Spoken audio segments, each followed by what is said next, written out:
The following is a production of DallasCowboys.com and the Dallas Cowboys Football Club. How about them Cowboys? Yeah, go Cowboys! This is the DallasCowboys.com Draft Show. Your war room for insider news and draft analysis from deep within the confines of Cowboys headquarters at the Star in Frisco. Like to call it day 3, rounds 4 through 7, as we put a bow on the NFL draft on one of the best weekends of the entire year. Zach Wolchuk alongside Bobby Belt, Nick Harris, and Aisha Morrison, and then, of course, the Super Bowl winning scout, Brian Broaddus. Thank you so much for hanging out with us over the course of this 3-day NFL draft. We have 2 rounds in the books. We got 4 picks for the Cowboys that have been made, starting with, of course, Tyler Guyton, who they selected in the first round at pick 29. Moving back, picking up an extra pick 73. They took Marshawn Kneeland, the edge out of Western Michigan, last night in the second round at 56, followed by Cooper Beebe, the guard / possible center out of Kansas State with that 73rd pick. All is right in the world. And then, of course, Marist Luafau, the linebacker out of Notre Dame at pick 87 in the third round. Today, though, going to be a bit of a long wait unless the Cowboys want to move back up into the fourth round. They don't have a pick until 174 in the fifth, and the estimated timer for that could be anywhere from 3 to 3:30 when the Cowboys could be on the clock. So maybe a long wait, but there's a lot of question marks, still a lot of great players on the board. Bobby, how you feeling so far about the way this draft's going?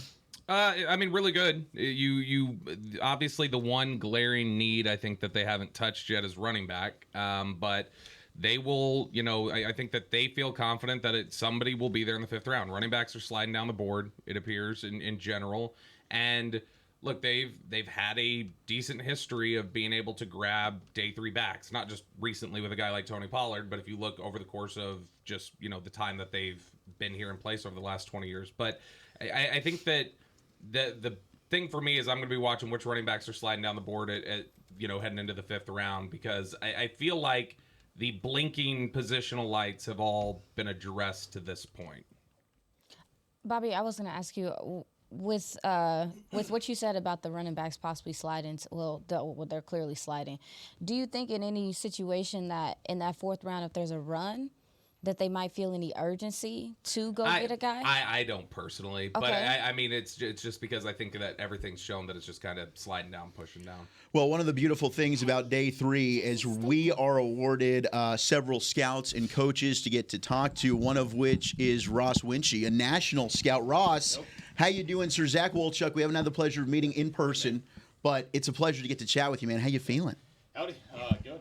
It'll be a long day today, but looking forward to it. Yeah, it is. It's going to be a little bit of a long wait for the next pick, but so far, quite a haul. I mean, I know you're someone with a national scout. You've gotten to have grades on all of these players. So what stands out to you first, of course, about Tyler Guyton, who you were able to get, picking up an extra pick, but then selecting at 29? Yeah, that one was fun. Obviously getting to take our guy and then pick up what we believe is a future starter for free. That was awesome, too. So, Tyler, high-level left tackle. Keep Tyler at left guard, Tyler Smith at left guard, which is huge for us, just to keep him there and get to build around him. Guidance upside is through the roof, one of the most athletic tackles I've done. Just overall traits. So excited to get him in here, get him with that position group. Those guys know how to work. So we're going to get the most out of him for sure. When you are projecting somebody like that who plays right tackle most of the time, I mean, I think it was one game at Oklahoma he had on the left side. Mm-hmm. What kind of things are you looking for to say, I feel comfortable that he can flip to the left side? The cool thing about him is he was the blindside protector at OU. So, right. Dylan Gabriel, left-handed guy. So he's used to that kind of pressure. Obviously, just he has left tackle footwork, which is crucial for that position. We feel like we can clean the hands up, get him to play there, but he's got the feet, which translates first, in my opinion. So, how much homework do you guys put into potential trade back opportunities throughout the evaluation process? And is there a specific target that you guys were maybe looking for in the late 20s, early 30s as the weeks got closer? Some of the strategy meetings, that's big. What guys we would feel comfortable slipping back from, what are we trying to get, looking behind us who could also pluck one of our guys. There's a lot of variables, but we do a lot of strategy work there.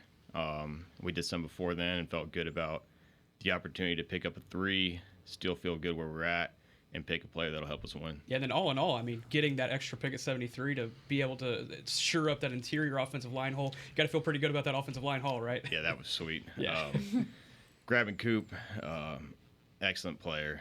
I mean, we're really excited about him. He fits the culture of our guys. I just watched, I guess, his phone call last night. He sounds super excited, so we're happy to have him. Guard, center flex. He's played a lot of positions there, so he fits the mold of a Cowboy offensive lineman for sure. Yeah, I have kind of probably an over-man crush on Cooper Beebe. One of my favorite players in this entire draft. Graham Barton certainly was there as well, but now you're able to double up on the offensive line. Guyton and Cooper Beebe, now as you project ahead as the offensive line, you mentioned the importance of keeping Tyler Smith at guard, but the competition that you guys have built in that room now, what stands out to you about that and the depth? Yeah, I mean, and we still got Brock. We love Brock, and TJ's upside is awesome. We feel really good about that, right guard, the left tackle spot. Obviously, T-Steele's got the right tackle spot locked down. We feel real good about that. But the competition, the ability to cross-train those guys, guard center, helps us game day versatility.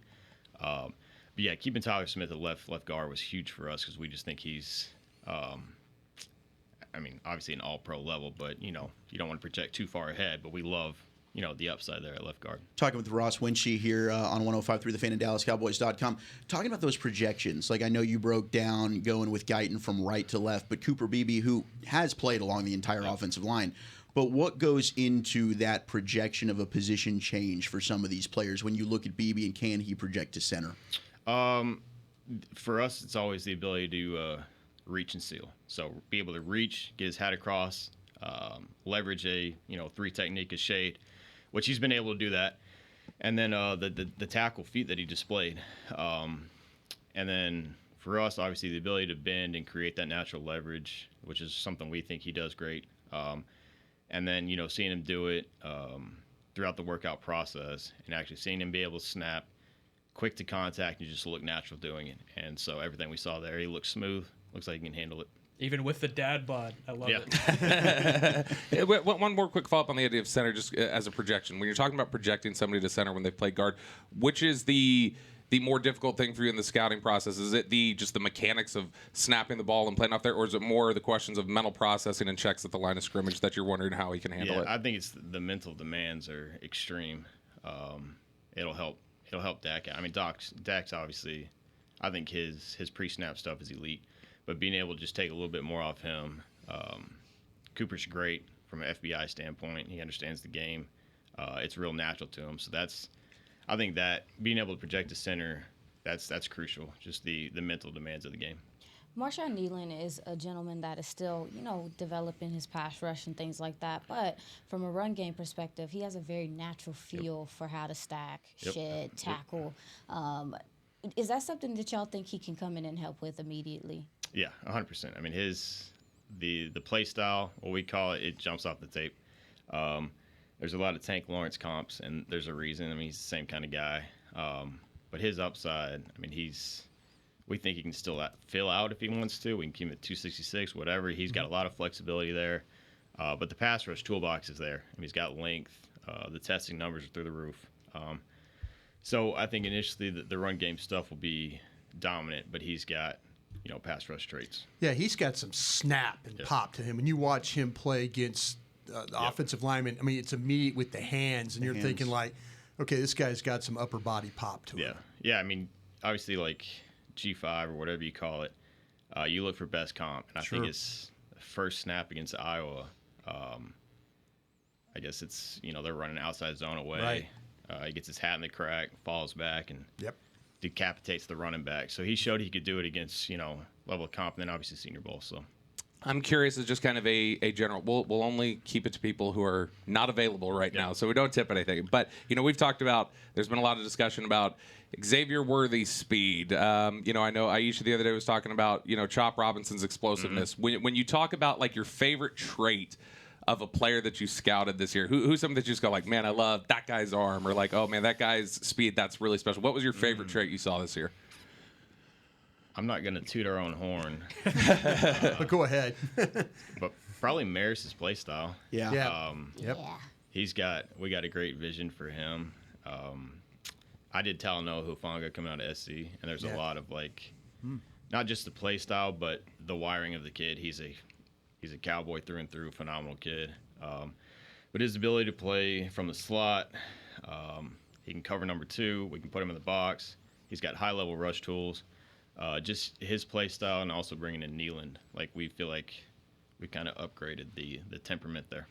Could you have expected coming out of the first 2 days with an edge, or was it kind of a possibility as that 56 was nearing? It's like, hey, this is a pretty good player that's Can't starting to pass slip up to on us. Nealand here. Yeah, I mean, he was kind of a blinking light that, we've discussed, I guess, what's today, Saturday, so Thursday night, just looking forward. He's one of those guys where a conviction pick. Everybody who watched the player loved him. And, that's personnel, coaching. Like, usually we do a pretty good job when we all have clear eyes on a guy, and he was one that was like, this is a Cowboy. So, And with Maris, do you think the increase in, I guess, special teams value at that linebacker position going into this draft, the new kickoff rules and things of that nature, do you think that kind of also was another positive for you guys to be able to pull at 87? Yeah, and we got an ace in the hole with Bones. Bones knows what we're looking for there. But yeah, I mean, his versatility, for sure. Ross, last one for you. I know Deron Bland was one of your guys. I'm assuming when you were scouting him, you knew eventually he was going to break the interception return for touchdown record in a single season. 100%. Hell of an eye there, Ross. I wish. We bet on the kid, and obviously it paid off. He's phenomenal. So we're happy to have him. Awesome. Thank you so much, man. Thank y'all. We appreciate you. There he is, Ross Winchy. Thanks, dude. Appreciate you. Day of the Scouts here at 105.3 The Fan and DallasCowboys.com. And from one scout to another, we've got Mitch Le Point. Mitch, who we got to talk with last year. Zach Wolchuk, good to talk to you again, Mitch. Mitch, how you feeling so far? This has been a crazy couple of days. You're able to move back. I do want to ask, like, how much were you sweating going back from 24 to 29? I know Jerry and Steven said you had about 4 guys in that cluster. Oh, yeah. That you were praying somebody would make it. Yeah, definitely. I'm sorry, I was just getting this on. Yeah. So you're talking about which pick? The moving back from 24 to 29. It was like, we had a few guys there that we were really excited about. And it's like, you kind of roll the dice and see if this thing plays out. You look at the other team's needs, and you just never know who might want to come up to get one of those guys. I think everyone kind of knew we were in the business for an offensive lineman, whether it was Barton or Guyton. And I think we just kind of rolled the dice, and hey, we got one of the 2 guys we like, and we picked up a third. And then we got Cooper Beebe, which was fortunate. Yeah, I think I was watching you after the Beebe pick, and you were sitting at the table when everybody else was kind of high-fiving each other, and I felt like you kind of had a moment to yourself. Oh, yeah. And I don't know who came up behind you, but he put his hands on your shoulders, and it's just kind of like, it's that feeling of, okay, I pushed this one through. I argued a good one. I fought hard for this. Hey, thank you, Mitch. Yeah, thank you for that. That's this guy. But I felt like at that moment, it's kind of like it's just that bit of satisfaction with all that. No question. He I was the just highest watching. rated I'm guy. sorry, I was For me, lurking on he you, was the best O lineman in the 3rd round, guaranteed. He was my favorite guy. Yeah. The versatility, the way he plays, the demeanor. He's smart. He can play center. He can play guard. He's played demonstrated tackle. He's not an NFL tackle, but versatility, it just leaped off the tape. This guy's 48 game starter. Sure. He's been Big 12 Offensive Lineman of the Year twice. He's a Kansas City guy. Which I'm. Which you are, yeah. Hey, Pooney was there from the Jayhawks, and Sure. it was a tough deal. But hey, I like Cooper Beebe better than Pooney, which we did like Pooney. But yeah. I got to go back to KU, and I got to tell these guys I think the K-State guy. How much, it's funny. We've all talked just, looking at the offseason. You guys lose Tyler Biadasz, and one of the things that we've talked about is that was a guy who had an edge and was sort of an enforcer and somebody who brought a certain attitude. That was something that you were going to need to replace along the offensive line. How big of that or big is that with Cooper Beebe? Because I think you see it on tape. You see that same sort of edge. You feel like, okay, well now we've replaced that part of it. Yeah, I think every one of these 4 picks that we've had, you could kind of check that box. You know what I mean? Because Maris is the same way. He's kind of similar to Overshown, the violent play style. Marshawn he's high motor as it gets, and then with Cooper, he's the same thing. They set the tone, and I think hey, we know we need to get we want tough guys, on our roster, I want to talk about that raw upside, obviously, that Tyler Guyton has during the evaluation process. How do you factor that in versus a guy who might have 40-plus starts, but this guy has the traits and might just need more development. Does that excite you more than the guy who's more of a Yeah, I mean, I think especially when you start talking about left tackle, because I mean, the guy's feet are unbelievable. His background playing basketball, everyone that you talk to, just like he just keeps getting better and better and better. I think like we're gonna get a better player than what we saw at Oklahoma. And the kid's wire. I mean, the kid is great. I mean, he's kind of similar to our Tyler Smith. I mean, Tyler Smith is like the way he can think on his feet, just the way he has some personality, some edge to him. You know, I think he's gonna just keep getting better and better. And I just think, hey, the guy was a D lineman, tight end D lineman. He's only played O-line really for 3 years. So, I mean, it's just going to keep getting better. Yeah, and I don't want you necessarily to compare these two guys, but going into the draft process, I think, at least around the media, the high upside guy with the traits was Amarius Mims. But still, Tyler Guyton is a first-round tackle in his own right. What makes him specifically so talented in that upside department to be able to bank on? Well, the athletes, to me, for Mims and Guyton, there was a little different athletic ability. I mean, I think Mims is really elite as a pass protector because he's so long. But in the run game, like he's still kind of learning. He's played eight games, I think, and I think in the play counts it was like 200 or 300 less snaps than Guyton has played to tackle. So, we just felt like Guyton's, I think, ready. If he had to play tomorrow, I felt like Guyton was more ready to play tomorrow and help us. That's the interesting thing that I was wondering about with you guys. When you're making an evaluation, let's say you have two guys at a position, tackle, for instance, and you say, our projection out is exactly the same for these guys, that we think they're top-tier left tackles and ultimately going to be the same player. How does day one readiness affect the grade? Does it affect the actual grade number for you, or do you just say, hey, we're going to have the same grade because we're talking about projecting out? Yeah, I mean, I think we put them kind of right next to each other, and then we have the conversation, and we start going back and forth in the war room or even during draft meetings. Like, hey, that's when we start having those conversations. Hey, we have to put a value on the guy during the fall, during the final grade, but that's different than when we start building the board and saying, hey, who would we rather take? But I think that's kind of what it comes down to. Yeah, that makes sense. From a scouting perspective, and obviously not wanting to tip your hand here, but what do you think this department is looking for in a running back, potentially day 3 or even moving on forward? Juice. Yeah. Bring the juice. We need somebody that can frickin' make big plays and like has legit speed. That's what I think. So there's not a lot of negative to look at Cooper Beebe or things that he doesn't do well, but athleticism is something that people have brought up. However, I wanted to ask you from a scouting perspective. Aisha, come on, that couldn't move. Well, from a scouting perspective, I wanted to ask you, how do you quantify athleticism to being technically sound? Because there's not a lot of wasted movement from him, and I think that makes up for a lot of the lack of athleticism things. But I just want to ask you, even with other positions, how much do you quantify the athleticism to them just already having naturally technically sound traits? No, I got you. Yeah, I mean, for us, one of the things with Cooper Beebe is, I mean, you don't see him on the ground. Yeah. Absolutely. And he functions at his positions. The guy's playing tackle at a high level. And then what he did at the combine is he confirmed like all that stuff. I mean, he blew it out of the water. Yeah, he tested well. And then we're coming to find out, like, the more that you know about K-State is they make these guys wear ankle braces. Okay, they're making them do that. Yeah. Okay. They're almost like a 2-pound little deal that they have on their ankles. And so if you ever watch those guys, it looks like they all have cankles. Yeah. And it's just the way they make them. But I've seen anyway, it is tough because, like, sometimes a guy who's so technical does everything perfect, and then there's a guy who's raw who has athleticism. It's a tough divider. You know what I mean? I think the testing at the combine or the pro day kind of helps us confirm, hey, this guy has that athleticism. That kind of reminds me of Steve Villa from last year, where it was like he's very technically sound, but people are like, oh, he's not super athletic. So thank you so much. No, it's good. Mitch Le Point, Director of College Scouting. Last question for you, Mitch. It's like you take a first-round offensive lineman for the Cowboys. Yeah. You guys we know he's going to end up being good. That's just kind of the track record that you have.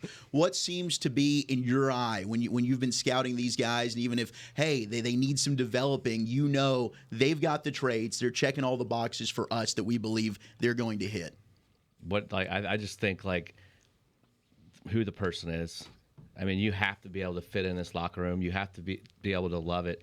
I think the more and more that you see our league now, there's not a lot of developmental time. We don't have a lot of practice on the OTAs. Yep. We don't even have training camp really anymore. Yep. And so it's like you need guys that are self-motivated, guys that want to be good, and guys who are going to make the locker room better. And I think every one of these guys that we've taken has that. Mitch, you're awesome, man. Thank you so much. That's great. We really enjoyed getting to talk to you. Yeah, it's going to be interesting. I mean, we talked about this last year, but this NIL, it's affected today. Yeah. I mean, it really has. Our top 3 rounds, I think it was the best it's been in a long time. Yeah.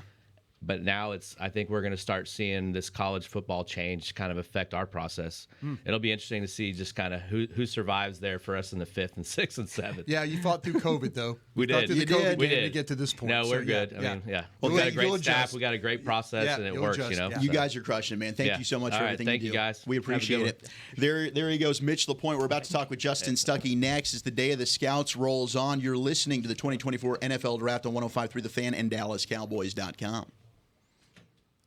All right, we roll on the .com side. Justin Stucky. Justin, how you doing, man? It's been a year, but it's good to finally see you again. Yeah, good to see it. Just like feels like it was yesterday. By the way, you said, Scout, you completely left off the most important part of Justin's bio, which is Marcus Marauder legend. That's the most Marcus important That's part. very baby. true. Yeah. There we That's are. right, baby. Red Battle of the Storm Mountain, rising. man. That is one of the best rivalries in high school football. There's no doubt. Oh. So how are we feeling so far about the haul? I feel good. Good. I think we honed in on some guys, and I think we stuck true to the board, and we're able to get some guys that are going to come in and hopefully help us right away. You guys put in a lot of miles throughout the year. Is there any specific draft story over the course of the last year, whether it be a guy that's picked or whatever, that kind of stands out for you over the course of the last 12 months?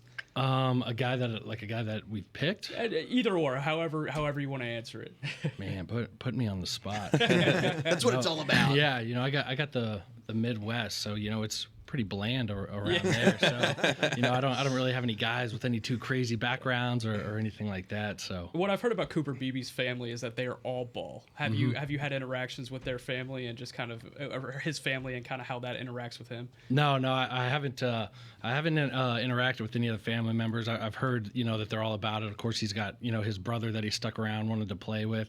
And interesting, last night on like my college group thread, one of my buddies said that he's actually a member of the same golf club that they are up there. So he's like, I see his parents and I see his brother up there all the time. So, guess they're big golfers too. Well, Cooper was one of the guys that early in the process last year we watched, like hoping, okay, maybe he'll come back. Then he goes back to school. Do you run into that often where you're like, man, I love this kid, and then, he decided to go back a year, and now I got to wait on him? Oh, yeah, especially since COVID happened, and all those guys got that extra year.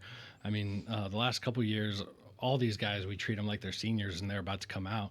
And then all of a sudden at the last second, they end up pulling back. So, he went back with a purpose. From what I got, it was, he wanted to go back and play with his brother. It was real important to him. He's trying to go back, be one of the best offensive linemen K-State's ever had, try to get his name up on the Ring of Honor there. Yeah. So he really went back with a purpose. He wasn't just going back to kind of hang out. Justin, we, and I was going to ask you, talk about how things affect you. We were NIL money and stuff like that.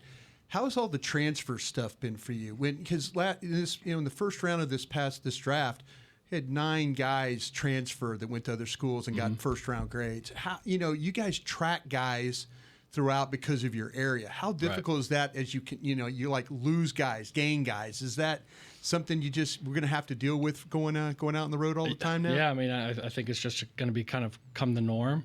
It can be a little disheartening at times because you sit here and you spend all this time, investing in these guys, watching the tape, getting the character and background.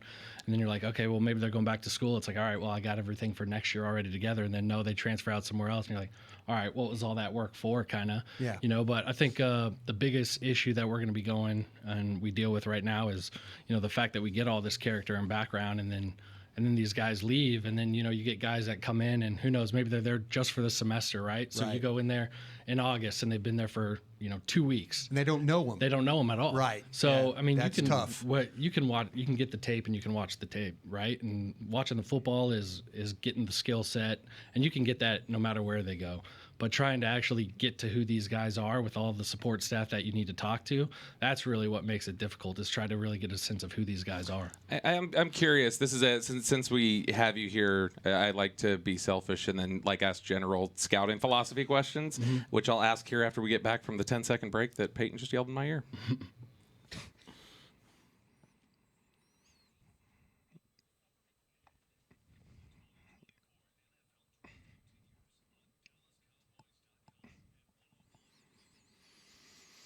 Talking with Marcus Marauder legend Justin Stucky, one of your Cowboys top scouts here on 105.3 The Fan and DallasCowboys.com. Bobby Belt in the midst of a very serious, selfish question for Justin. What do you got, Bobby? Scouting philosophy question, or more, I guess, just to the process. I know that a lot of scouts say that the spring visits to campus a lot of times are more crucial than fall because maybe coaches feel a little more comfortable sharing information and giving you details, and you can learn a lot more there. Would you ever have any pause if you feel like, oh, this isn't the same guy I heard about in the fall, maybe necessarily, or things change? Does that give you any sort of like a hesitancy, or do you say, I'm gonna trust that maybe there's just been an evolution, or whatever factor is there? Does if there's a difference between spring and fall descriptions to you, does that make you stand back and go, okay, let me work a little harder, let me check on this guy a little more? Yeah, I mean, you definitely have to take it into consideration. You know, I think that's a red flag that'll go up and be like, all right, I'm going to have to go back and kind of dig my sources again. But I think it all depends on who you get it from, too, you know. Fortunately, a lot of us have been put in these areas for a while, and so we know who we're going in and who we're talking with and who we can trust. And so if it's somebody that, you know, you're just kind of hearing something about, you know, you could kind of take it with a grain of salt, but you definitely have to do your due diligence to go back and double check on it for sure. Versatility is obviously a very important trait, and especially in today's NFL, needing to play multiple things over the course of a 17-game season. But it feels like the scouting department, even more so recently over the last half decade, has really emphasized on that. You go back to last year, looking at guys and look at the picks yesterday. I mean, Marshawn Nealon, he's a guy that can stop the run, stop the pass, but also Maris being able to be a 3-level defender in some ways. Yeah. And then Cooper Beebe, not only seeing that he has the ability to move inside to center, but understanding that there was practice film of him at center. Is that something that you guys really seek out early in the process is, hey, can this guy do multiple things for us? For sure, yeah. I think versatility is the big thing, and especially since Coach McCarthy has come in too. You know, he's a guy that has been deep in the playoffs multiple times, and he always hones in. He's like, hey, you know, when we get to week 19, week 20, he's like, I mean, these guys' bodies are all banged up by that point, you know, so you don't know who's going to be there for you. So if you can have somebody who can step in and, you know, kind of move over and play a different role, then that's huge. Is there a positional trend that you're seeing in the draft that you find interesting? I guess, for instance, like a couple years ago, you started seeing more kind of tweeners at the DT position. Is there something that stuck out to you as of late that you want to share? I mean, I would say probably one of the biggest trends is probably more so just like, you know, the speed rushers, you know, the edge rushers off the edge. You know, it's now you can get away with a lot of leaner, lighter guys, and because those are also guys that are going to drop back in coverage. I mean, really all the positions that you're going to be having to play in space, you know, those are all coming into the game big time. 11's probably a cause of that, huh? Oh, yeah, big time. Yeah, well, there aren't too many of those out there, so they could try. But have you found that we talk a lot about the NIL era and how that impacts things? Have you found that has changed the type of mentality that the players have in these recent years in terms of how they come out, good or bad? Have you just noticed like a difference in personality or expectation when they get to the NFL? Yeah, I think so. You know, a lot of these guys are getting stuff handed to them, you know, at a very, very young age, and everything is going to get catered. And so if you're not one of those top picks coming in here, it's like, what's your mindset going to be? Like, are you going to be humble enough to come in here and really grind, you know, and work for what you really need to instead of just getting something handed to you? Speaking of the grind, Justin, the scouts, you guys are really the backbone, in my opinion, of the entire organization. The work that you put in, the daily grind, the amount of time you're on the road, away from your family, and a lot of fans don't understand and know the work that goes into that. Can you kind of shed some light on maybe a daily life of an NFL scout and how this time period from the season up until the draft goes for you? Yeah, for sure. You know, pretty much from August all the way up until November, we have, you know, that's our busy time when we're out on the road, and we're pretty much out there for 12 days straight, you know, counting the travel days. So we'll come home on a Thursday, be home Friday, Saturday, and then we're back out that Sunday, and we're not back for another week and a half. So very limited time with the family. And then while we're out, like I know for me in the Midwest, my area is a lot more spread out. So a short drive for me is like 3 hours. Wow. So if you think about it, I'm making a 3-hour drive every day, and that's after putting in a full work day. So it's like get to the school at 7, talk to everybody that you need to, watch film, watch practice. You're out of there maybe by 3 o'clock or so, make a long drive, pick up some food along the way, and then you're working until midnight, midnight or later. And you could try to get as much done as you can because the next day you got a whole nother crop of guys that you got to look at. So you're pretty much doing that for like 4 months straight. So, and if you don't stay on top of it, then, I mean, it can just drown you. And then you get a little break. Sometimes on Saturdays you'll hit a game, or you're just sitting in the hotel typing up, getting all the reports in that you need to. So. Yeah, Justin, God bless you and the scouts for having to deal with Mike Zimmer. I dealt with him in my life as working here. But the transition, you guys do a great job of the coaches, and Will always talks about this, the marriage between the scouts and the coaching staff. How has the transition been with you guys having to learn from Zimmer after having to deal with Dan Quinn and some of the traits, characteristics? Has it been a big transition, or? And I know Mike's like, hey, just bring me players.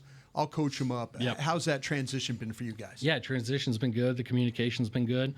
I think fortunately for us, we haven't had to make too many big changes there because especially when DQ came in, we put an emphasis on getting bigger, longer, stronger, athletic guys with versatility. Right. So a lot of the guys that we have now and the guys that we're looking at going into this draft are guys that really can just kind of move over and fit right into Zim's defense. So it's been pretty easy from that perspective. That's good. I guess because there is so much turnover in the NFL and you don't know year to year, how do you weigh when you're evaluating some of these players, like he's more scheme specific versus, okay, the versatility, he can fit in any type of role if we do have changeover with a coach? Mm-hmm. Yeah, I think you just watch the tape and kind of let the player show himself, and then you give them the value no matter what, and then when it comes to it down at the end, then you decide, hey, are they the right fit or not? You know, talking about the coaching process, like Brian just mentioned there about the idea of, you know, finding out what they want and going to get it. Do you find yourself having generally all those answers laid out for you when you go hit the road, or do you, when you come across a player, you watch something and go like, this is an interesting thing. Let me pick up the phone. Let me call Greg Ellis and say, Greg, hey, I got this guy. He does this. How comfortable are you with this? What do you like? Like, is that the kind of conversation? Is that an ongoing process of figuring out what little, you know, things they are comfortable coaching? Yeah, I think it's definitely an ongoing process. I mean, we try to do the best that we can there right at the beginning. You know, I mean, as soon as they came in, you know, we had an across the hall meeting where we got together with both sides of the ball, and the coaches, each position coach got up there and talked, hey, this is what I'm looking at specifically for the position, and then how it kind of fits within the scheme. Then obviously we go to training camp, and as college guys, we're able to be there, watch our guys move around, you know, for a few days, see how they fit in. And so the communication's constant. And then we go out there and we grade. And then once we come in, I mean, it's very much of a collective of what we do, right? Yeah. So it's like we come in, we get to speak on what we think the player does the best. Coaches get to talk about it, and then we all come together as a decision and put them up on the board. It's not really like, hey, this is what we think, this is what they think, and then we bash it. It's like, no, this is what we think. Let's come together. When you're out there at training camp watching your guy, is it like watching like your kid at a game or something where you're like, come on. It's not like Chris Vaughn watching Hughes. You know, it's definitely like you're sitting there, you're like, come on. Let's go. Yeah, don't embarrass me. That kind of leads into my question. Different scouts kind of have different beliefs on this. Some would like to get 3-4 in a draft just so they can have their guys, and also some that are like, hey, if we don't take any of my guys, that's no pressure for me next year. Is there a split in the room on that, or does everyone want to get their guys? Well, before Micah, when I was in the Northeast, I mean, I got blacked out pretty often there the last few years. It was nobody, and you know, sometimes we might pass on a guy for whatever reason that you were there, and you're like, oh, I think he could have helped the team. But I think at the end of the day, you just really need to check your ego at the door, and you need to be unselfish. And whatever player we can come in and that is going to best help us move forward, that's what it's all about. You know, it's not about my guy having to get him in here. It's about getting the right guy. You know, because at the end of the day, we just want to win. Yeah. So. Justin, thank you so much for giving us some time, man. Good Enjoy the hunting rest of the today, draft. Good Absolutely. Yeah, thank you, brother. It. Thank you. All right, there is Justin Stucky, one of your college scouts here for your Dallas Cowboys as we continue our Day 3 coverage on 105.3 The Fan and DallasCowboys.com. Brett Maxie coming up next, who is noticing, of course, we have a little drip that's going on in the studio right now. Brett, how are you, sir? Happy Day of the Scouts, man. There's a bit of a long wait today. How challenging is that going to be for you as you itch and you watch some of these other players come off the board leading into your pick here in the 5th round? Yeah, what's up, everyone? What's up? Great, man. Good to see you, man. Doing good. Can you repeat that, please? Yeah, it's a long wait today to wait for your next pick unless maybe something happens, you move up. How tough is that for you, watching maybe some of your guys fly off the board before the Cowboys' next pick? Yeah, it's cool. It's chill. Like, you never know what happens in the draft, so we're just wait and see. We're all tuned in, you know. And it's not really my guys, you feel me? It's just players that I scouted. Yeah. Yeah. So you don't have like that emotional attachment or like, man, I really, this is a dude that I really kind of felt like, ooh, we need to get him. There's definitely some dudes who I'm like, oh, he would be a really good fit for our team. But it's I try not to get too attached, if that makes sense. You're good at that separation. But it's like if Unlike you meet somebody us, too. we get too attached here. This man got attached to Peyton Wilson. He was very sad yesterday. Hey, he got attached to BB, and it worked out great for him. So. And it's not even too attached. It's just like if you meet somebody for the first time, like you don't want to just like tell them everything about your life, right? Like, you want to build a relationship. So like for us, it's just like, we met a few times and we're here to do our job. Well, I was about to open book this thing with you, Brett. I mean, I was just about to unfold everything about me. We're about to become besties, I felt like. When you had Maris, that was one of your guys, right? That was one of the guys that you had worked on? Yeah. So, Maris, I feel like out of the 4 players y'all took yesterday, that was the one maybe we had talked about the least leading up to the process. So people listening to the show probably don't have as much of an awareness of him. Can you just give like a quick recap of what you like about him as a football player? Yeah, first of all, like the person is awesome. One of my favorite like people to talk to throughout the process, through the Senior Bowl, 30 visits, stuff like that. And then the way he plays. Dude plays the right way. He goes 110% every single time. He's a violent player, and he loves the game. It feels like Polynesian players as well also have that high character. Viliami Fahogo had very similar traits last year. That's a big part of the scouting process for you guys as well, I would assume. Dude, and that's part of their culture. Yeah. I was talking to him, and he was just telling me like, the thing about their culture is like when they're playing football when they're like really little or whatever. It's not about like who's the fastest or who's got the best hands or stuff. It's like who hits the hardest, and that's how you earn the respect from their teammates. And you can definitely see it by like the way he plays. It's awesome. Yeah. Football, we hear a lot about, football IQ and instincts and different things like that. And obviously, I mean, that's a big thing when you're talking about at linebacker. How much do you think those two tend to go hand in hand? And maybe specifically with Maris, the idea of your natural instincts versus your football brain. Like, do those have to generally be married to each other? Or do you sometimes see one without the other? Or how do you look at marrying those two ideas of somebody with a high football IQ, somebody with really good instincts? I think they kind of play hand in hand. Yeah. And it starts with like playing a bunch of football. I know Maris is playing forever, so like he's able to recognize things pretty quickly, and when he does, like he makes plays on it. Is football IQ more instinctual or being in the books? Well, that's interesting. It's like, how do you define instincts? Right. Like see it, sense it, go. Which I think you see a lot of with Maris. Like I think you see on tape that Maris sees it and kind of has to play. Yeah, me too. No, I love it. That's the investigate and educate. Like I said, I'm going to be selfish. I'm going to ask like philosophy questions while we're here. No, but just in general, the idea of like instinctually like having a sense of where things are flowing and playing. Like, is that something where when you talk about the IQ, that is a natural instinctual thing, or something where you study and you put in the work to become a high IQ player? I hear you. Yeah, I think part of it's obviously like the reading your keys and like doing what your coach tells you in terms of like what to see and stuff like that. Then the other part is like innate, right? I feel like there's some things that you just can't teach, and he has some of that for sure. Talking with Brett Maxie here on 105 through the Fan and DallasCowboys.com. Speaking of Marist, I mean, one of the things I think stands out about him is like true 3-down player. Guy can cover, right? So when you look at the linebacker position, how have you seen that kind of evolve along with the NFL offenses being way more spread open now in a very pass-dominant league? Yeah, he's awesome for that. And I'd even say he can play on all 4 downs, just saying he can bless you if that was just I can say he can play on 4 downs, just playing on special teams. Yeah. But yeah, he can cover. He's a really good pressure player. He can do a lot of things. Stucky mentioned that speed rushers are becoming a more of a trend in the draft now. With that, I do think that you do see a little bit of a downtick of guys that can also play the run at a pretty high clip but have some pass rush ability. Does that go into picking a guy like a Marshawn Nealon who isn't super toolsy when it comes to the pass rush ability just yet, but he can develop that, but he's fairly stout against the run already as a DN?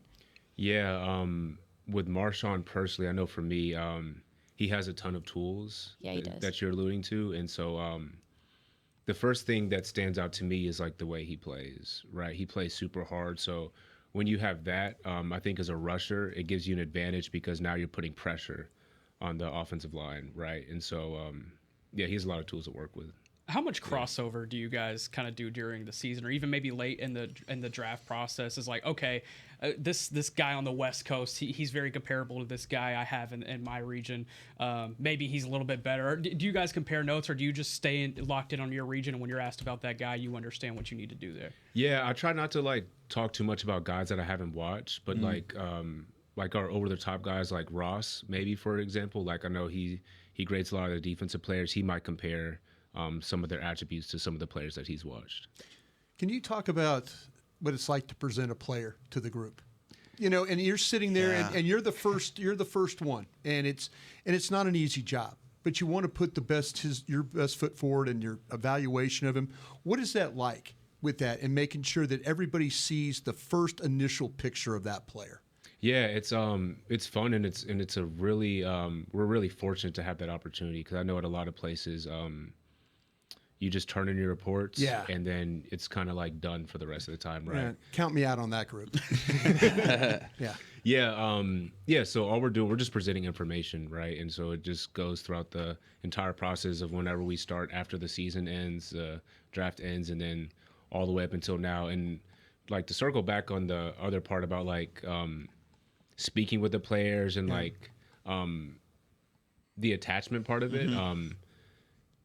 I don't want to say I'm not attached to anything like that, but it's we're dealing with like people, like these are humans at the end of the day. Sure. So I try to like stay away from stuff like that. So we're developing a relationship, and that really helps when I'm presenting players, right? Right. It's hard for me to talk about. First of all, it's hard for me to talk about somebody that's not in the same room as me.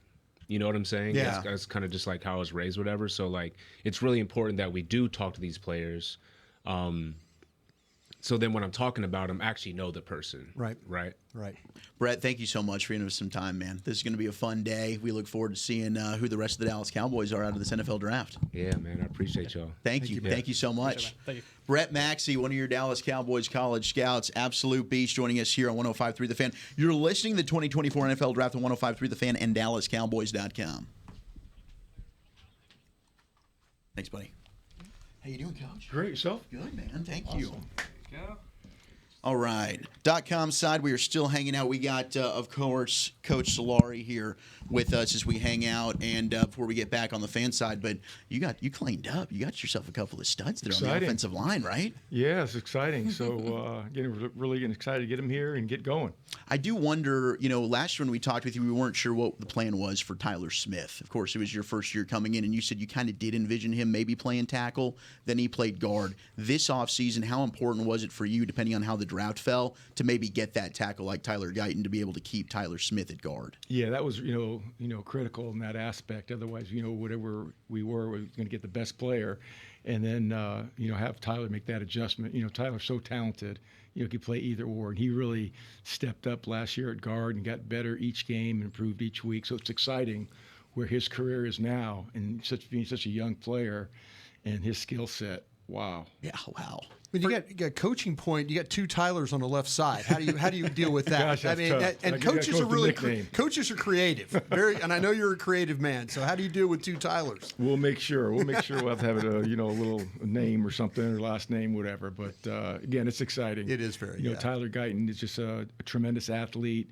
A lot of upside, so we're really excited about him. You guys did a lot of homework, obviously, on a ton of offensive linemen throughout the process, but you look at these two guys that you took in the first 2 days. Tyler, all he had was a formal meeting with you guys, and then Cooper didn't have a formal or a 30. How do you kind of evaluate the person from your perspective, whereas the scouts see him a lot more in person, but how are you able to evaluate, okay, I'm okay with taking that character guy? Do you just rely on what the scouts tell you at that point? Absolutely. Our scouts do a great job. I mean, what a tremendous job they do, and just the history of what they've done here with the offensive line. Wow. I mean, just tremendous. They do a great job in the research they do and staying on target from following their careers through their freshman years and they cross all the T's, dot all the I's, and says asking everybody, whether it's a coach, whether it's a trainer, whether it's the equipment, whether, whoever's they can get some words of wisdom from, and they do a great job in their research. Yeah, those formal meetings, they're quick. And then obviously here at the 30 visits, y'all are trying to get them quick and make sure they meet with everybody. I've heard your meetings specifically are fast-paced and high energetic. Can you walk us through what let's say a formal meeting looks like for you and Indy? Yeah, the formal for us is, again, get to know them as a football, player, and they'll get to know their ability to communicate. So again, we give them our offense. We give them like a segment of an installation, and we make sure it's a run pass. We try to go quick. And give them a notepad where they're taking notes and see how quick they can take notes and digest what we're saying, because the meetings go quick. And again, it's to see what they can comprehend. And then all of a sudden, we'll come back and we'll ask them questions. And then we always check their notes. We want to make sure, again, they take good notes and then help them. As a young player, and we want to make sure in the sense they understand they got to go wherever they go. They got to be able to take great notes.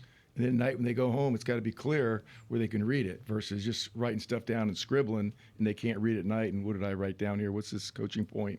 So we just try to do a very detailed, where we have a great feel, where we can give feedback in the sense if he can learn, he'd need some help, just so we know in sense of, where he's at in learning and comprehending.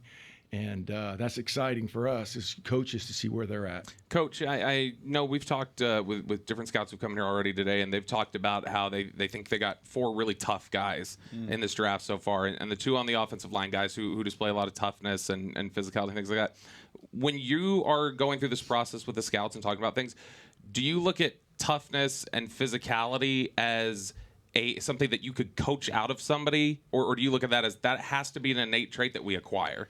It's a trait that you're looking for. Again, work ethic. You always want a young man that has a work ethic. We think work ethic has tie into passion, love of the game. So that's a key thing. And then Coach McCarthy's done a great job here, in the locker room, fitting the profile of the Dallas Cowboys, in that toughness, that smart football player and so forth. And it's part of the profile, and it's a characteristic that we look for, and the scouts mark it down as well, and they give us, feedback on that aspect. Because, again, the NFL is so tough. It's a journey. The season is long and so forth. So you need that person that has a love for the game, where they're going to, commit off the field, like when they go home and take care of their bodies, not only physically, eating properly, nutrition, hydrating properly, but also studying, where they take that time. And sometimes it's tough for a young man to say, no, I don't want to go there. I got to study tonight. But that's what you're looking for, that passion, that love, that accountability. In the offensive line room, like Zach has done such a tremendous job in the sense of leadership and setting the standard and the consistency every day of being that player. And then when you're on the practice field, practice like you play the game. So critical. It's not a thing where you can turn it on Sunday and play. So again, that's what we're looking for, and it's part of the profile, that work ethic, that toughness, because toughness has a trait of a competitor. Competitor has a trait of grit. The guy is tough, innate. So you'd like to have that trait, that quality. We're talking with offensive line coach Mike Solari here on 105 through the Fan and DallasCowboys.com. When it comes to Tyler Guyton, there's so many traits that are positive about him: the athleticism, the arm length, but also a little bit raw with kind of limited game experience. When you watch him, what are some of the things when you bring him in, you're excited to be able to teach and develop more with him? Well, again, the thing that you like about Tyler Guyton is his athleticism. Here's a young man, a little bit over 6'7", yet he plays like 6'5", 6'4" because of his knee bend. He has tremendous flexibility, very good athlete, the initial quickness, the foot speed, and that's what you're looking for in a tackle. It used to be in the old days was your left tackle had to have the blue feet, but today with all the open edges and the passing game and so forth and so on, both tackles have to be athletic and have great foot speed. But he has the qualities of a fine left tackle in the sense of the foot speed. We call it blue feet. Right. He's got the athleticism, the recoverability. And usually a young man, whenever you say he has recoverability or change of direction in space, he's got great knee bend. And he's got that quality, which is so unique for a man 6'7". You lose a little bit of that, with the size, you lose a little bit of flexibility, you lose a little bit of recoverability, change of direction in space. He's got those qualities. It's really exciting to work with somebody like this. About what time of the year does Will McClay bring you a set of guys like, hey, look at these crop of guys and tell me what you like about these certain dudes? Is it throughout the year, or was it kind of in the past couple of months where it really starts to ramp up? Absolutely. It's the last couple of months where it ramps up. And as you well know, after the season, the most important thing is to reevaluate your players. Take the emotion out of it. Now reevaluate your players. Then they give you a segment free agency, and then you want to rank them, then put them in the sense of the order how they fit in your offensive line, in the sense of their ranking. And then they give you the college players. So it's kind of an ongoing process, but especially these last 2 months. And again, they do a great job, in the sense of giving you players just to get an opinion and feel what we feel as offensive line coach or position coaches. How important will Zach Martin be over the course of the next year, helping these two rookies come into the equation?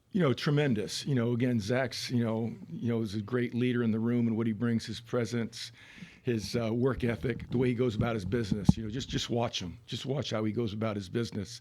And again, we're really proud of the room itself. These guys have ascended and have picked up, down the road from the guys that have left here and have left this tradition of a standard in that room. So it's exciting because it's, we want them to feel like, they are the room. You know what I'm saying? And that's the key, being accountable to each other. That's the strength of the unit. Coach, thank you so much for giving us some time. This has been awesome. We can't wait to watch BB, watch Guyton, and whoever else maybe comes along here on day 3. Me neither. Here we It's go. going to be awesome. Let's go, Coach. Thank you so much. Thank you very much. We much. appreciate you for the time. About to be joined by, of course, former Dallas Cowboy. Man, I know Brian Broaddus knows very, very well. Cowboys defensive line coach, Greg Ellis. Greg, it hadn't been so long. We just got to catch up with you here at the Super Bowl. Yeah. You weren't on the staff just yet. Congratulations on the new position, my friend. Hey, I appreciate it, guys. It's been amazing. It's like a huge family reunion, to be honest with you.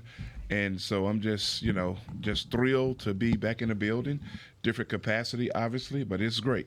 It's going to be exciting. I always forget that, you're a former player, so you're going to be really good giant former human. player. Yeah, we know. It just threw me off. I mean, he looks like one. Look at it. This is, man, I had to just push the mic up all the way. I want to start with your background a little bit before we kind of dive into this draft, if that's all right. But being at the NAIA level and then coming to an NFL program, there's obviously a lot of adversity, a lot of challenges that you face at SAGU and at Texas College. Yes. How do you think that prepares you for the NFL and certain adversities that you might face in this building? Man, you know what? I counted. It was a blessing and a joy for me to come through the rankings that way, because I truly had to earn my stripes.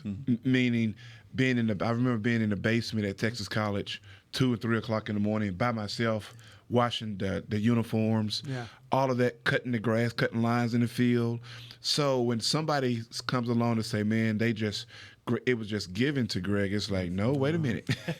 I earned these stripes, you know what I mean? So I went through the process. It wasn't just because I played professional football, now you can coach somewhere in the NFL. And so I count that as a blessing for me, because it taught me, coming up through the rankings, of coaching rankings, if you would, the hard work that it takes to run a program. And then NAIA not having scholarships, those kids love football. I mean, there is a strong love for football, and I think that kind of marries itself with the staff. Does that kind of help you become closer to players in general? Do you feel like that helped as your time went on? It does. You know what, man? As I'm sitting in my office literally 5 minutes ago, I got a text a couple of days ago, and I finally got a chance to respond to one of the kids who was at Texas College. And so you develop relationships with those kids. Those kids, like you say, they don't get a lot to play football. They love football. And so it was good to be around a good bunch of young people like that. That was my selfish moment. Y'all got it. All good. Aisha, what do you got? No, I think I saw yesterday that you feel like you saw some of yourself in Marshawn Nealon. Yeah. Can you talk about that? I would like to hear, what your perspective on it. And if I would have thought about it, I would have told Jerry and them yesterday.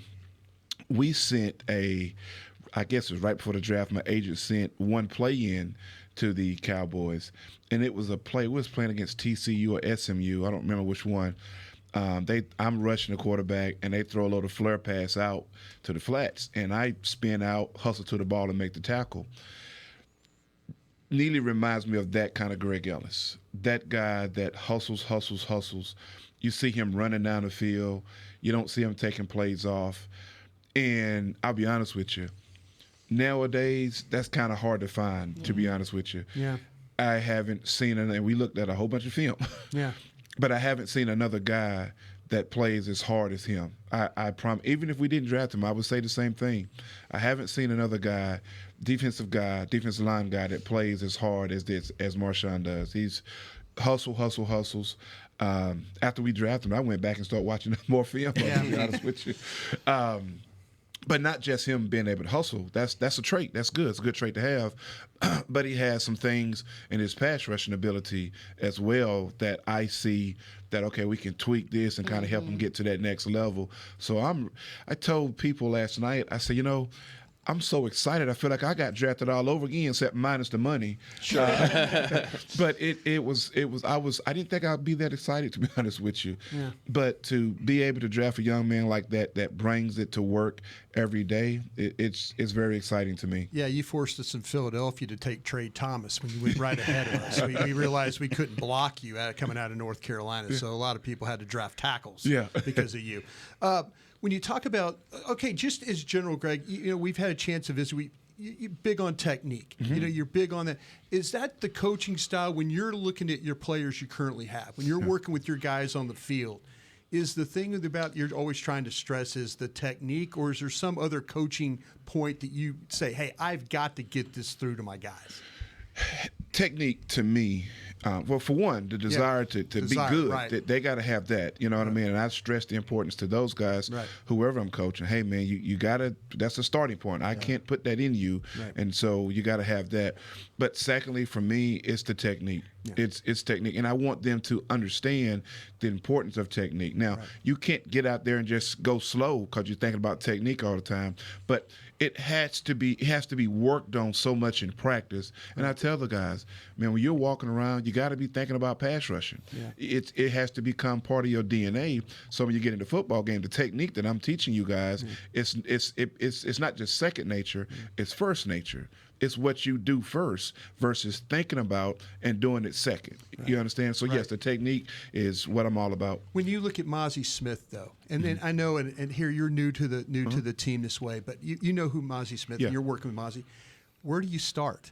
Where do you start with a guy that's so much expectations, and and you're trying to get to know the kid and build him up and help him? Where do you start with that? That's the thing. First, for me, I had to get to know him. I hadn't been around him yet. Hadn't been at the voluntary stuff. So once, to me, you have to get to know where is he coming from. What is his why to why he plays football? Right. And that determines a whole lot of how you approach a kid, in my opinion. Yeah. And once we figure that out, I think he'll be fine. Yeah. I mean, here's one thing, Brian. They wouldn't have drafted him if he didn't have something in him that can get the job done. Yeah. Now, we got to push that button to help him see, okay, here's what it takes for his engine to really get started and get to going. And I don't foresee that being a problem. Talking with Greg Ellis. We're going to continue the conversation on the .com side. We'll also continue our interviews with coaches and scouts. Day 3, Day of the Scouts. You're listening to the 2024 NFL Draft on 105.3 The Fan and DallasCowboys.com. Greg, one other thing I did want to ask you about was, when it comes to Marshawn Kneeland, he's doing a lot of different things. They're moving him around there at Western Michigan. I know you had to do hand in the ground, and then you also, when Bill Parcells came, you had to go stand up. He's already kind of got that where he's got hand in the ground, stand up, move around, maybe go over the center. How much of an advantage is that already for him? It's huge, in my opinion. I don't see Zim having him stand up, right? I mean, Zim's not going to switch to a 3-4 defense. Yeah. No, unless Parcells tells him. Exactly, right? Which he can do. Yeah, so we already have those kind of guys like Micah and those guys, Sam. Those guys can stand up and do the quick kind of stuff. But the fact that he can do it, in my opinion, speaks volumes to what he can develop into as a pass rusher with his hand in the dirt. Because if you can stand up and kind of dance with the 1-2 with some guys, you really can come off the ball to 1-2 with some guys, in my opinion. Last question for you here, Coach. When you look at when you've watched these guys coming out of college and you've studied some of these players, what is the technique trait that you look at and say, guys coming out right now, this is an area that's really deficient, that's common, and that whether it be hand usage or pad level or whatever else, what are you looking at saying this is something that's generally going to need to be repaired by rookies? Hands.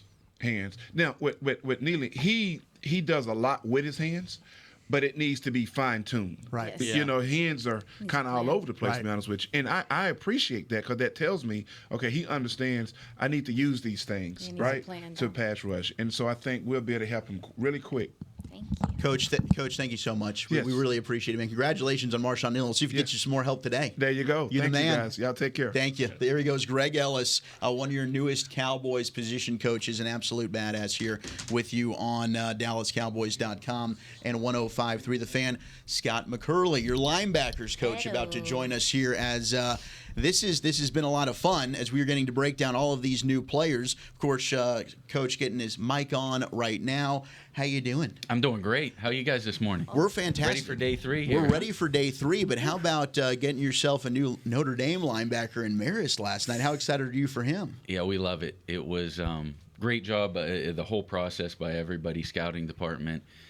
Paul Gunther, our run coordinator, was one of the first ones to put his eyes on him too, and got out to his pro day. We were lucky enough to get him in here for a 30 visit, and the 30 visit was great. He's first thing, he's a great kid, great human, really smart football player. We got a chance to sit down with him, put him on the board, do those things with him. Really smart, and when you see that kind of tape coming from that kind of player, when you get to know him, you get really excited about it. So we're really excited about the pick. Yeah, a lot of safety, rover hybrid type background from his days in high school in Honolulu, and he gets to Notre Dame and he has this blitzing specialty that can kind of work on third down. Is that something you guys identified, and that's kind of what makes Marist really fun as a second level player? No question. I think the value he can add to us in the base packages, being a Sam who can blitz, he can win versus O-linemen.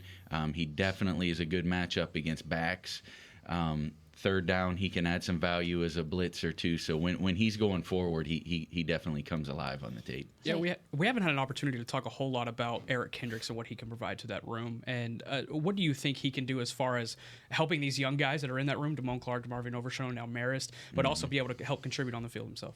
It's been huge having him. I mean, the loss of Leighton last year, that's just something that is a leader, and being someone in the room it's tough, because he was that guy for us last year, and now that he's moved on, I mean, Eric comes into the room, and that's the role he's going to take. For one, I mean, he's got great familiarity with Zim's scheme, which is huge. To bring him into the room, just to be able to communicate with him as a coach, in his ability to communicate with the players, get everything set. It's been great. The first couple weeks with him have really been awesome, having him in the room. I had a bit of a two-parter. So you mentioned Maurice as Sam and what you think he's able to do there. With the communication and the IQ, though, do you see him being able to be in a mic role at any point in time?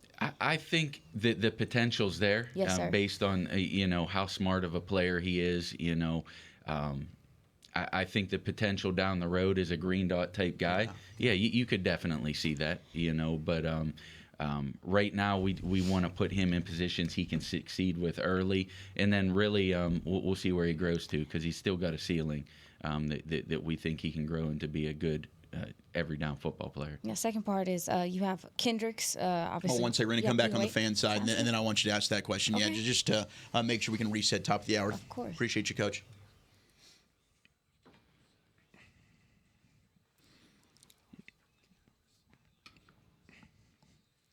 Day 3 of the NFL Draft. We're about to get round 4 underway here, but it is always a treat as we get to talk with a variety of Cowboys coaches and scouts. Right now, linebackers coach Scott McCurley with us here on 105.3 The Fan and DallasCowboys.com. Zach Wolchuk, Nick Harris, Brian Broaddus, Aisha Morrison, Bobby Belt, and, of course, Coach Aisha.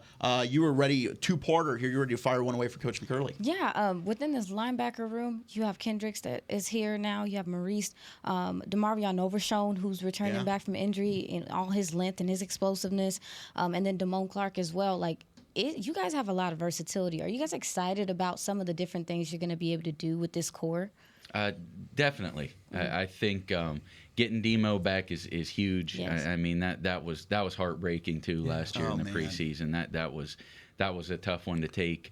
But getting Damone all the reps he did last year, for him to be able to slide over from Will Dime, Leighton goes down, he takes over the mic. We feel really comfortable about him playing really any position back there, even the Sam now moving forward and things. So Eric obviously bringing him into the room, and Marist. So it's going to be, and we hope to add today, and that we still need some numbers in the room just overall. Absolutely. So by the time training camp comes around, we really hope to have a competitive group going into the fall. What trait did you identify coming into the draft or coming into the offseason that you said, I really want to get more of this in the linebacker room? You know, I think for us, we just wanted good depth linebacker player. We need more bodies in the room, quite frankly, and good football players. And that's my thing right there. We'll figure out a way to use them. We have a good vision of Maris right now, what he can be, okay, with his ability to blitz and do all those things. But we want good football players in the room that are going to create competition. Now, you can say the things about the run game and getting bigger and all that stuff, and we'll do a better job, in all those areas. But at the same time, we want good football players in the room that are going to up the competition and give us the most bodies come next fall. Coach, what was the challenge last year for you? You did a hell of a job of dealing with like a lot of dime stuff with playing with undersized. You're playing with safeties as linebackers, and you're trying to mask that as best as you can. I could sense when you just answered that question, more bodies in the room. Mm-hmm. Is that something that like, okay, we did what we had to do, but I see us going a different direction of not, and nothing against Dan and them. You guys played a hell of a defense, but is there we need more bodies here? Yeah, obviously we got short with the injuries, losing Dev during the season. There was some things didn't go our way, and we ended up short. I'll say this. For Marquise Bell though. Yes. A shout out to Absolutely. him. What he did for us last year was outstanding. Absolutely. Because he came in and gave a great effort, and I'd still have him in the room any day. I was wondering, are you going to fight for Marquise Bell? It's going to go that way, but I'm a Marquise Bell guy for life now for what he helped us do. So, we're going to get more linebackers in the room, and we're going to let him go play safety and do what he does, but at the same time, just my appreciation hell of a job for by him you guys, and though. It really what he did. Was through the roof. Really quick, because I know you got to get out of here. What kind of insight can you provide us about how DeMarvion Overshown has developed off the field? Do you think he's kind of taken a veteran mentality to his quote-unquote rookie season? Well, I'll say this: the way he's attacked, his rehab, extremely impressive. He's ready to go. He's itching to get back out there. If he could go out and take all the OTA reps right now, he'd do it. And Britt's done a great job with him, and I think he's ready to go. So it's going to be real exciting for him come training camp. Mm-hmm. Cowboys linebackers coach Scott McCurley with us. Coach, thank you so much. Thanks, guys. Hey, and congratulations. Yep. It's going to be fun. Yep, thank you. Yep. There he goes, Coach Scott McCurley, as we have round 4 underway, about to visit with Chris Vaughn. Of course, gave us one of our highlight moments of last year's draft. And Chris, we were actually getting to talk with you this time last year. And we didn't know for sure that the Deuce Vaughn pick, who is, of course, your son, would be made. We were kind of hoping. We all did love Deuce and getting to watch his tape. Then it happened. And it was a more special moment for you, I can imagine. You've gotten to talk about that. But for us, our room lit up. It was incredible. It was pretty emotional. It's pretty cool. It's amazing. We talk every day, but it's about football. But now it just happens to be about the Dallas Cowboys. And so it's still pretty special to have him here with us. Well, from K-State, here's Cooper Beebe now. And, Cooper Beebe, everyone in this room knows, my man crush of this draft. I absolutely love him. We got to talk with him last night, and I asked him about his relationship with Deuce. He said they were very, very close. So how excited are you now to bring Cooper Beebe into the fold here? Well, it's funny because, we're having our discussions, and we're talking about guys that are there at that pick, and I'm trying to be as professional as possible, because I'm a big Cooper Beebe fan. I've seen him play live a bunch. Yeah. I've probably seen him play more than anybody on our staff. So, but just trying to be professional and try to keep it, But when I knew we were going to pick him, I ran out of the room and I texted my wife it's coming. We got him, and my wife and Deuce are really, really excited. Awesome. I want to touch on the family aspect because the life of a scout is not easy. You're on the road so much. How important is that core unit for you guys from a personal standpoint? Very, very important. A lot like, and are you speaking about family? Yeah, because we saw a glimpse of that last year. Right. With the emotion and everything, and you texting your wife about one of your son's former teammates. So, how important is that core unit for you guys? Well, first of all, let me say, coaches' wives of scouts, they deserve many, many crowns once they make it to heaven, because they hold family together while you're on the road. They are at a lot of places. They're the GM of the home while we're out doing what we love to do, and they're the backbone and support that help coaches, personnel men be successful. And I've got one at my house. She's the boss. And, what she says goes. And I'm pretty sure that other guys on our staff are very fortunate to have their significant others also. I'm curious, just a general philosophy question. Brian has talked before about one of the things he likes seeing from a cornerback on tape, like that flashes for him, is when somebody takes a receiver on the other side, corner takes a receiver, and if it's a drag right across the field, they're able to stay in the hip pocket all the way. Is there a play that you see on tape at a specific position where you're like, ooh, that always stands out to me? Like when I see that makes me get excited about what the player can be. Well, the thing I think's a lot different than when I was a college coach and recruiting high school running backs.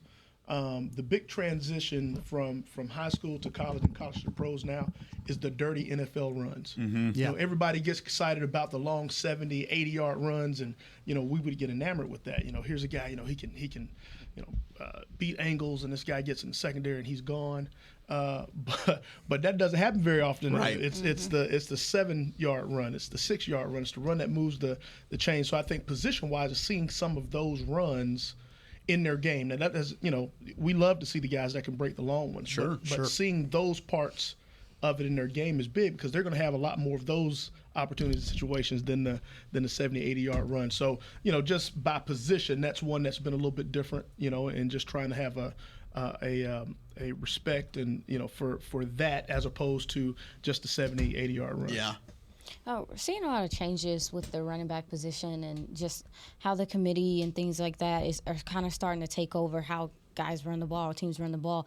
What would you tell a young running back that, is in college or going into college right now to prepare for when they come into the NFL? Because you might be like the lead guy on your college team, right. But when you're coming to the NFL now, teams are kind of prioritizing longevity. Yep. Within their room. So what would you tell a young guy? Diversify your portfolio. Talk about it. Talk about it. It's a great way to put it. Be a receiver too, yeah? Yeah, and special teams Yes, is sir. huge because once you go to by committee, then you're probably sharing the special teams roles too.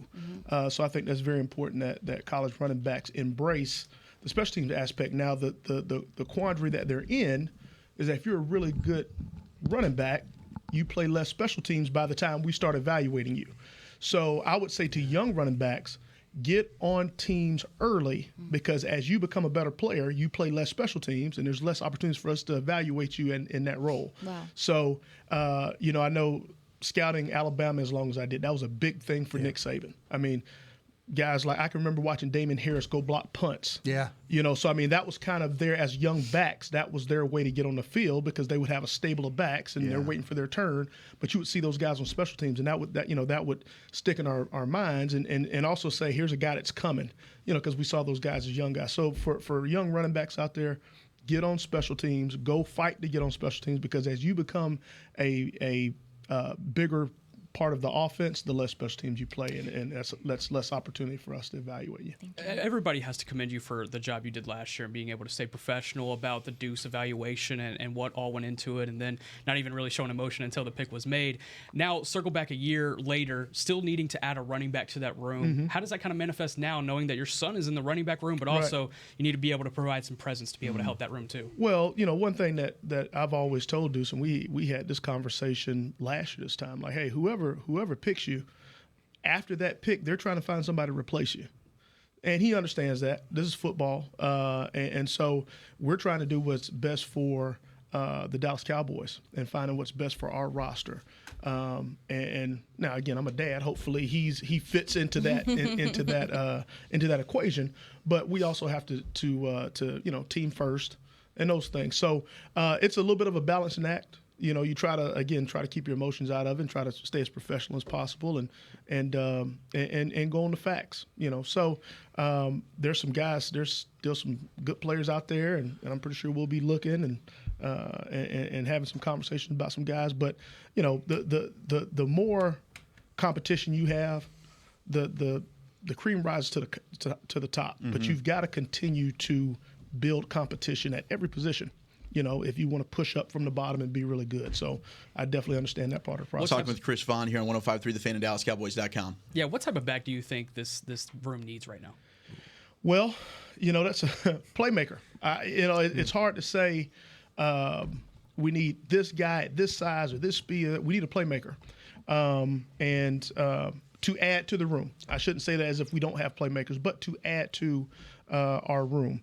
And those guys come in different shapes and sizes. And as you look at the draft and who's left, those guys are kind of in different shapes and sizes. So I think we'll have conversations about, key pieces and how they fit into what we already have and how that'll impact our team.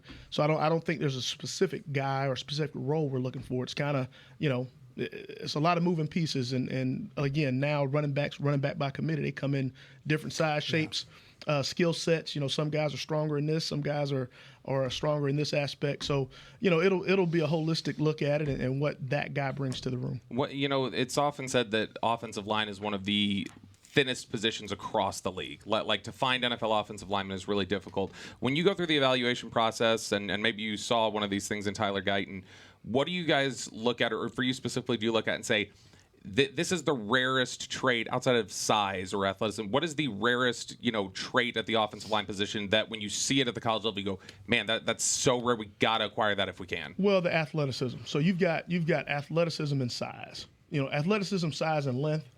That's a lot to work with, and those are the things that Tyler definitely has. He's athletic, he's tall, he's long, and he's young. That's the other thing, young at the position. So there's a belief in the upside that there's a big jump once he gets from college to here because he is a young player. I think he's only played offensive line for 3 years. Went to TCU as a defensive lineman. It's funny. Give you a quick draft story. So we're sitting in the draft room, and a former coach at TCU that I know recruited Tyler to TCU.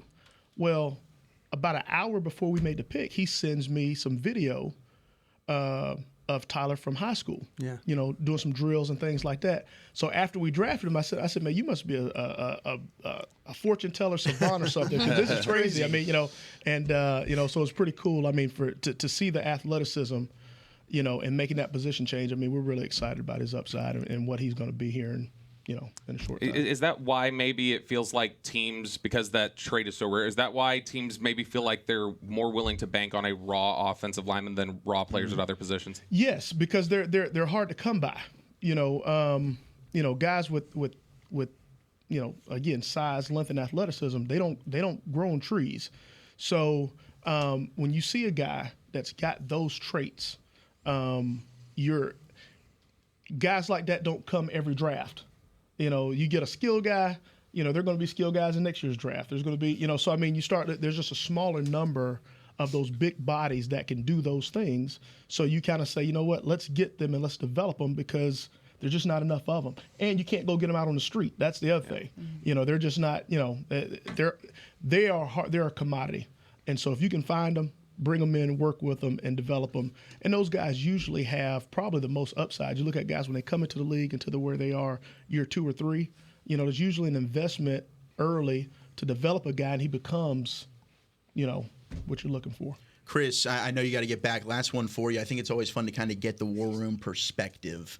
When you're in a situation where you're on the clock at 24, there's players that you like, but also, okay, now we need to go back and possibly trade back, acquire some extra picks. What are some of those conversations like? And if you've got as a scout a player like, I'm ready to stand on the table for, we can't move out of this pick, how heated can that war room get? Well, it's you definitely get into a lot of conversations. The one thing that we benefit from more than maybe anybody in the league is the experiences that Steven and Jerry have. I mean, just have been there, done that, seen it, and they've got great instincts for, let's hold here, let's take it there, and it's amazing to watch and see as they start having discussions and how it goes. And so we're in a really good spot when it comes to that as far as making draft strategy decisions because, they've been there. The only way you get experience is by getting experience, and they've been there, and you can see that in those type of situations. You're the best. Thank you so much. This has been a blast, man. Enjoy the rest of the draft. Looking forward to it. Thank you. Chris Vaughn with us here on 105.3 The Fan and DallasCowboys.com. The 4th round has begun. We'll break down all the picks that have been flying off the board so far. Cardinals right now on the clock at pick 104. You're listening to the 2024 NFL Draft on 105.3 The Fan and DallasCowboys.com. Well, that was fun. We That was just so had much a fun. little marathon there with some scouts and coaches getting some really, really good insight. Of course, Zach Wolchuk, Bobby Belt, Nick Thanks Harris. to Roxy, though, for doing Roxy's that. the best. Roxy, you talk about I mean, we somebody get grabs spoiled. Roxy makes this building run.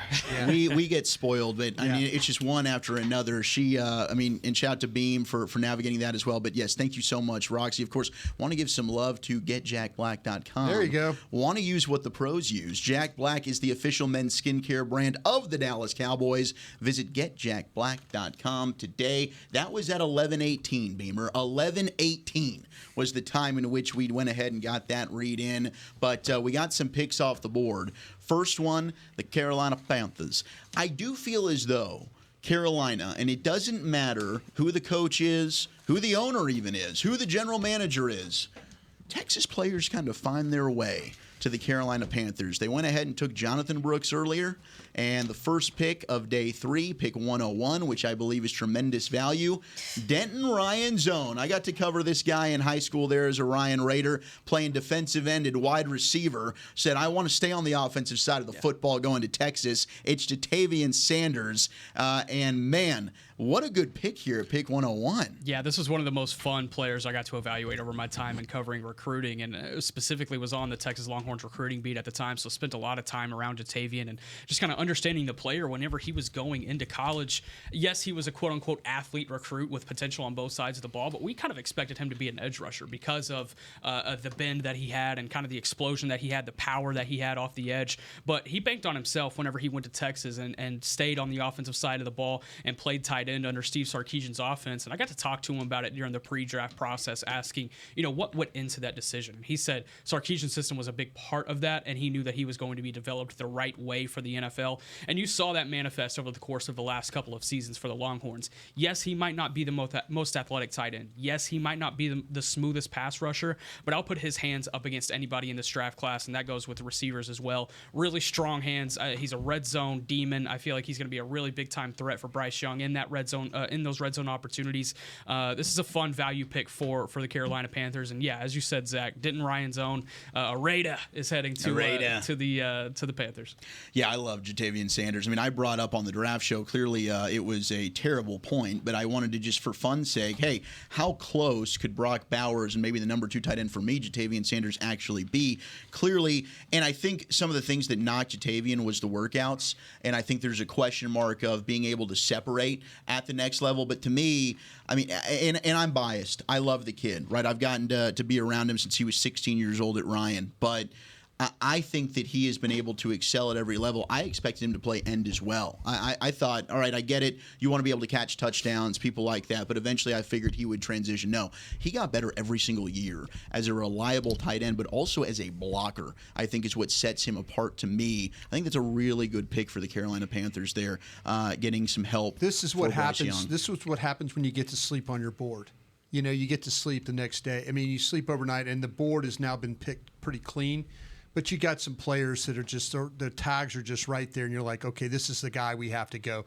I'm surprised Denver got back in. They swapped with Seattle and were able to pick up Troy Franklin, the wide receiver from Oregon. I think there's some people that are surprised that he has lasted this long. But, he's a guy that we all kind of liked a little bit. And then, it's sleeping on your board.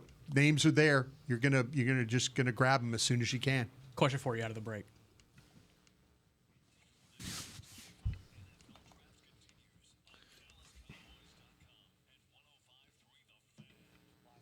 All right, round 4. We got picks flying off the board right now. Jatavian Sanders, tight end out of the University of Texas, former Denton Ryan Raider, goes at the first pick of the 4th round to the Carolina Panthers, followed by Troy Franklin, the Oregon receiver. He gets to link back up with his college quarterback, Bo Nix, with the Denver Broncos. That's a pretty fun fit right there. Layden Robinson, the offensive guard out of Texas A&M. I liked him a little bit. Going to the Patriots at pick 103, and then Dadrion Taylor Demerson, a speedy but maybe undersized safety, but the speed is there. That guy has sideline-to-sideline range out of Texas Tech. He is going to the Arizona Cardinals.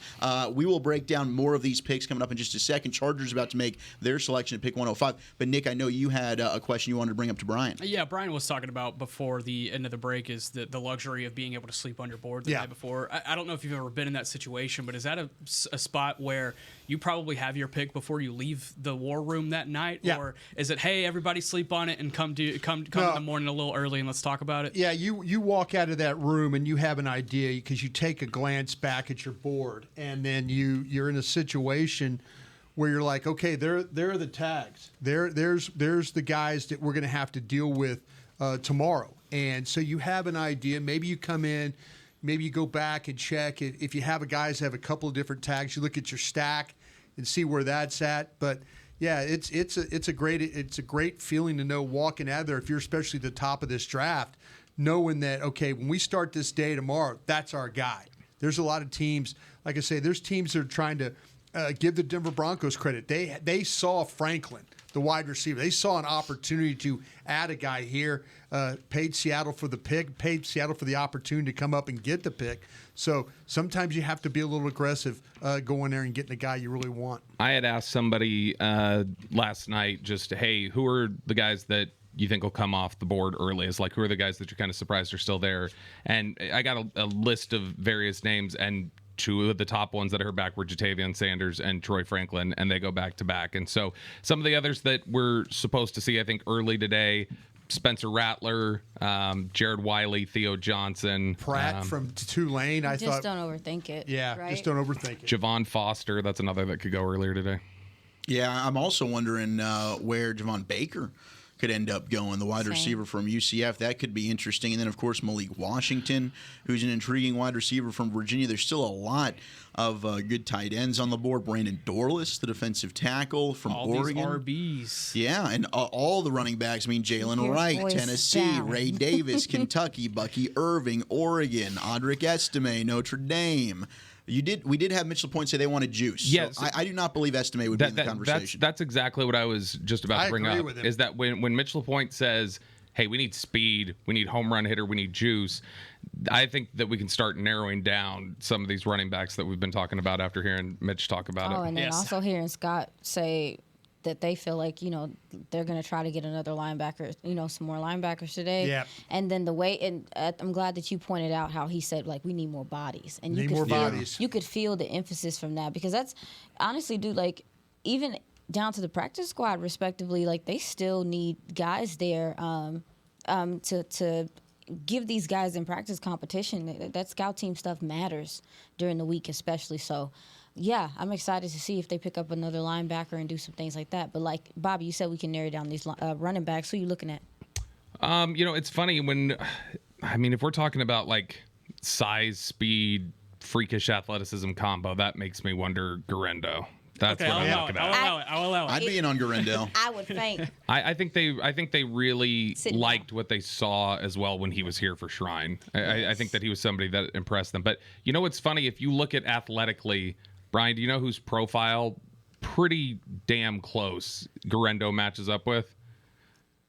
Darius Jackson. You remember when they took him out of Eastern Michigan? Yeah. The physical profile is almost the same player. What year was this? And what was that? 16? Was that the Dak draft? I think it was 16. And that was a guy him. that was a guy that was kind of kept around the league for a while because of that. So I think when you look at the profile, and I think the tape is better for Guerrero than it was for Darius Jackson, but that's clearly a profile that they've been intrigued by before. He was ahead of his time. Still having that Wisconsin pedigree, too, even though he did finish up at Louisville, Isaac Guerrero. But I'm going to continue to stand on the table for Isaiah Davis. Get that Jackrabbit back in Frisco. Well, I'm not against Tracy from Purdue. Yeah. Very productive there. I mean, juice, that's the definition right there. Tyrone Tracy Jr., converted wide receiver. Yeah. But they've never taken a running back on day 3 who's a converted wide receiver, have they? Oh, no, Tony Pollard. Sorry. Pollard. Yeah, that's right. I thought you were doing this a bit guy's there. got bits and jokes and bits and jokes. Oh, this is day 3. You are in for it today, dude. Blake Watson. Yeah, this is not 5:38 late in the day. This is 11:27. No, but it is. There. But it is hour 13, Brian. Still, I think you can all move aside. The most athletic, most juice we've got left. there's a kid out of Tennessee that nobody needs to take. He's got all kinds of warts, injury issues. He's a character concern. You don't want him in your locker room. Nobody take him. Nobody take him. He needs to end up with a star on his helmet at the end of the day here coming up, hopefully very, very soon. Okay, picks are flying off the board. The Troy Franklin selection, I think, is a home run for the Broncos. All of a sudden now, maybe Bo Nix ends up being a good quarterback. One read guy, look over. There's my guy, Troy Franklin. You want to fight or something? Well, the thing about, I think the body type, the slight build, I think that maybe turned some people off. I know Vaughn Lombardi and I were doing some stuff, and we were kind of like, hey, what are you seeing with Franklin? I know there's a lot of people. People on Twitter this morning were all asking me, Franklin, I had in the second round. He seemed like a very highly graded guy that people thought a lot more of him than maybe what the league has thought right now. In the fourth round, probably a good spot. That's exactly where I had him on the board. Man, okay, so Cedric Gray. There he goes. Cedric Gray just going off the board of the Tennessee Titans at 106. That's a good pick. It just feels very Titanish. I loved Cedric Gray. I mean, out of the linebackers that I was watching early, because you figured the Cowboys were going to be hunting linebackers in this draft,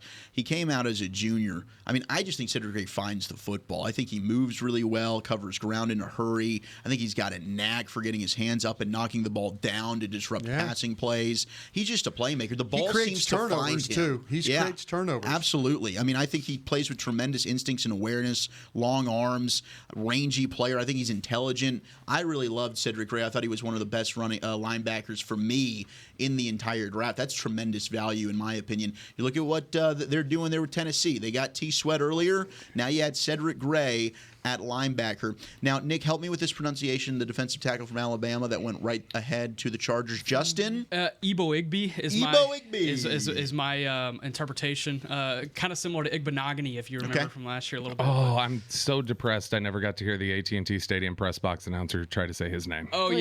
Yeah. You know what's funny? We go to Miami, right, and Christmas Eve, and he was traded from Miami, and the Miami PA guy just butchers it. I was like, it's not like he was a first-round pick here. When he scored the touchdown here it over the Giants, PA was probably a highlight of the season. That was terrible.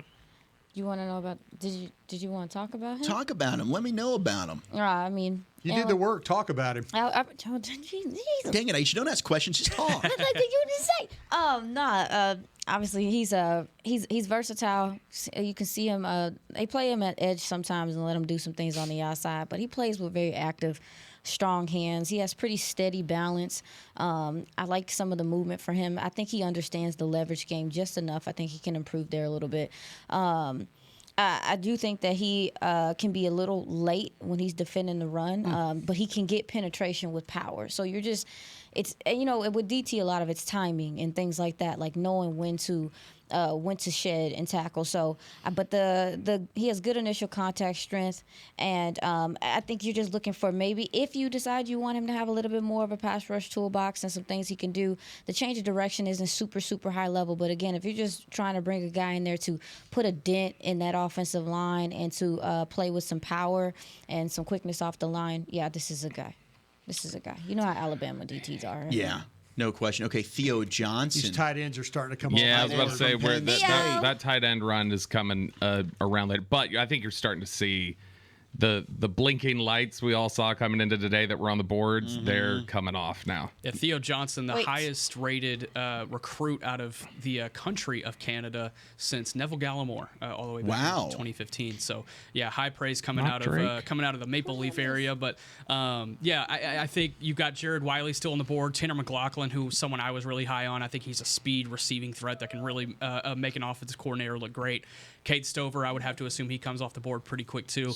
And a guy that I liked at the Senior Bowl is Brevin Spann-Ford. I think he's more of a blocking guy. He's a big frame for the Golden Gophers, but I think he's a guy that you could potentially see come off the board quick too. The tight ends I was told would come off probably quicker today were Sanders, Johnson, Stover, Wiley, and then A.J. Barner. Theo went to the Giants? Theo went to the Giants, yeah. Yuck, I don't like that. I know, because he excels over the middle of the field. I think up the seam, he is really, really good. And he's got toughness to block They busted on that ends. guy they got from the Raiders, right? Oh, well, Darren Waller might retire. Yeah, that's what I'm saying. He's so undecided on what he wants to do with his future. Now he's in the middle of a divorce. So this is a good. He might need to play. Theo Johnson's a guy that I don't think breaks a lot of tackles for Yak, but if you get him on the move and you get him in space, he can turn up field and provide some big plays for you. Vikings on the clock now. Pick 108. I believe they've got a fan that is making the selection right now. For Minnesota. Kyrie Jackson, defensive back, Oregon. Wow.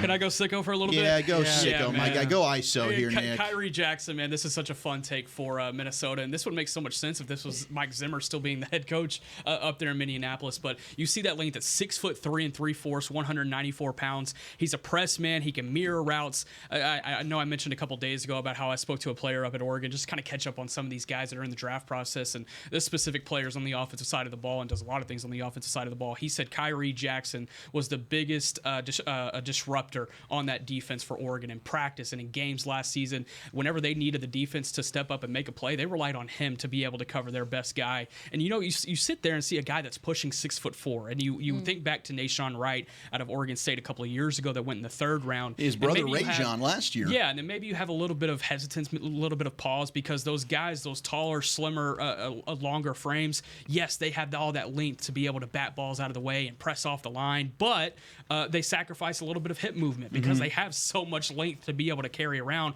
I don't see that with Kyrie Jackson. Granted, it took a little bit for him to get on the field. I think that development was really important for him up in Eugene, but once he was able to get on the field, he understood zone concepts. He was able to step up and play press man, but I think he's a guy that you could put on the boundary 5 yards off of his guy. He's going to be able to account for anything in front of him, and he's going to be able to step back step for step with whatever type of receiving threat comes at him. You can line him up against physical guys. You can line him up against speed guys. I think he can still be as important in both areas. But the one thing that I think he will help the most in the NFC North is being able to account for guys coming around in the run game. I think for him to be able to step up and do that, that's going to be huge for the Vikings. Love this pick. He was my second highest rated guy still left on my board. Yeah, I'm with you. I thought he was very, very high. He was very, very high on my board. Led Oregon with 3 picks, 10 passes defense. Now, he did transfer from Bam. I'm not sure if you mentioned that or not. If you did, I'm sorry, Nick. No, I didn't. Played a lot of special teams with the Tide. So he's a guy that can come in immediately, play special teams. But at corner, and Aisha, I know you've talked about this with some of those Mizzou guys, like the attitude, the sweat. Kyrie Jackson is an alpha male on the football field. Oh, yeah. And at corner specifically, that's kind of what you're looking for. Well, I mean, because Nick brought up the fact that, like, if you're going to do it in the round and you think that you just going to be able to do it because it's a corner out there, he's definitely coming down with bad intentions. In the 2024 NFL Draft, the Atlanta Falcons select Brandon Dorers, defensive end, Oregon. Let's go! Oh, Brandon Dorless at this point in the Did you hear draft. that? Defensive end, because I think that's very big. Y'all That's mentioned the interesting. piano players over the Yeah. course of this draft cycle. He's a guy that can move around, 6'3", 283 pounds, but he has the athleticism to be able to come off the edge if he needs to. I don't think he's like a wide 9 guy by any stretch of the imagination, but I think he can play anywhere from 3 all the way out to 7. He's a really versatile guy that'll be able to make that Atlanta defensive line really have some versatility and some flexibility. Back-to-back Ducks here in the 4th round. Brian, Dorless was my second highest rated player behind TJ Tampa, who's still out there from Iowa State. But Dorless, second fastest 40 time at the combine among interior defensive linemen. He also had a 1.68 10-yard split, which was tied for 3rd. But yeah, I mean, he's a guy you can play along the offensive line. I like the hands. I like the power. I think he's consistent with his technique and leverage. He gave guards fits in that Washington game. And Washington's already had 2 offensive linemen. Granted, they're tackles that have been selected. But I was a big fan of Brandon Dorless. I actually had a 2nd-round grade on him. Yeah, his build is interesting because he's just, God don't make us all the same. He's like perfectly proportioned to be that height, that weight. It looks right. He looks lean. He looks strong. You mentioned, he can line up multiple alignments, and I think that's partially why it's even taken this long. But the fact that they called him a DN lets me know that they see some things with him. Yeah, the motor and pursuit is what stands out to me with him. It's not always pretty with him. He still needs some refining, but the effort is there with him most of the play. So I wasn't sure. I felt like people were kind of down on his testing now. I know, that's weird. At the combine. Because I thought his testing was really, really good. I thought it was just fine. But Yeah. I know some people But were I down on his think testing. you made the point there of was Baker. Yeah, we're going to need to break this down in just a second. You made the point of like what position is he going to play, right? Right. Maybe that scared some teams away because they didn't think he was quite big enough to play defensive tackle. Maybe he was too small to play defensive end. Falcons got a good pick there and an interesting draft there in Atlanta. Patriots just made a very interesting pick. We'll tell you about that on the other side. You're listening to the 2024 NFL Draft on 105.3 The Fan and DallasCowboys.com. Okay, following along on the .com side, Javon Baker, the touchdown maker from UCF, ends up going to the Patriots. They need wide receiver help for Drake May. They're getting quite a target here with the wide receiver from UCF. Brian, I think we all liked him, but I know there's some qualities here. Do you like this fit in New England? I'll tell you what, Elliott Wolf, he's doing his best there to try and work with this roster and try and get some help for his guys as his new quarterback. Here's another transfer from Alabama. He's a fluid moving athlete. He plays with a really good short area quickness. He does a great job of creating separation. The scheme allows him to catch the ball on the move. Gus Malzone, that crew down there, they like to come at you in a hurry. He tracks it well. He'll go get it. He's very good at high pointing it. He's a strong-handed player. He'll extend away from his body. The ball skills are good. He makes contested plays. He can help you in the running game with his ability to block on the edge. There's times where you see him, find ways to get in the way, and then all of a sudden the ball's coming behind him. But I thought he was very much like when we watched Jalen Tolbert, and we haven't yet seen it at the Cowboys, but when he was at South Alabama, I kind of thought the same thing with this guy. The ability to go up, high point the ball, contort, do we have to separation, play on the move? Kind of a similar type of guy. I thought that a little bit of a lack of speed shows up at times. I don't think it's elite, but he is tenacious with the run after catch. Yeah, he's sneaky, but he has a sneaky second gear that's not super like, I don't know if it's not super sudden, but it does happen. And then also, too, you brought up the comparison to Jalen Tolbert. Yeah. I wrote down that Javon Baker is extremely QB friendly. Yep. Yes. For all of the reasons that you named about him, high pointing the ball, the concentration, the route running. He definitely is somebody that Drake May can build and grow with in New England. Yeah, I think one thing is for certain coming out of these picks for New England so far is this is not going to be your under center. Let's have a 1990s fun fair offense in Foxborough anymore. Getting Javon Baker and Jalen Polk as receiver weapons for Drake May. They're going to spread this thing out. They're going to throw it at all three levels. Those are guys that can do a lot in West Coast style offenses too, being able to cross across the middle of the field and short, quick routes, one read type ordeals. I think that's going to really help Drake May's development in the Mayflower up there.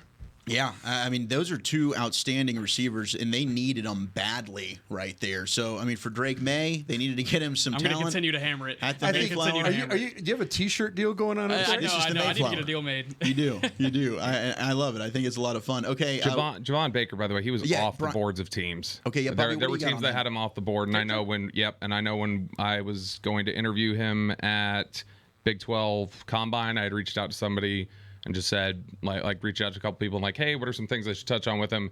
And I was told, well, if you want a good interview and don't want him to shut down, do not ask him about Alabama. So here's the situation for those, and if you're watching on the stream at DallasCowboys.com, you can then see this. But Bobby is behind me with kind of how our setup is. I don't want Bobby to feel left out. If you guys see that Bobby is trying to make a point, let Bobby freaking make his point, okay? All right, or touch me, Bobby. Rub my shoulder. Do something. Oh, I'll touch you. Yeah, that's fine. Bobby will make his point. Bobby will make his point. Yeah. You should have heard the phone call I got last night. He was crying. I was just like, he was crying on the phone. Literally tears. There were tears. It was like I he had couldn't. so many nuggets I wanted to get to. I was speaking and then in Aisha muffled called me, and syllables. Aisha's crying.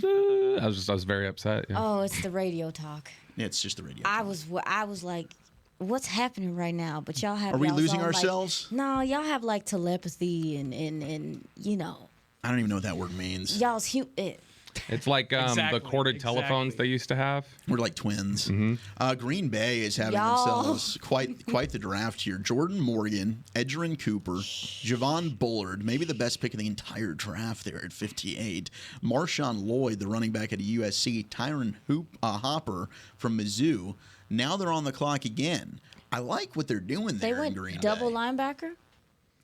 Yeah, they got Cooper and Hopper. I will say, if you look at that list, I'm pretty confident the Cowboys liked all of those guys. Yeah. So Yeah, I mean, they being their real scouting petty. staffs I and things liked all their it looks guys. like their scouting staffs have seen some of these guys pretty similarly. Oh, dear God. They're right behind you too, picking. Yeah, I know. They're stealing some That's what I'm dudes. saying. When they took Lloyd last night, I got a little hurt. You were upset? I drove home and I was behind. I was Okay, not here's the feeling good. Cheeseheads. International Fan of the Year. They getting them on nerves too. The New York Jets have traded the 111th pick to the four-time Super Bowl champion Green Bay Packers! With the 111th pick in the 2024 NFL Draft, the four-time Super Bowl champion Green Bay Packers selects future Packers Hall of Famer Evan Williams, defensive back, Oregon. Go Packers! It's the Oregon round. Wow. Okay, yeah, so they're there's just rolling out. two man. Oregon defensive backs as we're back on 105.3 The Fan. We've been going through some of the picks that have happened. The Packers and their draft haul as a whole is pretty darn good. Jordan Morgan in the first round, who I think they're playing at tackle. Edgerrin Cooper, the Texas A&M linebacker, in the second. One of my favorite players in the draft, Javon Bullard, the safety out of Georgia. Marshawn Lloyd, who Brian was very sad about, running back out of USC. Tyron Hopper, the linebacker out of Mizzou. And now Evan Williams, the safety from Oregon. Bobby, what do you think about this? What I think about is I am still trying to figure out, because nobody's given me an answer, what the hell's happening with Jaden Hicks. Yeah, I've reached out to a couple different people around the league, and nobody has a good answer. Nobody has a good answer, and I know there are people who like him. I thought it was a medical thing, and it's not. I just have not. I've called my gang of 7. And I know Evan Williams, for instance. I talked to 2 different people. They had him as a PFA. Yeah, I agree. Yeah, I want to go through these Green Bay picks really quick and Let's kind of go how through they it. have coincided with the Cowboys' interests over the course of the draft. Okay. So Jordan Morgan at 25. Cowboys did a lot of homework on him at the Senior Bowl and at the Combine, bringing him in for a formal meeting. Had a quick meeting with him. Edgerrin Cooper in the second round, formal meeting at the Combine. They met with him at the Shrine Bowl as well. That was one of their big targets at the Shrine Bowl to talk to. And then they brought him in for a 30 visit. So there was a lot of intention behind Edgerrin Cooper. I think if he was there at 56, there would have been some fun there. Javon Bullard, not a lot of interest there from the Cowboys. Marshawn Lloyd was a quiet 30 visit for the Cowboys that came in on the very last day. Him and Kingsley Suamataia came in on the last day of 30 visits. So they take Lloyd, and then Tyron Hopper. He was another one that was a formal in Indy and was a 30 visit. So yeah, there's something going on between the Packers and the Cowboys as far as needs. DeCamerion Richardson, the cornerback out of Mississippi State, who we talked about on the draft show. The size was there. Aisha, I think you actually might have brought him up. This is a good pick for the Raiders. Man, first of all, they get on my nerves because they just be picking. They're having a really good draft, which is rare, I think, for Oakland. They just be or for picking. Vegas. Oh my But gosh, super I owe money rangy in the with jar. that size, man. Yeah. You talk about the attitude of the player and the effort with the Very player. happy with my team. I'm right jealous. My guys are doing great. I'm Oh my leading them gosh. from heaven. You channeling. The Not Ravens enough about to pick speed. again. Not enough speed for Al. Ravens. Oh, it's okay. They're doing well. I like it. Aisha's right about them. They're just picking.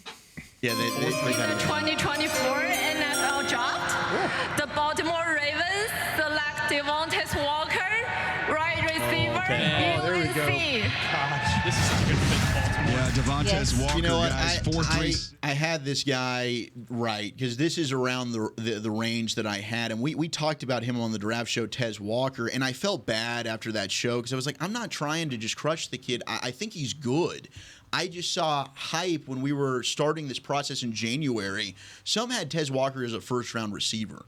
I just think with how deep this class was, I didn't have him in the conversation with some of the other guys that were at the top of the board there. And then he really struggled at the Senior Bowl, Nick. I know you were there and got to see some of those practices. I mean, the drops were an issue for him there. But big body out of North Carolina, falling to Baltimore here, pick 113 in the 4th round, a good value He's just pick. going to be a Pro Bowl player going to Yeah, it's a good Baltimore. value pick. Yeah, absolutely. And then losing the divisional round. you see It's a bad quarterback play, right, Bob? Yeah. You see an interesting frame at 6'1", 193, but the 4.36 speed that kind of stood out at the Combine. You see those long strides that manifest downfield, and Drake May was able to kind of put it in his bucket at times, but also they were able to help each other in a lot of different ways. I think they helped each other's draft stock as time went on, but yeah, it was the Senior Bowl that I think was a big proving ground for him, and he didn't quite show up there in Mobile. Instead, there were other receivers such as Xavier Legette or a Malachi Corley that may have kind of stolen his shine as time went on down there. Even a guy like Ryan Flournoy out of Southeast Missouri State, who I think we might hear his name called in the 7th round. Kind of a similar type skill set, but he was kind of one that stood out among that group. I believe he was on the American team. So Devontae Walker, yes, I think this is great value for the Ravens. This fits exactly into the Ravens receiver room, I think, too. He'll be able to kind of be a weapon that'll be interchangeable between inside, outside, maybe even some jet sweep stuff. This is an interesting weapon for them in Lamar Jackson. That's a good pick there at this point in the draft for them. I mean, this is a guy who is a deep ball guy. Like he's a nice catch radius as well. And I think the body control, I think he works along the sideline, to your point, really, really well. He uses his body well to secure the football in traffic. The issue for me was it doesn't always get a clean release versus press man.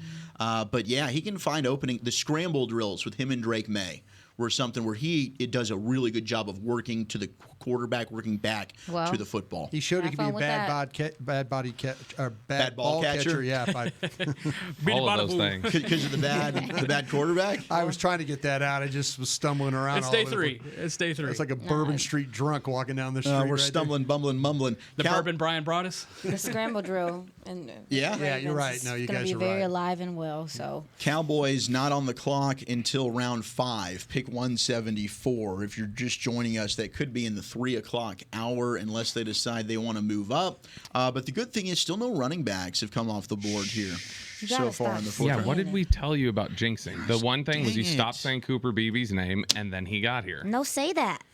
That's what matters. 2 o'clock. 2 o'clock, actually. I'm looking at an Eastern time list, as Nick Harris points out. He can't live his life. It's 2 o'clock? It's like 2 o'clock hour. I think it's like, what, 2:30? That feels so much better because it won't 3 hurt o'clock, his back, it seems so distant to me. I'm like, God, no, I can't. I don't know if we can My wait 3 anxiety hours. is screaming. Somebody tweeted at me last night, was like, hey, do you think the Cowboys can possibly try to move up and, use those comp picks next year? I was like, I think you can sleep in, dog. I think you can. If sleeping while listening to us. Yeah, go have brunch with the wifey, and you'll be back by 2, and you'll have a good time, and you'll make everybody happy. Let me ask you guys about this, because we've obviously got the rumors about Zeke, and that seems all but official. Nothing is official yet, but it seems as though there is going to be an Ezekiel Elliott reunion. And there's a lot of love on both sides. Like, you could tell Zeke wants to be a Cowboy, and he wants to end his career in Dallas. But do you think that lessens the, we have to maybe mortgage of one of those 5th-round comp picks for next year to get back up here if you see around a run on running backs? I hesitate on that just because they have done a lot of homework on later round running backs. You look at a Rasheen Ali out of Marshall, who was in for a 30. They talked to Tyrone Tracy out of Purdue at the Combine. Even Kumani Vidal has had some sort of communication with the Cowboys as time has gone on. So I think there is an expectation that, hey, if there's a guy there in the 5th or 6th that we still like, we're okay with doing that. I think that's probably the rhetoric that they've communicated over the course of the draft process, and especially through these first 2 days. And talking to Jerry Jones yesterday, and we asked him, do you feel like Ezekiel Elliott can still be an RB1? He said yes. And if that is the true belief under the understanding of the front office, then they would be okay waiting to grab a guy on this day. I wouldn't necessarily, but they know, they have a lot more context than we do. Bobby? I mean, I will say, and I think Nick knows this, that when he says, oh yeah, I can still, they say he can still be started.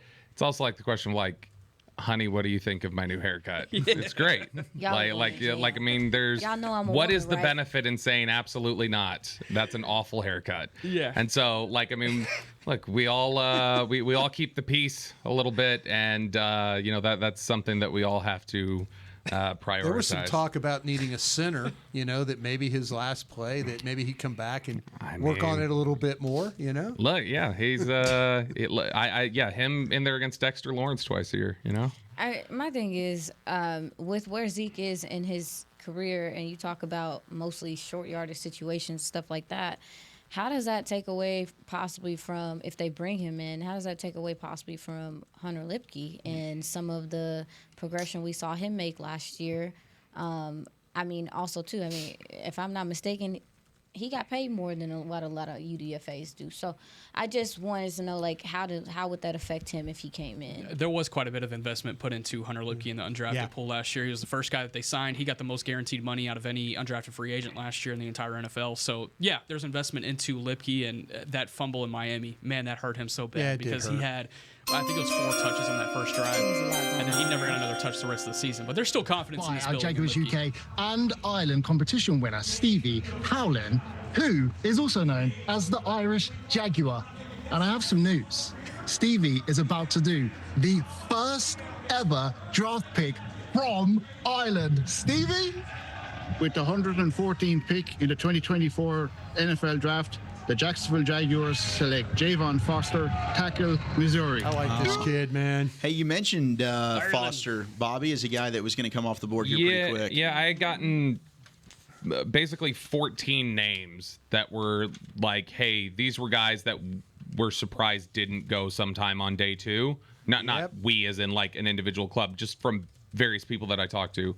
And 5 of those 14 have come off the board already. And so I think you are starting to see that overnight sit on the board and go, oh, there's somebody, let's grab him.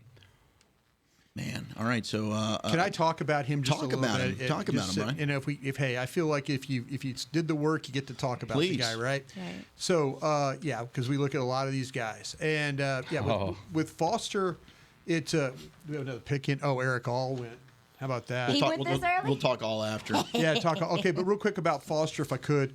As I get to him, though, this guy's a starter left tackle for Missouri. He was a 5th-year senior. He's got a thin, tall kind of build to him. He's got length for the position.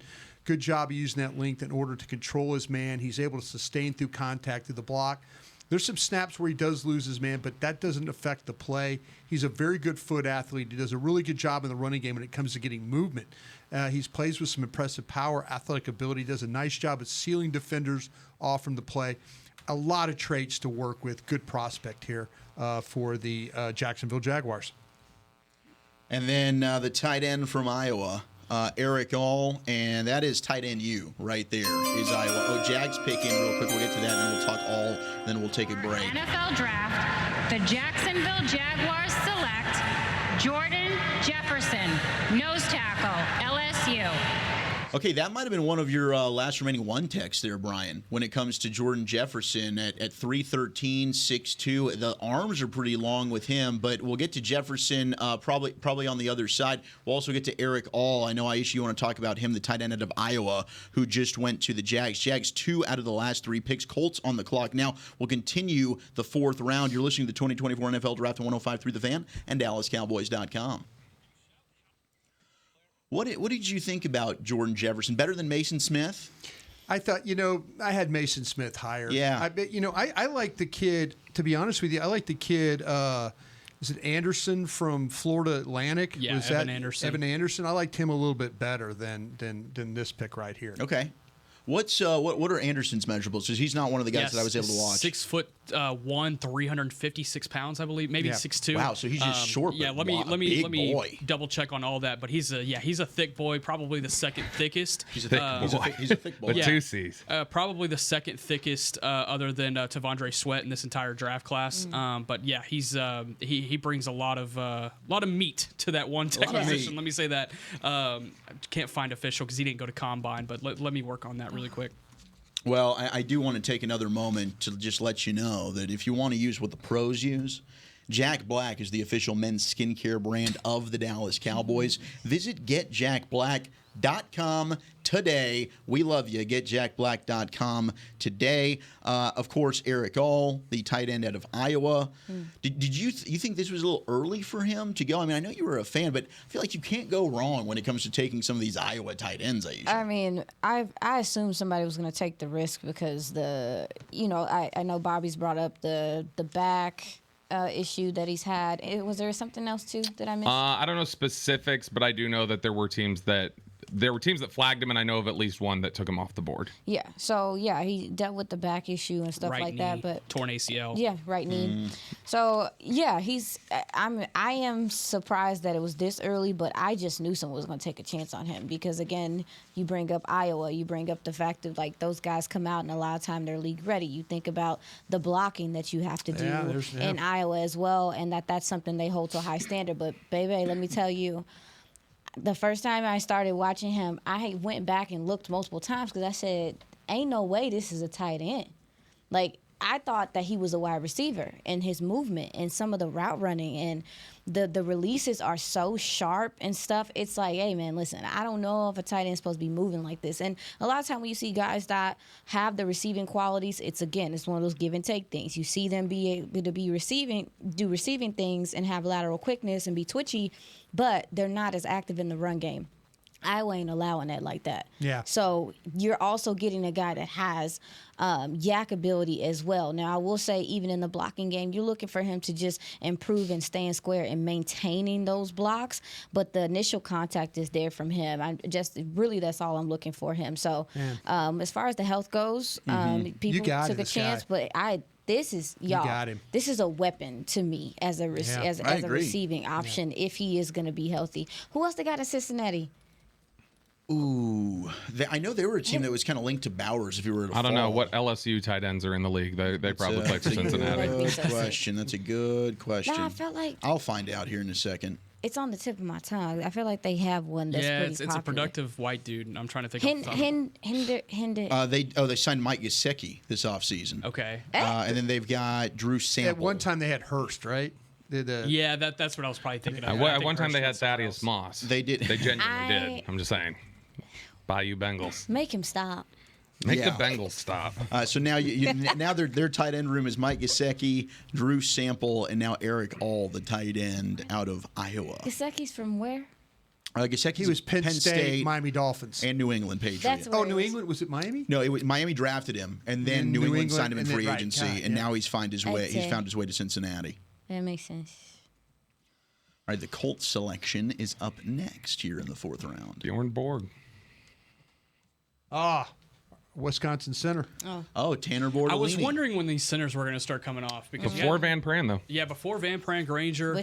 You also have Hunter Norzad still on the table. But yeah, Tanner Bortolini, man, this is a 4th round Wisconsin center. How about that? I know. This is a good spot to get Bortolini, and he started getting a lot of hype, I think, like among the Cowboy fan base. But like the athlete, no question, super athlete of the position.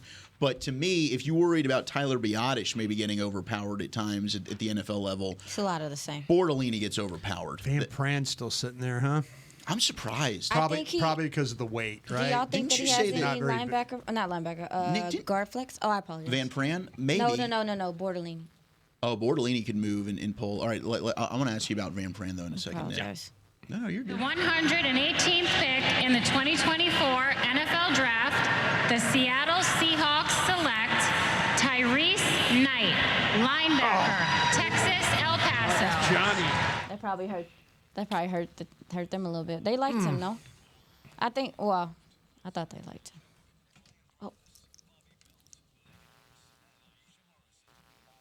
Fourth round, Fast and Furious, right here on 105.3 The Fan and DallasCowboys.com. Thank you so much for spending your draft weekend with us. I know you got a lot of options out there.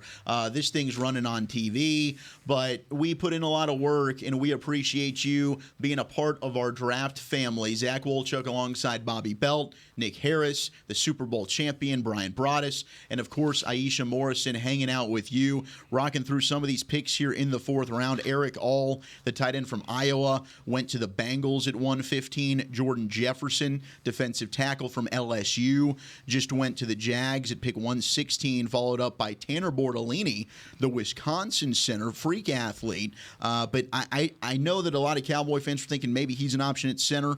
Clearly, they filled that void possibly with Cooper Beebe. But then Tyrese Knight out of UTEP, a guy that we talked about on the draft show, we liked quite a bit, going to Seattle. Your guy over there, Brian, having himself another pretty good draft. Yeah, I tell you what, Johnny, he must be out of the room They must be drafting. They kick him out, and Pete Carroll's out of the room. He's looking for running backs right now, and everybody around the corner is like, keep him out of the room. No, Johnny's doing a great job up there. I love this kid. When you watch this guy play, UTEP, not a good football team, and this guy played. No, seriously, this guy played hard every single snap. Downhill player, physical tackler. Loved the way that he was able to compete. Again, they're behind in every game, and he's still playing at a very, very high level. Great character guy. I think John Snyder, they've had a pretty good run of linebackers there in Seattle. This kid might be right in the line with these guys. They're having the Nick Harris draft over there. Byron Murphy at pick 16, Christian Haynes, the guard out of Connecticut at 81, and then now Tyrese Knight, the linebacker from UTEP, who I know you liked a lot as well, Nick. Yeah, can we get Babe Laufenberg on the line? See what he thinks about this one. Yeah, this is a fun pick, and this is a guy who could have portaled last year and ended up at a program maybe at Texas or Texas A&M, but staying at El Paso under a new head coach system too. I mean, that's tough to do, to be able to stay and bring that leadership to that second level. He's going to fit just right with that Mike McDonald defense that he's trying to bring in his first year as head coach. This is going to be a really good rookie to have in that room and develop. I think he's a hell of a player as far as athleticism, being able to read and react, get into the backfield. I noticed him the most in the run game, but he's a guy that can cover the middle of the field as well. How are things going back there, Bobby? Pretty great. Just working on some stuff, trying to find some things out. Steelers are on the board. When you get something, just go ahead and tap me. Oh, Steelers here. I don't know. Where are Steelers they? on the clock. Whoever's your best player on your board, that's who they're about to take. To County Kerry, Ireland, I'm Paddy Clifford, Kerry Gaelic footballer and a proud member of Steeler Nation. With the 119th pick of the 2024 NFL Draft, the Pittsburgh Steelers select Mason McCormick, guard, South Dakota State. Okay. I could listen to that guy say guard. I could listen to that guy say Mason McCormick. How perfect is the name Mason McCormick being picked by the Irishman? I wish the guy in Ireland would Mason have actually McCormick. picked this pick. Yeah, He's a guard. Mason McCormick at this point, he's an interesting player to me. I mean, he was a guy that was he one of the Shrine Bowl guys? He was. Yes, was here. Yes, Yeah, and he stood out there, 6'5", about 310, 315. It'll depend on how you look at him that day. Very versatile interior player. He played right guard, center, left guard. And he looked steady everywhere when they used him there in practice at the Shrine Bowl and different drills. He just flies to the second level. The foot quickness is really good from him, especially at his size. I think he times his anchors well as well. You do see some balance things from him that maybe he needs to work through, but the hand movement, the hand placement is consistent and is very strong. This is a fantastic pickup to me. With the flexibility he possesses. He is the classic like FCS, like just mauler, nasty guard. Who you're just like, there's probably some athletic limitations, but he's mean and he's powerful. That to me is Mason McCormick. Just honestly, you know who he reminded me of a little bit was, and it wasn't a guy, it was somebody who ended up here in Dallas. But Brian, do you remember Nate Thieker from Wayne State? Yes. Nate, he reminded me of Nate Thieker in the way that he played with power and like real nastiness. And so I like him. I wouldn't, if the Cowboys would have been in need of a guard and had a 4th round pick here and they took him, I wouldn't be upset with that. I like the edge that he plays with. I've done a lot of homework, obviously, on Isaiah Davis, and Mason McCormick is a result of that as well. The one note that I had, Bulldog, he has like this neck brace that he plays with at guard. 55 straight starts on the offensive line for the back-to-back FCS national champions. That's a big-time feat. He was able to pave a lot of those running lanes for Isaiah Davis between the tackles, and it allowed him to be a more efficient runner as his time went on up there in South Dakota. So, yeah, I think this is a great pick for Pittsburgh, especially in that offensive line room that has already added Troy Faltanu. They added another really good offensive lineman on day 2 as well. Zach Frazier. Zach Frazier. So they've got 3 offensive linemen. Troy Faltanu, as you mentioned, the first round. Zach Frazier, the center from West Virginia. Then Roman Wilson, the wide receiver from Michigan. Peyton Wilson, the linebacker from NC State, which broke all of our hearts. And then Mason McCormick, the guard from South Dakota State. What a draft for Pittsburgh right now. Yeah, I think with McCormick, and I don't know if you guys saw this, he tends to play a little tall. Well, that's what I'm saying. The balance is his leverage is inconsistent. You're absolutely right. I think with the knee bend, the leverage, I think in the NFL, he's just going to have to play a little bit lower. He's strong, but I don't think he's strong enough to play upright. He's stiff as a board. Yeah. He is stiff as a board. That is a fact. Yeah, I didn't think. I think the athleticism, and the speed is more impressive than the strength to me right now. There you go. I like what you're saying there. Nick just brought it up, though. Let's bring back more neck rolls on offensive linemen. I miss the days of the neck roll. Gene Upshaw? Yeah, that just looks intimidating. I like it. Yeah, I thought about wearing one today. Just wearing it. You should have. You should have come in with the Sugar Bowl jersey. Come in with the Sugar Bowl jersey, a helmet. Absolutely. Wasn't Gogan a neck roll guy in the 90s? I think so. Boy, you want to talk about when you talk roll. to people from the 90s team, and you go, there were a lot of characters on the team, a lot of mean, nasty players. If you say, who's the meanest football player you ever played with? A lot of them will not say Charles Haley. They will say Kevin Gogan. Kevin Gogan. All right. We've got the Dolphins pick coming up, pick 120.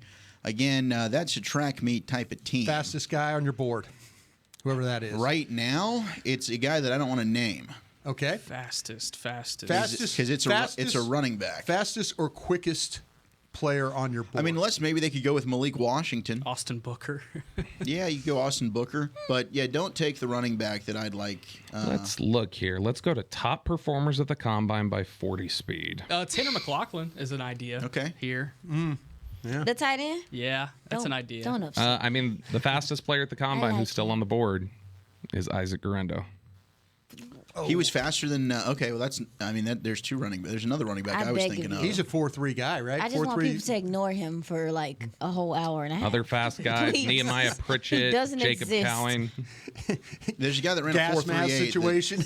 I just don't look at him. I'd be pretty heartbroken I if he love went Jacob here. Cowing. I really I liked him. Arizona Cowing's a good player. He's fast. That Really Arizona productive. tape is fun to watch, right? Yeah, and I That's a don't want to good get ahead of team. ourselves, but this time next year we're going to be talking about Teteroa McMillan, who's another receiver on that Arizona team. Oh my goodness! If y'all are some college football fans, go catch some Wildcats next year. How do you think they're going to do losing their coach?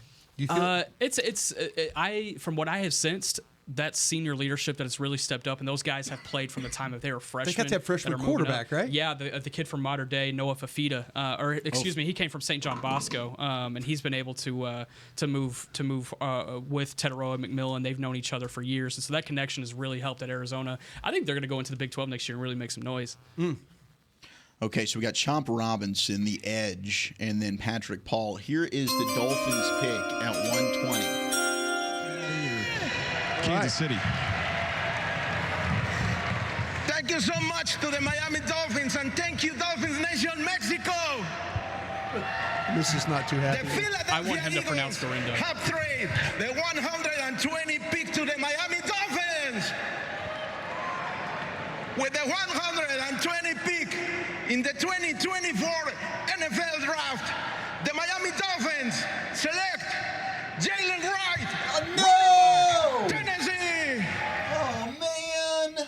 Come on. Mike McDaniel. He was a cannot keep getting 4.5 away guy, with right? this. Jalen Wright. Oh, no, he Jalen Wright was 4.38. Yeah, that makes sense. Bleeping Yeah. kidding. Can't help yourself there. Gosh darn it. How many running backs do they need, Mike McDaniel? It's honestly a little You're bit. hoarding them all. You're hoarding the running backs. It's a little bit much. Jalen Wright is going to be a star. The problem is now he's got A-Chain in that backfield. It You wasn't also have Raheem Mostert. He's not even going to touch the ball enough. Like, you don't need him. They doing too Miami, much. stop it. Stop it. Yeah, it does feel like Madden Ultimate Team a little bit. Like It they're just does- stacking up cards. They're just picking.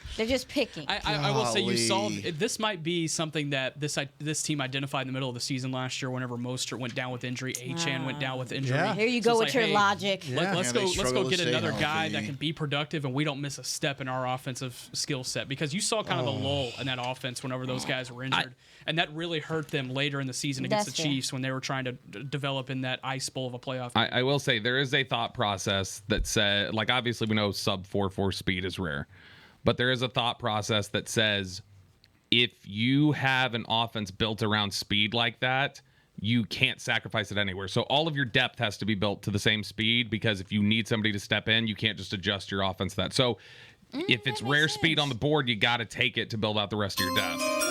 Here's Seattle from Germany, and then I'll talk about World Cup winner and Champions League winner, Karl-Heinz Riedle. And I'm Marcel Schmelzer, former BBB left back and two-time champion. We are very delighted to announce the Seahawk next pick for 12s everywhere. Was the 121st pick of the 2024 NFL Draft, the Seattle Seahawks select AJ Barner, tight end, Michigan. Go Hawks!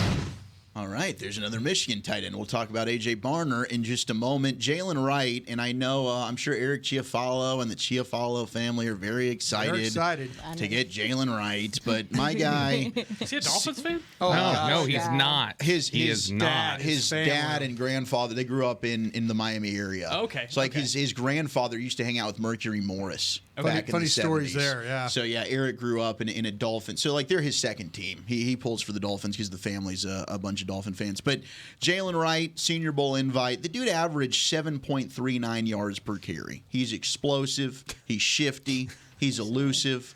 I think he runs behind his pads. He's tough to bring down.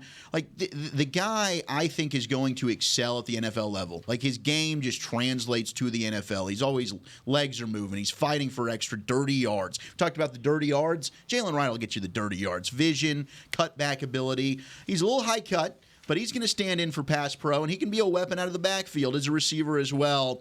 To me, I loved him. It's a great pick there for Miami. Bears about to pick, and then we can talk some A.J. Barner.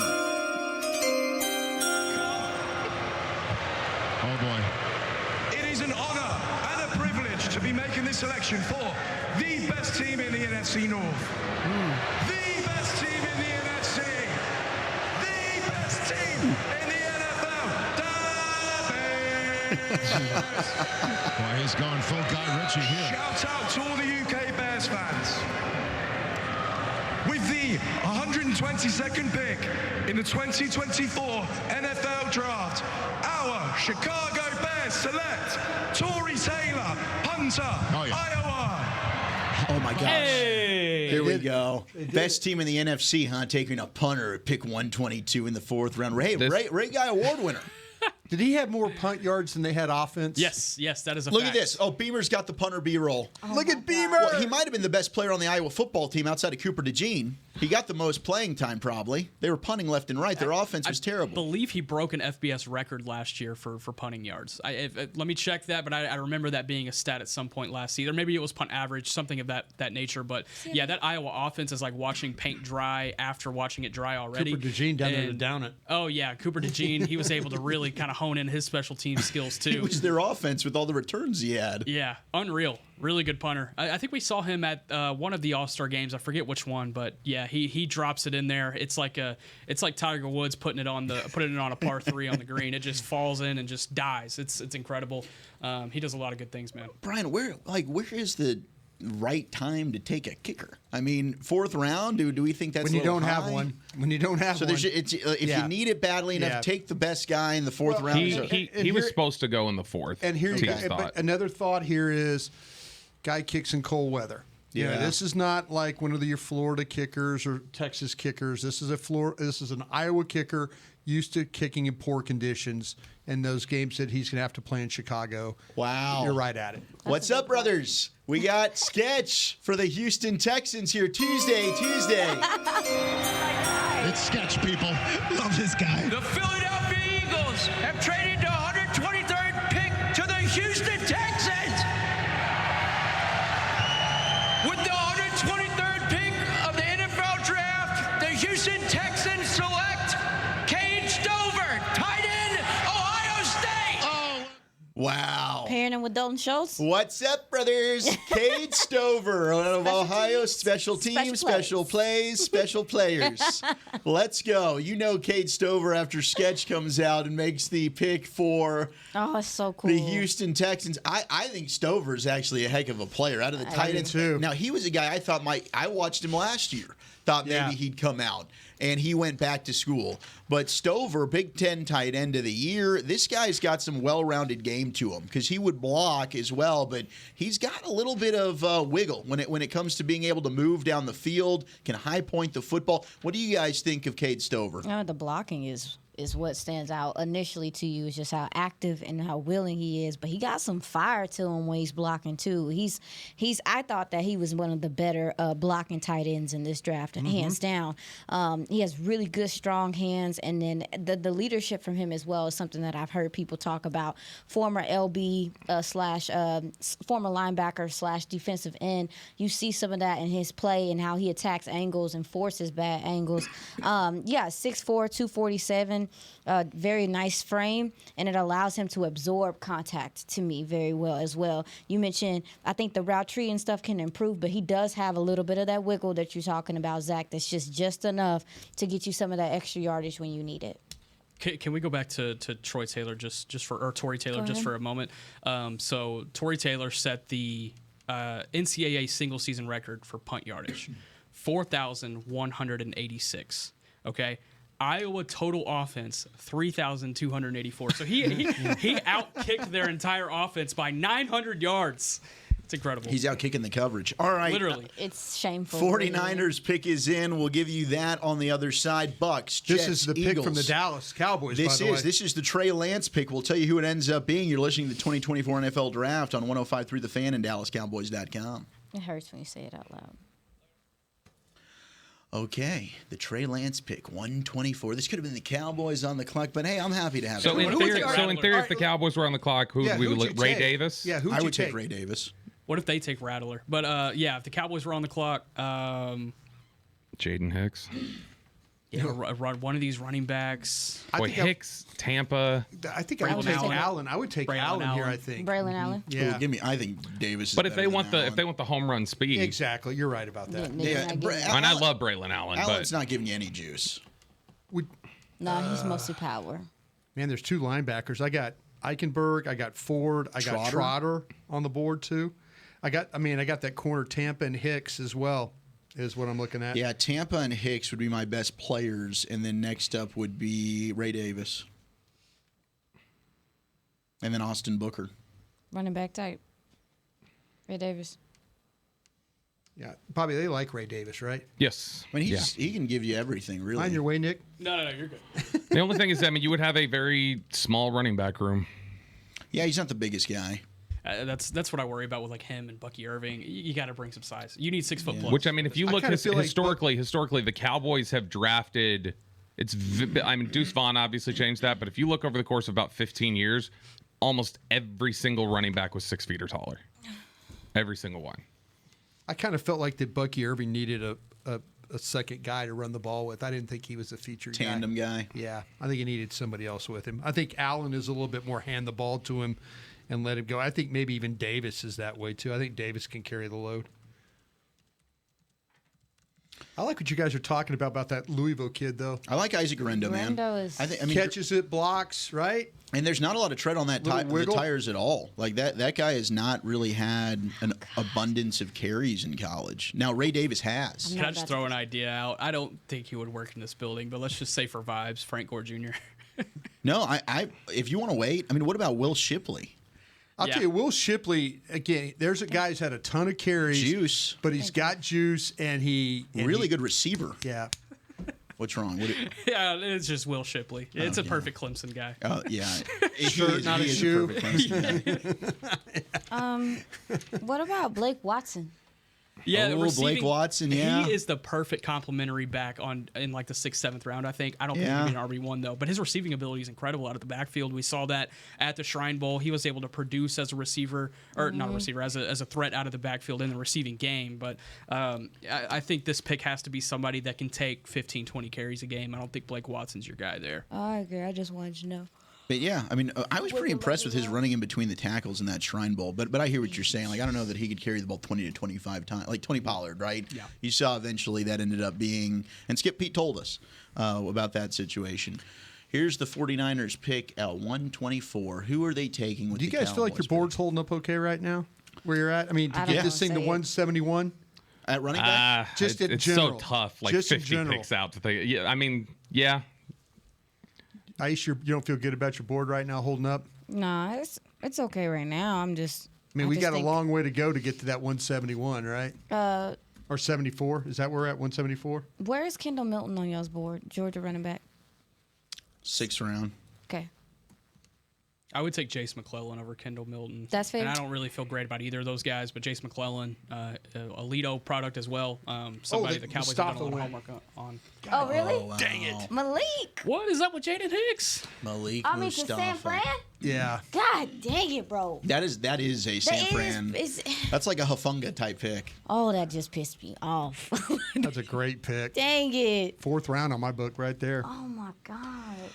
All right, the Trey Lance pick, in which the Cowboys traded to acquire the quarterback from North Dakota State to the San Francisco 49ers, just went off as 124 overall in the 4th round. Malik Mustafa, the safety out of Wake Forest, which fits the 49er type of mold for his safety. I mean, he kind of reminds me a little bit of Hafunga, who they've got.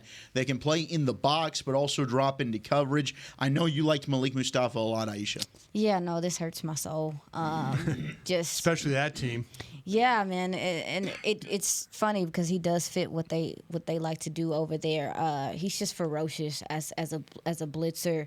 I think he has good bend to evade linemen when he is blitzing, but he's constantly reading the QB's eyes. I know we talked about that a little bit the other day with Bobby, but yeah, he runs, he covers a lot of ground, really long strides, but he's scrappy. And it also, too, like when you watch him, he kind of looks like he's hunting in the way that he's attacking the ball or, trying to go from hash to hash. So, yeah, he's just a very physical player, and I'm really sick right now because I'm not in the mood to have to deal with him at all. Man. But here we are. And then a running back coming off the board, the Tampa Bay Buccaneers selecting Bucky Irving out of Oregon. I actually have someone that I know that's buddies with Bucky Irving, and Bucky was kind of thinking the Cowboys might take him. Yeah. Whenever I talked to that Oregon player, he was like, hey, are y'all going to draft Bucky? He would love to be there. and I'm sure a lot of players say that. Like, I'd love to be a Cowboy, but Bucky Irving was kind of, I think, hopeful he might end up being a Dallas Cowboy, but he ends up being a Tampa Bay Buccaneer. I know that was a guy you loved, Nick. Yeah, it's shorter frame at 5'9", 192. Now, he's able to use that 192-pound frame to be a little bit of a bowling ball between the tackles. He's shifty. He's got these quick feet that are able to work in those close range situations, getting into the first and second level.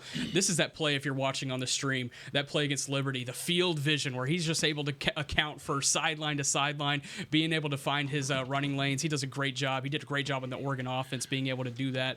I think he's going to be a great complementary back. I still think he's a guy that can get 10, 12 carries a game, but he needs another big set back to be able to do short yardage situations and take 10, 12 carries off his plate as well. Rashad White, Bucky Irving, interesting pairing, but Graham Barton blocking for them, so that should be fun. Yeah, it's with Bucky Irving, I think like what you're just talking about there, like the field vision, the decisiveness, like the ability to move laterally, the lateral quickness is good. But again, we're talking about for Dallas, talking about probably need a little more size, need better long speed than what Bucky Irving's going to give you. But I think that Bucky Irving can absolutely be a solid contributing back in a room. It's just he's not going to be your primary guy. Yeah. And you've got the Detroit Lions on the board. I think they're all wearing Dan Campbell's jerseys. They are. In the war room right now. That is awesome because they're bringing back the black jerseys with the blue trim to, and they're clean, man. They look really, really. You don't like my? Jealous. I think any team's all black unis look pretty awesome. And then they had the blue pants too. Yeah, they look really clean. So Dan Campbell and the Lions, who have had a heck of an offseason, of course, the NFL draft in Detroit, and we'll see who they end up picking. I think, just off, I need to pull up who all they've picked, but I think the Lions have had a pretty good draft. Rakeshaw, I think, was their last pick, the corner from. They've done a couple of corners, right? That's all they've got. They've doubled up on corner. Terrion Arnold and Ennis Rakeshaw Jr. So they haven't picked since pick 61 in the second round. Yeah, they gave you that third-round pick. That's right, which ended up being Cooper Beebe. So what are the details of this trade? Because they just moved up. I don't have those in front of me. We will try and get those deets right now as they have just jumped up to pick 126. I think they got sick of waiting. They're like, you know what? No more. We're done with this. Oh, my gosh. And I've just been tipped off. This is going to be a very intriguing pick. Yeah, this is a Cowboys 30 visit. Pain. This is a guy that we talked about on the draft show. A guy that we're not going to take, though, today. You don't think so? I don't think so. After what has already happened. Just because of, where they've used their resources. Yeah. I'd love to get the details on what this trade is, but we don't have those yet as we're waiting for. Well, get on it, Zach. This is what I need you for, Bobby. You're the NFL Network guy. I'm here for gossip. I'm not here for facts. That loosely, right? Where's there. Slater? Get Jane on the phone. I need details. I don't know. She's babysitting Kyle Brandt on Good The Morning Lions Football, I traded think. a 2025 third-round pick to the Jets for pick 126, so Lions get a day 2 pick next year for this pick. They really wanted this one. Wow. So they give a third-round pick to get back in. The Lions like to overpay, huh? Yeah. They're like, you know what? We see our guy. We want to go get him. Let's do this. Don't have time Bleep for them you. picks. Bleep them picks is right. The Eagles will be coming up after the Lions. Brad Holmes is developing a reputation as aggressive. He's done this a couple different times. That they went up for Jahmyr Gibbs. They went up for Jamison Williams. And, I mean, they went up just the other day to pick 24. And so, I mean, like, he pretty consistently likes to go move up in the draft. With Dan Campbell as head coach, is that a surprise? No. But that's a team that's win now. I mean, they have got that roster ready to rock. Of course, they lose in the NFC Championship game. That's the thing. You're probably looking at, like, you're talking about a year in advance, and you're talking about what they anticipate will be a back of the third round pick. They probably look at it as like this is essentially an even swap. Yeah. Well, then also, too, I mean, Green Bay has found their quarterback. Mm-hmm. And so you can't just kind of twiddle your thumbs and watch Chicago struggle and do what they do. And Minnesota, hopefully, is going to, have some production. Do you think Chicago's going to struggle right away? I mean, Chicago, to me, is essentially a 500 team. That roster's, they've put together a nice rapport around Caleb Williams. So you think I think basically the the same team they were last year at 8 and 9? No, that's what I'm saying. Like, and a 500 team that then you add Roma Dunze and Caleb Williams and Keenan Allen and a team that played a lot harder for Matt Eberflus down the stretch. I don't think that they're going to necessarily like flounder and be a pushover. That's interesting. Oh no, I agree, but I don't think that the Lions look at them as like a legitimate threat. I think the real threat in that division right now is Green Bay after seeing what Green Bay has done. It's just they've been needing a quarterback, Such a good division. They're putting stuff together defensively. It is a good division. It's become one of the most interesting. All right, here's the governor of Michigan to give us the Lions selection at 126.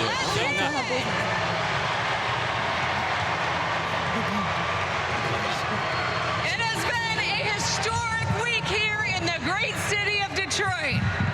We have shown the world what the Motor City is all running about. for office again? And it is my Re-election? honor to announce that the 2024 NFL Draft has now broken the all-time record. We need to do a show from Green Bay next year. 700,000 You get from the Best Buy parking lot. Yeah. So, thank you, NFL fans. Green Bay is and if you thank dropped an NFL team in Detroit. grapevine. So it is an honor to announce that the New York Jets have traded the 126th pick to the Detroit Lions. Make the pick, man. I thought she was coming up there to pick for the Packers. Put on the And glasses. I'm going to put my buffs on to read this. With the 126th pick in the 2024 NFL Draft, the Detroit Lions select Giovanni Manu, tackle from British Columbia, Canada. Look at that. And you know what? 700,000 people, which it's crazy. I don't know how they track this, but that's probably why. They're getting Giovanni Manu supporters from Canada. They just take that bridge over, and they're getting the Canadians there in Detroit to party for the NFL drafts. 5 years with the Thunderbirds. Earned all Canadian honors each of the last 2 seasons, playing both left tackle and left guard. Look at Beamer with that Canadian football British Columbia B-roll right now. He is a Tongan. Long arms, wide base, fires off the ball, can get to the second level with ease, but the athlete for his size, much like we've talked about with Tyler Guyton, at 6 foot, borderline 6'8", 350, Giovanni Manu, we started to really do some homework on him late in this draft process with the Cowboys being linked to him.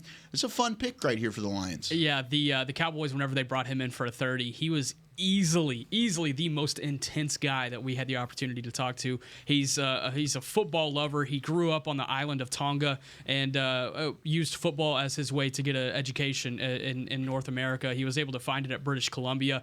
Didn't move into at least the mainland North America until he was in college. But he went out there and honed in on his craft. He told me that he didn't know a lot about football when he was a kid, but then he saw a YouTube highlight video of Ray Lewis. And he said he said it was the most violent, awesome thing he had ever seen, and he wanted to play football after that. So really cool to see him go in the 4th round. That's big time.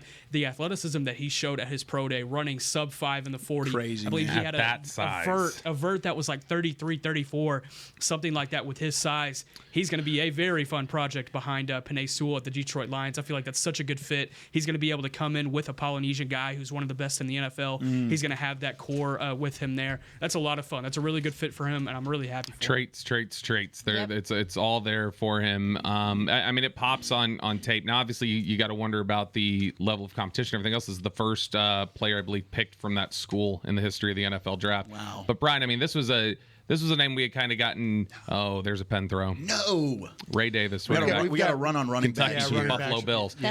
This was a name, Brian, that we had started hearing, kind of whispered to us back like late January. Yeah. And it's a guy that, it was starting to build more and more. And then you got the sense, okay, Cowboys really like this guy. Again, I don't know that they would have taken him given where their resources have been, but I do think that they really found him intriguing. And I wouldn't be surprised if they did have a decently draftable grade on him.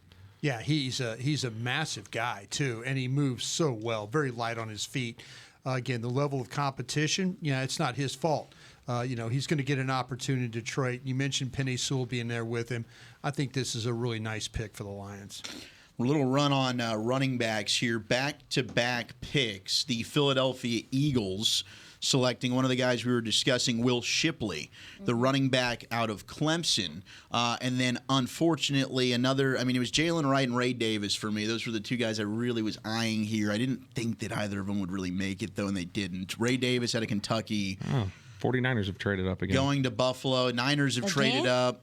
I do want to let's just talk about these running backs real quick. Will Shipley, running back at a Clemson. This guy's elusive and shifty, and now you're going to see him twice a year. He's comfortable catching the ball in the backfield, though. He can run routes down the field. Yeah. He's patient. He's got good vision. He can run in between the tackles. The start-stop quickness with him is very impressive, but he loves setting up defenders with his little shoulder fakes, and he's effective on delayed draws, and that's something that I think the Eagles will run quite a bit with him, and maybe he ends up being kind of a third down option as a third down back, replacing DeAndre Swift. But that's a good pick. Will Shipley, getting him there. Brian, Aisha, did you want to add it all to the Shipley before we move on to Ray Davis? No, I definitely could see him being very involved in their screen game. I think they got away from that a lot last year with their tight ends. That was something that you saw heavily with them the year before. He's a guy that can do that as well. He's just patient enough to let things kind of open up, and then he's able to burst and accelerate through. I will say he has not choppy strides, but they're like medium strides. Yeah, I could see that from him. So he did a lot while he was in Clemson.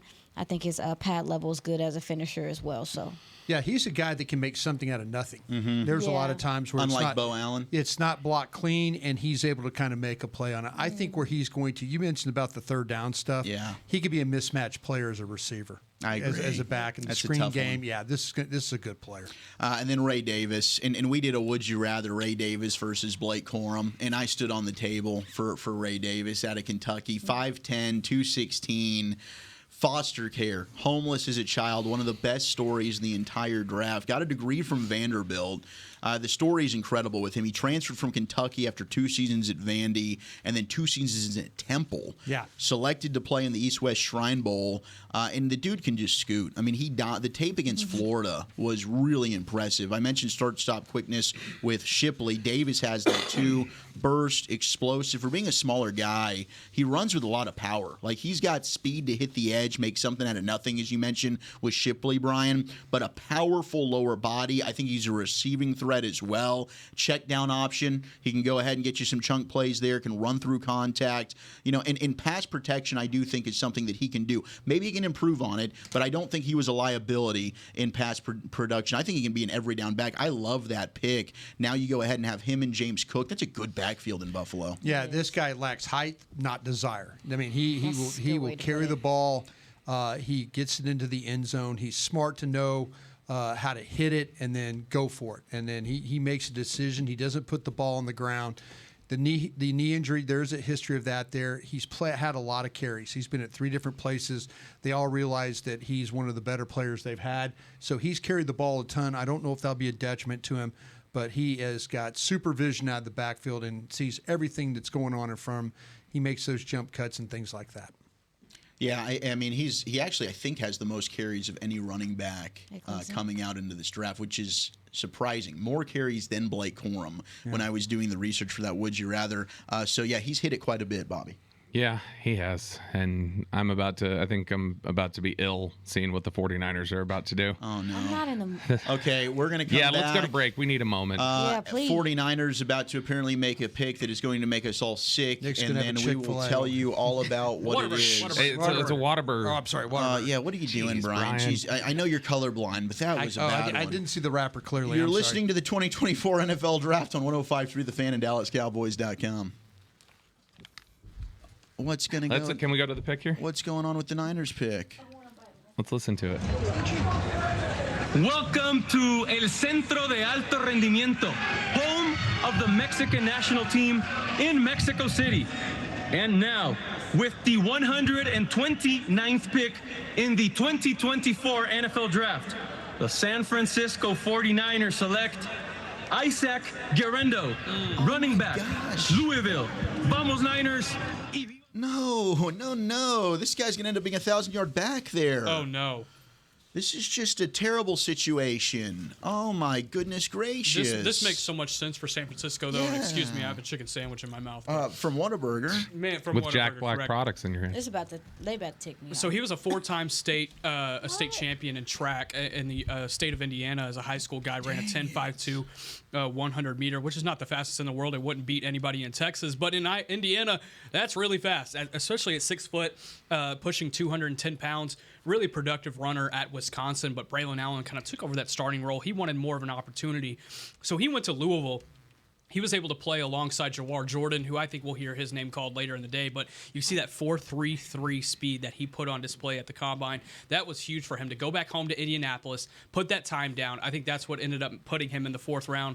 It makes so much sense for the Niners to get a guy that has size, has speed, and he'll be able to carry a little bit of load off of Christian McCaffrey's shoulders. This is a perfect fit for him. Here's a Ravens pick for you, Brian. The Baltimore Ravens select TJ Tampa, defensive back, Iowa State. That's just unreal. I mean, TJ Tampa on my board was my 37th best player. Yeah. Which is interesting because he was the 37th fastest guy out here at the Big 12 Combine out of like 38 people. And hey, I guess that's why he got knocked, and he goes Film to don't 130. lie, Bobby. No, it's the same thing with like Joey Film Porter. didn't lie on Tease Tabor either, but he ran 4.8, and it was a problem, Brian. No, but Tease Tabor was a small guy. Tease Tabor's film He was wasn't that 6 great. feet. No, it was. I but, disagree. But I didn't think I Tease do Tabor like was that TJ good. Tampa, but it is scary. The speed is scary. Being able to learn under Kyle Hamilton for him will be really helpful. I think just being able to understand the different roles that Kyle Hamilton has had to play in that defense over the course of his time there, short time there, but still, I think TJ Tampa can provide a similar type role. I think he's got safety flex. He can play off the boundary. But the speed, that's going to be the biggest question for him. And how can he close in those concerns and kind of keep them in space? But we're going to see as time goes on. He was a ball hawk for Iowa State, one of the better defensive backs last season in the Big 12. Man, okay, wow, that's a perfect pick. Jared Wiley, the heir apparent to Travis Kelce. And we talked about that. You called that. I did. You called that. We talked about that. Like Jared Wiley, perfect fit to Kansas City. These are some fun picks we got to break down. I'm going to make a bold prediction here, sure to go wrong. TJ Tampa ends up being the better corner than Nate Wiggins in Baltimore. That's fascinating. I think so. Wow. I had Tampa graded higher. I know Wiggins has the speed. He does. But I think TJ Tampa is just a better overall cornerback.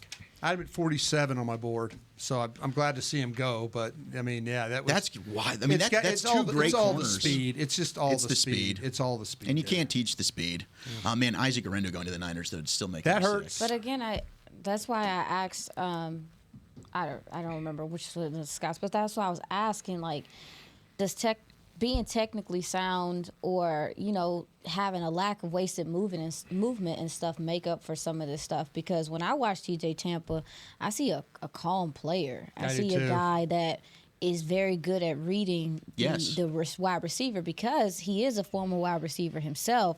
So I think that some of it is, I don't know. I just, he's not super fast, but I think he does have a good understanding of what he can do, or in the timing of when to accelerate or when to drive on a ball, or whatever the case may be. And again, with the mirroring the wide receiver, he's mirroring them a lot of the time. Mm-hmm. Sometimes he's running their routes for them.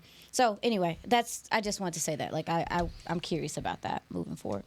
Wiley off the board. Boy, Chiefs have gotten 3 really good players. Yeah. Xavier Worthy, Kingsley Suamataia, and then Jared Wiley. They draft well. There was one team I know that had Wiley as the second best tight end after Bowers.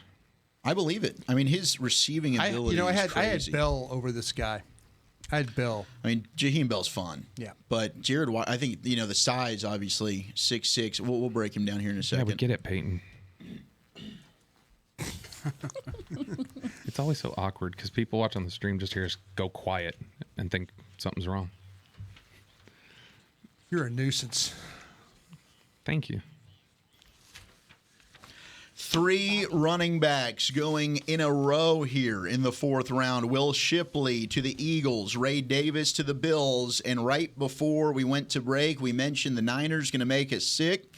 Isaac Arendo, the running back at Louisville, going to San Francisco. We talked about him on the .com side during the break, but a transfer from Wisconsin to Louisville. Sturdy runner, very difficult to bring down, usually falls forward, fights through contact, receiving ability in the screen game, downhill runner, welcomes contact. I mean, this guy has a nose for the end zone.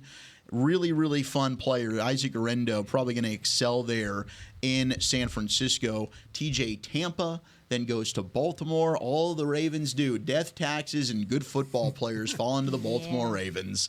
Happened again with TJ Tampa at Iowa State. But this, and we can talk more about Tampa if you want, Brian, but maybe the most intriguing pick of today so far for me is Jared Wiley out of TCU, formerly of Texas, Temple, Texas, quarterback there in high school. Talk to me. Jared Wiley going to Kansas City. And Nick and I think for just funzy, we're like talking, I'm like, look, Jared Wiley as an heir apparent to Travis Kelce, I think would be a perfect fit. Because for him, is he a great blocker? No.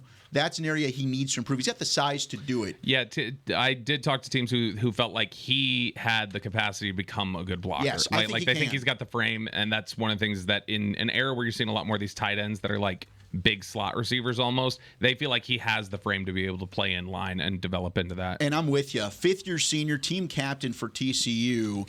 Played his first 3 years there at Texas, 8 touchdowns, led the nation among tight ends. But this dude, long arms, big catch radius, can line up inside, can line up out wide. Will play some H-back as well. But the vertical speed to stretch the defense and make plays after the catch, the middle of the field is his home. He's got some suddenness to his game. He's got patience to find openings when working underneath. Maybe he can improve the lower body strength, which I think will help when it comes to the blocking. But my gosh, as a receiving tight end threat, this guy can be elite. Yeah, can I show quarterback Jared Wiley on the screen? I'll wait till the highlights are over. But nevertheless, Jared Wiley. So does he start dating Olivia Rodrigo now? Is that how this works? And he goes and be a tight end threat for the Kansas City Chiefs. But it's going to take some load off of Travis Kelce. Obviously, he's on the back half of his career, pushing his mid-30s. For Patrick Mahomes to still have that tight end weapon, here's a quarterback Jared Wiley. If we can get that on the one shot, maybe. But this is all the way back. Was he their quarterback when they went to the state championship? He was not. Here we go. Look at that via my guy Mike Rocha, 24/7 Sports. That's awesome. Yeah, shout out to Mike. Yeah, big time. But nevertheless, he was. He's going to be able to be a weapon that can just kind of take Travis Kelce's throne whenever he eventually makes his way into retirement, and Patrick Mahomes will still have that legitimate receiving tight end weapon. I think he'll need to improve on the blocking aspect of things to be able to be that full Travis Kelce type potential. And obviously, Travis Kelce's a one-of-a-kind tight end, so it's not like he's going to be able to fill those shoes completely, but really, really fun stab at it for the Chiefs. We appreciate you. The Philadelphia Eagles have traded the 132nd pick to the Detroit Lions. With the 132nd pick in the 2024 NFL Draft, the Detroit Lions select Sione Vaughn, running back, Utah. Sione Vaughn. That's the second safety from Utah that's been taken. Ben Bishop went earlier in the draft, I think, to Buffalo. They just announced him as a running back, though. That is fascinating. Wow. Yeah, I thought I was hearing things. I think she might have missed that. No. He the notes up there on NFL Network. He has. It's like a Miles Jack thing where he's got experience playing both. Yeah, so he has running back potential there. They're going to use him as a running back, then, huh? Which is fascinating. I think the Lions traded again to go get him. Yeah, they did. They traded up again to go grab him.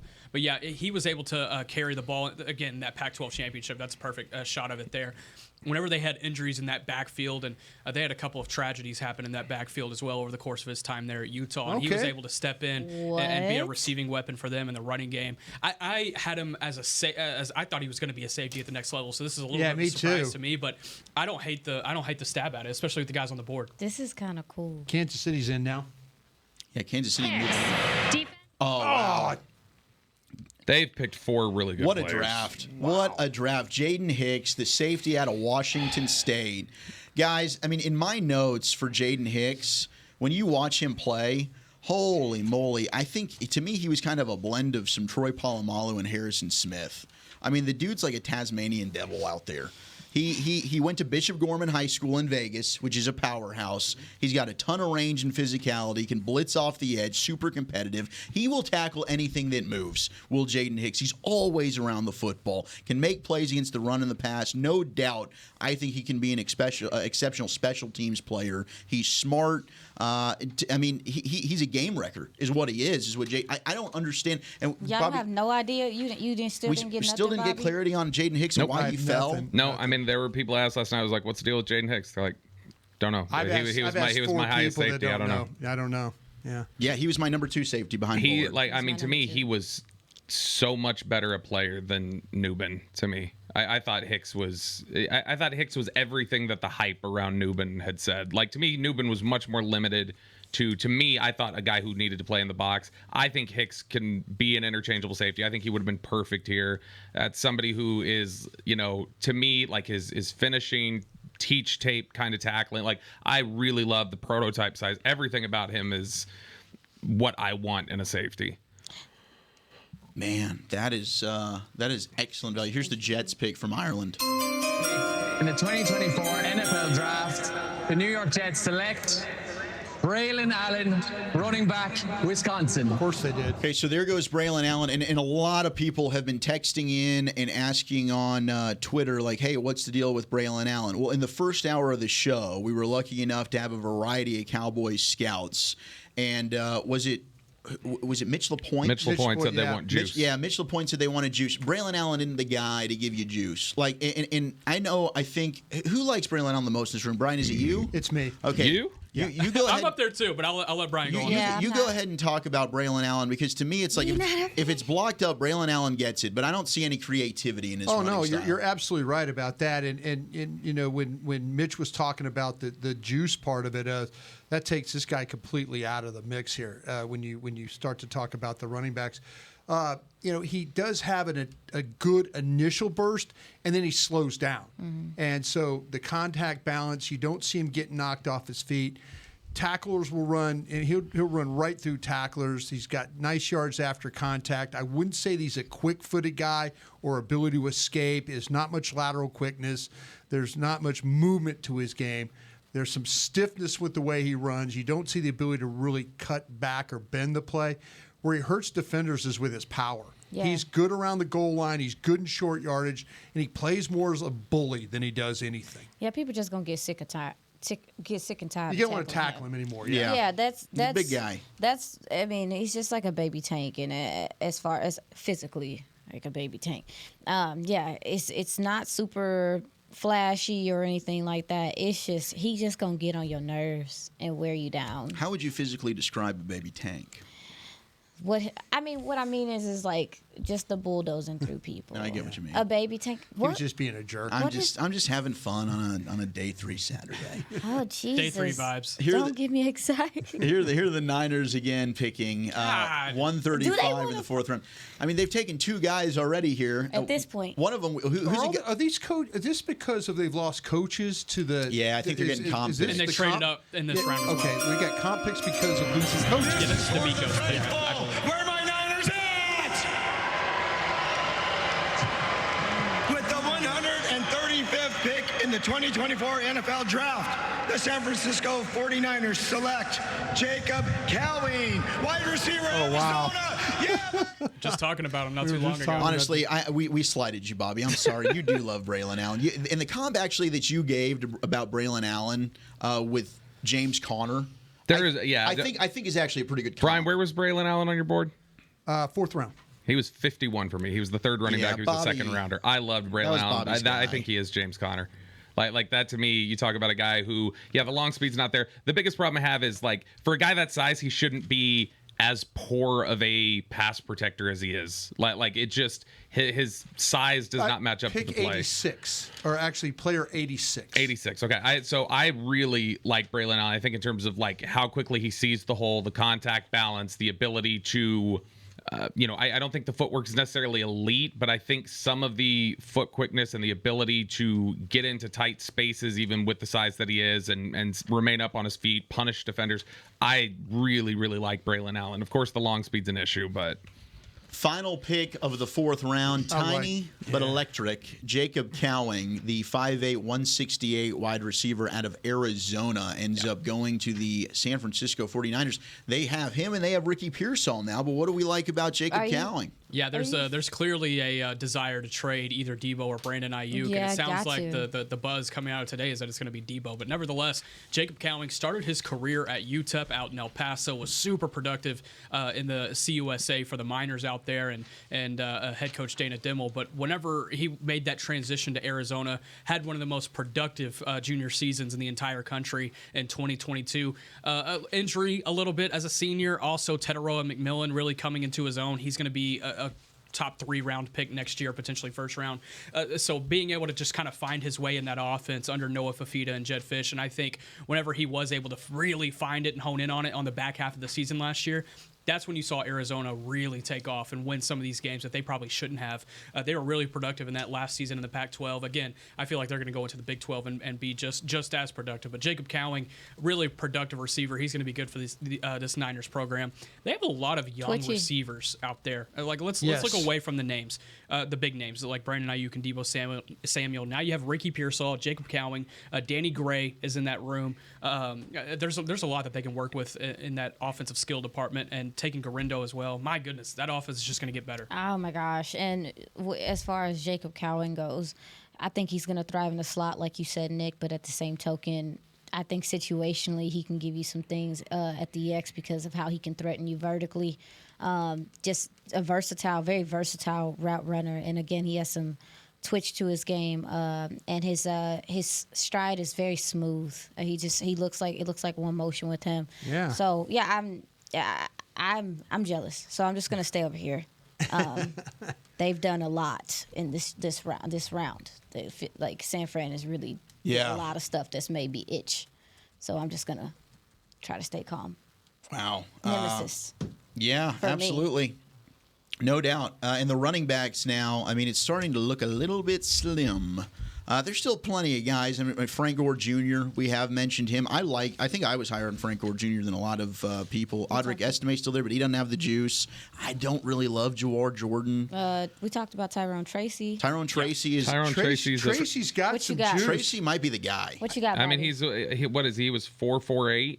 But I mean, he's similar to Pollard in that Pollard was Yes. Pollard was a 4.51 guy, but he Yes. played a lot faster. He plays so much faster. This kid was a wide receiver at an Iowa, and you can watch him running routes and stuff like that. I mean, the way he catches the ball, the run after catch was good. I think he's got toughness to his game as well. You know, if you're interested in having a guy like that if you feel like you've got some guys that have some power, he's a guy that's I think he's pretty elusive. He's not a 4.3 guy, but you watch him play, man, he has got good feel, good toughness for the position. All right, we've got Pritchard.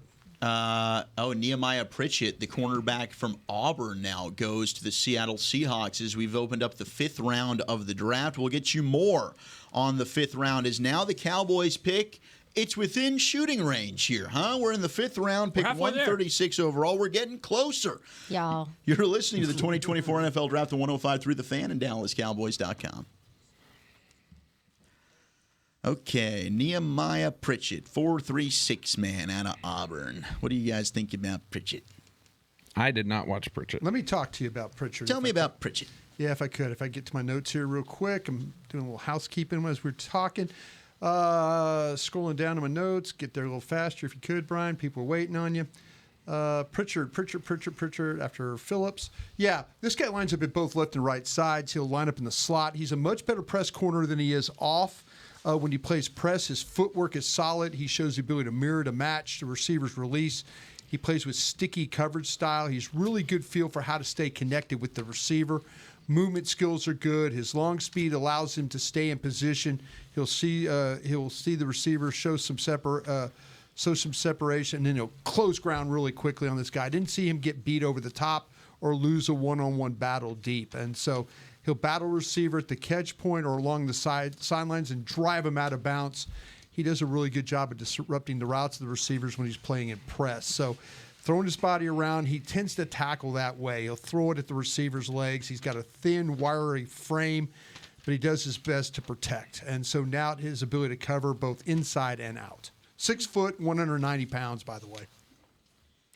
Okay, so now we've got pick 137, round 5, with the LA Chargers on the clock. There were 8 running backs at the combine who ran 4.49 or faster.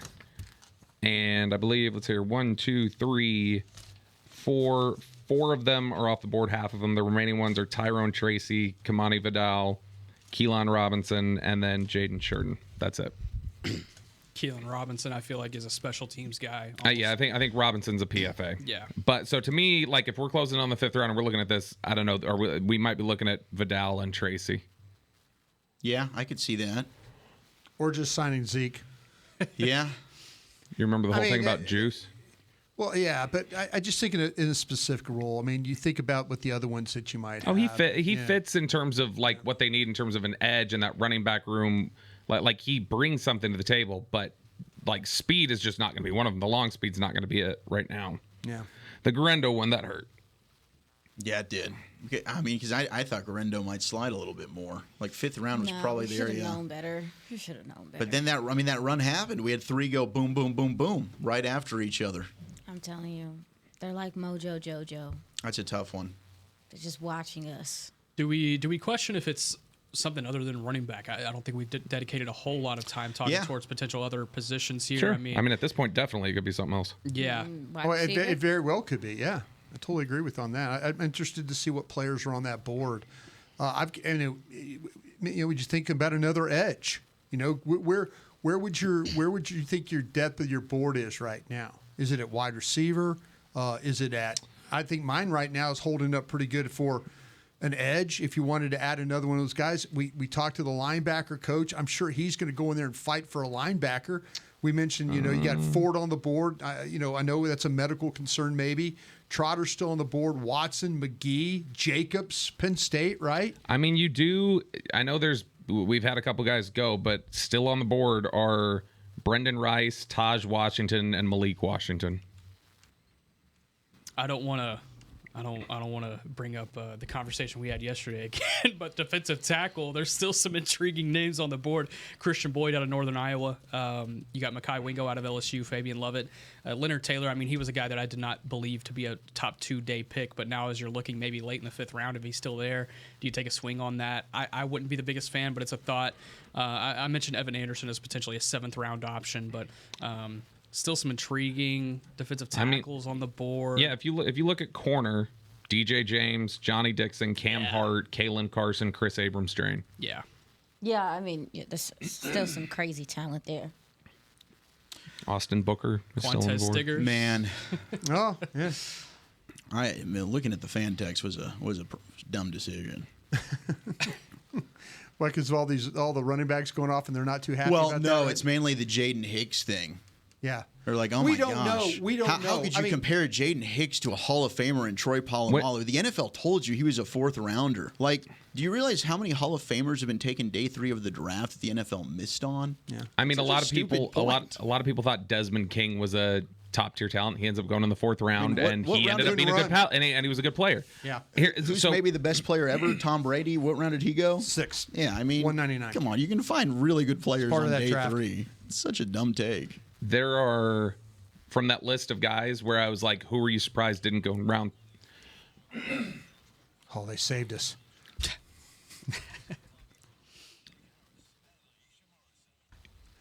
All right, we're in the 5th round. We're still quite a ways away from the Cowboys selection. Pick 174. We're currently at pick 138. So we might be, what, Nick, like an hour and a half away-ish from the Cowboys getting on the clock, unless they want to move up. But there's been a run on running back. Zach Wolchuk, Bobby Belt, Nick Harris, the Super Bowl champ, Brian Broaddus, and Aisha Morrison. Bobby, though, you're about to hit us with some knowledge bombs. It's just the names that I was told, like just various names from people. They're like, so this guy thought he was going to go in the 3rd, didn't. And there's 3 names left out of the ones that I got this morning. I got 14 of them. And the ones left, 2 edge rushers, Muhammad Kamara, Austin Booker. Those 2 are still out there. Yeah. And then the one that, I mean, I don't know, like if you're talking about value, if you get down to pick 170, people maybe don't want to talk about it. Spencer Rattler is still on the board. Yeah, he is. If it came down to Rattler or Pratt, if you're looking for a quarter, I would take Pratt myself. If those 2 were on the board. Yeah. I don't know if people, you guys, Bobby, you look like you would do it the No. I mean, I'm not a big Spencer Rattler fan, but I'm just saying that impressions of. I'm not going to lie. If somebody else takes him right now, I'm totally cool. That's just my personal evaluation. That's an interesting pick from Arizona edge Xavier Thomas out of Clemson. I believe we talked about him in the last couple of weeks leading up into the draft. A shorter guy off the edge, but has some incredible bend that he's able to get around the edge and attack the backfield. He had so much time there at Clemson, 6 years as a Tiger under Dabo Sweeney. But being able to go to Arizona, that's an interesting fit for him. He'll be able to kind of use that athleticism. People thought he, I know there were teams that thought he really flashed out here when he was out here for Shrine. Okay. Was it him? Xavier Thomas, yeah. Xavier Thomas. Yeah, well, Thomas is like one of those. I mean, I think we brought him up as like the traits person in day 3. Was that what we were talking about when we were like, hey, give me a day 3 guy? Like, Thomas has some of that. And Clemson's pumping out some really talented defensive linemen to the league. I mean, Xavier Thomas could end up being a pretty good steal here at this point in the draft. Man, I kind of felt like we mentioned Booker. How about Caesar from Houston, Gabe Murphy, UCLA? Yeah. I mean, Jackson, Kamara, Cedric Johnson from Ole Miss. Yeah. Man, I you know what? Hey, I'd have taken Austin Booker. God bless you, Arizona. But man, I know on my board, I would be like going. You just passed on 5 or 6 guys there that I kind of like a little. How bit high better. do you guys have? Because I had Booker as my 70th guy, and I Third think I was, round. Yeah, third round. Yep, that's exactly where I had him too. I had him 82. He's my second best available player right now. Maybe it's the experience. There was not a lot of game tape, but I'm banking on those. Also traits skinny. and athleticism. Yeah, But I'm it's just taking the that bend with athleticism. him, right? Like, to me, you can't really teach that natural bend, I mean, and Booker's also, got it. Gabriel Murphy is a guy as well that. Yeah. I thought Gabriel Murphy's a really good player. could have been a player in the 4th. Yeah, you could watch Latu on the other side and like, whoa, who's this guy? Yeah. Who's that guy? You have to, that's Gabriel Murphy over there, though. So, yeah, that's why I said, like, if you get to the Cowboys, there might be some stretch with this edge group. Somebody that can be a better Fowler or a better Armstrong. There's some quality.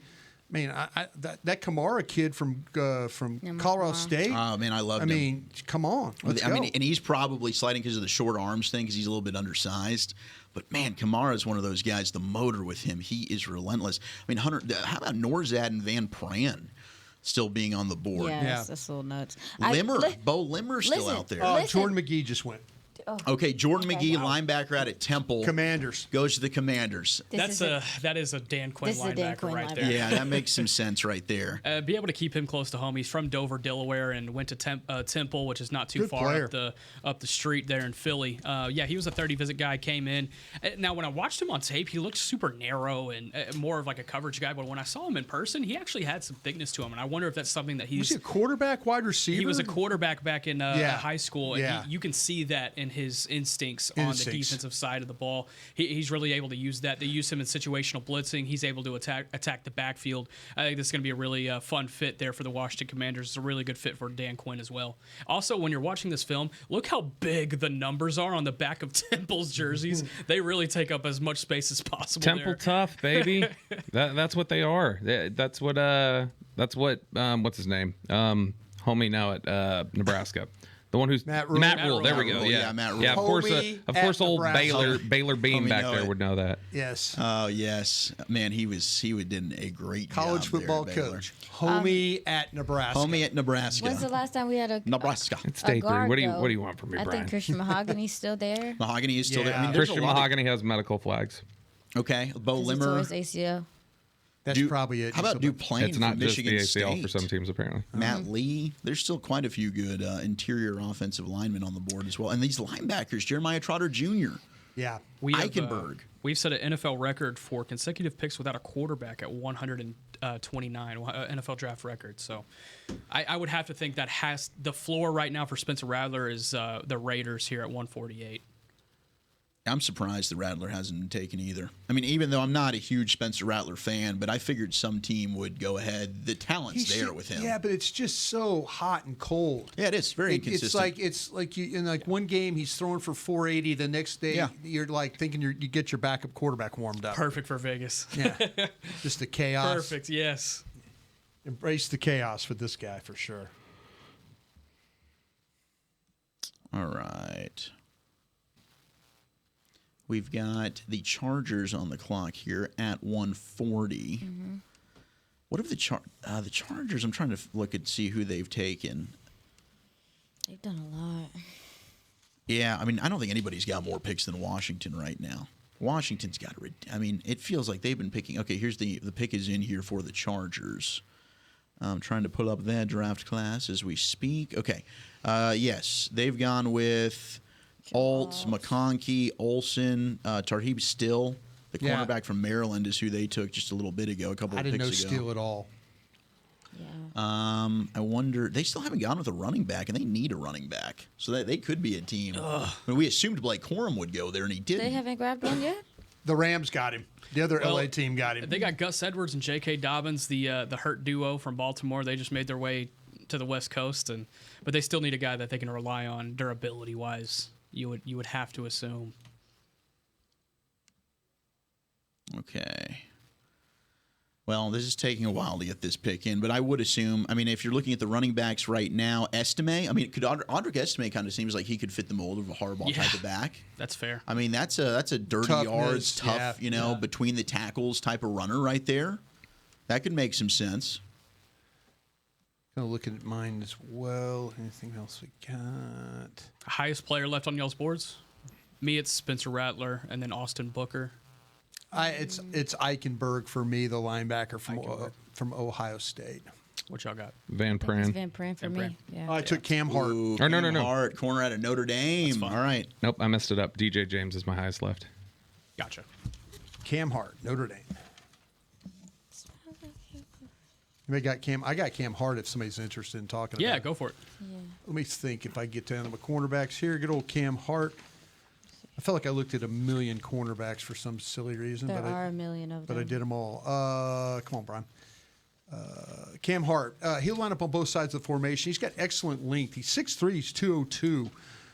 Smooth, controlled back pedal. He'll come forward when he reads the play. Would like to see him drive on the ball a little better at times. Length helps him play the ball underneath, not afraid to mix it up as a tackler. Was a captain for the Irish. He wears a shoulder harness on his left shoulder the majority of the season. That's something that might needed to be checked, that maybe he has somewhat of a little bit of a shoulder problem, but obviously the Chargers think that he's okay. He doesn't always find the ball right away. He tends to clutch, grab, hold when dealing with receivers. I didn't see him get called for it, but it could be a problem in the league. His time speed is good, but his playing speed might lack a little pace when running shoulder to shoulder with receivers. I felt like too often receivers were able to get even and separate from him. So that kind of a build up the speed type of player. Yeah, converted wide receiver there, Cam Hart. And that's why I think you see him do a good job. Like, he kind of understands the route running. Yeah, I think he makes you I think we got to see on the Senior Bowl even so, is that if you have a whole bunch of wasted movement, if you're false stepping, he's going to make you pay.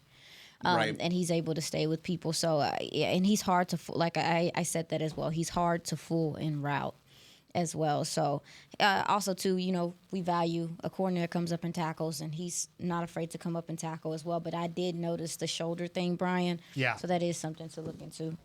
He's a good-looking player, though. I mean, that's he is. 6'3", he looks the part. He He's certainly very confident. does. Yeah, Very he's confident. very confident player. But yeah, that shoulder harness, I was kind of like, oh no, is my corner dealing with it? The Chargers took him? Yeah, Chargers got him. All right, now the Bills are on the clock here. The Bills have kind of had a good little draft too, right? Yeah. They have 4 picks in this round. Okay, so they can make a lot of hay. Well, this time next year, the Cowboys might be doing the same thing. Yeah, that's Cowboys are going to be loaded up in the 5th. That's the Yeah, they have had a good draft. Keon Coleman, Cole Bishop, the safety out of Utah, Dwayne Carter, the defensive tackle out of Duke, and then Ray Davis, running back out of Kentucky, which really kind of hurt our souls a little bit. A bit. But here's their pick in the 5th round, 6th overall pick of the 5th round, 141 overall. You think they maybe look at another receiver? Because there's still some really good ones. I mean, Brendan Rice, Malik Washington is out there. Cephas, if they want another big-bodied receiver. I wonder where Buffalo ends up going with this pick. I would have to think they take another receiver with one of these 4 I think picks so. Like, in the they've 5th. got to. Yeah. Just a reminder to those on the fan side here on 105.3 The Fan, we will be in about an hour from now. You will transition to Texas Rangers baseball. It'll be Peyton Russell who's in master control, and our guy Jared Sandler. They'll do a little crosstalk leading into the Rangers and Reds game. We'll continue on the Odyssey app, on the stream, on the Fan, but also on DallasCowboys.com. Here's the Bills selection. Oh, Van Pran. Wow. I love this. They lost their center. He's played a lot of. They did. They released Mitch Morse, and here they go with Cedric Van Pran, who size 6'4", 298. Van Pran's another guy who was interesting, and a couple of these centers are sliding. But Van Pran was one, I thought, like 3rd round. He'd probably go top center prospect in the nation coming out of high school. 3-year starter at Georgia, back-to-back national champion. You had a 3rd on him. There's times I think the knock on him, he could get stood up at the point of attack, but he doesn't get knocked back. Like, he will get stood up, but he maintains his ground. You don't see him get pushed back into the lap of the quarterback much. He can lunge a little bit. He can play a little top-heavy from what I saw. Not as fast to get to the second level, some other centers in this class, but he will knock you in the ground. Like, he's got some really viciousness to his game. This is really good value for the Bills. Out of Warren Easton High School there in New Orleans, as you mentioned, the highest-ranked center in his recruiting class. And it's tough to find true centers out of the high school ranks. Typically, those are converted guards that you see in those Power 5 ranks that you see man in the interior there. But he was a true center from day one, and yeah, you see that mauling mentality that he has, the aggressiveness. The cerebral part was a big part of what teams really liked about him. Meeting with him at the combine, you can sense that just in a short conversation with him. He takes his business very seriously. He comes from a really good family where that was very much instituted in him. And that Warren Easton program, if you're ever around that, it's run like a military at times too. So they keep those kids that come out of that program, they have very similar character traits. And Cedric Van Pran Granger, he's going to be the next one. He's going to be a great fit up in Buffalo too. Okay, now we got the Colts on the clock. That pick is we're moving fast and furious right now. sitting about 32 picks out from the Cowboys slot. Who are the Colts? You have anybody have the Colts? Who they've drafted here? So, how about the rant that Chris Ballard went on about the Mitchell? Yeah. Everybody talking about the rumors of Mitchell and he's a bad kid and all that stuff like that, and he was basically calling out the media. It's like, put your name on that. This is a fun draft class so far. Latu, they got the first defensive player in the entire draft. Yeah. Adonai Mitchell in the second round, as you mentioned, Brian. Matt Gonsalves, the tackle out of Pittsburgh that Dallas had in for a 30 visit. And then Tanner Bortolini, the center out of Wisconsin. So, they could go a couple of different directions here. I wonder if running back is a thought. With Jonathan Taylor. They've had a weird relationship with him over the course of the last couple of seasons. Yeah, it's been really, really bizarre there with Jonathan Taylor. They could stand out of the building. They could stand a corner, and I mean, there's corners on the board. There are some corners still available. I mean, how about King from Penn State? I like him a lot, and I know again, here's another guy that didn't run a great time. Trust me, I could have gone to State College and got him at 38 yards, and we'd all been happy. The tape is good on the player. You watch him, the toughness he plays with, the cover ability.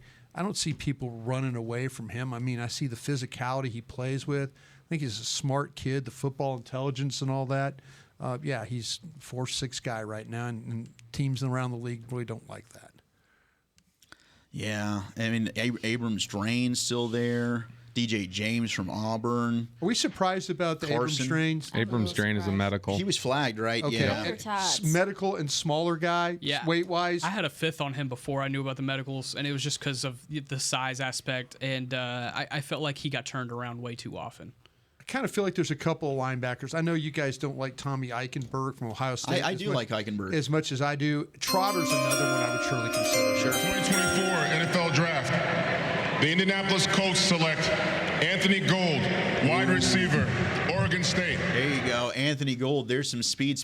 Bobby, you were a big Anthony Gould guy, weren't you? I think Aisha was too. I liked Anthony Gould more than I guess everybody else did, because I remember right after I had seen him, I was like, man, he's really impressive. I knew that he was at Shrine. He's obviously a smaller guy. But I remember I had talked to a couple different people, and I was like, hey, where do you think Anthony Gould goes? And there was a lot of people going like, I don't know, like 6th, 7th, like that kind of area. But, I mean, I think that you're talking about really top-end speed, a guy who knows how to use pace in his routes, tough, like he plays bigger than he is. To me, I think that he's a really good fit. I think he could project eventually as a starting slot receiver. But he's really impressive to me. I like him a lot, but I understand there's always questions when you're talking about receivers who are 5'8". Sure. There's just questions about how much they can contribute consistently for you. I agree, and then also too, he just plays very under control from what I saw, and the return ability with these rule changes and stuff like that has a lot of value these days as well. So I think Bobby broke him down pretty good. Colts class: Latu, Adonai Mitchell, Matt Goncalves, the offensive tackle from Pittsburgh, Tanner Bortolini, the center from Wisconsin, now Anthony Gould, wide receiver from Oregon State. Come on, Oregon. Solid class here. Atlanta, who's had probably the most bizarre, intriguing, unique. It's either going to be praised as one of the greatest ones ever to go down in NFL history, or they're going to have to wear it. Yeah, yeah. And seriously, I'm one of these weirdos. I understand the Michael Penix pick. I really do. I mean, I know, it looks like you didn't communicate. Yeah, it looks like you don't have a plan. But sometimes you're thinking like, okay, if maybe this quarterback, when you talk about, the veteran with Cousins, maybe you get it back on track. Maybe you get it back on track. And then now the team is built to the point where you're not picking up there that high.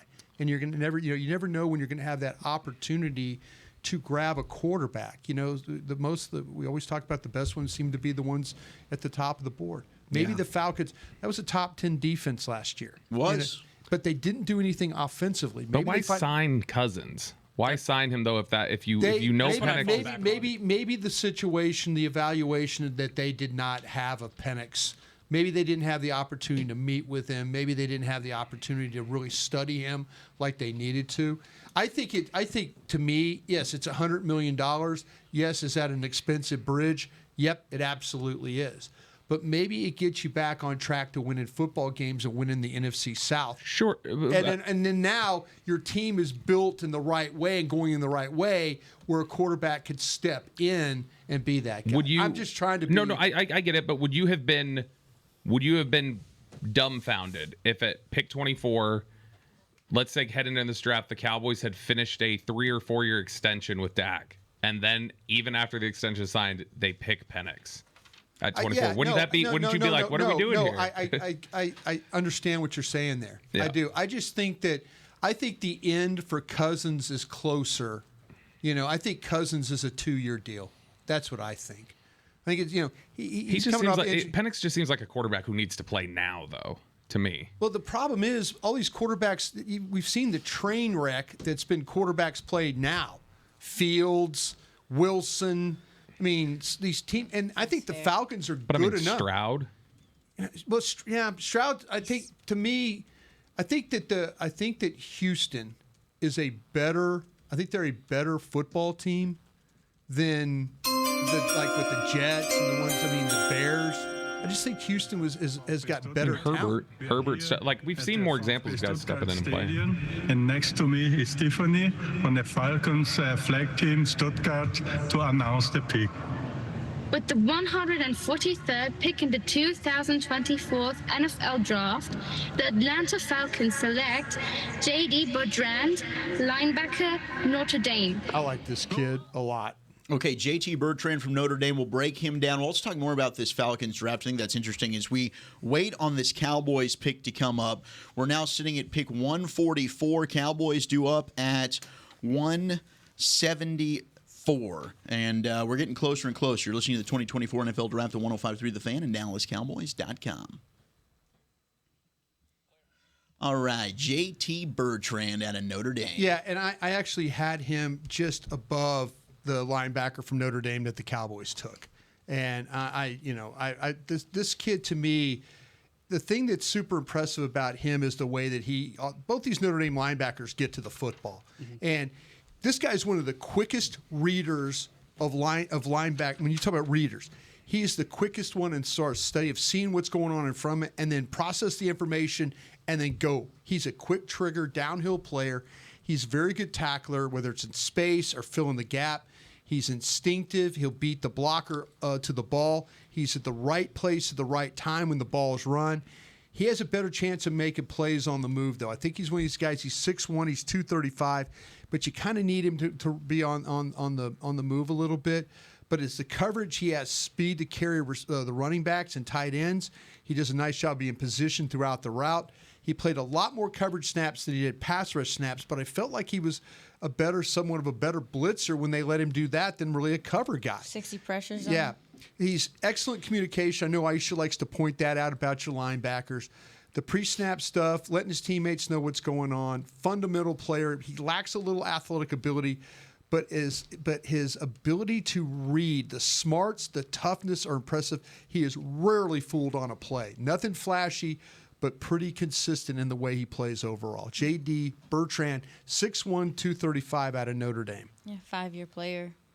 Two-time team captain. Yeah, Brian mentioned the blitz ability, 60 pressures, 5.5 sacks. He has awareness in zone coverage as well. He's not super duper lengthy. Yeah. But he does have a closing speed to him as well. So no, 5-year player, like I said. So I think that's where some of the IQ comes in. Right. I just think linebacker is is a position that over time you get better, and that's how it works. Austin Booker to the Bears. It's a fun pick for them. Mm-hmm. Very fun pick. So Austin Booker finally off the board there. Chicago owned that. Wait, Buffalo got that pick from Chicago, and then Chicago got it back? Yeah. Is that how that worked on that one?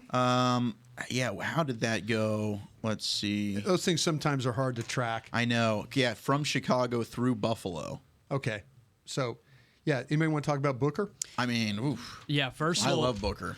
Not versatile, athletic off the edge, but not a ton of experience. Really only had that one season at Kansas. He redshirted when he got there and needed a little bit of time to develop. But once he was able to touch the field, he had a really productive season last year for the Jayhawks. Was a violent, athletic threat. You saw him getting to the football. He's trying to take heads off. It may have been the speed. I wonder if that kind of concerned some teams because you see this athletic presence coming off the edge, but then he didn't run great at the combine. But nevertheless, the 8 sacks, the forced fumbles that he was able to force in the running game, he did a lot last year for the Jayhawks. In my opinion, he needed to stay one more year. I kept thinking that as I was watching him on tape. I was like, man, if he just stays one more year, he's for sure a day 2 pick. And he ends up falling to the 5th. We'll see if it works out for him. I think Chicago could be a good fit for him. They need kind of an athletic presence off that edge. But yeah, Austin Booker, I like what he brings to the table. He's going to be really fun in that NFC North, trying to stop the run, especially with the running backs that are in that division now. Yeah, I mean, you mentioned, Nick, that you felt like he needed to stay an extra year. I thought that would be helpful to him as well, just because of the size. And, that's the thing, giving him another year to put on a little bit more functional strength and put on a little bit more muscle. Yeah, the pursuit to the ball is what stands out. But go ahead. I'll let you go. So there. Okay.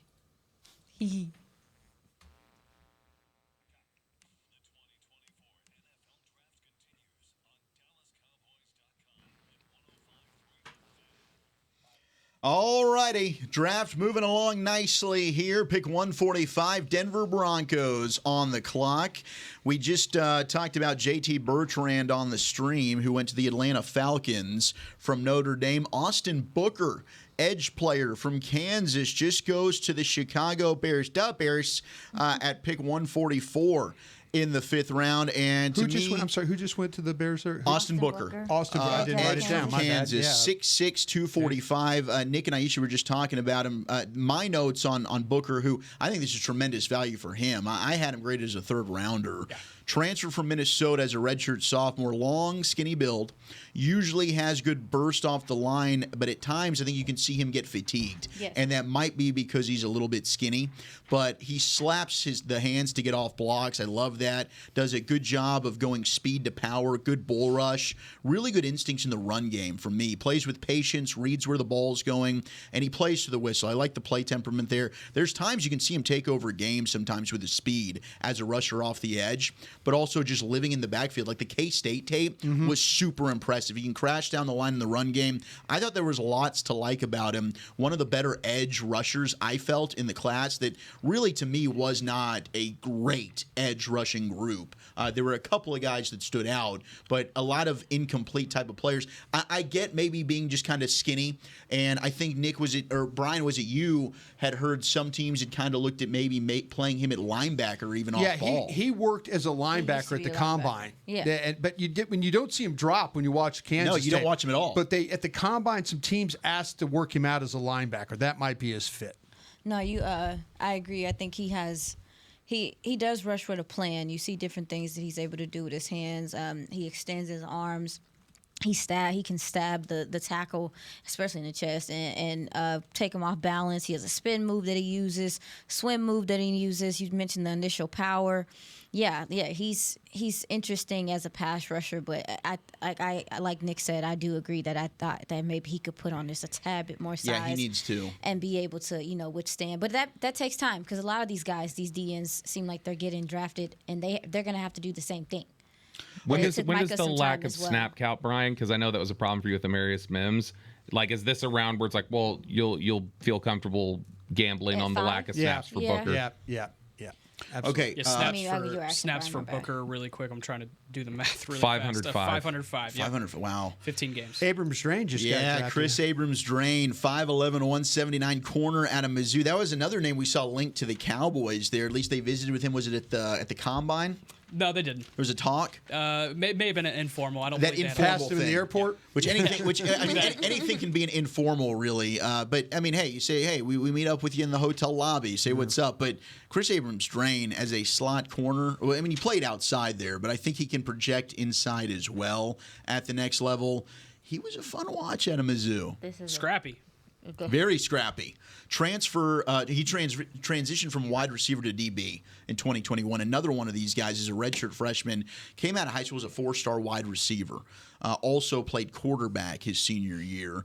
He's asked to play off ball most of the time there at Mizzou. Shows awareness in zone. I think he's a fluid athlete. Keeps everything in front of him. Now, he'll give up some completions underneath, but he does a good job of rallying, coming up, making the tackle. I liked him best when he's up closer to the line and he can play some bump and run, because I think he runs well, can stay on that hip pocket, and mirror receivers. I do think he can get overpowered, though, by physical receivers, especially in the run game. Not a guy he can struggle to get off blocks, but good speed. I like this pick, upside player, to get him here. And I think he was knocked, wasn't he, for, was it a medical? Yep, or was he had medical. medicals? Yeah, so that might be why he slid. Aisha, what did you think about Abram Oh, Strain? I didn't know. I don't know. I can't remember the gentleman that we were talking about yesterday that we kind of were comping to a J. Lou, but I do think. Oh, Sanders still. Yeah, the Michigan but I think corner. that Chris Abrams-Strain might be a little bit closer, but I thought that he would be a fantastic replacement for Jordan Lewis in the slot, and to be able to man that former wide receiver, a lot of the same background in that regard, willing tackler, all that stuff. You mentioned just how sticky he is, and I do think he trusts his recovery speed a little too much. He's going to take some chances. He'll take a few risks. But the start and stop ability from him is I think it's elite level at this point. So I can't believe that he fell this far, but especially with nickel corner being so valuable to me in this league. But here we are. It's the draft. Man, shout out to our loyal listeners at First Round Bus. Just gave me the details on that trade with the Bills and the Bears. So at pick number 144, Bills have traded their pick originally acquired from the Bears for Ryan Bates back to the Bears. Bills get a 2025 fourth-round pick out of it. So basically Ryan Bates for a 2025 fourth. So that pick just swapping hands. It's interesting. Appreciate the Tolos and our Cowboy fans that are watching us and helping out there. Okay, just went to Tennessee. Jarvis Brownlee Jr., another corner. So back-to-back corners here from Louisville going to the Tennessee Titans. Who wants to take on the Brownlee Jr. train here? I got it right here. Hang on just a second. You got it? Go ahead. I'll start while you. No, go ahead. Look it Yeah. up. He starts, you finish. Another shorter guy that could probably play in the nickel around 5'10", but he's able to get into the backfield and play the running game a little bit stronger than some of those guys that you might see at that frame. That's what stood out to me in my limited knowledge of Jarvis Brownlee, but I'll let Brian take over from there. But run game was what stood out. Yeah, he's a transfer from Florida State. He plays the boundary corner for the Cardinals, which means he plays to the sidelines. So he gets to use the sidelines as his extra defender. He's using the slot. He's not the biggest guy, but he has some weight to him at 194. He does a nice job of competing at the position. He can be really good when he walks up on the receiver. He plays that man coverage. He's best when he can play that tight press coverage. I don't really know how well he runs. Notre Dame sent a receiver out on a slot that ended up being a touchdown that he didn't catch up very well to. But I do think he's got quick feet. I do think he's got some change of direction in his play. I think he's more than willing to step up and make a play on the ball when it comes to tackling. He's not afraid to mix it up. He's very good feet to mirror on the outside and stay with the receiver in the short and intermediate areas of the field. And I do like this kid's instinct. His lack of speed might be, to me, his biggest concern.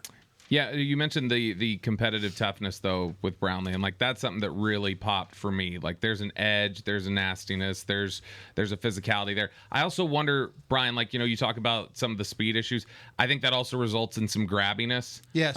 Where he's trying to recover, not let guys blow by him. But, I mean, look, I think you're talking about fifth round, 5'10", but I think he plays a little longer than that. He's got decent arm length for, relative to his height. But I think that Brownlee here, middle of the fifth round or wherever we're at, I don't hate that pick at all. Me either. I think that at this point in the draft as well, very intriguing selection there for Jarvis Brownlee Jr. What do you got? I'm laughing at what I wrote. I said, What'd you write? I said he's not afraid to tackle. In fact, he's trying to hurt you. Yeah. He is. Very matter of fact. Okay. Right. And I wonder, if running back is not in consideration here. 147 is the pick we're on now. We're getting closer to the Cowboys selection at 174. Well, think about what all the scouts talked about. Think about the type of person. We don't have that opportunity, but think about the guys the traits, the guys that might have, the speed, the guy that might have the quickness, the guy that might have the length, the guy. I mean, give me Tracy of the guys that are. Yeah, if on you're the board talking right about now. if you're talking about going out and getting. There goes. Okay, so there goes Audric Estime, and I like Audric Estime, but I don't believe. I mean, he's not a guy that's going to give you a lot of juice. So I don't think, with that description, he was really in play as a Cowboy consideration. That offense in Denver, just one big bucket of mid. You gotta stop. That's how I feel about it. I mean, your love description Estime. of the most mid quarterback room in the history of the NFL. It's not bad. It's just was very, pretty great. Nah, very it mid. is. It is though. It's kind of. But there's another running back off the board. I'll let Sean know you think that about it. I'm just kidding. Audric Estime out of Notre Dame. I do like Audric Estime, though. I mean, he's the perfect size, well built, strong lower body. He's a weaving style of runner. He's got some jump cuts, goes right, then darts left to avoid defenders, initial quickness and burst.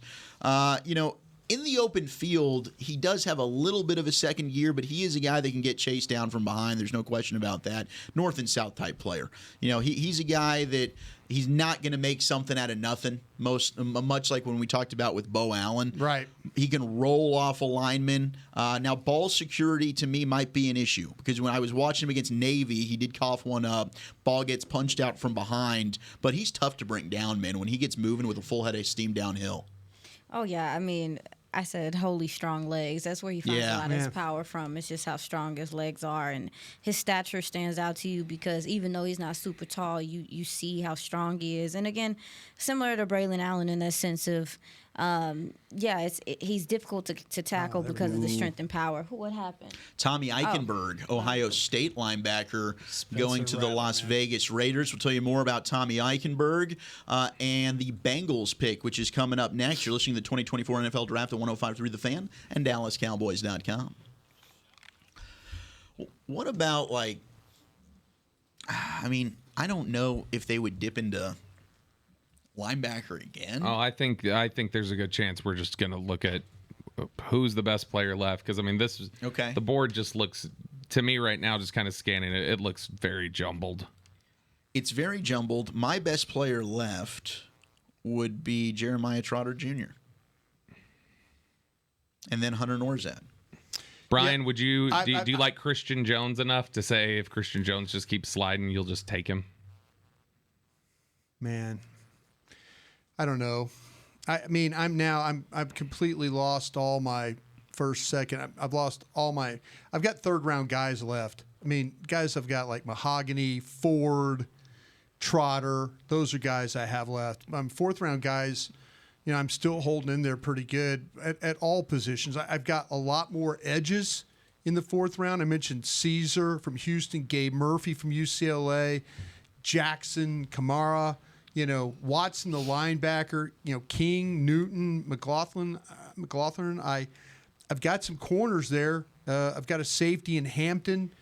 Got a lot of wide receivers, though, too. We talk about Rice, There's Washington, Washington from Virginia, right? Jamari Thrash, Isaiah Williams. Yeah. So, I don't know. I'm kind of... Kaylin Carson, Wake Forest. That's kind of glaring to me. I love that guy. I got a fourth round grade on him. I think they did talk with him too. Yeah, they did. They had a formal with him at the combine. That wouldn't be a bad pick. Yeah, I mean, names that just kind of stand out that I just would have figured would have gone by now or gone around here. Just run down the positions: Spencer Rattler, Michael Pratt, Malik Washington, Taj Washington, Brendan Rice, Christian Jones. Yeah, it's like I say, my fourth round board, I feel like it's holding up. Yeah, but like I say, Mekhi Wingo, Kamara, Kaylin Carson. Yeah, my third round guys are all injured. DJ Mahogany, James. Ford, and Trotter's just probably short. That's probably the problem with him. But here in the fifth, how much do you kind of look past that? It's not just short though. I mean, he's not. He's heavy footed too. I don't agree with you on that. But you don't think so? You think he's fast? I think if you watch him play, I think there's some sideline to sideline to him. I don't. I see the biggest problem I think he has is because he's short and he's not very long, and people get on him a little bit. But I think he could play to the outside if he had to. Yeah, I mean, maybe get to the outside. I don't see him as a open up the hole and fill a gap. Like I think that I don't know that he has the closing speed to get in there. He'll avoid blocks. I mean, that's the one thing. I think he's got a little bit of a feel for that. But that, I like I said, maybe I'm thinking too much of his pops. Pops was a really good player. No, for me. I outside of the Duke game, I thought he did. I mean, the Duke game was the only game where it was like, man, this guy doesn't look. He looks like a shell of himself, and I think it was an outlier type of performance. Yeah. Eichenberg though was a good pick for the Raiders. There's something happened there, and maybe I was way too high. I saw a really good. I mean, I did see a sideline to sideline guy. He suffers. He suffers because just the way the position is kind of going away from kind of the build that he's like your old stuff. school linebacker. He is, and it's Ooh, Josh Newton. Yeah, it's kind of crappy, but I think Cincinnati. that's why he's suffering in that way. Yeah, he dropped the way he did.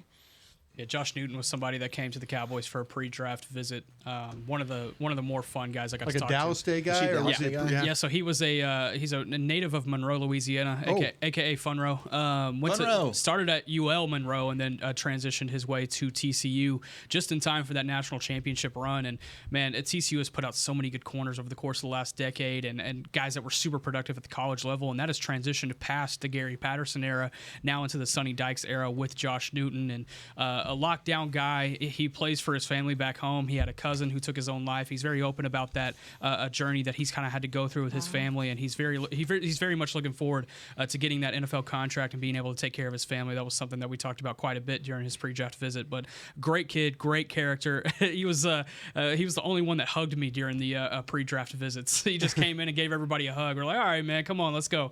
But yeah, fun row zone. Let's look at what he can bring as a player. He could play off a little bit. He could play press. He was able to cover Travis Hunter a little bit in that first game last season against Colorado. And I'll let Zach take us out of break here.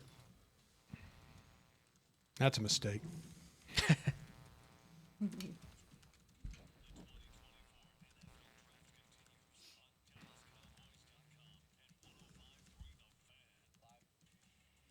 All right, we've had a couple of picks flying off the board here, and some good picks. I mean, Tommy Eichenberg, the most recent one to the Raiders right before we went to break. Raiders having a quietly good draft here. Brock Bowers, Jackson Powers-Johnson, Delmar Glaze, the offensive tackle from Maryland, DeCamerion Richardson, the corner from Mississippi State, and then now Tommy Eichenberg from Ohio State. 3-year starter, 2-time team captain, smart, instinctive player, really physical that rallies to the football. I know you liked Eichenberg, Brian, quite a bit. Yeah, I did. I had him really high on my board. This kid has a nose for the football. He's in attack mode right off the jump. Plays right at him. He can carry the edge. I think he's instinctive. I think he can read. I think he can react. I think he's played like he's shot out of a cannon a couple of times there, the way how fast he can read it and go.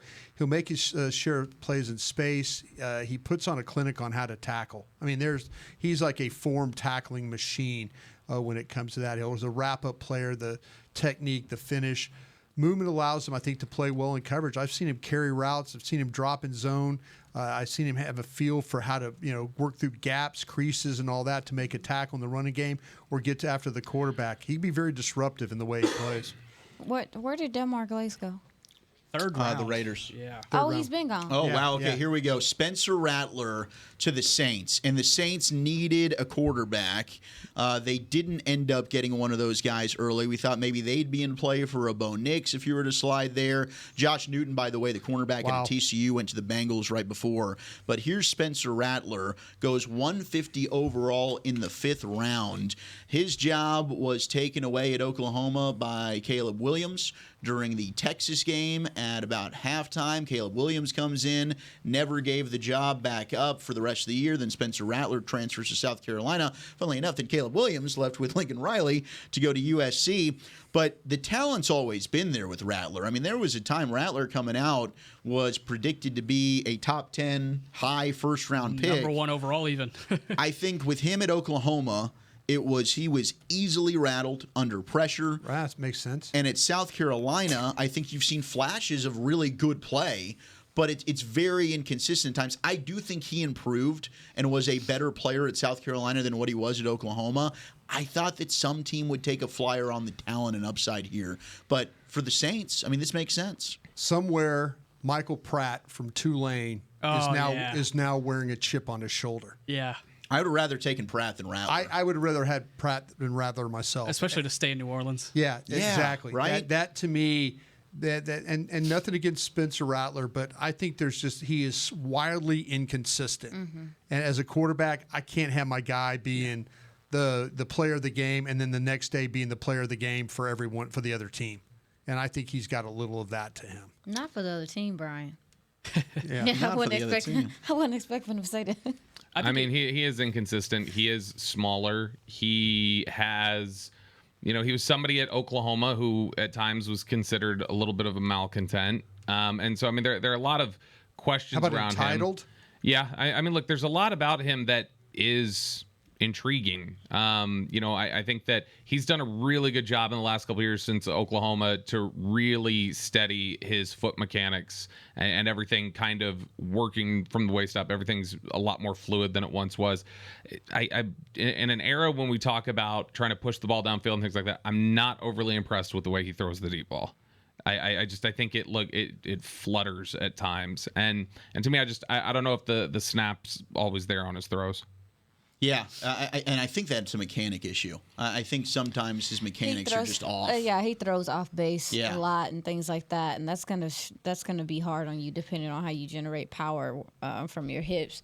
I mean, you mentioned the fact that like you didn't like the deep ball from him. I do think that he has a quick release, and some of the arm can be powerful, but like you guys said, the lower half of his mechanics really throw off a lot of what he does. He gets undisciplined when he's trying to make plays. Man, he goes back too. He's one of those guys who he will. You'll see him take a step back, rush starts coming, and you're like, why are you 20 yards from the line of scrimmage right now? Yes, 100%. He must have had an awful offensive line at some point in his development. It's typically something you see with these young quarterbacks. It's just like a little bounce. It's like he just bounces and drifts. And it's like, how did you? It's like the kid who's in the pool, and it's like, how did you just float into the 10 feet water? Get back here, like before you know it. It's almost like that. That was me as a kid. Well, he also, I mean, as a quarterback, you can't be a poor teammate, and he was in the early stages of his career. I did not hear good things about him at Oklahoma. I do think that he matured quite a bit and grew as a person at South Carolina. So that might have improved. So once he separated from the Lincoln Riley system. Yeah. It's interesting. Why are you taking strays on Lincoln Riley? It's just I find it fascinating, some of the questions that have existed about quarterbacks who spent time in Lincoln Riley's program. Baker Mayfield, Kyler Murray, Shout Caleb out to Williams, Missouri, man. Spencer Rattler. They've had it's 6 consistent. players drafted. Philadelphia This on the draft clock. so I mean, far. hey, they won a Cotton Bowl this year. Wow. That was a talented team. All right, Philadelphia on the clock here at 152. First of 4 picks You know for the what? Eagles. You know what the Eagles are going to do here? And I don't know this. I'm just going to throw it out. I am not excited. They should take Jeremiah Trotter Jr. Wouldn't that be nice? That would be nice. That would make sense. I think right? he's arguably the best player on the board right now for me. Philadelphia, their back 7 weren't great last year. And they need right? their linebackers aren't good. No, their linebackers and their secondary wasn't good. They've addressed the secondary with 2 picks already. Quarterback isn't good either. Jail. Maybe take Pratt. And they could take Pratt. Now, who's their backup? They lost What do Mariota. you think they're going to do at center? I mean, are they? They like the guy who came out of Nebraska a couple years ago, smaller guy, Cam Jurgens. Yeah. Jurgens. Oh, he's going to be their guy? Jalen Carley's went out of Mizzou to the Colts, the safety, just to reiterate that. I mean, we're still waiting on the Cowboys here. We're getting closer, though. I mean, we're within shooting distance. We're within striking distance. Still got some good wide receivers on the board. I got a good tight end in Bell. I don't know if you want to do that. Christian Jones, the tackle. I don't know if you want to do that. Norzad, the center.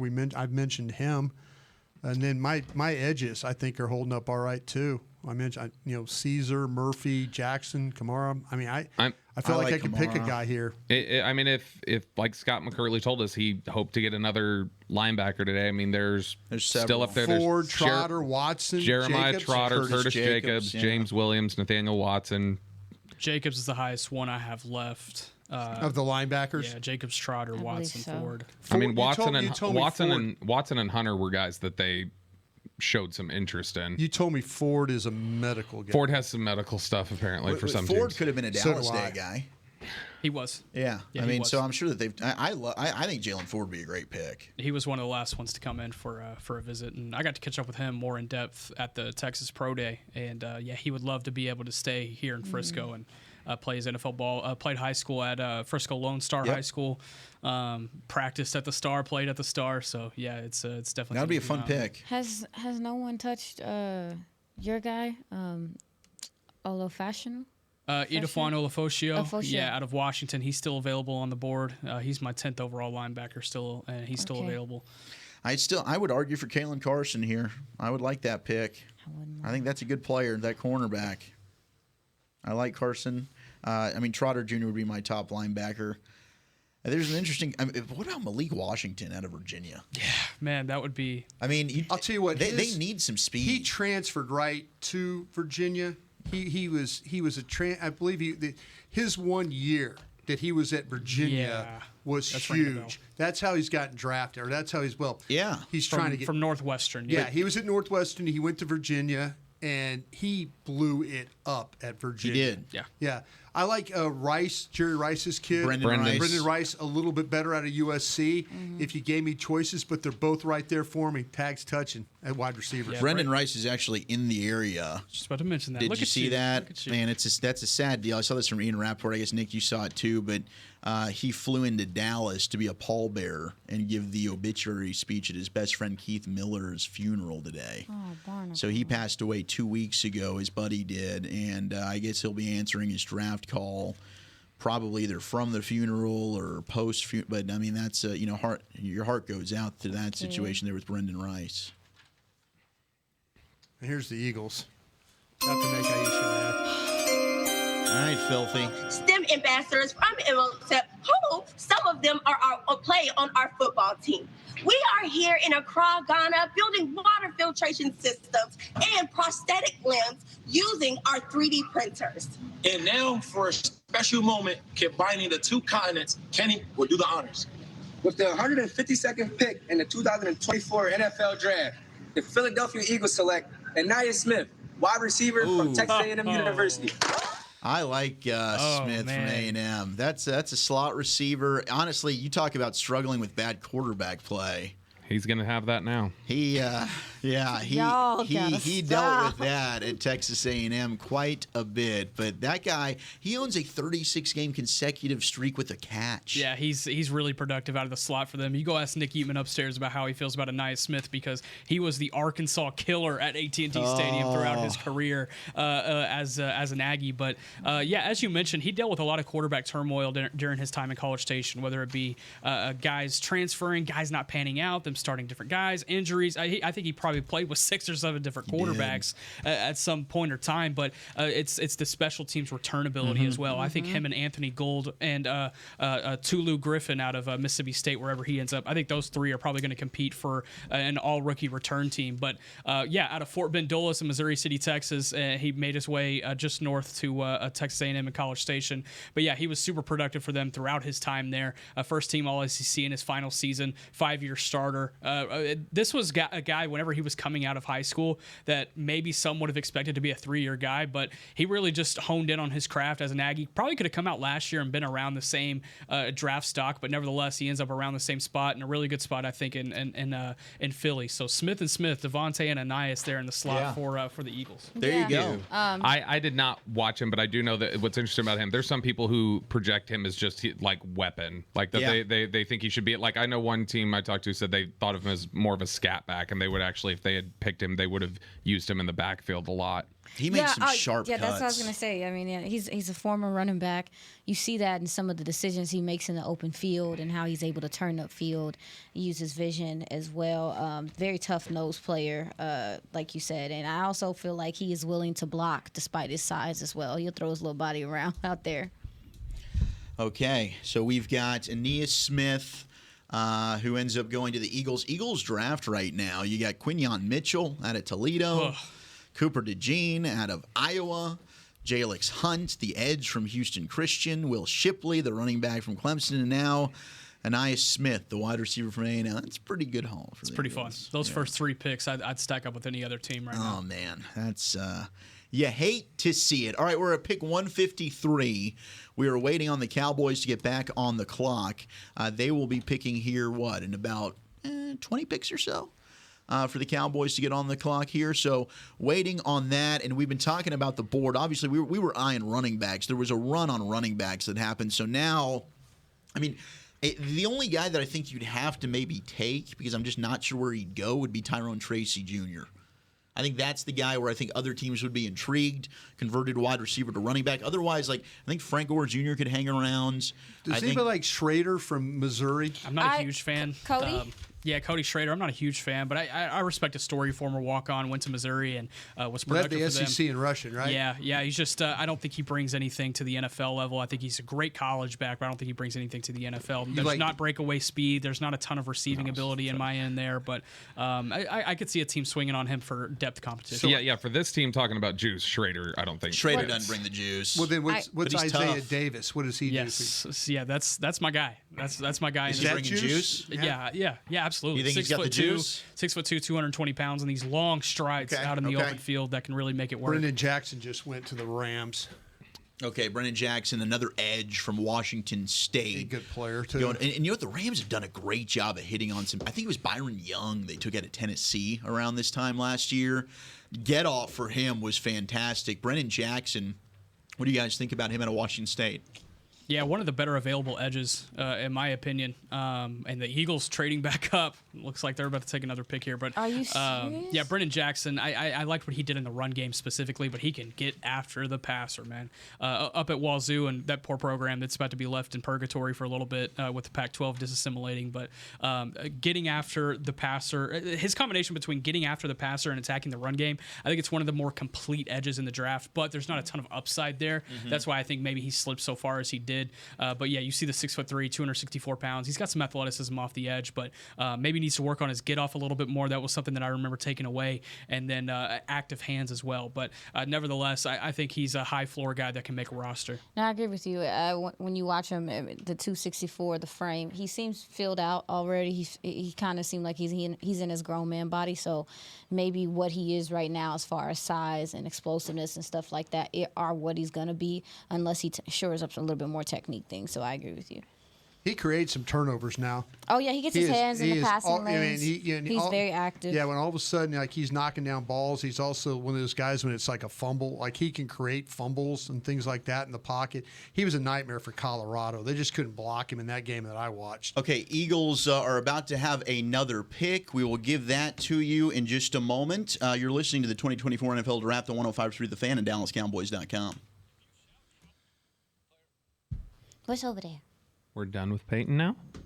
No, we got one more 11-minute segment with Peyton, and then we'll be done. I got to run to the bathroom real quick. All right, yeah, so we keep it going. What's keep over it going there? here. You guys got it. You guys got it. Just We're off? Yeah, no, go ahead. We're on. You go ahead. Okay. Yeah. Philly moving up here. I wonder if they're giving up one of their picks potentially that they still have left here in the. What is this guy doing? Like I don't know what he's saying, but no, pick 155 should never take 20 minutes to announce. The Indianapolis Colts have traded the 155th pick to the Philadelphia Eagles. This pick got traded 5 times, by the way. With the 155th pick in the 2024 NFL Draft, the Philadelphia Eagles select Jeremiah Trotter Jr., linebacker. Was it you that called it, Brian? Let's go! There you go. Was it you that called it, Brian? That they need to take Jeremiah Trotter? And good for him. I drafted his dad in the 1998 draft, 3rd round pick. One of 4 Pro Bowlers you drafted in that draft, by the way.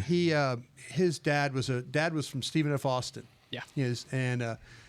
Fascinating player. And he's had a little bit of an injury history. We picked him in the 3rd round, and just an incredible, tough guy. And it's funny when his son. You see all these sons now that play in the league and all. The junior, it's not as big as his dad, but man, I have so much love for his father and what he came in and did for the Philadelphia Eagles. I know it was against us with the Cowboys and stuff like that.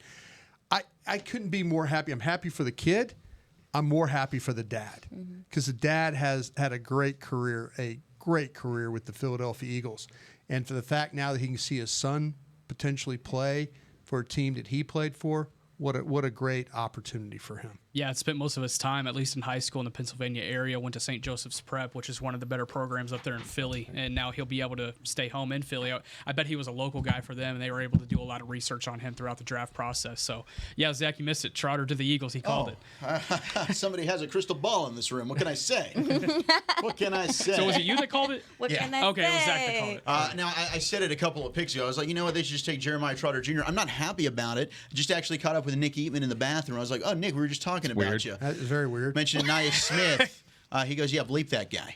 It's like, I figured. Like you ran into him, or you scheduled to meet with him? No, in the I saw him. Our clocks just kind of met up, and clocks, huh? Yeah. We both. The more they're around each other, the more ended they up going sync to up. the bathroom at the same time. I think there's been something in health class about Do that. y'all understand that I am right? The more they're around each other, the more they think, Jesus. Whatever, dude.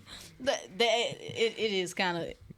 Is that weird? I'm happy. I am it's happy. weird. I'm It's like the TVA from there's one Loki or bathroom something. nearby. I don't know. It's just it sounded weird coming out of your mouth. Yeah, So I just seen him in the bathroom. It's So not do a weird lot as of a fact. It's weird in the way you said it. Okay, well, Jeremiah Trotter Jr. going to the Eagles. Did you guys break it down? Are we upset? I'm upset. Yeah, I could talk about the young man here as we speak. I mean, your notes on him are terrible. Why don't you tell us from the bathroom, Brian? Yeah, Yeah, go to the see if I can meet Nick Eatman. Got a wireless beam? Exactly. Jeremiah Trotter. Like I said, I drafted his father in 1998 when I was with the Eagles. I like his dad. He plays with fire and passion for his game. He's super competitive in the way he moves to the ball. He's not as big as his dad, but he's super tough in the way he closes to the ball.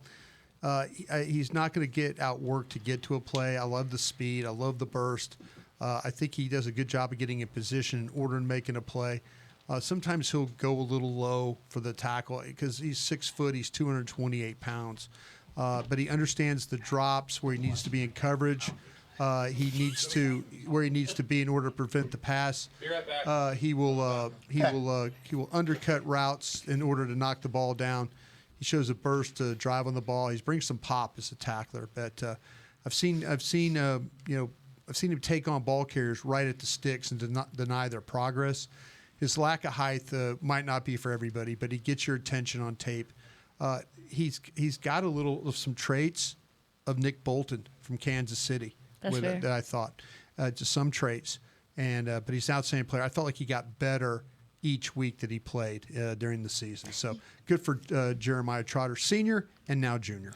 Yeah, I wanted to add very, very, very quickly. I thought some of the things he was able to do in coverage were good as well. And also too with linebackers, DBs, these guys, it's the running joke that these guys don't catch the ball. No, like if the ball's in the air, sometimes he'll snatch that thing out the air and get interceptions, turnovers in that way as well. So, yeah. Got to see him twice a year now.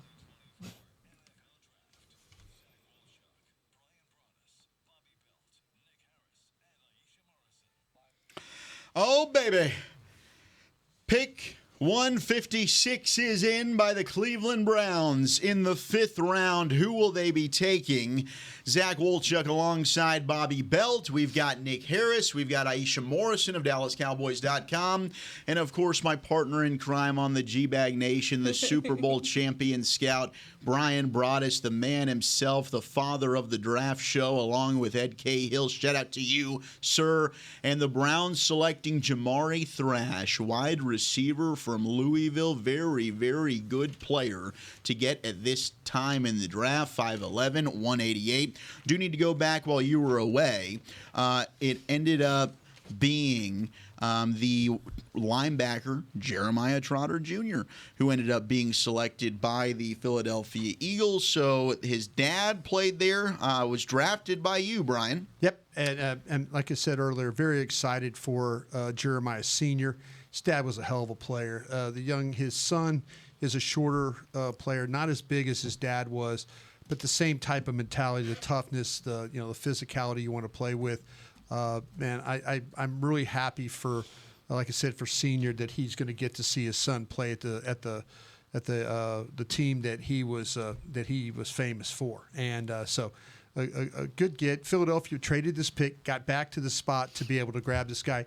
Maybe felt like that somebody down the board was a little bit closer to grabbing him, and they had to go make this happen. All right, the Carolina Panthers On the clock Who now. did Cleveland just take then? Jamari Thrash. Jamari Thrash. Oh, that's right. I'm sorry. In my opinion, one of the smoothest route runners Talk of this about it. entire Yeah, draft there you class, go.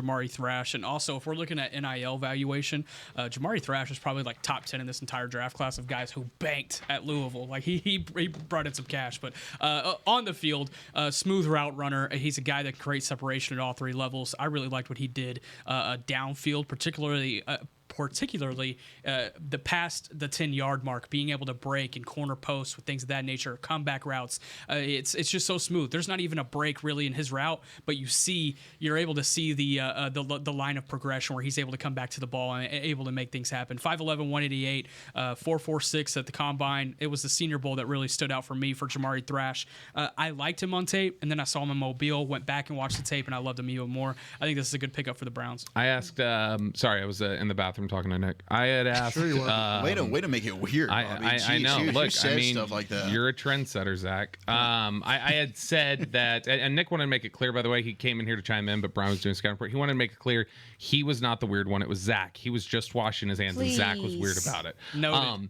But it's Accepted. funny. In general, just over the course of the last few months, I would ask various people around the league, like, hey, do you have somebody who's like a sleeper you really like on day 3 that you think can come up, be an impact player eventually, stuff like that.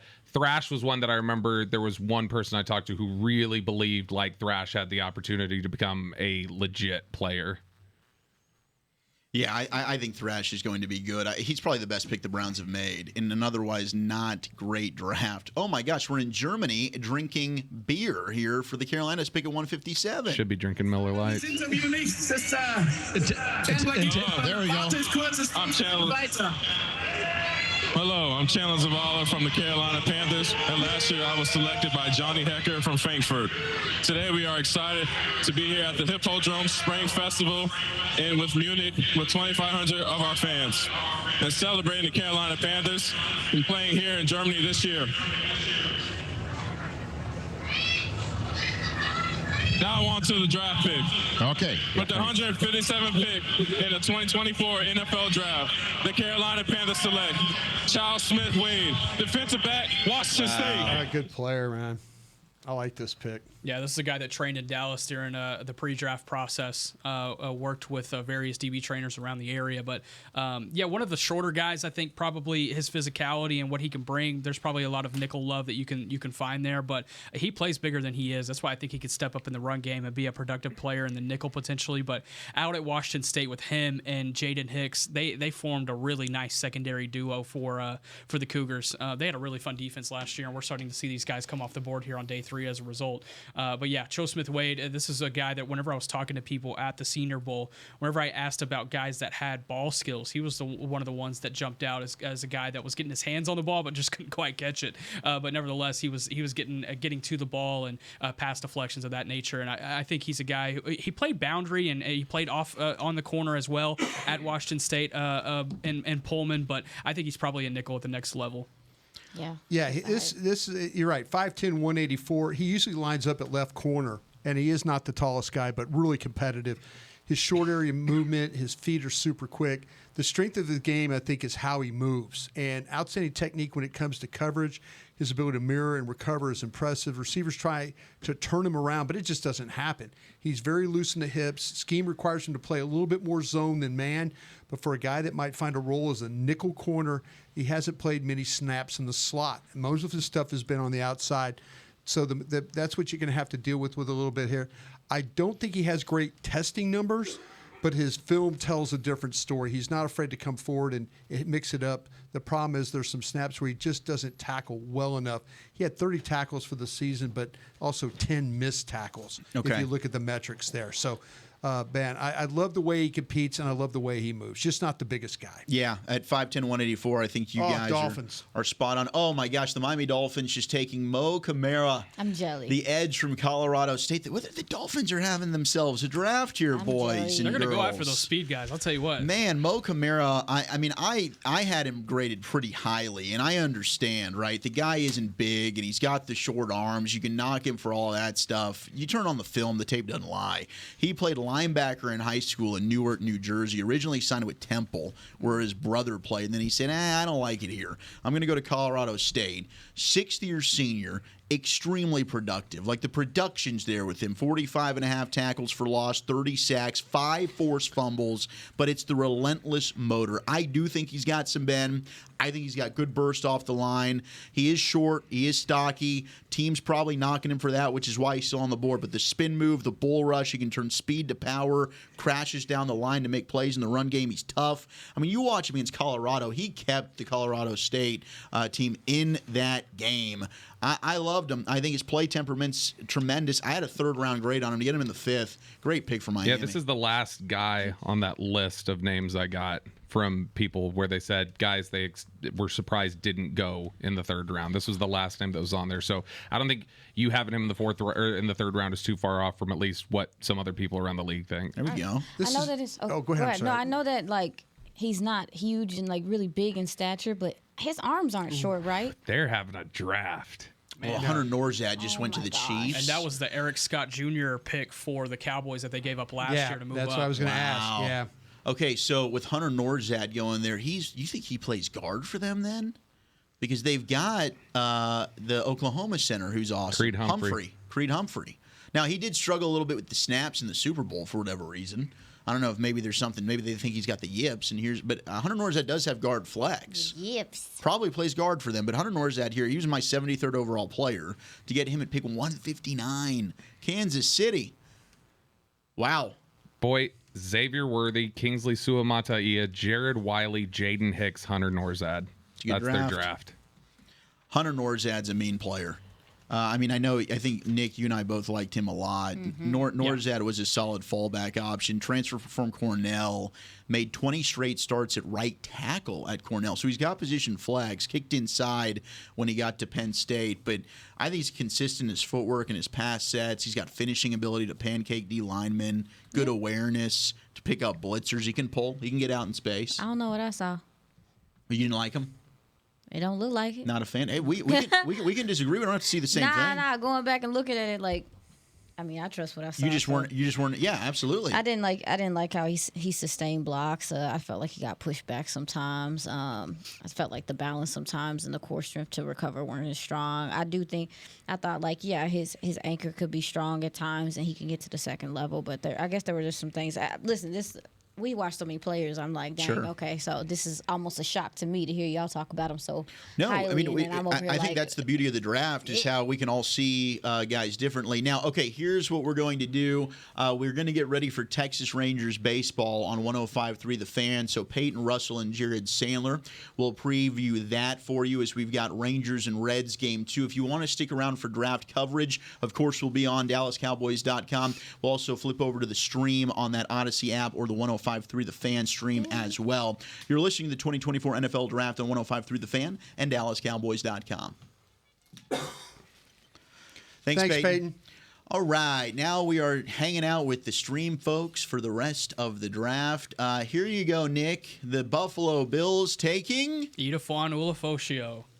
Tell me about him. Yeah, so really productive player in the second level for Washington last season. He was the one that was controlling that defense from the second level for the Huskies. And granted, that defense it was taken advantage of in the semifinal against Texas, and then once again in the final against Michigan. But throughout the year, whenever they needed to make a late game stops, they were able to do that. In the first game against Oregon is really what stands out. They were getting bludgeoned those first 3 games, but then those first 3 quarters, and then the fourth quarter they were able to lock it down, allow that offense to climb back into the game. But Ulofoshio, originally a native of Anchorage, Alaska, but finished up at Bishop Gorman High School out in Las Vegas, made his way up to Washington, and you see the length on him. That's what I really love about what he brings to the second level. He can quickly read and react. He's a guy that was a downhill guy more so, but he allowed Dominique Hampton and some of those guys on the back end to be more coverage hone-in skills. But I like Ulofoshio. I think this is a good value pick too here in the 5th round. Yeah, he was a walk-on at Washington. He battled a torn bicep and ACL during his career. He started 15 games in 2023, which was good for him. He splits time on defense, though. I saw a little bit. He kind of rotates. I thought there were times where you didn't see the play develop and just flat missed the read. And then I felt like there's some guessing to his game. Felt like he'll fire straight ahead, really just and kind of hope for the best. A little bit of a slow read and reactor on the RPO stuff, and I don't think he always took the best path to the ball. So be a little wild, a little off balance because he doesn't change direction all that well. But I will say this about the thing. The lack of awareness kind of got me a little bit. I was worried about that. I agree with you on the angles to the football. Man, yeah, Dan Quinn is cleaning up here.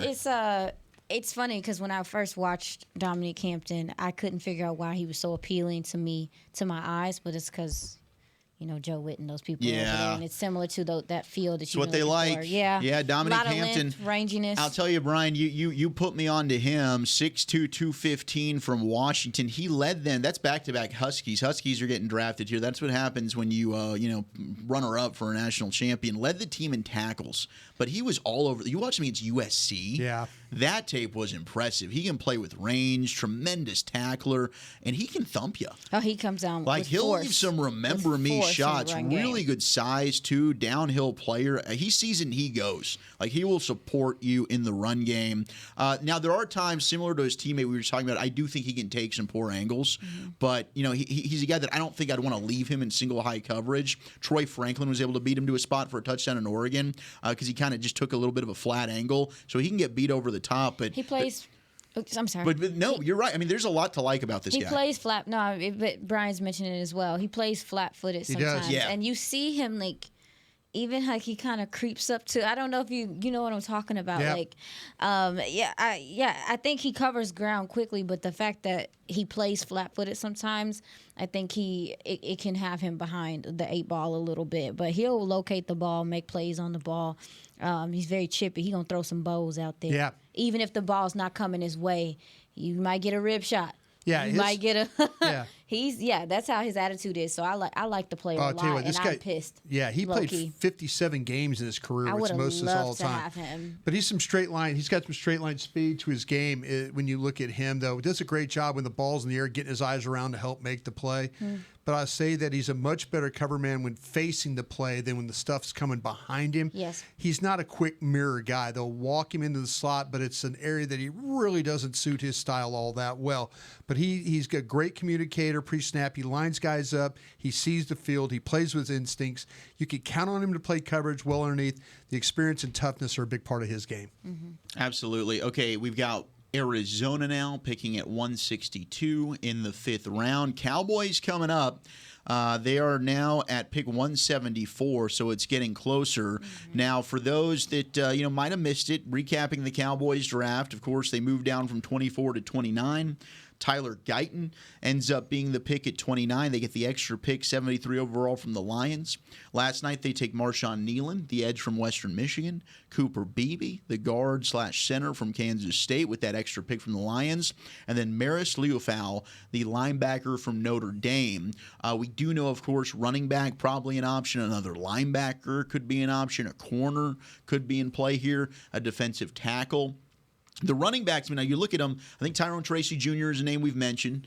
Another name that I do think could be in play is Jace McClellan from Alabama. Sure. And McClellan's a guy that I got to cover in high school at Aledo.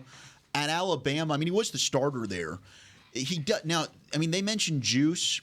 McClellan doesn't have amazing long speed, but he does have enough speed. His play speed's better than his time speed, is, right? though, I think. And he's a 3-down back. Jace McClellan can do everything. And he's big time, like you mentioned, local kid, but he's also big time program pedigree. Yeah. And he played well at Alabama. Yeah, size. And so that's one to consider. I think we're talking about if they go running back, oh, there goes Christian Jones. Christian Jones, the tackle from Tech. It's amazing how much better Christian Jones was last year at Texas at right tackle. Because and Bobby, you could probably speak on this better, and Nick as well. But you being a Texas fan, Christian Jones had really struggled. Yeah, there are some times where I know I can get accused of the homer bit from certain Texas Longhorns.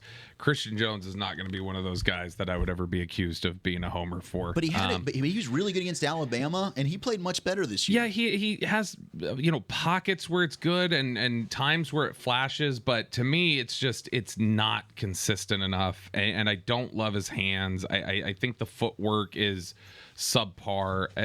I'm not a very big fan. This is about where I would have thought he could have gone, or this is where I would have felt comfortable taking him. I know everybody else projected him higher, and I'm surprised he didn't go higher. But I was I was not, a massive fan of Christian Jones.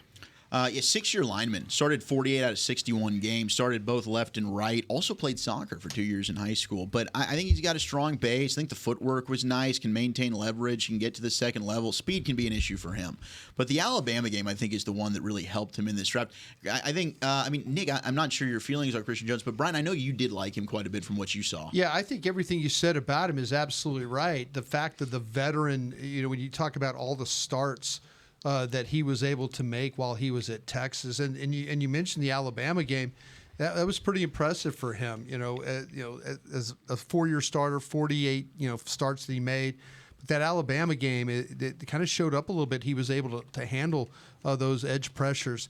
His hand placement could be all over the place, and when he misses with his hands, it's hard for him to be able to redirect and then get back in front of the defender. I felt like there were some times he didn't set deep enough, and the defenders were able to grab him on the edge, and it didn't have the lower body twitch to be able to recover quick enough there. So, I think he'll need to clean up the technique as a pass blocker. They use him in the screen game as a blocker, but, he gets the spot, but his body control and his balance can be all over the place there, so he doesn't always hit the targets. Teams might consider him a better guard prospect due to sometimes the trouble in space. I think he's a tough guy, a lot of experience, but I think he really lacks true athletic ability. What was fascinating about him as a recruit was that he was a soccer player for a long time growing up at 6'5", 305 pounds. God forbid you see him coming across the middle of the field trying to get a ball. But you wanted a little bit more of the mobility that you see in soccer to translate to the offensive line. And I don't think you necessarily saw that, but you saw the physicality that he brought, and obviously the reliability, the durability. I think that is something that does translate from the game of soccer. So, Christian Jones going to the Cardinals. I think this is an interesting option for them. Just to have a depth option at tackle, it's so valuable in this league. I think he can be that for them. Green Bay's killing this draft, too, I feel just traded up. They just traded up. We also did have a draft day trade to tell you about. John Franklin Myers was traded. Jets-Broncos. Jets sending defensive end John Franklin Myers, who started 50 games the past 3 seasons, to the Broncos in an exchange for a 2026 sixth-round picks. And then Franklin Myers restructured his contract with the Broncos. So he signed a fat deal in 2021. And now it'll get redone in Denver. And you know how they say like World War II was just basically an extension of World War I with just like a little break in the middle? This is basically just the Zach Wilson trade with a little bit of break in the middle, Add a little bit of fluff in here. Jets and Broncos just stayed on the phone the whole time. Are you guys are you guys anticipating that we will see some teams do some moving some folks around after the draft is over?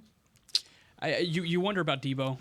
You wonder about T. Higgins. I think those were the two names that maybe some could have expected to go in the first couple of days with some picks, and offers were made in both of those areas apparently, but nothing was able to manifest. And I would have to assume Buffalo trading back and acquiring all those picks going into day 2, that there was an assumption that maybe that they could have put an offer together to trade for one of those guys, but instead they stay put at 33, get Keon Coleman, and then later on get Ray Davis. So that there's some they've added some offensive firepower to that weaponry for Josh Allen. But yeah, you would have to assume a couple of those receivers probably come off the board in the next few weeks, but it's just a matter of where at this point if the price is right. Okay.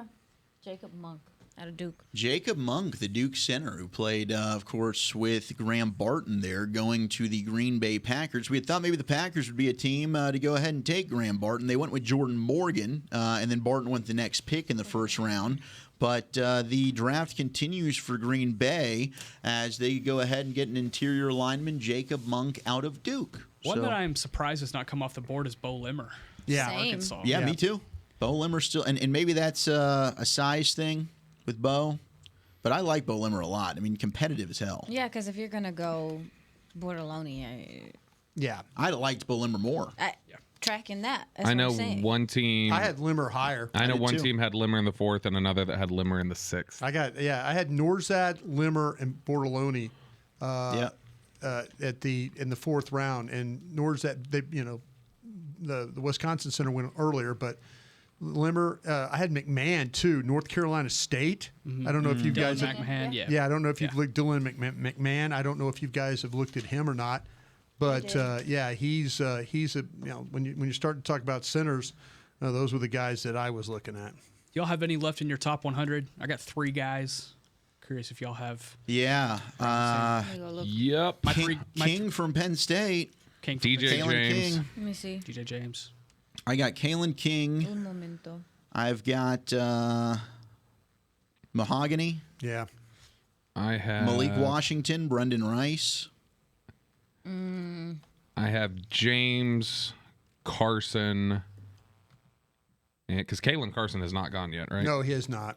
Yeah, James Carson, and that's it. No, Wingo. Yeah. Yeah, and borderline, and I don't know. This guy could end up being undrafted, but Leonard Taylor III, the defensive tackle. I don't think so. I don't think he. I mean, the thing that, and I'm not sweating the Mahogany one. If Bobby's telling me there's some medical concerns there, and I'm not sweating the Jalen Ford one because there's some medical concerns there. So, those were players I had at 82 and 89. With the exception of that, I don't have any top 100 guys left. I only have Kaylin out of those two guys because you said. I wonder what the deal is with Kaylin King. It's speed. It has to be the speed. Kaylin, the highest grade I heard on Kaylin King coming into this from a team was the 5th. That was the war highest. room. There's the count. Yeah, they're getting ready here. There's our guys. There's our guys. Chris Vaughn, Mitch Le Point. We got John Steven Jr. over here. John Steven Jones. Jerry Jr. They're getting their trade charts back out. They're getting fresh ones. You think they're going to move up? No, they got fresh ones. You have to update when these trades are made. You have to update. Sure, and Chris Hall. That's where Adam Pacifica and those guys do a really good job of keeping everybody updated on the trades. Yeah, Todd Williams passing those charts out. Todd, those legal sheets of paper, if you're watching along with us right now, the legal sheets of paper have them all break down, and Todd and Adam do a great job of making sure that everybody has fresh trade charts in front of them so they know what's going on. Looks like some preliminary conversation, nothing too imminent. Couple of laughs going on in the room. Boy, I got to say, Will McClay is rocking the blue sport coat. I like it. I like it a lot. He looks really sharp Will's today. crushing it right now. You gonna go see him in the bathroom? I mean, I'll see if he and Nick want to, just gab a little bit. You did get pretty jealous and ran right out there into the hallway to join with Nick. I mean, come on, man. Jalen Simpson, the safety out of Auburn, goes 164 overall to the Indianapolis Colts. Led Auburn in interceptions in each of their last 2 seasons. That's a ball hawk right there. Hey, Nick, you doing a spot? You doing a live spot? It feels like I've heard a lot of those in and out over the course of the weekend. It's all good. Okay, we've got the Ravens. The Ravens will probably take Kaylin King. Why not? I mean, they're stockpiling corners here. Yeah, Brian, don't you say whoever is the highest graded player left for you is usually who the Ravens are going to take? Yes. So who's your highest graded player? It's the Mahogany. Okay, they're going to take Mahogany, I bet. Let's watch. Let's see if that's who they take. They usually do. Their draft board, my board, is usually pretty similar.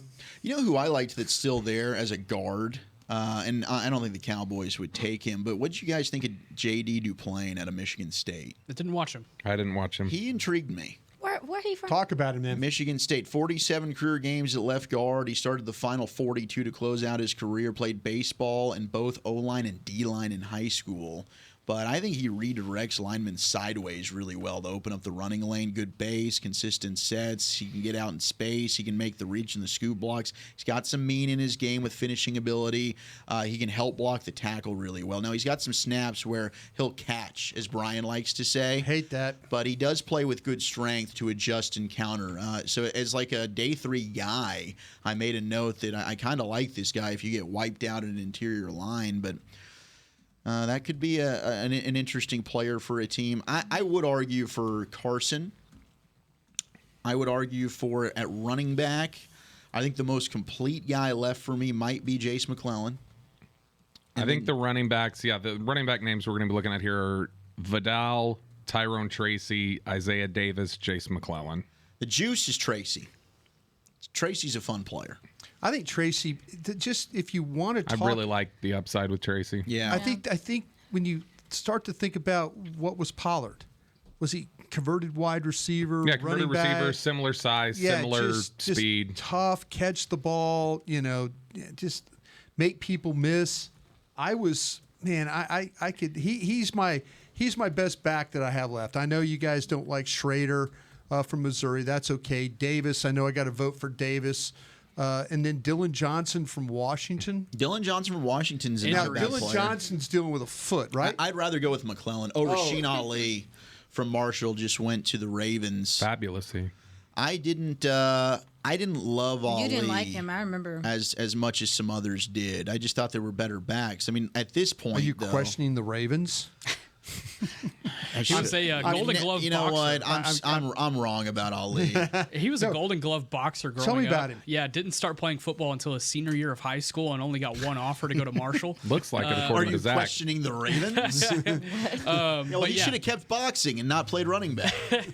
But he battled injury towards the back end of his final season at Marshall. But you see that fight in pass protection. I think that's he is good in pass pro. We talk about how basketball translates to football. We've even seen it with baseball and quarterbacks. We talked about soccer a little bit ago.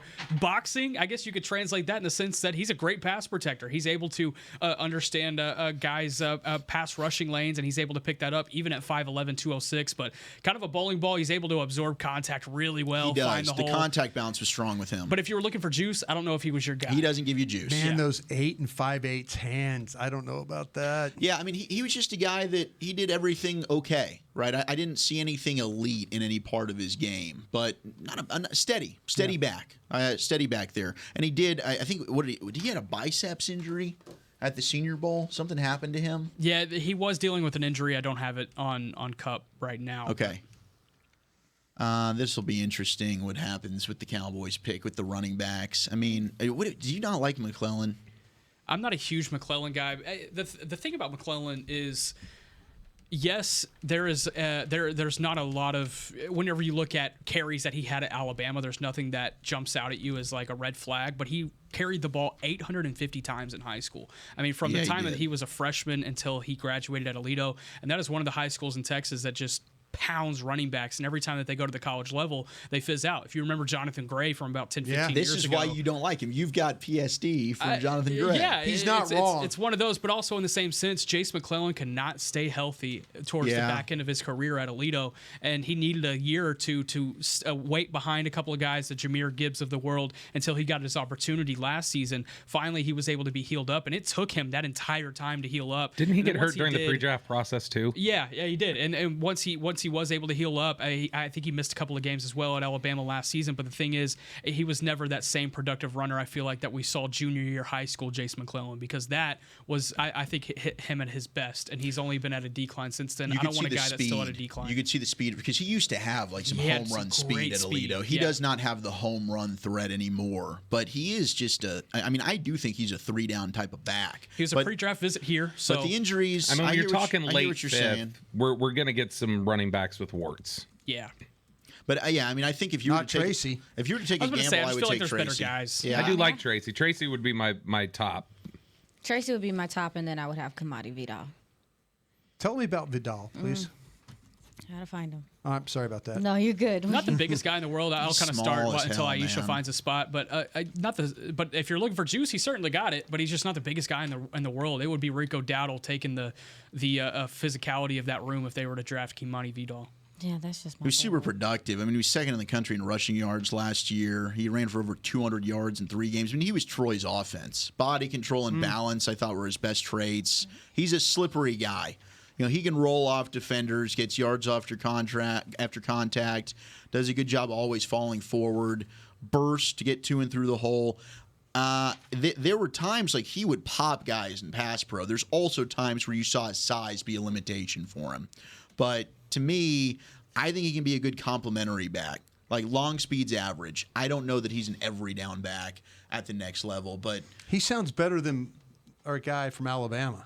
McClellan? Yeah, is that close? I think McClellan. The injuries are the thing with McClellan. I think McClellan can be. We don't need a hurt back, starting back. No, but I hear what you're saying. Now look at this. I just think. Oh, there goes Tyrone Tracy Jr. to the Giants. God darn it. Oh, you know what? Just give me Frank Gore Jr. I'm serious. You know what? I'll be honest. Even though I like Tyrone Tracy, I don't know that they would have picked him anyway. So I think Frank Gore Jr. is going to be a good player. I'm still smarting. I think at this point you just don't take a running back here. I don't either. I think you take a corner or a linebacker. That linebacker would Receiver? Linebacker. Or receiver. I mean, my best player now is Malik Washington. You guys, okay? How about some of these? How about some of these three techniques then? I mean, Is it too early for Christian Boyd? I don't think so. Oh no. I don't think so. I went to I'd get you excited. and I'd get excited about that. I get excited as well because I understand that the size makes him look as like a tweener, but nah, this dude can take on double teams. 6'4", 317. I think you see the speed from him and the pass rush ability. It makes you think, oh, he can't take on double teams or he's not a guy that can play the run. No, like he's so stout and short. Just kind of the way he's not short, but he's just built like kind of compacted, compact, I guess you want to say. And the way that he's able to stack, shed, tackle, get to the next level, and I just think he could be a good addition to the team. He's probably one of the more versatile DTs that are at this point in the draft as a whole. Anyway, so. He's my best defensive tackle left, other than Taylor, but Taylor's a 3-tech. And I think Taylor's got some issues off the field. I don't know. I'm a little annoyed though because what are you doing? You're doing all this to build your offensive line, and what is your running back room going to look like if you don't take? Again, we're not forcing nobody to take nobody. So you've got right now, and this is just for this year, but I'm assuming Zeke's on the team. You signed Royce Freeman. You've got Deuce. You've got Rico. I mean, yeah, it's not. It's a lot that's not going to wow you, but it's not like you don't have guys that can carry the football. Yeah, but you at least need even though the committee thing and just kind of how things are going in NFL, like you got to have somebody that's a somebody. Well, most teams have. I don't think you have to have somebody who's a somebody in the running game if your run blocking's fixed. And so if they fix their run blocking, that fixes a lot. I think that's a very arrogant way to look at things because that's why how is people look at it. Hold on. I'd love to talk about this. Why is it arrogant to assume that the run blocking? What? Kaylin Robinson from Texas just went to the Jags? Okay, Bobby, go for it. No, I'm good. No, I want to hear it. I'm good. Because I agree. Ultimately, I do think the runner, it's all about the offensive line. Like, the offensive line matters a ton. To an extent, but I do think that it doesn't make sense to me to not have it. It's not 1994. If you have I'm tracking that, and nobody's asking for it to be 1994. Yeah, if you have an elite runner and a good line, and you marry that together, that can be something very, very special, like we saw with Zeke his rookie year in 2016. But I think you've seen with San Francisco, now Miami's put in more effort, right, with running back. But I mean, the guys like Raheem Mostert, for example, that were not big names, but they had good rushing schemes with good offensive lines. You can get production from backs. I mean, Philip Lindsay comes out in the draft, undrafted free agent, goes for 1,000 yards, right? And then now is out of the NFL and was playing in the XFL last year. So I do just for a year, I do think if your offensive line is performing well, you can get productivity from your backfield, even if you don't have a Pro Bowl caliber running back.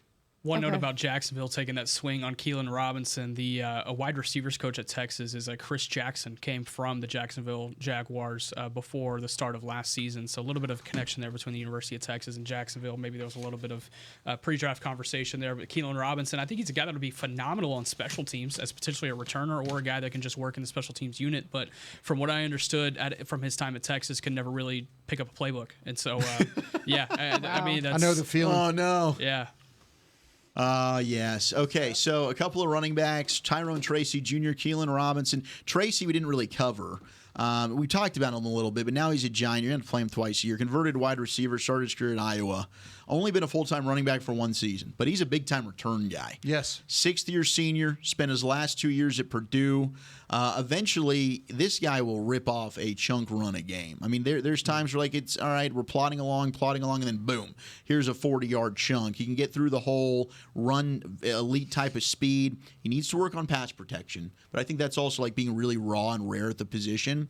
But he's shifty, great in the open field, and he's a weapon, of course, in the passing game, having had that wide receiver background, which really, really helps him as a wide receiver, as a running back. So that's a bummer. That could be a good pick for the New York Football Giants. We're into the compensatory round now. Mm-hmm. All right, 168. Here's the Buffalo Bills at pick 168. I would look at Boyd here. I think Boyd would be interesting. I think Carson would be interesting. You're talking about for the Cowboys, of course, right? What about Jaheim Bell? Oh, Solomon from Troy, the edge. You'd faint? Oh, Javon Solomon, the edge from Troy? Yeah. DJ James, is that a thought? Bobby, you like DJ James a lot. Carson. Yeah, he's good. I say Kaylin Carson as well. Yeah, like him. I've got King and Carson a little bit ahead of James, but I could see it with James. The only thing with James that bothered me, Bobby, and maybe you disagree, was tackling. Yeah, but I mean, even with the tackling, I would have taken him in the second round. I mean, we're talking about back end of the fifth now. Yeah. I mean, the coverage is good with him. There's no doubt. Oh, man. This is starting to get tense as we look at how this board's falling right now. If you're not taking a running back here, you are officially going in on the fact that your running backs next season are probably not going to be dominated by a rookie, which I think was the expectation going into the weekend. It's kind of happened. I think it would be official. You're right, but I think it would be, okay, it's officially all in on it being the veteran group or the second-year guys that are in that room, too. Out of the guys that are left... Say that again. Can you break down the running back room? Yeah, so I mean, it would be, let's start from the bottom, because you got Malik Davis still in the practice squad that spent a lot of time on the practice squad last year. Maybe that's your juice. Deuce Vaughn, maybe that's your juice. A guy that can go into year two with just a little bit more time and maybe better protection up front. Who knows? Moving forward, some of the bigger guys, you got Hunter Lipke, more of a fullback and short yardage situation. Again, got a lot of love in that Miami game, but wasn't really able to get anything after that fumble on the goal line. And moving past that, you have Rico Dowdle, who was the complement to Tony Pollard last year, and he had his moments. Don't get me wrong. He had a couple of big runs. He was very physical between the tackles, and I think better interior blocking might be a better result for Rico Dowdle. He was brought back on a one-year contract, and that's another guy that's still in the room. But again, not starter potential in my eyes. Then you bring in Royce Freeman as a veteran addition. I mean, right under 4 yards per carry. I was never super impressed with what he did as a running back in these last couple of seasons. He does absolutely nothing in the receiving game. And then the potential to bring in Ezekiel Elliott. I think the one interesting aspect for Zeke, A, is the pass protection, but also B, the fact that he had 51 receptions last season. He was a really big threat for the Patriots out of the backfield. And whenever you hear Jerry Jones talk about this rhetoric about how he really liked what Zeke did on the back half of the season last year, and then you see him only rush for about 3.7 yards per carry over the course of the last 6 games, I think he's more so talking about the receiving aspect of things and the pass blocking aspect of things, which I think could be an addition to the running back room, but they still need a guy that can take the ball on a handoff and get you a big play. Like I don't see a 25+ yard run threat on this team at all. I don't see one yet, and so that's where I see a guy like potentially Isaiah Davis fitting in. But again, I think y'all are going to hear me a broken record until that pick is either made or not made. No, that's what happens this time. When you get to the end, you're trying to sell, but you're also looking at these traits. Yeah. You're looking at the traits, and you're trying to figure out, okay, who's the guy that's got the best traits? Who's the guy that's got the best fit? Who's the guy that maybe is a 3-down player? Who's the guy that's the best? When these running backs and stuff like that. I mean, they're talking about explosive players and stuff like that. I mean, your chance to draft an explosive player could have happened last night. Yeah. With Lloyd, or a guy like that. You could have taken, but you took a linebacker. And we had the linebacker coach on earlier, and he's right. Hey, they needed bodies. They needed the scouts love the player. They love the hair on fire type of guy. So I can't fault them for that. But I could also see them going into this thing and not drafting a running back and signing Ezekiel Elliott and trying to bring the band back without Tony Pollard, and try and figure it out from there. Curtis Jacobs, I think, is another thought here at 174 potentially.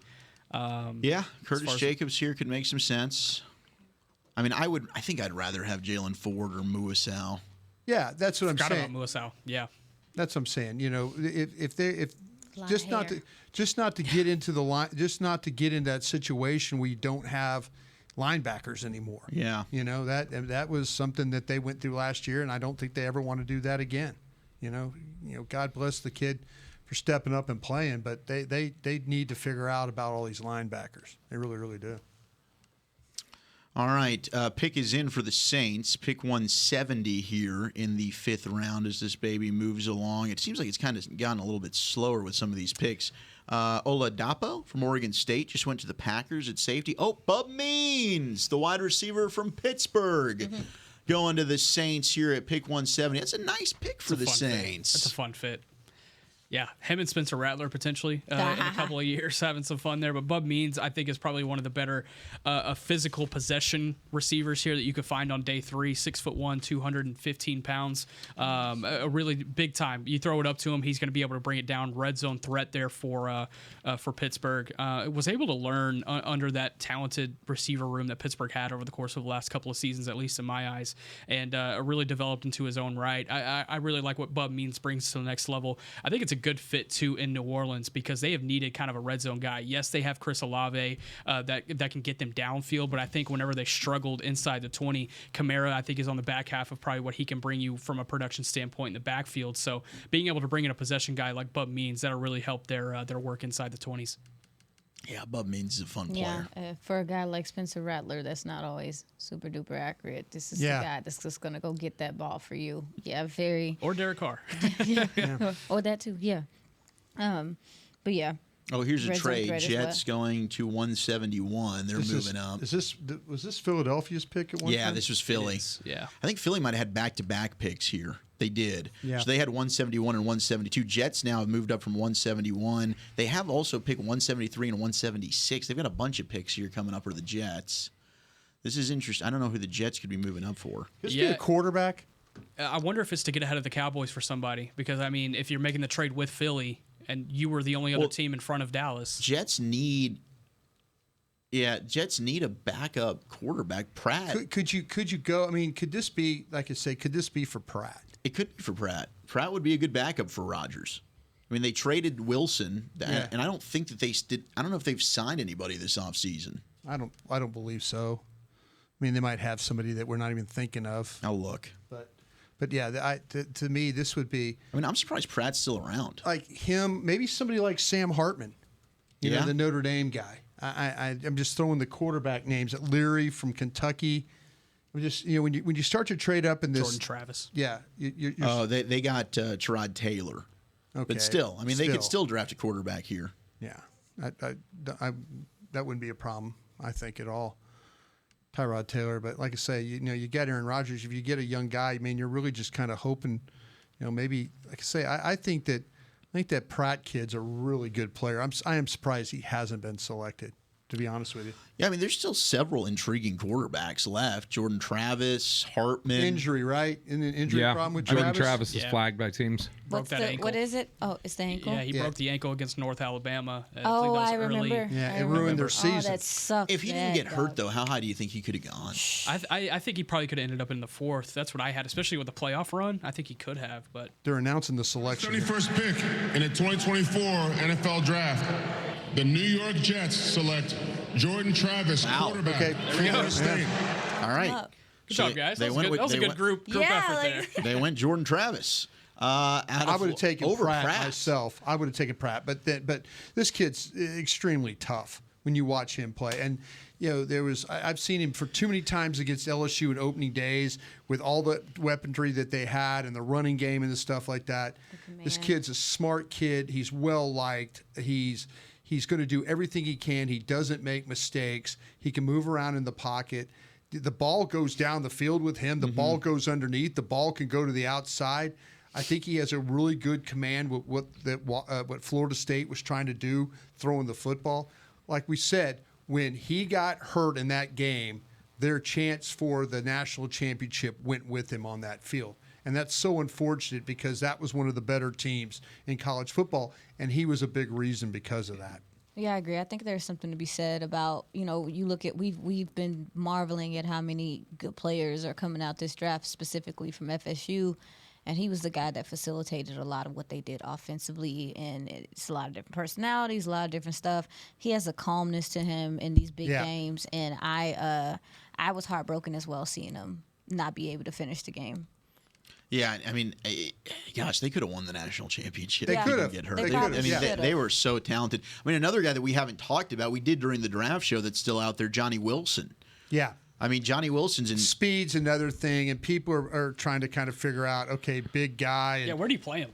Yeah. Is he a big tight end? Well, that's the thing about it is I think that who's a kid, Nick, you're really good at this. Who's the kid from Texas that the Indianapolis Colts took? Because I can't remember the kid. Jatavian Sanders or this year? No. The 6'6" wide receiver. Oh, Adonai Mitchell. No. Another Colin one. Johnson. Colin To Johnson. Jacksonville. Yeah. There was a lot going on. Okay, it was Jacksonville. Yeah. Okay, that's the last guy that's that height that was taken. There's not a great history of 6'6" wide receivers. I can go back to Harold Carmichael when I was growing up with the Eagles. But there's not a great history of 6'6" wide receivers playing in this league. Couple different names on asking around, like who might the league be surprised is still on the board. Javion Cohen, guard at Miami. Yes. Cedric Johnson, edge rusher, Mississippi. Okay. There's a look into the war room here. Anything catching y'all's eye? Is he Ole Miss? Yeah, Cedric that's Johnson? Ole Miss. That's Okay, Mississippi tracking. is Ole Miss, yeah. Tracking. Anything catching your eye here, Brian, in the war room? Will's got his hand on the phone. Oh. Yeah, he's waiting to make a call. They're just it's waiting. about pick time. Yeah, he took his hand off the phone, so maybe It's about time. I don't think they're. By the way, they've been waiting a long time. If you were wondering, it is trending slow. Trevor Keegan. This pick was predicted, if I can speak English, to be at 234 if it was running long. It's 248. Cowboys still haven't picked it. Guard Michigan. Man, how many Michigan offensive linemen are going to get taken? Most of them. Trevor Keegan. My gosh. Most of them are gone now. I did not watch Keegan. I saw Zinter. I mean, so I saw Keegan. I just didn't do an evaluation on him. What's going on in that room? 6'6", 311. They're going to pick somebody. I would guess, my best player here would be Malik Washington, the wide receiver from Virginia. Mm-hmm. Otherwise, Brendan Rice, the wide receiver from USC. I would love Kaylin Carson, the cornerback from Wake Forest. I do think those linebackers are under consideration, right? I think Ford would be fun. Muasau would be fun. Curtis Jacobs from Penn State, you brought up, Nick. I think they've just kind of seen the board exhaust itself here early on day 3. I think if you would have asked them, there probably would have been a little bit more options here at running back. But you still like what you see at linebacker potentially. You still like what you see potentially defensive tackle, receiver. But all the value they were looking at yesterday is not here right now. Yeah. I think for them. that That Al looks Harris? like Al Harris. And he just fist bumped Let's somebody. go. Let's get Carson. So Let's that go would get be James. somebody in the secondary. Could this be Or James. I You got know. a I just safety know on this they board? like. he just walked around the room. I don't think it was. Oh. I don't think it was necessarily anything You telling. think he was But he's just still in the room. He was just showing That's everybody he fair, was there. yeah. Don't mess with me. I'm here, kind of a thing. Yeah, I think he fist bumped Scott Agolnik from PR there on the left side. Christian Boyd from Northern Iowa, defensive tackle. I would not mind. Well, Al Harris is back. Maybe it's a corner here. If it's a safety, He's Bo standing- Brady He's standing back there. from Maryland. The corner that, I just think that Carson fits. DJ James makes a lot of sense too. Either one of those, Bobby. Like, I wouldn't mind DJ Auburn. James here, Bobby. Yeah. I like Scrappy. James. Is James going to be physical enough for Zimmer, Brian? agree. That's why I like Carson. I think he would. I think he In is. in run support? I think he'd be fine. The length though, and the cover ability, the sticky part. You're getting a soft edge in run defense. Yeah, you play with James the there. soft edge at number 7 too. A lot of conversation here from Chris Vaughn as well. Kaylin King, you look at him out of Penn State. I like him a lot. He's the one corner I have left that that I have him in the 4th round. He'll throw his body around and run support. Ford, the linebacker. Again, we keep talking about positions that they were really struggling to fill last year. I like going corner here. I think corner, they need depth at the position. I think those 3 corners. I think it'd be kind of cool to draft Jerry Rice's kid, to be honest. Brendan Rice and Malik Washington are the 2 highest rated players I've got. Then it would be Kaylin King followed by Kaylin Carson and DJ James. Al Harris looks like he's making some sort of a point to Jerry right now. Yeah. I think Carson's just kind of the Al Harris type of corner. Will looks like he has his hand next to the phone. He's trying to get to the phone. He's like thinking about calling a guy. Yeah, Cowboys are officially on the clock. All right. Cowboys are on the clock. Let's see who it ends up being. This is what we're here for. This could be anything, really. I think we're really open to the board right now. Yeah, absolutely. But with them, now Will's trying to sell the idea of having somebody. It looks like, with the discussion, got Jerry listening intently. Mike McCarthy listening intently right now. Steven just kind of. I mean, Will's definitely seems like we're weighing options. Yeah, he's trying to tell you why he would have one guy over the other. And Jerry's going to have to make this call. When you look at, all right, so they're picking here at 174. Next pick's not till 216, which is another comp pick in the 6th round. So, I mean, it's probably, if we don't take player Y, can we still get player X? Sure. You know, if we wait around. I mean, out of the defensive tackles, like it looks like there's more attractive corners and linebackers than there are defensive tackles for me. Like, to me, Boyd would be the guy to go with. Yeah. I don't know if you guys have some other DTs that stand out. I will say I'll throw Ford out there. I know he's. I like Jalen Ford, man. It's a medical. It's a linebacker, but yeah, I think there's edges there. Taylor, I got up there as well. Miami. Wingo is another guy that I mean, these are all threes. I'm not talking about any ones right now for you. I mean, yeah, the only other guy, like, he's a 3-2, Keith Randolph out of Illinois. How about your Florida State guy, too, right? Yeah, I think this is too early for Fabian Lovett? No, for Evan Anderson. I feel like it'd be too early. Will's making the call. Okay. All right, so we got somebody that's getting picked. Isaiah Davis is off the board. Oh, wow. There goes Isaiah Davis. Oh, that's tough. Nick, that's a pin throw for me. Probably not that room, but it is for me. Him. 6'2", 220 pounds. Had 1,400 plus rushing yards each of the last 2 seasons. Was pushing 1,600 in 2023. He's got these long strides that break away in the middle of the field. Probably needs to be a little bit more decisive in what holes he's able to attack, but I think he's going to be a really productive runner at the next level. He's really solid in the receiving game as well with that tall, long frame that he has. He has sure hands.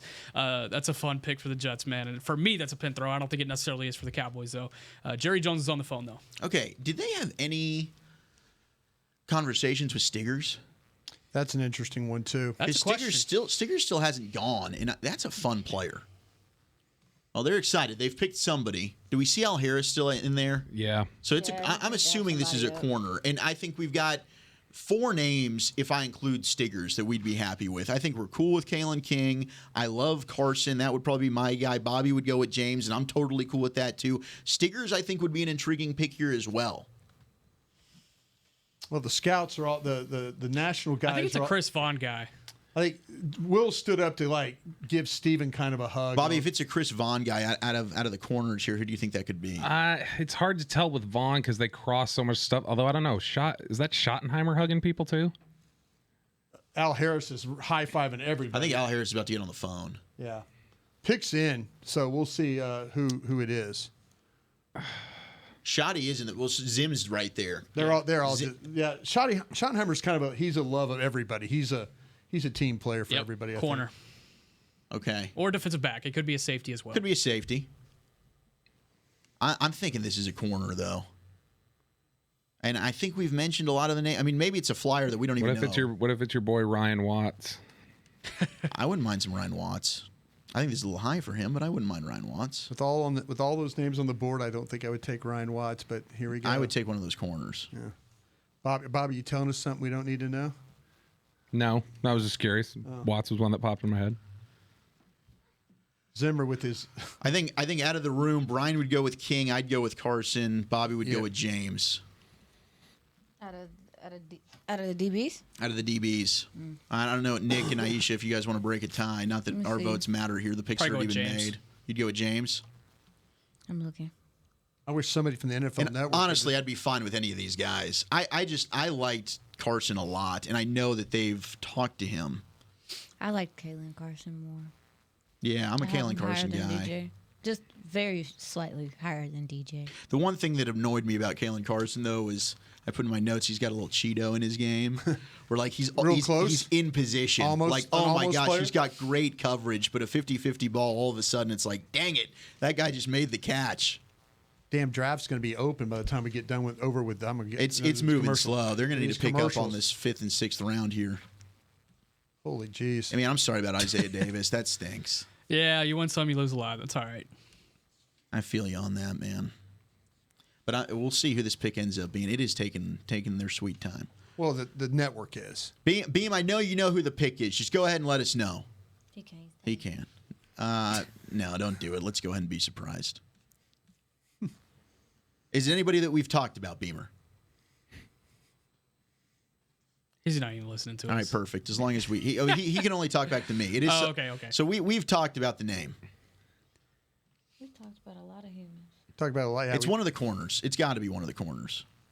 Let's see. They're all kind of fired up still in there, so we're trying to get fired up for them. I wish they were heavier. I mean, if it's DJ James or Kaylin Carson, I'm fired up because fired up. Those are borderline top 100 players to me. Yeah, I'm a fan of both those guys. I'd fight for my guy in Carson here over your guy, Bobby. But I think either way, you've got yourself a good player. And I think you're getting great value because you're right. I mean, James I had in the 3rd, Carson I've got in the 4th. You're now in the 5th round at 174. Actually, flip that. I had Carson in the 3rd and James in the 4th. All right. We still wait. Standing by. I was Carson in the 3rd and James in the 2nd. I'm sure the Twitter world knows exactly who this player is, don't they? Yeah, unfortunately. They do? Yeah, but I'm not going to look at Twitter. I'm just going to let it breathe, as they say.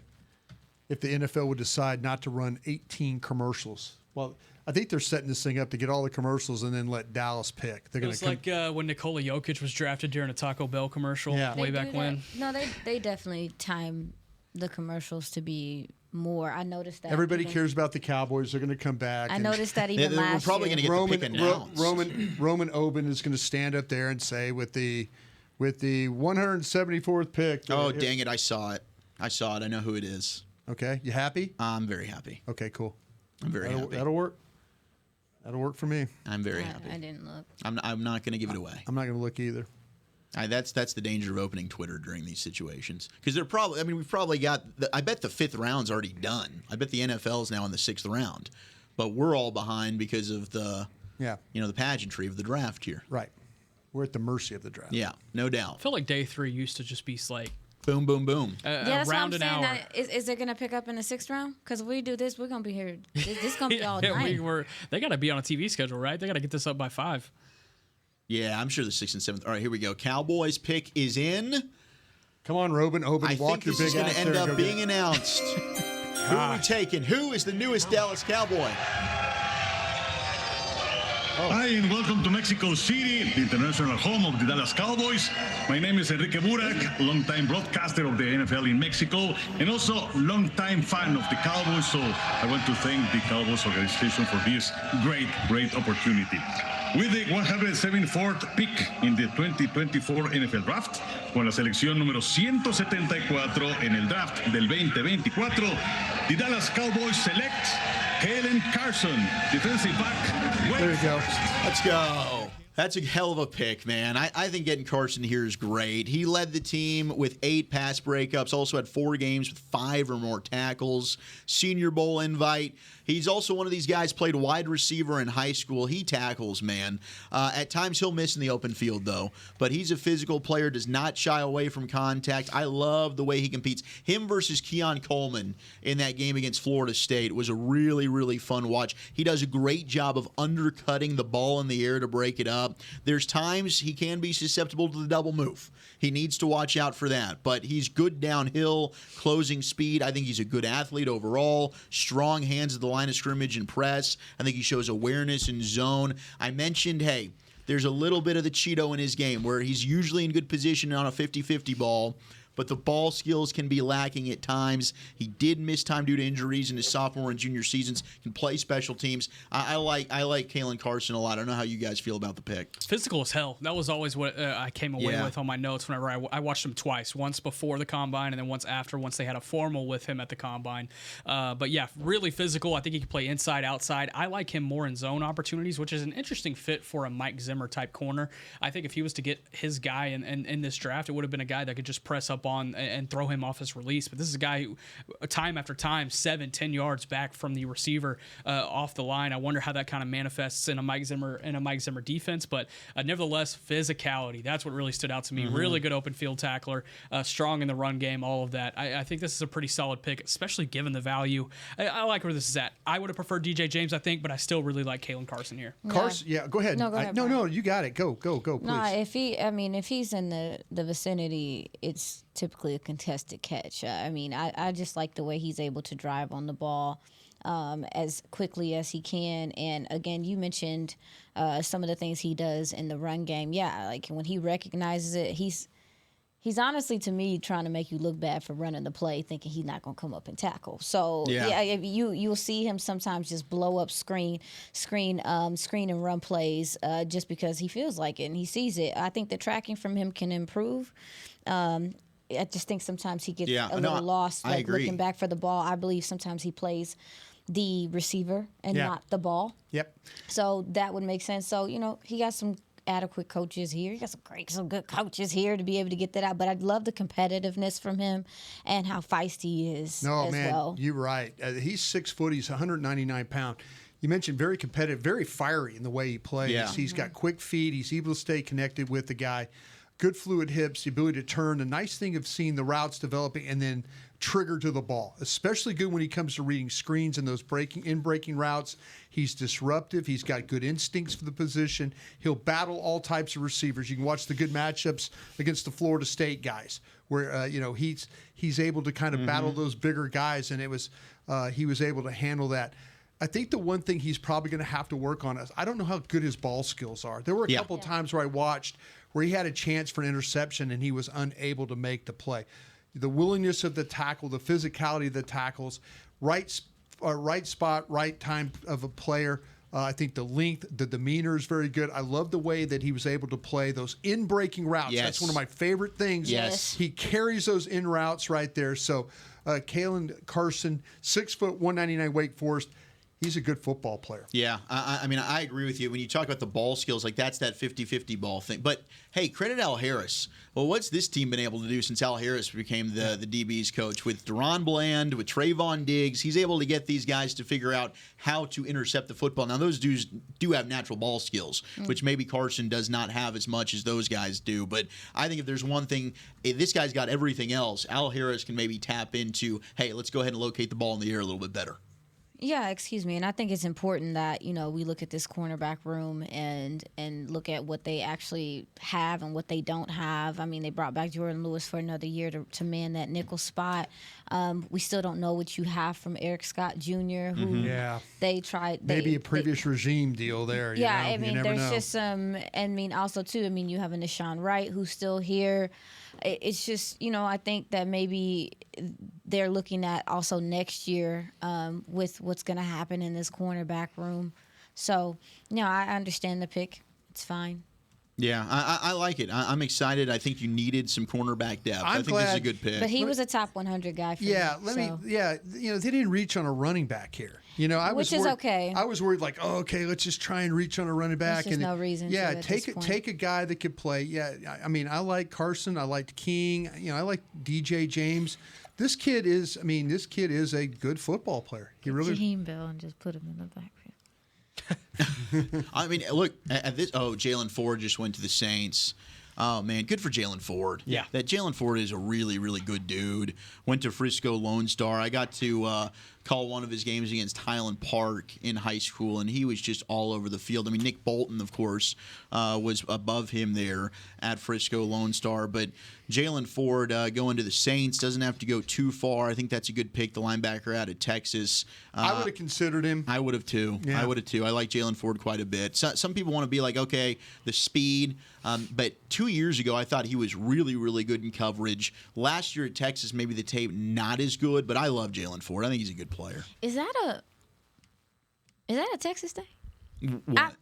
I'm asking that's not the first time I feel like we've said that. I feel like we even said that about Overshown coming in. It was like 1 year was really good, and then the next year you was like, I don't know if it's the same, or it was just a difference in like how they looked year to year from the linebacker position. I don't think that's necessarily a program thing. Okay, yeah. Is it a coordinator thing? That's more so what I'm asking. Is it a coaching thing? No. Is it changes, whatever the case may be? No, I think defensive coordinator Pete Kwiatkowski, he came in from Washington, and he's a guy that focuses in on that linebacker and safety unit and how they kind of marry each other. Very similar to kind of how Dan Quinn did with his unit as well. But Jalen Ford and DeMarvion Overshown, the thing with both of them was DeMarvion Overshone the year before the year before his final season at Texas, a little bit of injury concerns, and then Jalen Ford this last season. I feel like there was just so much around him that he didn't have to do as much as he did in year 3, where he was getting all these interceptions across the middle of the field and finding the ball and doing things of that nature. Whereas this past season, he was able to get some help, and Anthony Hill came in to really help get some pressure off the edge, and they were more pushed out to the boundary. But I think Jalen Ford in this particular spot for the Saints, a really good pick. I think he's going to be a good player too. I'm curious what the medical concerns are whenever everything is all said and done, but as I see it right now, a good pick. All right, joining us now is your newest Dallas Cowboy, 5th-round selection out of Wake Forest, Kaylin Carson. Kaylin, congratulations, man. Welcome to the Dallas Cowboys. How you feeling? Thank you. I'm feeling great. Definitely feeling great. Great to be here. Great to get picked. So, man, ready to go. We're excited to have you. We were just all kicking around the tires. We broken down your film. I mean, one of the games that really stood out to me about you was your matchup against Keon Coleman from Florida State, who got drafted earlier by Buffalo. What do you remember about that matchup, man? I mean, you're just physical, tough as hell, and you made his day really, really difficult. Yeah, I just remember during that week watching film and seeing what routes he liked to run and seeing what he could take and what he was weak at, and I think I really attacked his weakness, and that's how I executed. When it comes to tackling, some corners are down to tackle, some are, I'm going to shy away and make a business decision. You like to come downhill and support in the run game. Is that something you've always welcomed, is the contact?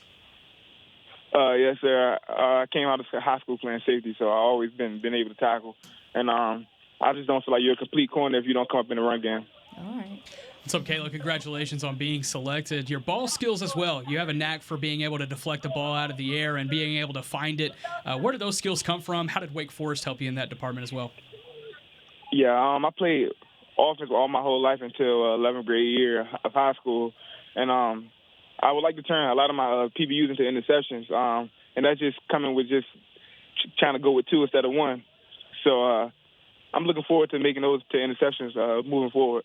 But, yeah, I would say it just came from just playing offense my whole life. You, of course, when it comes to coming to the Cowboys, Trayvon Diggs, Deron Bland, they just happen to be the top 2 interception leaders over the course of the last 3 years. How excited are you to join the secondary and play with those 2 guys? Definitely excited to learn from them. He didn't led the NFL in interceptions the last 2 years or whatever. So, just excited to learn from them and see what they have in store for me to learn from them. So, what do you feel about special teams? Special teams, I feel like you're not a complete football player if you don't play special teams either. I got 4 years of special teams tape at Wake Forest, and it's an extra play for me to just go hard. So. Kaylin, it's not a playoff. Kaylin, when it comes to your contact with the Cowboys, we know you got to talk with them during the pre-draft process. Was it with Al Harris, Mike Zimmer? What were your interactions like? Yeah, I had a formal meeting at the Combine, and I met with the whole coaching staff or whatever, but that was my last interaction with them. Just basically since the Combine. All right, tell me one quirky, fun thing about yourself the Cowboy fans should know, just to get a little taste of what your personality is like, Kaylin. You said one word? Yeah, just anything fun. Just what's a unique quality about yourself? What do you like to do in your free time? My free time, I like to rap a little bit. Oh, you like to rap? Okay. Can I get you to rap anything right now about being drafted? Don't do him. Anything Don't put him on the spot. If not, it's okay. It's okay. You don't have to. Not right now. Not right now. All right, don't worry. We'll give you some time. This is an awesome moment, dude. Congratulations. We're really excited to have you a part of this football team. We look forward to getting to know you a little bit more when you get to town. Okay, thank you. Appreciate it. Thank you so much. There he goes, Kaylin Carson, Wake Forest. That would have been awesome if he had pulled off a little rap. Yeah. Please. But it is. I mean, I've heard he goes by Los, so that might be what. Why didn't you bring that up? You should have asked that How to you him. know that? Yeah, I didn't want to just like drop. He'd be like, "What are you talking about?" But I've just heard that. I haven't confirmed it. That's I've just heard that he goes by Los. Well, let's hear the secret audio. Douglas Barraclough does an excellent job at getting this to us. Doug, we love you. Thank you. Some of the perks that we have from being in this building. Here is the secret audio of Kaylin Carson being drafted. Hello. Kaylin. How you doing? Will McCurley with the Cowboys. I got somebody who wants to talk to you, my man. Hold on. Cowboys. This is Jerry Jones with the Cowboys. How you doing? Kaylin, are you still with us? Are you still? Kaylin, that's all right. But hey, Kaylin, are you still on the phone? Yeah, I'm still on the phone. Well, hey, don't apologize for all that noise. My family would have been screaming too had I got a call and said I was going to be a Dallas Cowboy. Yeah, thank you, Coach. Well, appreciate it. Let me tell you, I want you to talk to a head coach. This is Jerry Jones, owner, but this is Mike McCarthy coming on. Congratulations, Kaylin. Congratulations. Here's Mike McCarthy, your coach. Kaylin, Mike McCarthy, how you doing? Thank you, appreciate it. I'll tell you what, man, we're so excited to make you part of the family here. Congratulations. Enjoy this time with your family. This is obviously a great moment for you. Well, hey, man, I got a couple guys that want to say hello to you here, okay? Here, hold on, Al. Here's Al Harris, okay, our secondary coach. Hello? Yo. Hello? Hey. Hey, man, enjoy this now. Enjoy it right now. So you only get to celebrate this once, right? Yes, sir. There we go, man. Enjoy it, and I'll reach out to you in a little bit, man. So congratulations, man. Congratulations. Thank you. That's awesome. Kaylin Carson, I mean, I probably should ask him, like, where he was, who he was with. I mean, it was a crazy environment there in his background. I just saw he was Instagram living, being selected there. I think we've got quite a personality on our hands with Kaylin Carson. I'm excited to get to know him a little bit more as he joins the Dallas Cowboys. But a good, fun pick there. Yeah, he seemed a bit shy, like a little shy though. Like, I mean, I know the personality is probably it'll come out. It'll come out. He'll open up a little bit more. I mean, the way he plays on the field, like you'll see it. But no, he just sounded like he got a lot of family that support him, that's happy for him. They was going in back there. It was He was awesome. like, yes, it was super exciting. What a special moment it is. We'll get to the last pick in the 5th round and then go through some of the picks that have been flying off the board here in the 6th. But, Bobby, I mean, we haven't really heard your thoughts yet on the pick here with Kaylin Carson. I mean, what do you think about this and the depth now he adds to the cornerback room? Yeah, I mean, I like DJ James more, but I mean, Carson was one of the 2 best players left on the board, and I think value-wise, it again tracks with everything else that they've been doing. Would they have liked a running back? Yes, but I think right now they're just prioritizing. We have to get the most bang for our buck here, and that's what Carson was. Man, this is. I think it was a spot that was needed. I mean, I talked about it when we mentioned sneaky needs. I mean, behind your top 3 guys with Diggs and Bland and Lewis, you're relying on Deshaun Wright, Eric Scott Jr., who you don't know about, and now you can slide in Kaylin Carson. So I do think corner was a spot they needed to address, and they get it here in the 5th.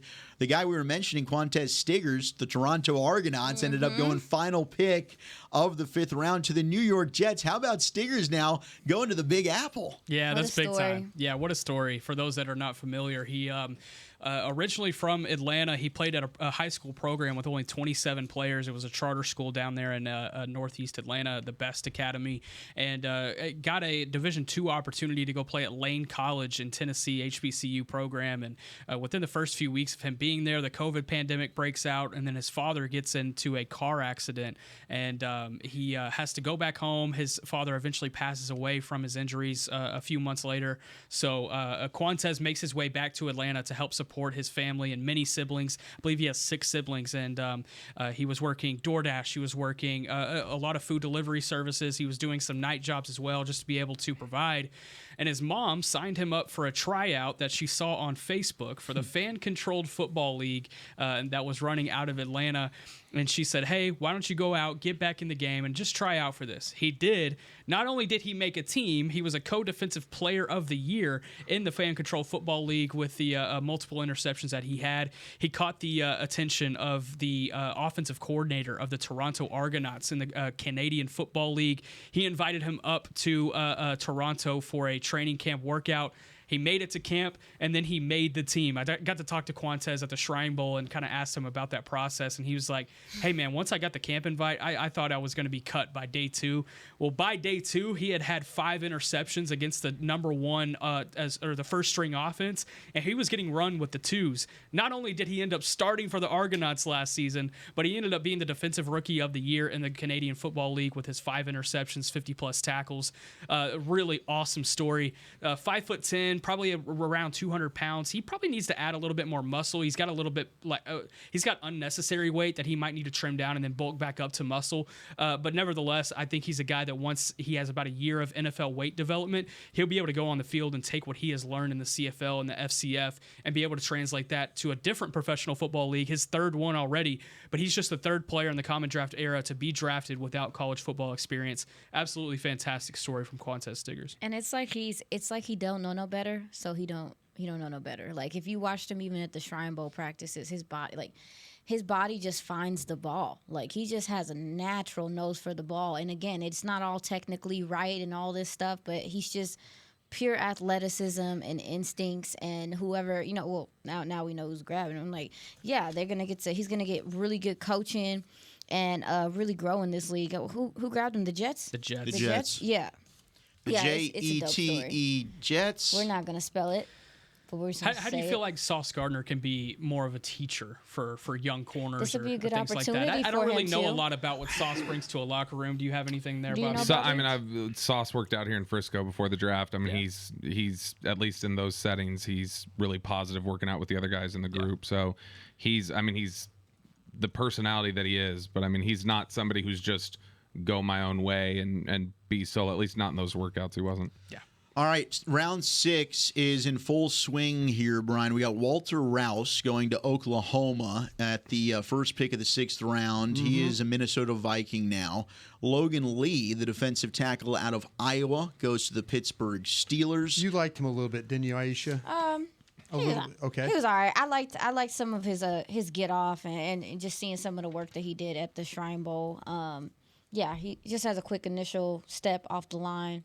I didn't always like his pad level, but he's somebody that has a bit of a motor when it comes to rushing the passer. I believe he's a former tight end or something like that. That makes some sense. I mean, he's 6'5", 281. I think he was he was converted. They converted him to D tackle based off of need. And he was able to be productive there at Iowa during that time. He stood out during the Shrine Bowl practices. Yeah. Yeah, he's a guy like not nearly as tall, but you guys remember Marcus Hunt, who came out of SMU. Like a dude who'll just get his hand up there, Cincinnati, and block everything. He's one of those guys that can do that. Utah's offensive guard, Setawa Lamea. Lauamea. Lauamea? Yeah. Lauamea? Was supposed to go higher. He got flagged by teams. Lauamea? Yep. Okay, so he ends up going to the Seattle Seahawks. There is a guard, Marcellus Dial, cornerback out of South Carolina. Yeah, Dial's an interesting player. Goes to the Patriots. Really quick, him and Christian Gonzalez, really fun young duo there. Ooh, yes. Tell the, for those that haven't watched Marcellus Dial, what do you think about him, Nick? Length and ball skills. I think he's a guy that could play on the outside and just really be able to hone in there and be able to lock a guy down. Simple as that. Yeah, 31 passes defense, I think, during his time there at South Carolina. And then we talked about Kamani Vidal, the running back out of Troy. I broke him down earlier. He ends up coming off the board to Chargers. The Chargers. The great nephew of who, Aisha? Hank Aaron. You can give me back. Dang it, man. Not so funny? No, because I got flamed on Twitter for that, y'all. Like, yeah, you did. I deserved it. It's a little fine. bit. I They think I said a reminded couple you of days Jackie later. Robinson Day, It too, didn't reminded they? me. But looking at Tennessee go, Jaquan Jackson going back Jaquan down Jackson. to Tulane again after getting Tajay Spears last year. They must like. That's a fun one. They Yeah, that's absolutely. I'm thrilled for him. Maybe they'll circle back and take the quarterback, Michael Pratt, eventually. Just go ahead and load up on the Tulane waves, this point. This guy's a good player, though. No, This little he wide is. That's receiver. happened. Yeah. 5'9", 188. Go ahead and tell me about him, What Brian. you talk about? Oh, yeah, go ahead. Or Yeah, Aisha. Aisha, go for it. No, This you is your talk guy. about the top end speed and some of the things he's able to do. You see his size and how fast he is. You think, okay, he can't take a punch. Nah, man. He will extend, get knocked in the mouth, and get back up. He has a patience in his route running that I think he can really grow as a route runner. But even so, again, he has value as a returner as well. He can stop on a dime, his hands are pretty strong, even though he's not that big. The contested catches are something that maybe you want him to work on, but the route running is refined enough for him to do what he wants to do. He freestyles a bit sometimes too. This is a fun player. If I'm not mistaken, this is Ed Reed's nephew as well. Yes. Wow. Yeah. Wow. A lot of pedigree in this draft. Yes. Oh, yeah, that's one thing. We haven't talked about it as much, but that was one thing I was thinking. Every time we were talking about a player, I always have to the side, my if goodness. they're a legacy or something. There's a lot of legacy. Kidding me? Darius Muasau out of UCLA going to the Giants. The Giants need to stop doing this. I'm getting really irritated with them taking players that we like. I think it's the division in itself. Darius Muasau, 6'1", 230, out of UCLA, led them in tackles, defensive MVP of their bowl game. He's a transfer from Hawaii.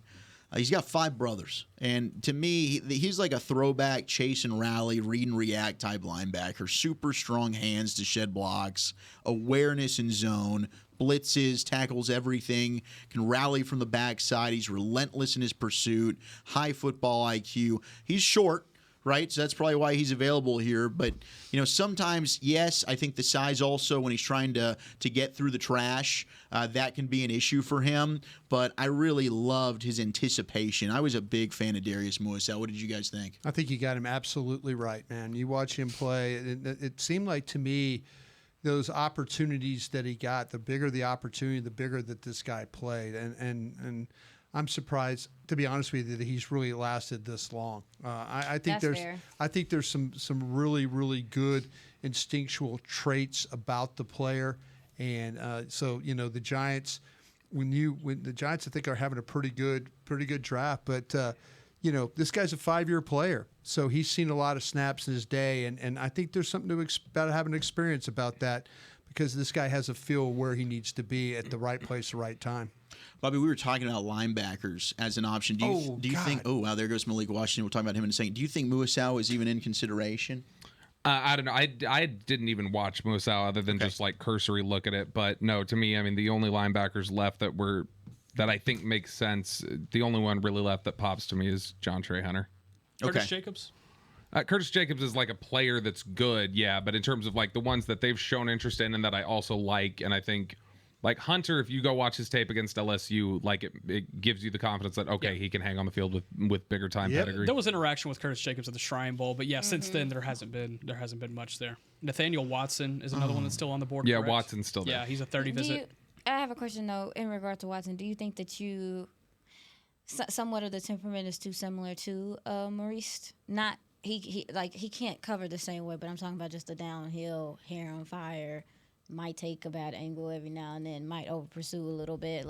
See, I felt like he was. I was comfortable with what he brought from a downhill perspective, but not from the coverage perspective. So it's kind of the flip flop there. No, yeah, and I get that. I'm just saying from the. I just physicality. It's a lot of the same person. I will say it seems as though one common theme I think with all of these guys that the Cowboys have taken: Guyton, Nealon, Cooper Beebe, Maris Leofold, Kaylin Carson now.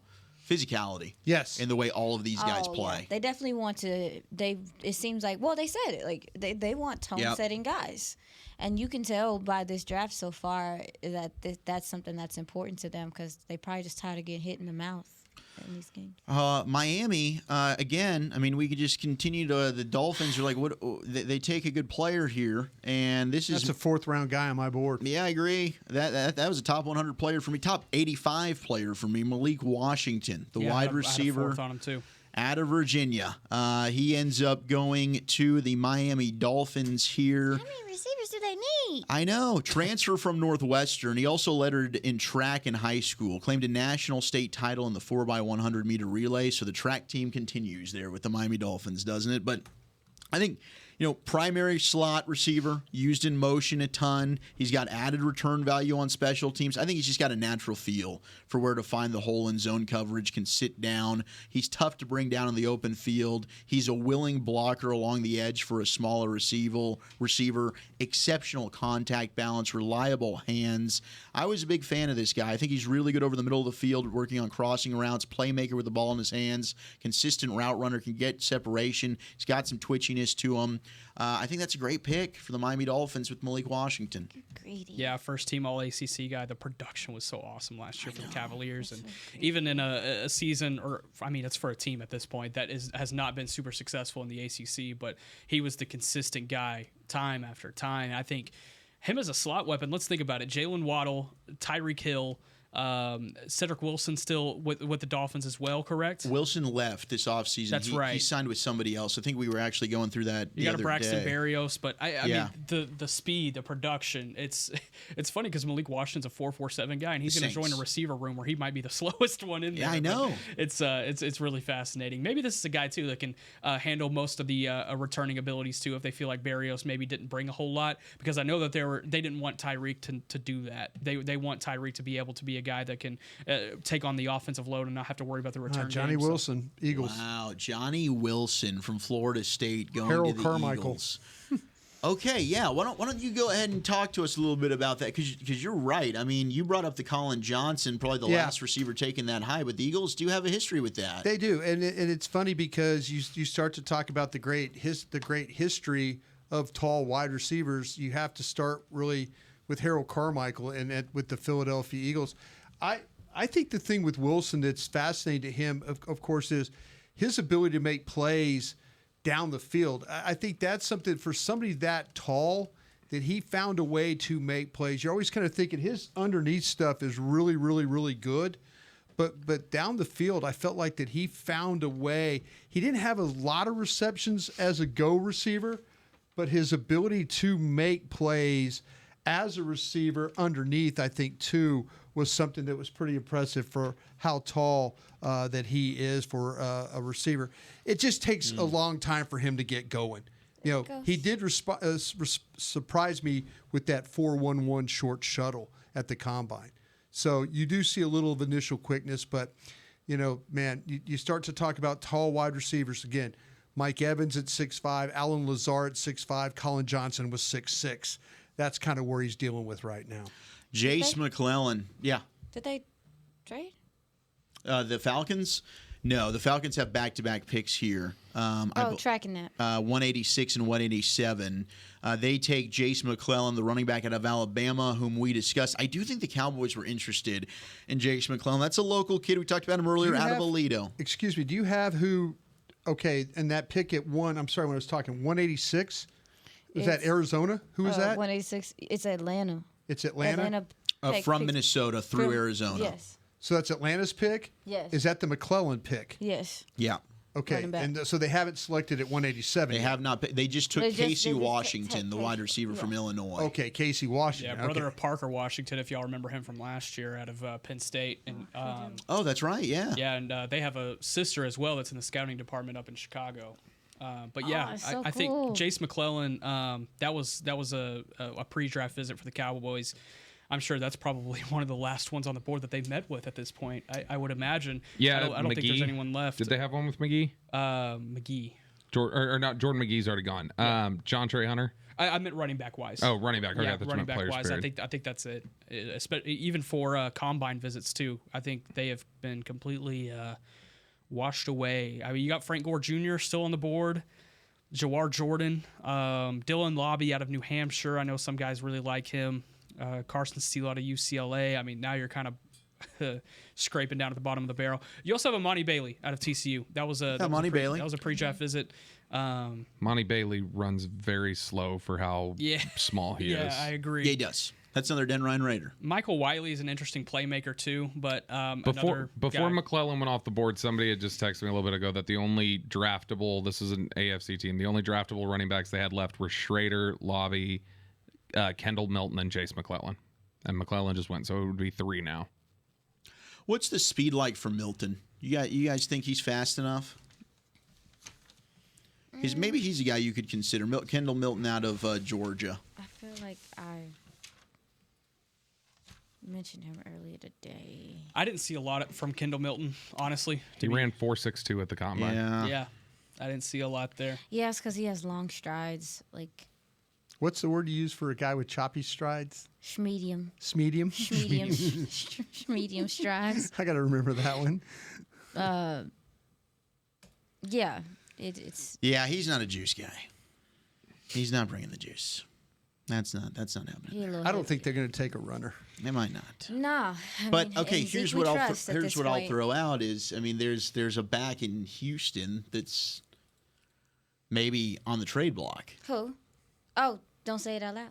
I don't know. I don't know if I can or not, but he played with Malik Davis in college in Florida. I don't think you can say it on Dallas Cowboys. And so he was really good 2 years ago. Fell off last year, but I mean, there might be some avenues in the trade market. Is he officially on the market? Very generically, there might be some avenues on the trade market without saying anybody specifically. Yeah. Okay. I mean, just possible options out there. Just throwing it out there. Maybe throwing it out there, huh? Maybe a late round pick could make that happen. I don't know. It's possible. All right, the Houston Texans now with pick 188. I do want to, let's go back. I know Beamer's got this. Last night, we were trying to play some of the secret audio of the Cowboys' third-round pick, Marist Liufau, out of Notre Dame. It kind of ended up fading out on us. Here is Marist when he got the call from the Jones family. Marist. Yes, sir. This is Jerry Jones with the Dallas Cowboys. How are you doing, sir? Well, I'm doing great, but I'm really proud to, if I'd had the good things said about me that's been said about you over the last few days, but you're now a Dallas Cowboy. Thank you so much. Well, we're excited about you being here. You're a hell of a competitor, and we're proud of it. But our head coach want to talk to you, and then our defensive coordinator, both of them Mikes. But here's Mike McCarthy, our head coach. Hey, Maris, congratulations, man. How's it going, Coach? Hey, I tell you. Great to hear from you. Oh, you bet. I just can't say enough about you after seeing you up here in Notre Dame and on your 30 visits. So you're coming to a great place, as you know. So I do. I'm so excited, Coach. I appreciate it. You bet. Hey, enjoy this moment with your family. I'm going to pass you on to our defensive coordinator, Mike Zimmer. All right? Yes, sir. Here you go. Yep. Hey, Marist, you there? How's it going? Yes, I'm here. Sorry. Congratulations. Thank you so much. You sold me when you told me what everybody on the defense was doing when you were here. Thank you. I appreciate it. Yeah, we're excited. Man, I had a great time. Yeah. Well, you're going to have a better time now. Yep. No, for sure. All right. Congratulations. Yep. Here, Thank you so much. I appreciate it. I'm going to give you back to Mr. Jones. Okay. But Marist, again, yes, sir. Enjoy this moment, but we are so proud to have you. Thank you so much. I'm so excited. I can't wait to be there. Good. Let's hand it over here. All right. Marist. Hello. How's it going? How you doing, Coach Scott here? How you doing? I'm doing great. We got your back, man. Thank you so much, man. You said when you were in the building we were going to get you back, and we got you, my man. Yeah. No, I appreciate you guys. You good? I don't know what to say. Well, we're excited for you. You had a great visit, and we loved everything about you, man. Your tape's great. You're a great kid, great person, and you're really going to fit into our family here, man. Great. I can't wait. Yep. Thank you so much. All right, Marist. Yep. Thank you. Appreciate it. I can't believe we're going to get some of that Notre Dame gold mixed in with this blue. Yeah. Let's do it, man. Let's do it. Okay. Well, I can't wait to come there. Be excited to see you, and congratulations. Yeah. Tell your family we're proud. Tell your family we'll take care of you. We're proud of you. All right, I will. Thank you. Talk to you later. Bye. That's pretty awesome. That's the longest I've heard Jerry Jones getting the phone back. Yeah. 2 different times. It's like everybody just hands the phone back to Jerry. Like, oh, okay. Nah, they must really like the kid. I'll tell you what, that's not the first time that I've heard a Jerry Jones really stand on the table for Notre Dame. He loves that program. I wonder how much of Zach Martin's influence is on that. Well, they just don't disappear. They traded Lions see someone they want, they say, go get them. The Lions and Philly have just been trading the entire weekend. Pick 189. Here's what we're going to need. Need the energy in the room up. All right, let's go. Let's get it. Let's go. I know we're in the meat and potatoes here, 6th and 7th round. Let's freaking nail this thing. We can do some jumping jacks in the room. I don't know. Maybe we should stand up. I'm just feeling a little bit of some dullness right now. I ain't having it, all right? We're not doing this. We got a couple hours left. Let's drive this thing home like champions. Let's do it, baby. Round 6, pick 189. Who do you like for the Lions? You guys predictions here, huh? Where are we going with the Lions? You know what? I'm going to go with Nathaniel Watson, linebacker out of Mississippi State. I'm going to go Gabriel Murphy. Lomas Brown. You know what? I think it's going to be Mekhi Wingo, defensive tackle at LSU. You just want to make a scene. That's the actual pick. Oh. Yeah. Sorry. I didn't know. Mekhi Wingo, another LSU Tiger off the board. Go Tigers. Brian, I know you're writing it in, but you can probably spitball off the top of your head about Mekhi Wingo. Oh, I looked at him a few times. I didn't love him. I looked at him, but I didn't love him. I didn't, I looked at him a few times. Let me really though talk about him here. You always want to give these kids their due and what you saw with them as players. Yeah, with Wingo though, I kind of felt like though at 6 foot 284, a little bit of a shorter guy. And as far as the defensive tackle, he lines up at the 1 and the 3 in the LSU scheme. He's played some snaps where he's lined up over the tackle as well on the edge. He's a shorter arm guy. I think he needs to win right off the snap in order to have a chance to have success. He comes off the ball with some initial quickness. He can be explosive. He plays kind of with some push-pull techniques as a pass rusher. He does have a tough time dealing with blockers that play with length due to his lack of his own size. He'll need to develop more pass rush moves, work off getting off blockers quicker. When he rushes down the middle, he has a little chance of being successful. He needs to try and be more on the edge, use his quickness, but do a good job of defending. He does a good job of defending the run and getting off blocks there. I think he's got some instincts for the position and plays it well, especially when he's on the move. Here we go. Go Tigers. There you go, Tigers. Yeah, let's Thank go. you, Coach. Tigers. Mekhi Wingo out of LSU, 6 foot 284, a little short and stocky there, but the quickest 10-yard split out of defensive tackles that ran out of the combine this year. He is now going to bite some kneecaps with the fighting man Campbells in the Detroit Lions. We now have pick 190, and who do you think's on the board? My goodness. Filthy. The Eagles. Let's go ahead and run through this Eagles draft How is this real happening? quick. Like, what? They've how did made we like get 7 here? trades. You know who since hasn't this draft. picked recently that was picking, like, it seemed every pick? San Francisco? Washington. I Washington. feel like we have had, like, Washington had all their picks, and now we're kind of waiting on some. Like, Nah, but Philly has been that piece of gum that's on your shoe this whole draft. Like, Yeah. every time we look up and around, they're trading and doing something else and getting on our nerves. yeah, they just Mostly took my Johnny nerves. Wilson just a couple of picks ago. So this Eagles draft class, Quinyon Mitchell, Cooper DeJean, they go ahead and help the secondary. They crush Nick Harris's soul with Jalix Hunt. Will Shipley, the running back out of Clemson. Anais Smith, the wide receiver out of Texas A&M. Jeremiah Trotter Jr., linebacker out of Clemson, great value. Trevor Keegan, the guard out of Michigan. I think we're all kind of meh. Johnny Wilson, the wide receiver from Florida State. That's interesting. And now this is scheduled to be their final pick of the draft, 190 here in the 6th round. Oh, they went after center. They went with Dylan McMahon, NC State center. This pick has changed hands a bunch. It was New Orleans to Green Bay to the Jets, then to Philly. So Dylan McMahon will round out the Eagles draft. What do we think? I mean, how do we feel about what the Eagles have come away with so far in the 2024 NFL draft? Bobby, I know they don't have a quarterback in your eyes, but did they get better? Got a hella running backs, though. But they definitely, I mean, assuming they hit on Mitchell and DeJean, which I think we all liked, secondary got better. Yeah, they did. And Yeah. that's what they needed to do. Getting Quinyon Mitchell and Cooper DeJean right out of the gates, whether they view DeJean as a corner or a safety, that's going to be able to help them. Throwing some athleticism off the edge in their pass rush group with Jalix Hunt, that's big time. Adding some speed to the receiving core and Anais Smith, relying on pedigree with Jeremiah Trotter Jr., and then adding a red zone threat and Johnny Wilson. I mean, all in all, a pretty solid weekend at the office for the Eagles, and I would say so for probably every NFC East team right now. Ooh, Dylan okay. McMahon is a nice pick. Go ahead and tell us a little bit about McMahon. Yeah, got to see him at the Shrine Bowl a little bit. Crazy athlete. The verticals, 32 inches. He's really strong. I put it with a C. He can play across the line, but I think he is the most stout as a center. The movement from him is just very smooth, fluid. He has a very square, stout build, so he's not super tall. The hand technique is there, but he'll wrestle with you. He's consistently good with his hand placement, and the awareness during stunts is there, which I really, really like. The communication's there from him. He's a consistent communicator from the center position. He can climb the field. He can climb up to the second level quickly, take on angles. The motor and finishing at the second level are something that you maybe want him to shore up. But other than that, this is for where they're getting him at, especially. I thought this was one of the better centers in the draft at the later rounds. Yep. This is nice. This is a good pickup for them. This reminds me of the guy that just retired for them, because I think at 299 this guy might be maxed out weight wise. Mm-hmm. But you start to talk about they played with a light center before, and this kid I don't know if he's light. I don't know if he's going to get much bigger. But man, I mean, he sometimes there's some stumbling in his blocks. He's kind of stumbling along there. Mm-hmm. The hand placement is good. He understands how to play the angles. He knows how to get upfield. He does get a little top heavy because maybe he's not big enough to kind of hold on to things.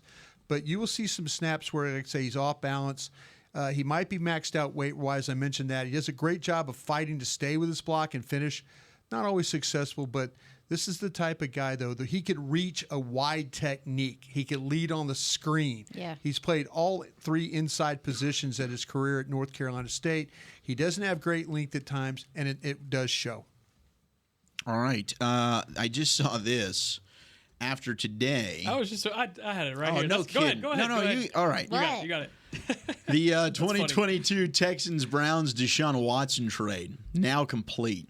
You go back and you look at what the Texans did with their picks. Of course, Browns easy. Deshaun Watson, and then their 6th-round pick in 2024 was thrown in to get Jerry Jeudy.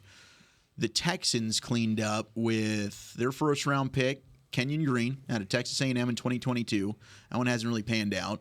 Their 4th-round pick. Injuries. Damian Pierce, who was really good a couple of years ago.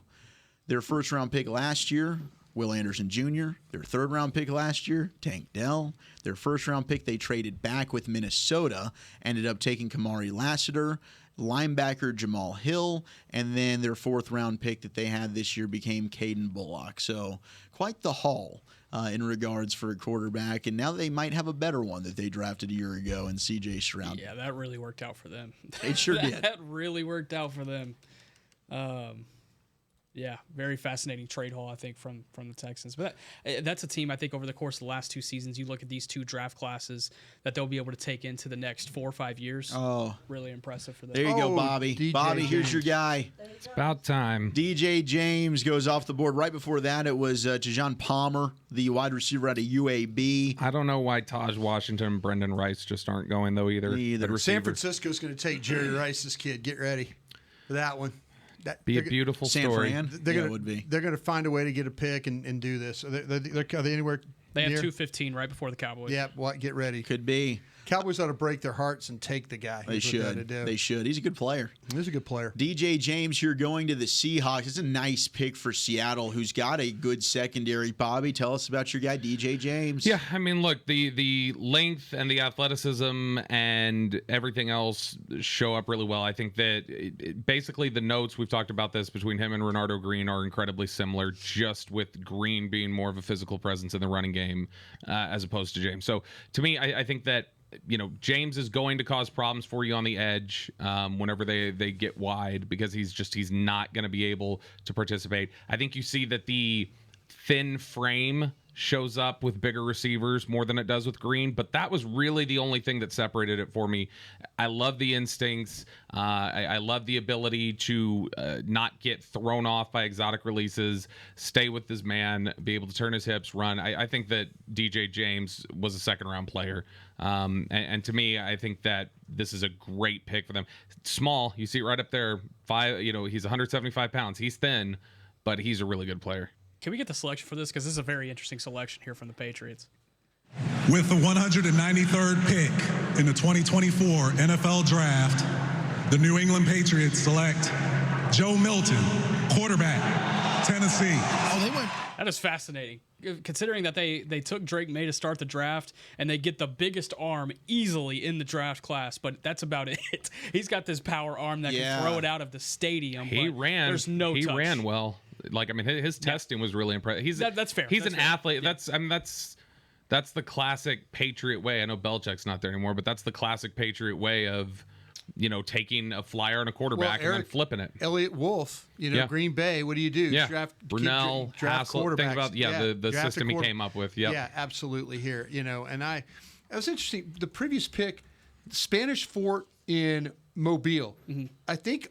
Abrams Drain. Correct. Same school? Yep, correct. Okay, yep. both from Mobile. Yeah, both from Mobile. Both corners played Mobile. And both of them were Senior Bowl guys to be able to come back. And wow, that's cool. There's the highest guy left on my board, Tanner McLaughlin, going to the Bengals. We'll get to McLaughlin. That is an interesting pick. Milton, though, to the Patriots. I had seen some reports, and I'm not trying to go Bill Polian here. Okay, this isn't a me thing, but that some teams liked him as a tight end. So I don't know if there's for Milton. So I don't know if the Patriots might, hey, we could try him out at receiver, but because of his athleticism, we might also be able to view him as a position change potentially down the road. That could be interesting to see what happens with Milton, but he does have a cannon for an arm. What about Tanner McLaughlin, the tight end out of Arizona here going to the Cincinnati Bengals? Yeah, speed. And I think receiving threat of the tight ends in the class, he's got probably the most receiving knacks. It's route running at all three levels. It's being able to create separation, lined up inline, inside, outside. He did a lot of things for that Arizona offense last year. Like I said, they had multiple weapons, but you see him hurdling guys. The athleticism is there for Tanner McLaughlin as well. This is going to be a fun weapon for Joe Burrow. I'm going to stamp that right now. I agree. Did they get another tight end? That sounds right. Let me I'll take a look. check. I felt like we said They might have. They did. Did they get all? They did. I think all was their guy because we were talking about it earlier. I know they were interested in Bowers, and then of course Bowers didn't happen. They did. They took Eric All in the 4th round at Iowa. Respectfully, they got 2 of the most receiving-esque tight ends of this draft to me. That's some of the things they will be able to do in situations attacking the middle of the field with those guys is going to be fun. Yeah, here's the Bengals draft so far. We got Amarius Mims, Chris Jenkins, the defensive tackle, I think it's an end, out of Michigan. Jermaine Burton from Alabama in the 3rd round. McKinley Jackson in the 3rd round from Texas A&M, the defensive tackle. Then Eric All out of Iowa. Josh Newton, the corner out of TCU. And then right now, Tanner McLaughlin, the tight end out of Arizona. I always just love the last name McLaughlin. McLaughlin. It's kind of fun. Solid. All right, we got Pittsburgh on the clock yet again. Steelers have been having themselves a nice little draft as well. Christian Mahogany, my guess. They are really loading up on the offensive line. If they add Mahogany to that offensive line haul that they already have, my goodness. I'm just, if you take my best player left on the board, Christian Mahogany would be that guy. So I'm going to say the Pittsburgh Steelers take Christian Mahogany, Boston College guard. Curtis Jacobs is the only guy left in my top 100. Oh, I got to see. I think Jacobs might be my top guy, too. Let's look here. Yeah, it's Mahogany. I'm with you. Ryan Watts. Ooh, Ryan Watts. Okay. Nice. Is that a Dallas Day guy? Yeah, he is. He's originally from Little Elm, started his career at Ohio State. A safety flex, and I like him more as a safety at the next level just because he's long. And we talked about Kyrie Jackson earlier today with the long, and he was able to move his hips well. This is where I feel like Ryan Watts maybe doesn't move as well as some of these other guys. There was a game that I saw him in person against UTSA a couple of seasons ago, and Josh Cephas, who's a big body wide receiver, just cooked him. And I think once he was able to step back and play a little bit more zone concepts as that season went on, he was able to get more comfortable. That's why I feel like he'll maybe be better in space as a safety option, but a really high character kid. Ended up obviously at Texas, started every game last season and was able to do some things for them. Speed's maybe not there, but the length, my goodness, he's got these arms that look like Elastigirl coming out of the secondary, but you see that there. Also a blitz ability coming off the corner. He steps up in the run game as well. That big frame, it's able to do a lot of things. That's a fun pick for Pittsburgh, I'll tell you that. Yeah, the blitz ability is what makes him a little bit more of a firecracker to me. I think he could also be a returner, like in special teams. I got to watch him. I mean, in high school, I think it was like Frisco Independence in Little Elm here at the Star. Kyle and I got to call that game.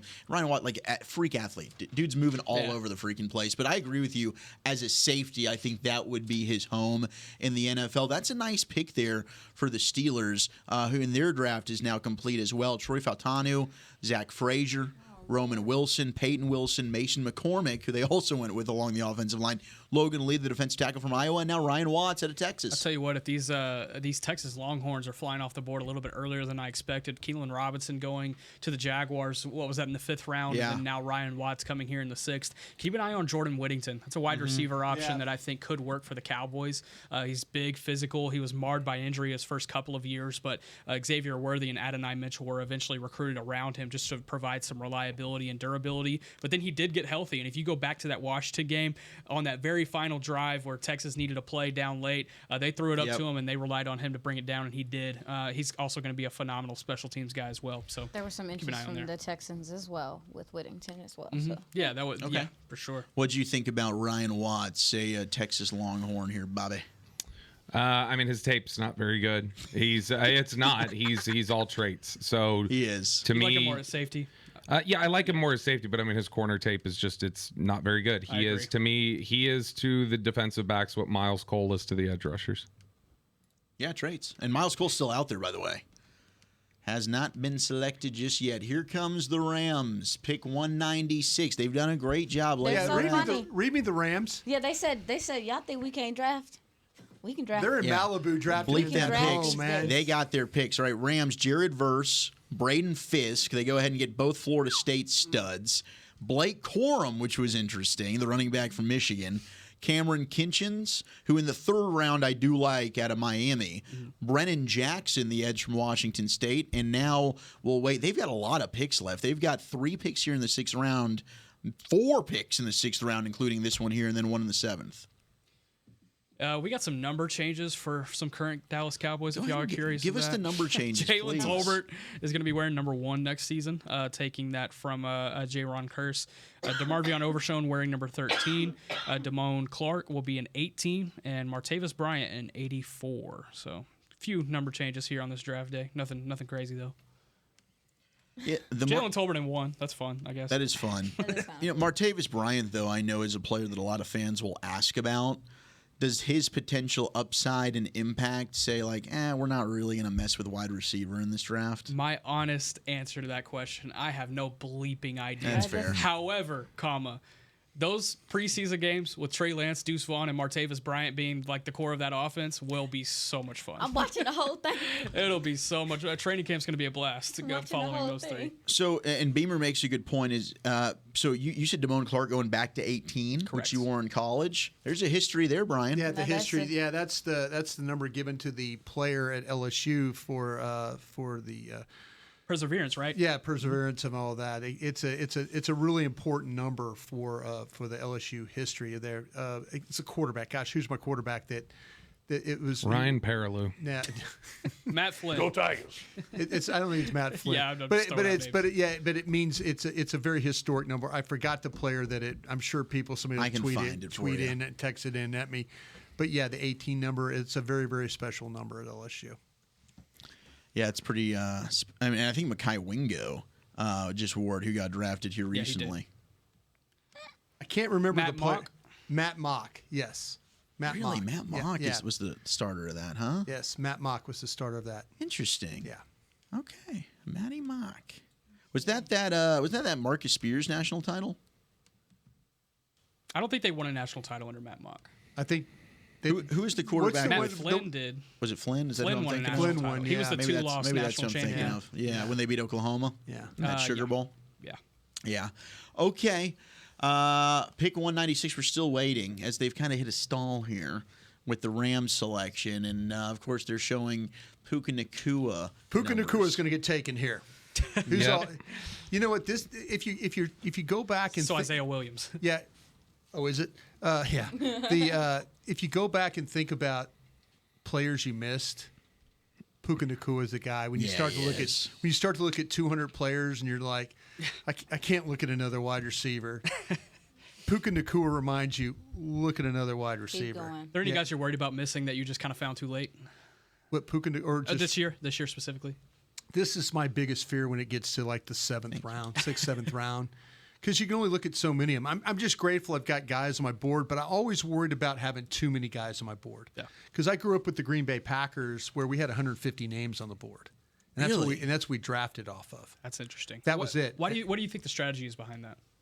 To have a low number? Yeah. You number one, you don't want to window dress your board, but you want to make sure it just focuses you on these are the guys we want. Mm-hmm. You know, and you don't start wandering around and taking, well, what about this guy? No, you take this guy because he's on your board at this spot. Gotcha. So the small board focuses you on that. It just tightens it up to your vision of what you need to do. Yeah. Tyler Davis, the defensive tackle from Clemson, going here to the Rams at pick 196. The Falcons will be coming up next. By the way, if you're waiting on the Cowboys pick here, their next pick will be at 216 of the 6th round, so a little bit of a ways to go. Did anybody see Tyler Davis besides me?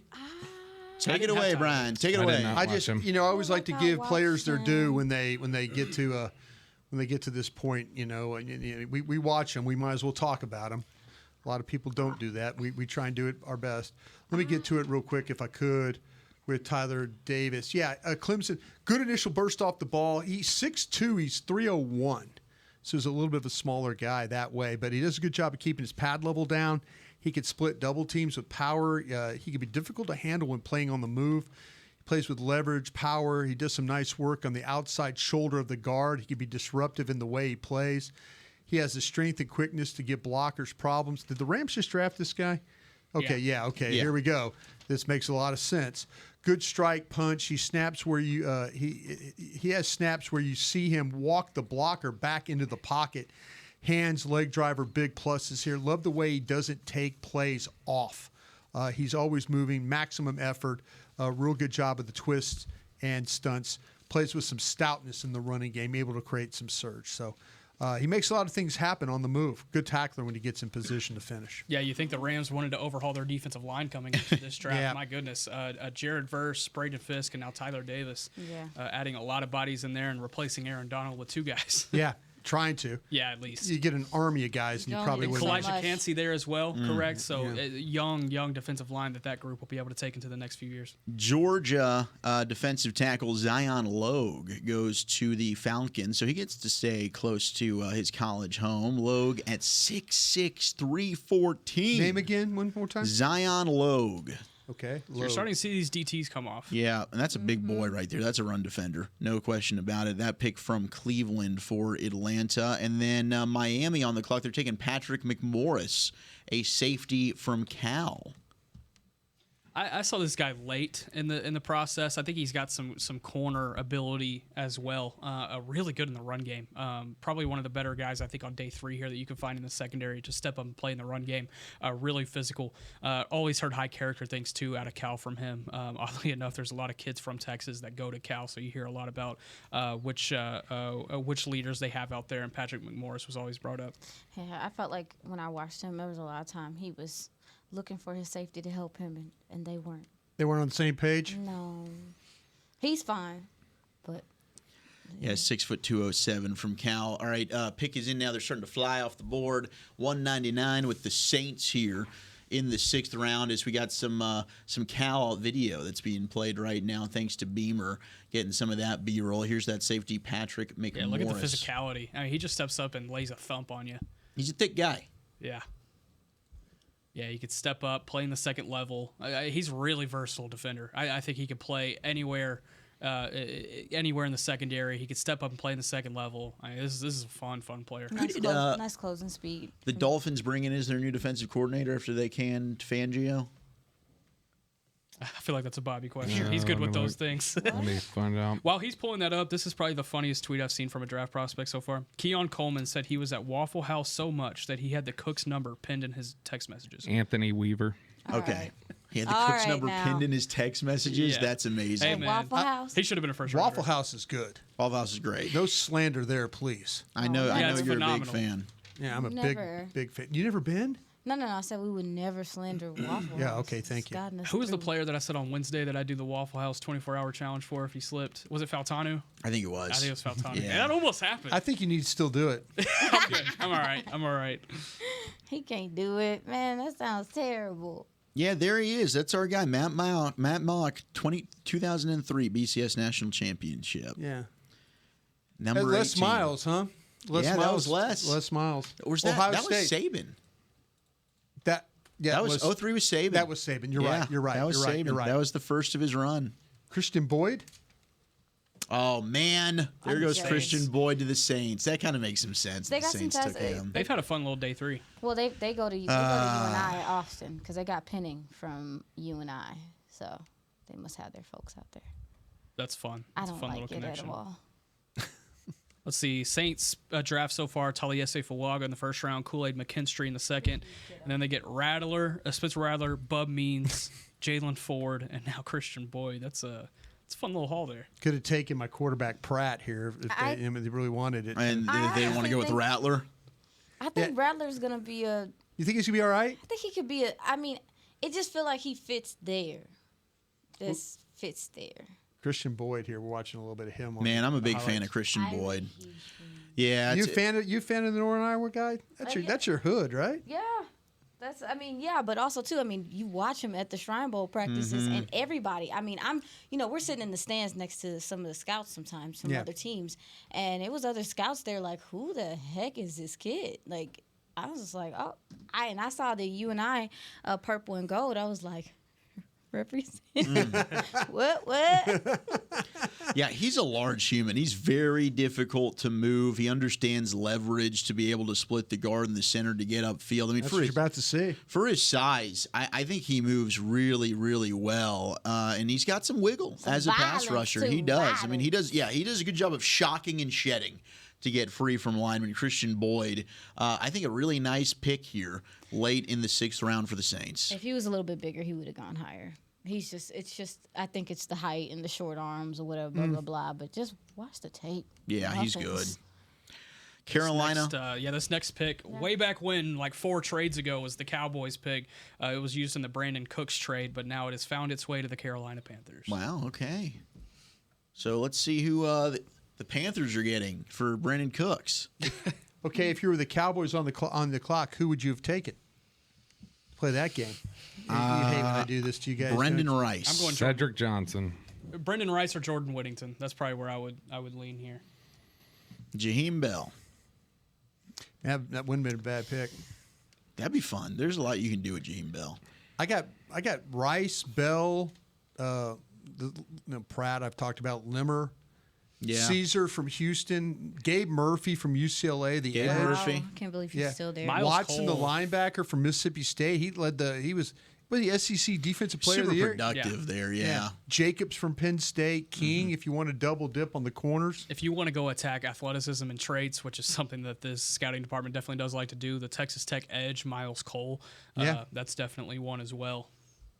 nobody likes the Miami defensive tackle Taylor. No, Taylor's number 100 on my board. Aisha made a bad face. I think the thing about Taylor is he's just inconsistent. He takes zero work ethic. Yeah, I mean, you can tell when he wants to, he can be a game wrecker. Sounds like me. Super quick off the ball, but zero work ethic. There's times where he just doesn't care. High upside though. High upside. Yeah, you can see it. I'm at the floor a lot. You're at high upside. Don't worry about it. You got a high ceiling. Here's pick 200. They're doing like a special announcement here. Oh my gosh, we've got terrible towels being shown. We got weird things happening here. As we wait on the Panthers draft. See, at this point in the draft, I don't think we need this stuff. Like, just get us the picks. What are we doing? Why are we stopping? You're acting like you got like reservations. I got a hot dinner date tonight. Ian Rappaport's holding a dog. What are we doing? I got a newborn baby I got to get to. That's actually very important. Come on. Who was the guy? Was it DJ last year that was holding a dog that peed on him? I don't remember that. I don't remember that either. It was a dog. They were doing the same bit, and a dog peed on DJ's coat. What did they do to this poor dog? They've made it look like it's a lion mane or something. This is sad. It looked like a lion's mane. It was. I don't know what's going on with that. This is sad. That's funny, but yeah, I think a dog peed on DJ while he was holding him. He's like, "Oh no, look out!" They can sense it. Crumley. He was probably nervous. Jaden Crumity, the defensive tackle from Mississippi State.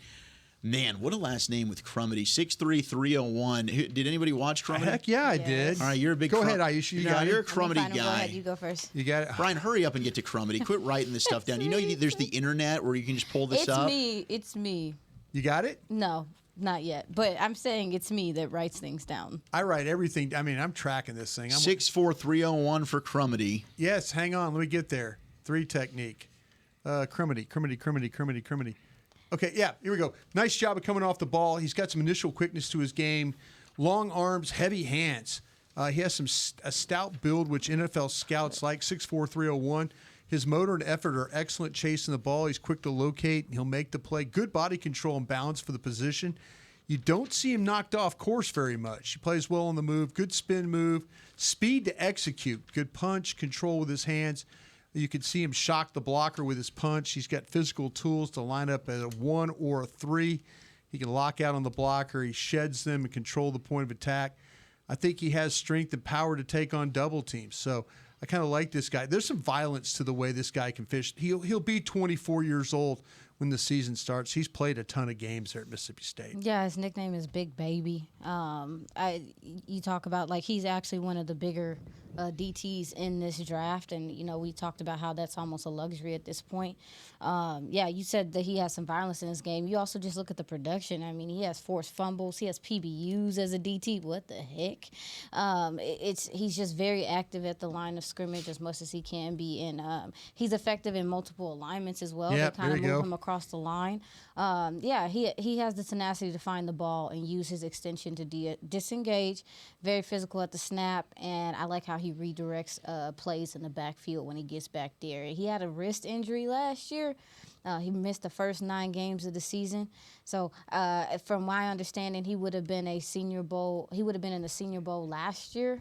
Even so, Wow. From what Jim Nagy said, they were very high on him. So, he just had to battle through that injury this year and get back on the field. Pick 201, Micah Abraham, the cornerback from Marshall, going to the Indianapolis Colts. Indianapolis. Micah Abraham, he was someone I pulled up very late. I want to say like last week. He's a ball hawk. He had 6 interceptions last season. It was top 5 in FBS. Originally from Tampa. He was a local guy for the Tampa Bay Buccaneers, but ends up making his way to the Colts. All right, next pick, we've got Green Bay. Green Bay, we've talked about their draft quite a bit. Let's go ahead and look through some of the other teams here and just kind of recap how some of these draft classes are looking. We got more dogs, which, hey, I'm always for the dogs. Right? I'm not an anti-dog person. Dogs make people happy. And we got scouting reports on these dogs. Oh, my gosh, there goes Travis Glover. Oh. Or Glover. Okay, see, here's when DJ got peed on. Oh, right there. yes. Lord. Yeah, he did get peed look at on. that. Yeah, he did get peed on. That's unfortunate there. That's rough. This is a very intriguing pick here for the Green Bay Packers. You talk about traits with Travis Glover, tackle out at Georgia Tech or Georgia State. Yeah. I'm a fan. Did you do the poll I report? did. All right, I good. did I watched this player. He started all 5 years at Georgia State, played some left guard and right tackle, primarily at left tackle. Team had one of the best rushing attacks in school history during his time there. He's massive and powerful, long arms. He can drive defenders off the ball in the run game, solid lateral movement.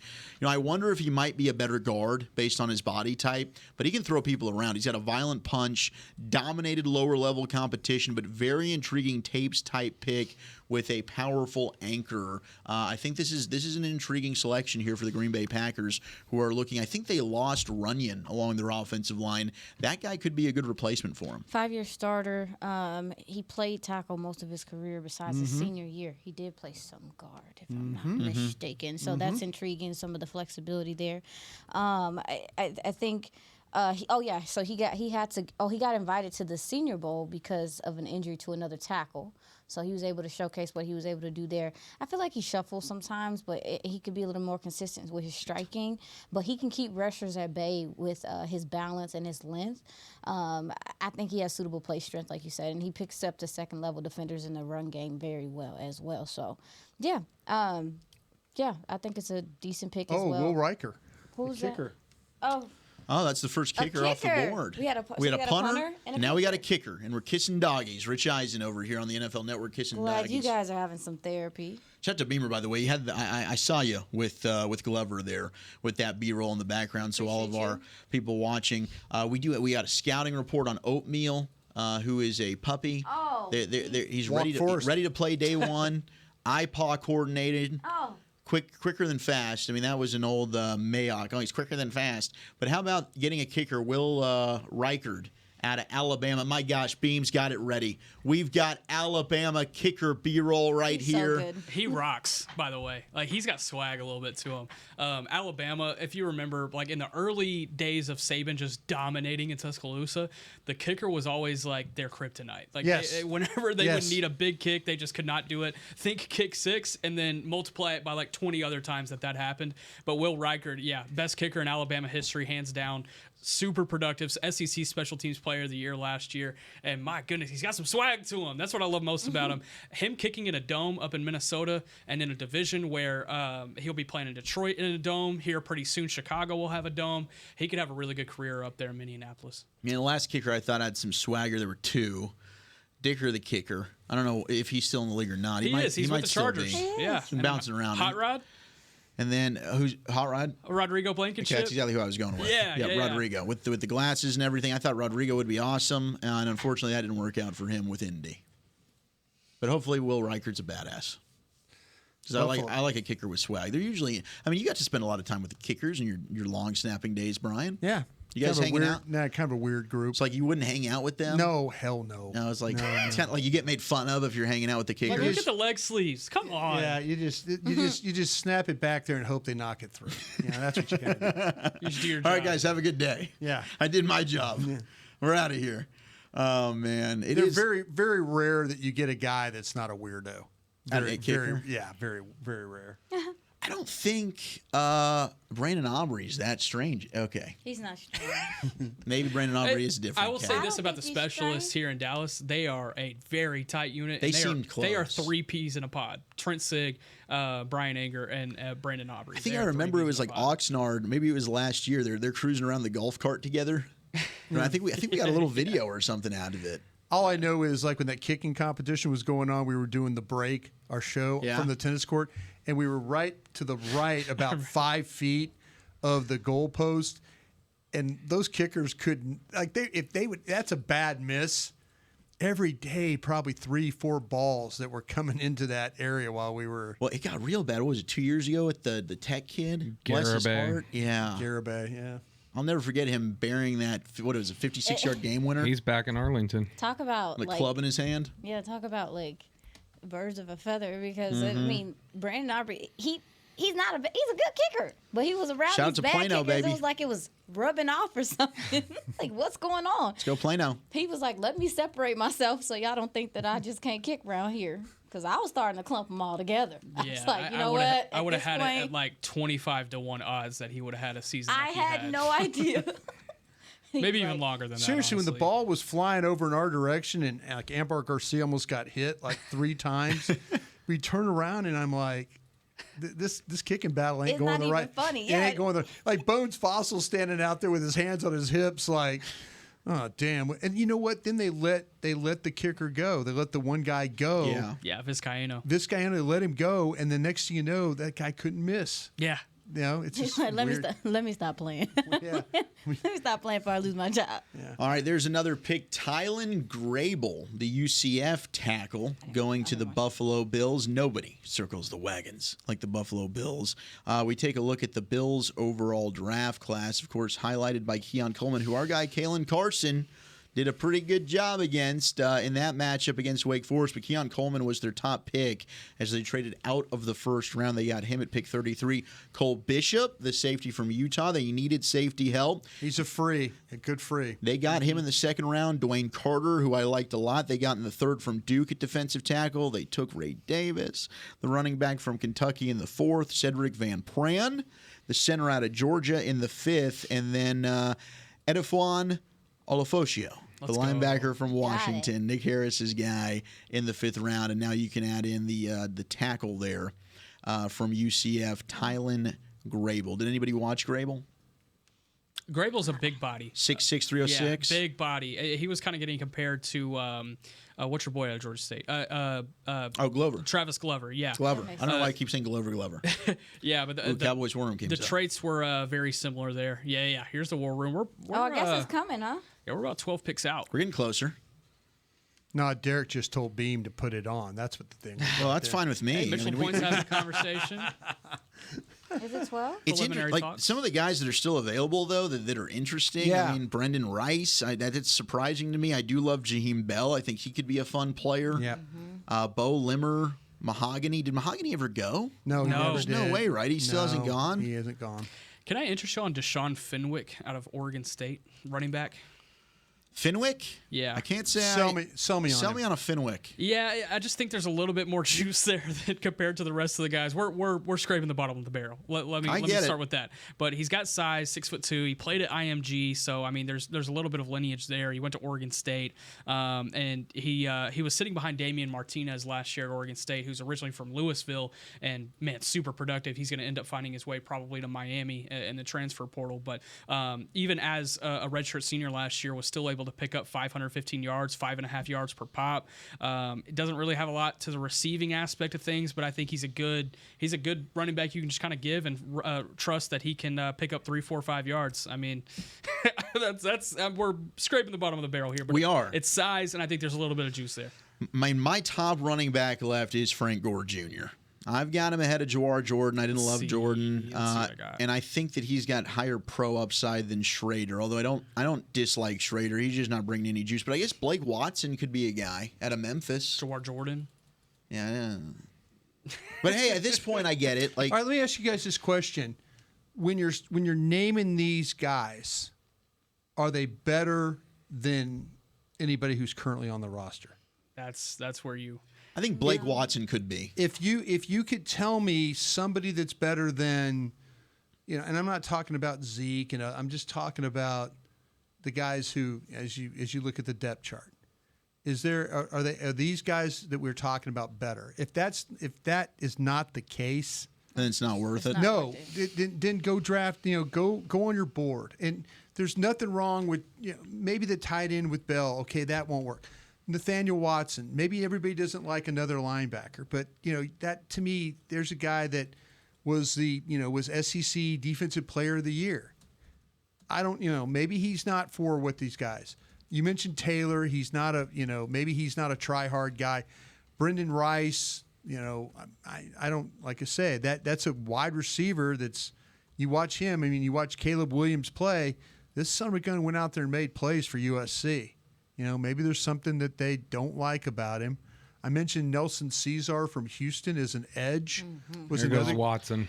Yeah, Jawar Jordan and Watson both going back to back. So Jawar Jordan, the running back out of Louisville, 5'10", 193. Who's that again? He goes to Houston, and then Nathaniel Watson, the linebacker out of Mississippi State, just went to the Cleveland Browns. I mean, when it came to Jawar Jordan, and at this point in the draft, I think was a good time to get him. Running back at Louisville, 5'10", 185. He split time there with Isaac Orendo, who I thought was better.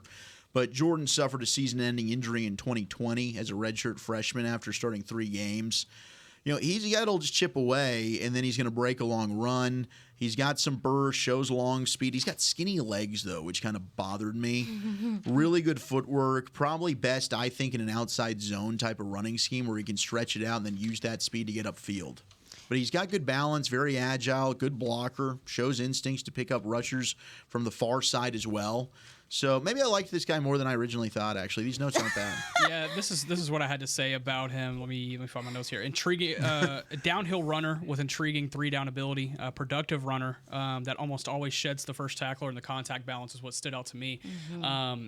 You see him separating out there in the open field. I don't think he can necessarily do that at the NFL level. That's where they relied on Garendo a little bit more. But I think he can be a guy in short yardage situations and in pass blocking situations that makes him a 3-down back in some ways. Rarely gets caught in the backfield, even at that 5'9", 193-pound frame. He plays a lot bigger than that. Like, look at those skinny legs, though, man. Like, look at those legs.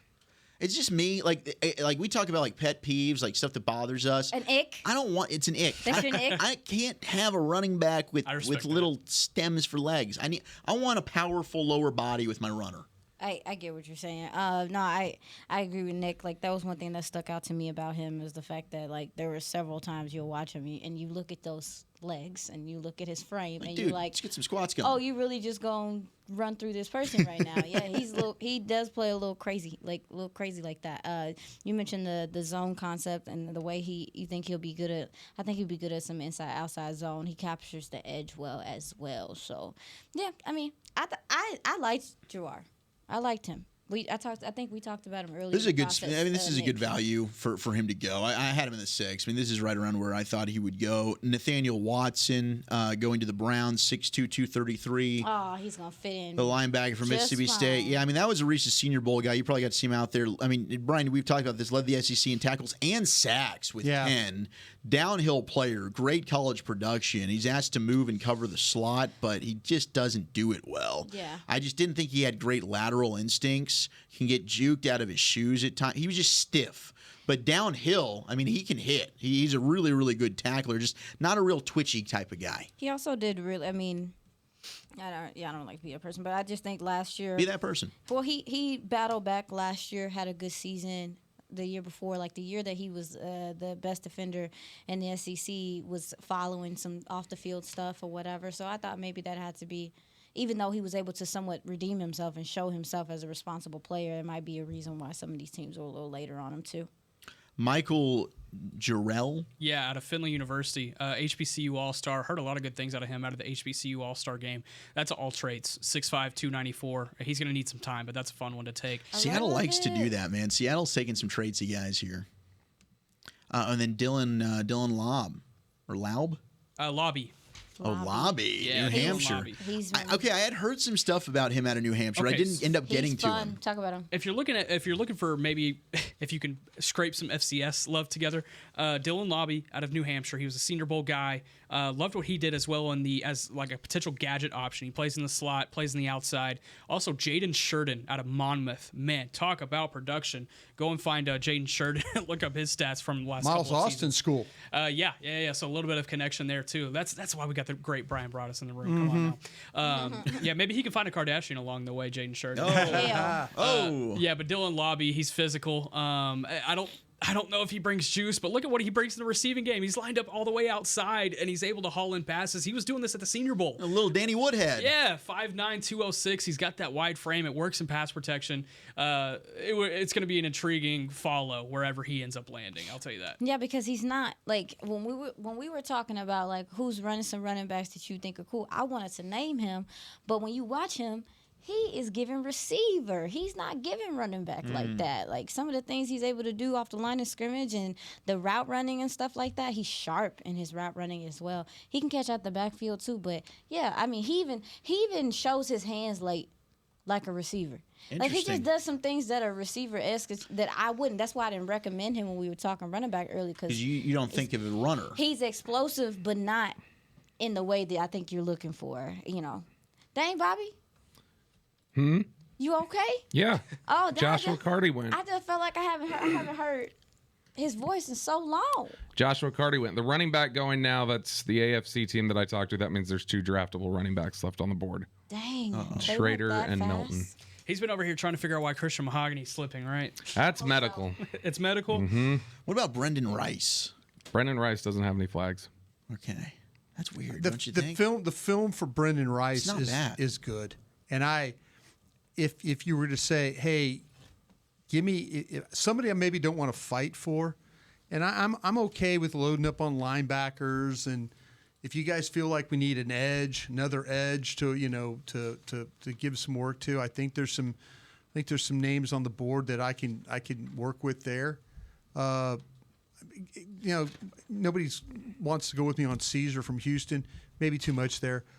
Gabe Murphy, I keep mentioning. I like Gabe Murphy. But I'm also, North Texas, and he transfers from North Texas to UCLA. I'd love that. Okay, you want to go linebackers? Then we could talk about Jacobs from Penn State, right? Yeah, would be a guy that if you want to add that guy. I mean, how about these safeties? I've got 3 safeties on the board. Braid. The kid from, I believe, from Maryland. Yeah, Bo Brady. I like him. Brady, is that it? Brady? Is that how you said it? Yeah. Bo Brady. At the Senior Bowl, I was talking with one of their defensive backs coaches. He said that was the most cerebral defensive back that they had on their team. I believe he was on national. Williams from Miami would be a guy that I would look at, and then there's Proctor from Ohio State. So I've got those guys. I've still got King on the board, the corner. I would take a crack at him just because I think he could play. But yeah. There goes Christian Mahogany. Okay. Christian Mahogany, 6th round pick, 210 to the Detroit Lions. It's a good pick for the Lions, man. Yeah. Mahogany lasting till this point was pretty shocking. So Lobby coming off the board, that was why we brought him up, right? Yeah. Okay, Yeah. I completely missed that. I thought you were just bringing him up as a potential option. I just want to make sure that was No, I was like, what is he doing? Okay. Like, why is he still out there? But I'm glad that finally Christian Mahogany has been selected. I was really impressed watching some of his tape personally. I mean, when you go, and I know he was a Shrine Bowl guy. He was here. But Christian Mahogany was one of those dudes. He missed his redshirt junior season in 2022 due to injury, and I guess now he was flagged for a medical.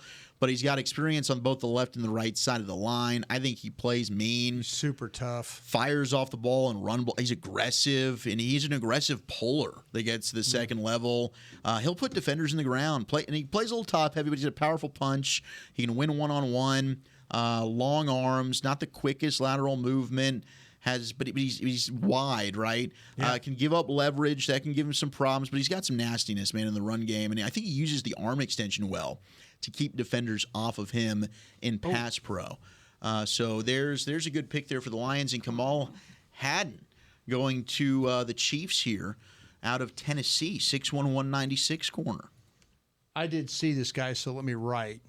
I did see him play, and I got a report on him. I want to give this kid his due if I can. Let me get there if I can. You can keep talking while I'm trying to get to I'll kind of update what's going on in the war room here. We got Jerry and Steven having a discussion. Mitch Le Point sharing a laugh, and Mike McCarthy on the phone here for those that can't see on the stream and are listening to us. Will McClay, I think, is having a conversation too. It looks like preliminary conversation, but we're about 5 picks out.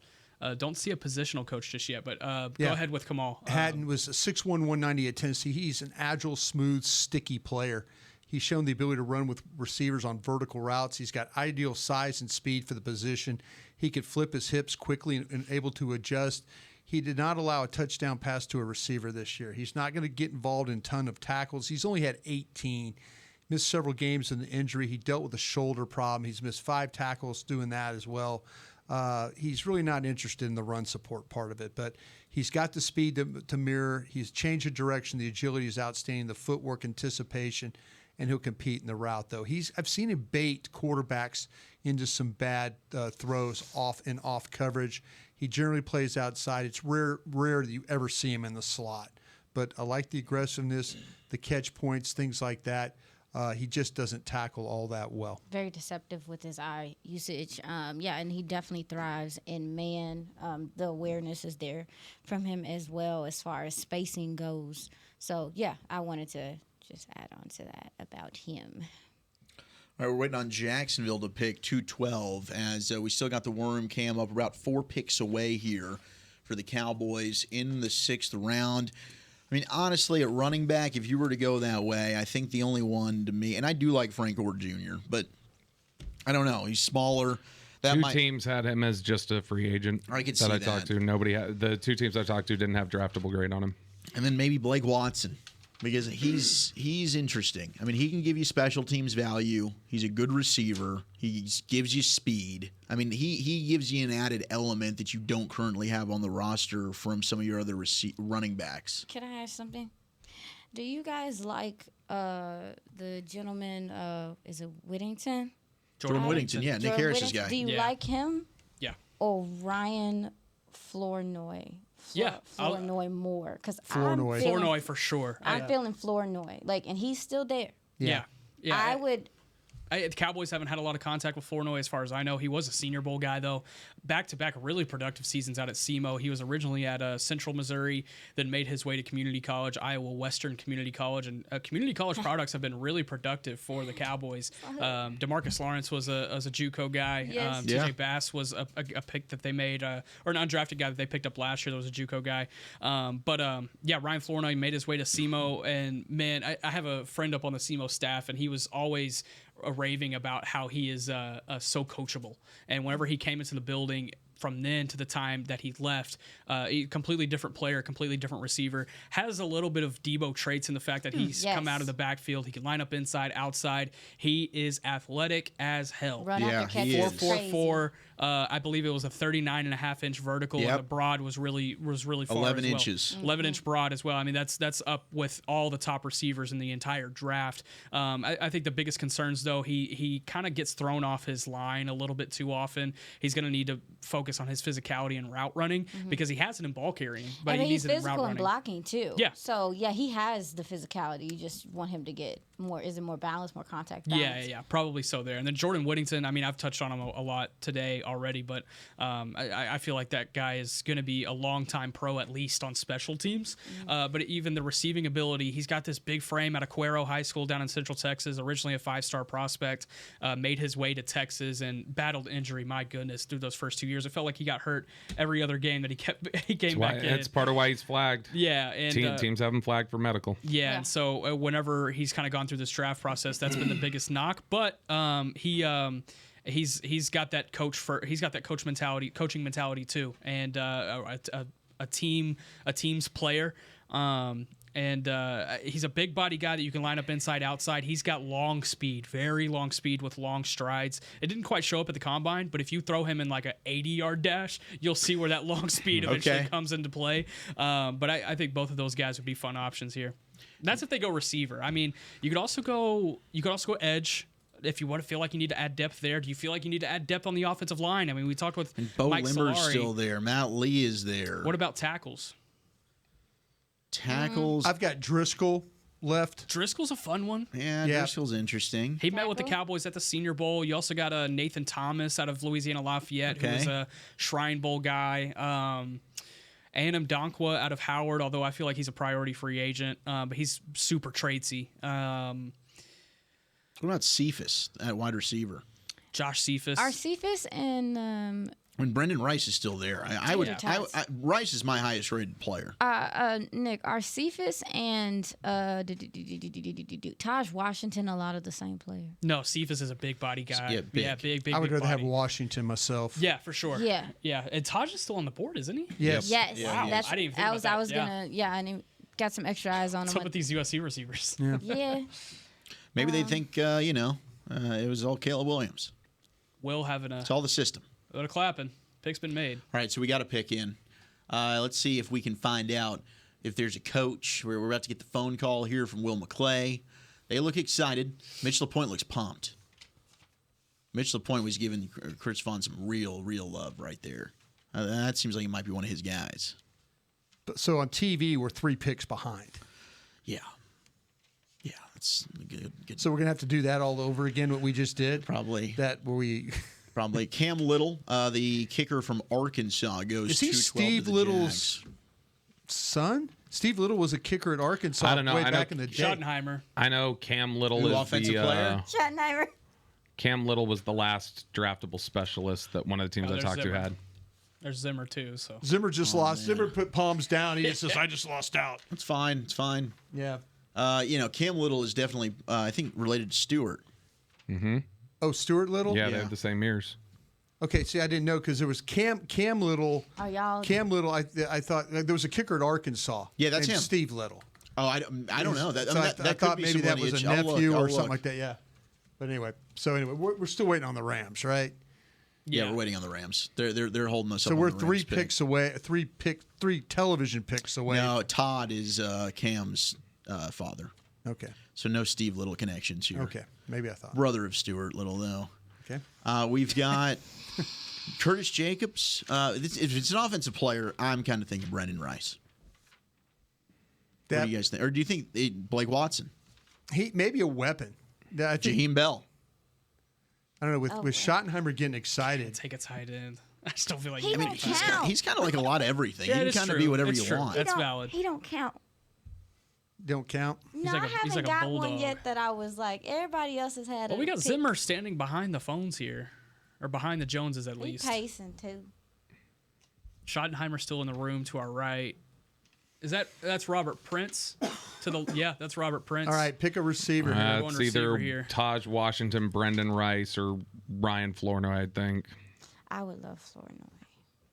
What do you tell me about Flournoy? What Jordan do you know? Whittington's in the mix. I thought we did it already. Did we do him already? Yeah, we just did. Oh, what I was doing? I'm You're sorry. good. You're good. I'm sorry. I'm sorry. I was really focused on. productive, really productive guy at And a FCS level, Senior Bowl standout that I think stamped his mark as a draft pick on day 3. My bad. I No, apologize. you're fine. He's just QB friendly, reliable, physical. He'll block on the outside. I did see him though myself. I was just curious what you guys thought about him as well. No, we like him. He, Nick's only knock on him was like him kind of getting knocked off his spot sometimes. Yeah. Like you want him to be a little bit stronger at the top of the route. But other than that, like he does a lot of things. Let's see what I well got for on this me. kid, man. He's fun. He's. I'm glad I studied him weapon. though. Because it was one of those late. Okay, you need to study this guy. Southeast Missouri, 6'1", 202. Mm-hmm. Good looking player physically. Plays with an element of smoothness to his game. Mm-hmm. Good balance, body control, working up the field along the sidelines. Does a nice job of catching the ball away from his body. Felt like he extended his hands in order to make adjusting catches. I've seen him catch the ball behind him, gather himself, and then get into the end zone. He will often be used in the deep passing game with some success, but where he thrives is underneath where his routes. He shows the ability to catch the ball on the move with no issues. He's a natural catcher. He doesn't labor or struggle in this area at all. I said snatch the ball out of the air, concentration, difficult receptions made easy. Would not say that he runs an expansive route tree, but good enough. Senior Bowl was a great opportunity to showcase his talent, and he did. If there could be a downside for him, it says he'll be 25 years old later this season. So that's a little bit of an older guy. That is fascinating. Yeah, he started at Central Missouri. The COVID season really impacted his ability to develop early on. He had to make his way to JUCO. He was a late JUCO guy as a result. That COVID year, he used it at SEMO, and then he was able to move forward. But you liked him, though. Yeah, I did. I liked this guy. Absolutely, I liked him for sure. Who did, as I was talking, who did the Rams take? They took Jordan Whittington. Rams took Jordan Whittington? Wow, there goes Jordan Whittington to Texas. From Texas to the Rams. That's a good pick for the Rams. Gosh. The Rams did? Yeah, I like that pick for the Rams. Him and Cameron Dicker are really good friends too, so that's fun that they get to link back up. Yeah, he's a great slot receiver. I mean, you talk about we've mentioned the high school football a lot, but his state championship game at Cuero might be the best performance of all time. I think he had 250 plus receiving yards and 200 plus rushing yards and receiving yards. It was like a total of 450. It was unreal. He ran Texarkana Pleasant Grove out of the building. Yeah, he did by himself. I think he played both ways, too, in that game. He did. Yeah, played some safety, too. Had a pick six. Yeah, he did. That's right. That's crazy. Yeah, Jordan Whittington. Good for him, man. Going to the Rams there, pick 213 in the 6th round. Bengals up next, followed by the 49ers and the Cowboys. Cowboys pick is in. We believe it's an offensive player because we had Brian Schottenheimer in there getting pretty excited. So we'll have to see and wait. Is it a wide receiver? Is it finally a running back? Do they go back to the offensive line well? My guess, it's probably a skill player. That would be my guess. Mm-hmm. Yeah, with Prince on the phone, I have to be it's a receiver, but which receiver but which is receiver? It? Yeah, is it? Sanford. Rice would be so much fun. Cedric Jones just went. Or Cedric Johnson, excuse me, from Ole Miss. Brendan Rice would be so much fun for the storyline, at least. Oh, God, it'd be great. That'd dominate the press conference today. Cedric Johnson was top player left on the board for an NFC team last round. Mm-hmm. You may see him? I did. You want to just give him his due because he got picked. Well, he gave Alabama's tackles hell. Yeah, they struggle with him. They struggle with his length and his power, which he displays often. He has fluid hips and coverage when he's asked to do it. When he drops, he doesn't look awkward. I mean, he is kind of big, but he don't look awkward. He attacks linemen, their outside hand with a vengeance. He's very aggressive with the hand fighting. He's very tall, athletic. I do think he can improve his contact balance to shed and tackle more consistently. But he played 46 total games throughout his collegiate career, a lot of football. He's had some good experience, and he looks like a nice guy, but he's not. I like that. If you see his face, you're like, oh, this guy looks, no, it's not nice on the field. So, yeah, those are my few notes about the player. He's not nice. He's not nice. Jarrett Kingston from USC, the guard at 6'4", 306, going to the San Francisco 49ers. They're trying to keep replenishing that offensive line. The guy's got guard, tackle, flex at USC, played kind of both spots there. He did test very well at the Combine, but now the Cowboys finally on the clock. Oh, it's happening. The pick is in. Oh, dang. We await the Dallas Cowboys selection. Final guesses as to who this could be. I'm just going to go with Brendan Rice. He's my highest-rated wide receiver. That'd be kind of crazy if Jerry Rice's kid was a Dallas Cowboy. Did you say that that's who I'm Did he visit Flournoy? He was not somebody that they made a lot of contact with. They may have met with him at the Senior Bowl since he was a Senior Bowl guy, but I'm not sure of that 100%. If they want to lean on a guy that they know or that they have brought in, John Trey, or I forget, we're going receiver here. I don't think there's any receivers. I think it's him or Rice. Ryan Flournoy. There it is. There it is. Hey, I get there. Yes, Southeast Missouri State. All right, Aisha, tell us about Flournoy. Again? Yeah, again. How many times we gonna Maybe talk we got about people him? that are just tuning in. I mean, a freak athlete, no question about it. You're right. But Ryan Flournoy, Southeast Missouri State. Alrighty, so one of the first things that stood out to me was just his ability to be physical as a blocker on the outside in the screen game. This is a guy that plays with strong hands. He's very smooth, like Brian said, out of his releases. He uses his length at the catch point, and he has the ability to stop on a dime. He can cause a lot lot of bad angles and missed tackles. The run after catch with him is strong. That's why Nick paled the comparison to some Debo-esque stuff. Everybody wants somebody like that. Very high effort, QB friendly player. We talked about it earlier. Like him, something he can improve on is just being a tad bit stronger at the line of scrimmage and being able to get through some of press and some of his releases. But other than that, I think that this guy is a weapon that can come in here and make a difference. Does he have any return ability? Do you have any special teams ability as well? Yes. Okay. That athleticism, absolutely. No, yeah. He's a heck of an athlete, and so that's why I was like, if you had to choose between him. And he hasn't really had a whole bunch of health issues and things like that as well, which is obviously was the concern with Whittington. That's why I was asking about him a few minutes ago. But yes, I'm excited. This just got me hyped. I'm excited. Let's go. Bo Limmer just went to the Rams. It's a good late pick. But Ryan Flournoy, your latest Dallas Cowboy, the ideal prototypical size for the position at 6'1", 202. Certainly tested very, very well. That 4.37 short shuttle, the 4.4 40-yard dash. Any nuggets, Nick, Bobby? Anything you got here on Flournoy? Yeah, 16th all-time draft pick from Southeast Missouri State. Their last one was in 2019. Drew Forbes went to the Cleveland Browns.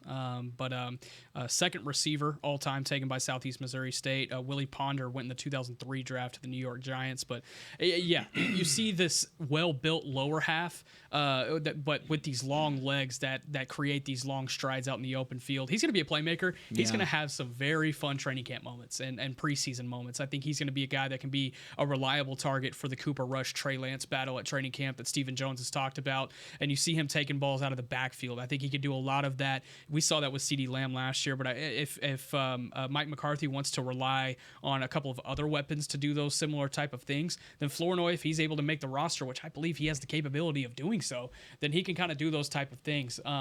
The athleticism is what will always stand out to me when I'm talking about Ryan Flournoy. And you see that in him being able to break off the line. Granted, he needs a little bit more physicality off the line, but that athleticism, it gets him out of that. It gets him out of that cannon in a very, very quick facet. 39.5-inch vertical, 11-foot broad jump. Both of those among the top of the receiver group in the entire NFL draft. This is a great value pick. I had him in the 5th. I think this is a really good value to get a really good player.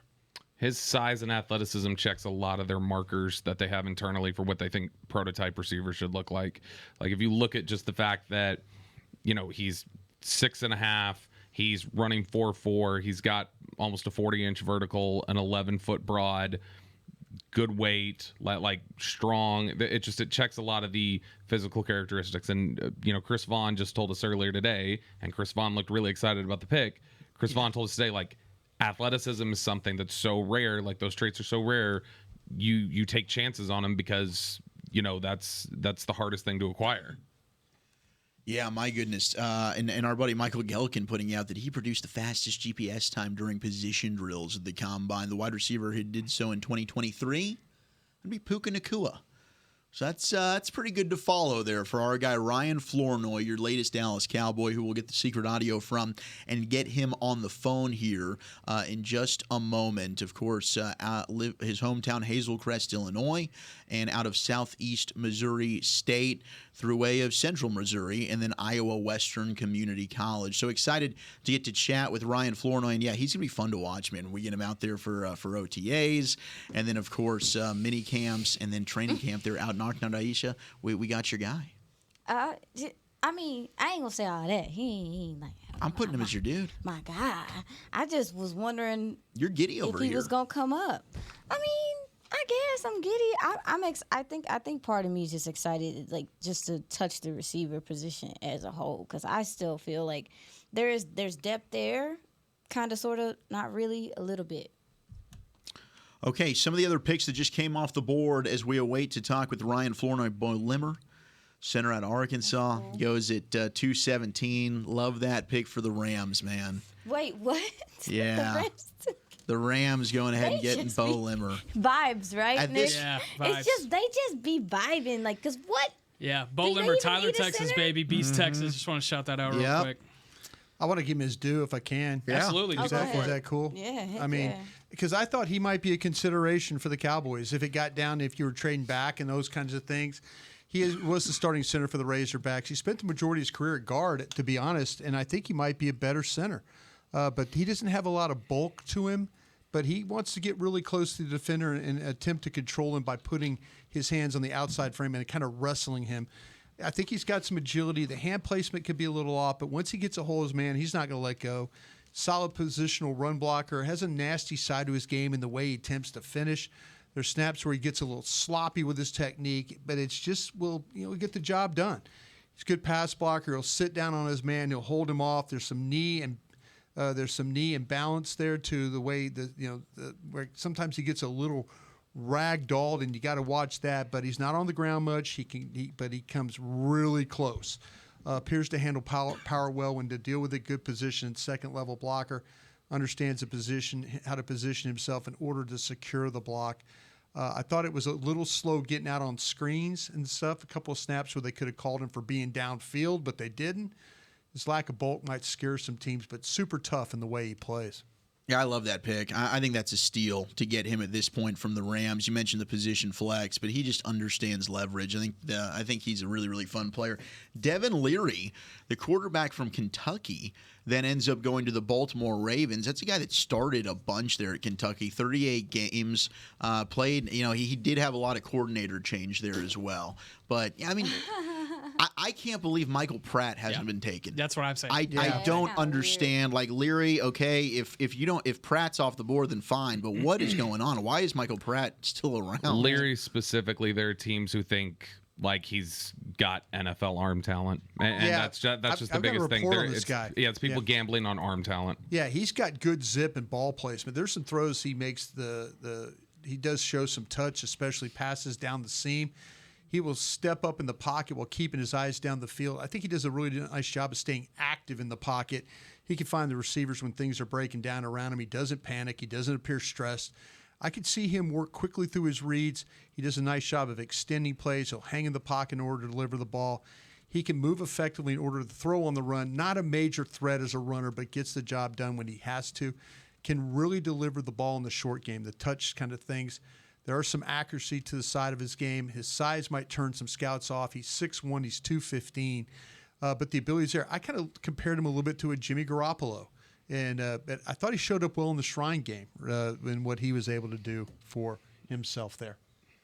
All right, so that's some of the other picks as we wind down the 6th round. Daquan Hardy, the cornerback from Penn State. So Kaylin King still hasn't gone. Hardy, his teammate from Penn State, 5'9", 179. Now, he's got the speed, 4.38 in the 40, and that does match up on the tape, I think, with Hardy. Did you get to take a peek at him, Nick? No, I did not. I was more so focused on Yeah, he's a traits guy.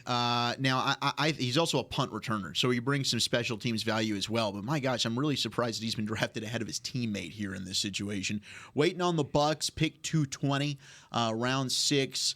They are next up here. And then the Cowboys will be back on the clock again coming up at pick 233 of round 7. So they'll have the 13th pick of the 7th round after they've taken Ryan Flournoy, the wide receiver out of Southeast Missouri State, in the 6th.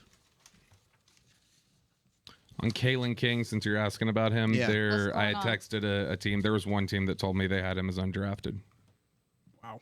Who? Kaylin King. I didn't love him, but I figured he's worth a draft pick at least. With the Penn State? Mm-hmm. Wow, that's rough. I mean, I thought the kid could play. You watch, somebody's going to spend some money on it. If not, if he doesn't get picked in the 7th round. But, man, I don't believe I'd miss the guy. I think the thing about it is it's got to be the speed. It's got to be that 40 and stuff like that. So, I don't know, man. I saw a pretty productive player there myself. It's the 40. We talked about it. I think we talked about it. Yeah. When we came back. Yeah, I mean, his teammate's faster, so that makes sense. Oh, Elijah Klein, the UTEP guard, going to the Tampa Bay Buccaneers with the final pick of the 6th round. Klein's super steady there at UTEP during his time there with the Miners. Yeah, really honed in on the interior.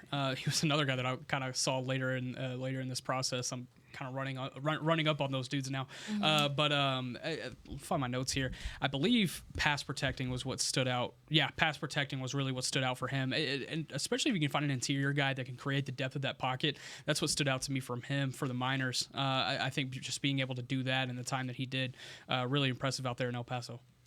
All right, the 7th and final round is underway. Buffalo will be the first team on the board here in the 7th round. We're at pick 221. We'll go all the way to pick 257, which will be Mr. Irrelevant. Of course, the most recent Mr. Irrelevant that's turned out to be not so irrelevant, Brock Purdy, taking out Iowa State with the San Francisco 49ers. Maybe it's Michael Pratt this time around. Maybe it's Michael Pratt. The team that holds that selection would be the New York Jets as of right now. Okay, so they need to Has it?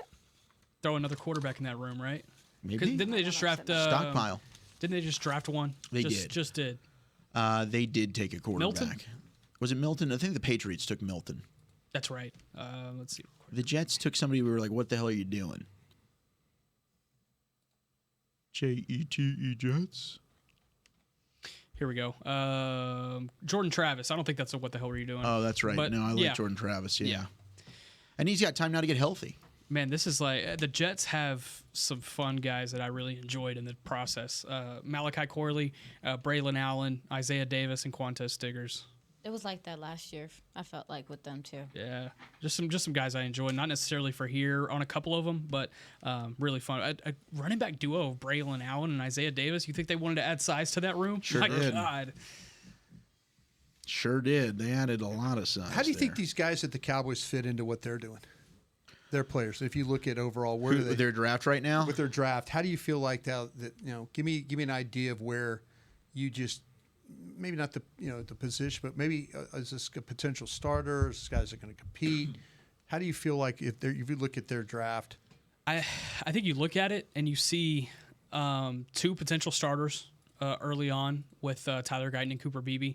Marshawn Beebe Nealon, at center. Do you think Beebe's going to be the starting Potential. center? They talked about him like they really believed he could play center this morning. There's a lot of love around him at center, and that was what was communicated from Kansas But Brock State. Hoffman get the first crack at that thing, you think, and then, or is it plug and play on Beebe? I think they're gonna let him compete. They've mentioned like even the tone in which they've been like, well, Hoffman's not gonna go down without a fight in a way, I think Coach Solari likes Brock Hoffman a lot. Yeah. And I think what This building does. Yeah, what Coach McCarthy was saying yesterday with this is exactly what he wants along that room with the competition. So I think you get a competition between Beebe and Hoffman. Solari last year, not even this offseason, last year when we talked to him was talking up Hoffman. So I mean, we're talking about he has been high on Hoffman as a potential contributor since well before they were without Biotish. And so I think that he absolutely feels comfortable with Hoffman starting. Well, I hope they give him a shot, but the competition would be healthy for both of them. So I want whoever's the best player for the position to be out there, regardless. And so with that, and then with Marshawn Nealon, I think Marshawn Nealon will. Is this? I think rotational end probably. We'll get back to this in just a moment. I do want to welcome in.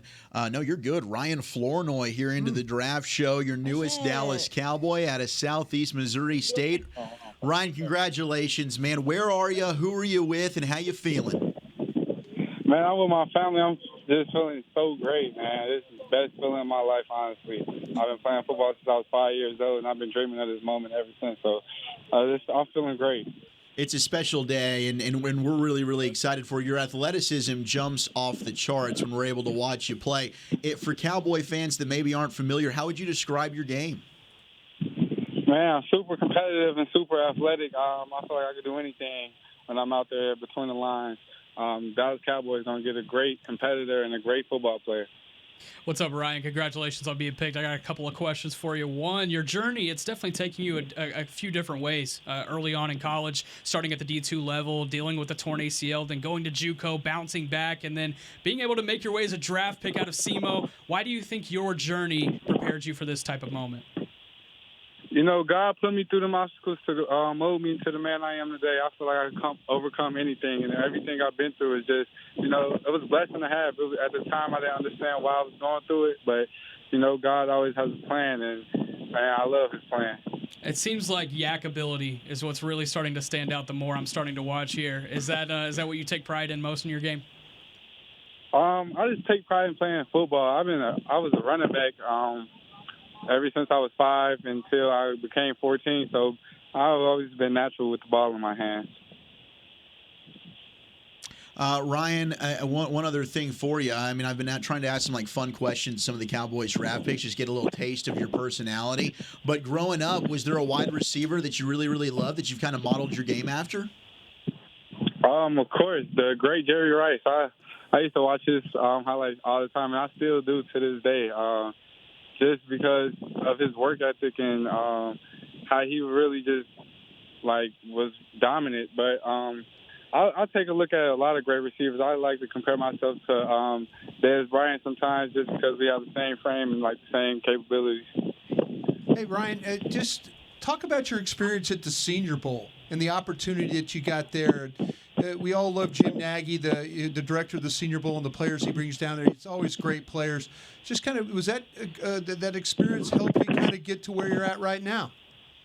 Yeah, for sure. It was nothing but God's plan to get me there. I had a chip on my shoulder that whole time because, I had a logo that nobody recognized on my helmet. So I really had a lot to prove. And, I went out there, and I think I proved myself to the world. And I'm going to keep proving myself. Well, the Cowboys have a pretty good receiver room right now with CeeDee Lamb, Brandon Cooks. What do you think about CeeDee Lamb? Are you a fan of his game? Yeah. Man, big fan. I'm ready to work with him. Can't wait to get to work with him, man. See everything he's been doing in the league, just to model my game after him and just learn from him because, I feel like he's one of the greats. Well, the cornerback who's now your teammate, Kaylin Carson, out of Wake Forest, he said in his spare time he likes to get into some rap battles. What do you like to do in your spare time, and are you a fellow rapper? Hey, I love to have rap battles with him. I feel like I'm very creative. I make music, I create Photoshop, and I like chess, and I make all my highlight videos. So I'm a creative mind. So if you want to rap battle, I'd love to. Let's go. Ryan Flournoy, an absolute badass, man. This has been awesome to get to catch up with you. We can't wait to get you here to the Star in Frisco and get to know you a little bit more, man. Congratulations, and welcome to the Dallas Cowboys. Yes, sir. Thank you. There he goes, Ryan Flournoy. What a fun guy. I seen Wanye Thomas on yeah, on I saw Wanye too. They'll find out. Wanye's like, Jordan Lewis will have that ready to go. I'm like, y'all need help. Israel Mukwamu, they'll be ready for that. Don't he talks about playing chess. Mari Cooper used to be a big chess player around here. Yeah. How about that for Ryan Flournoy? We got the secret audio. That's always a treat. Here's Ryan Flournoy getting the call from the Cowboys. Hey, Ryan, this is Jerry Jones with the Cowboys. How you doing? I'm doing just fine, and I'm proud to tell you we just drafted you. Yes, sir.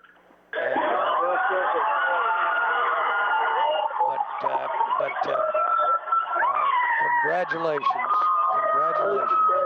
And you had a lot of good, got a lot of good things said about you in here today, but congratulations, you're a Dallas Cowboy. All right, and here's our coach, Mike McCarthy. He's going to welcome you as well. Ryan, Mike McCarthy.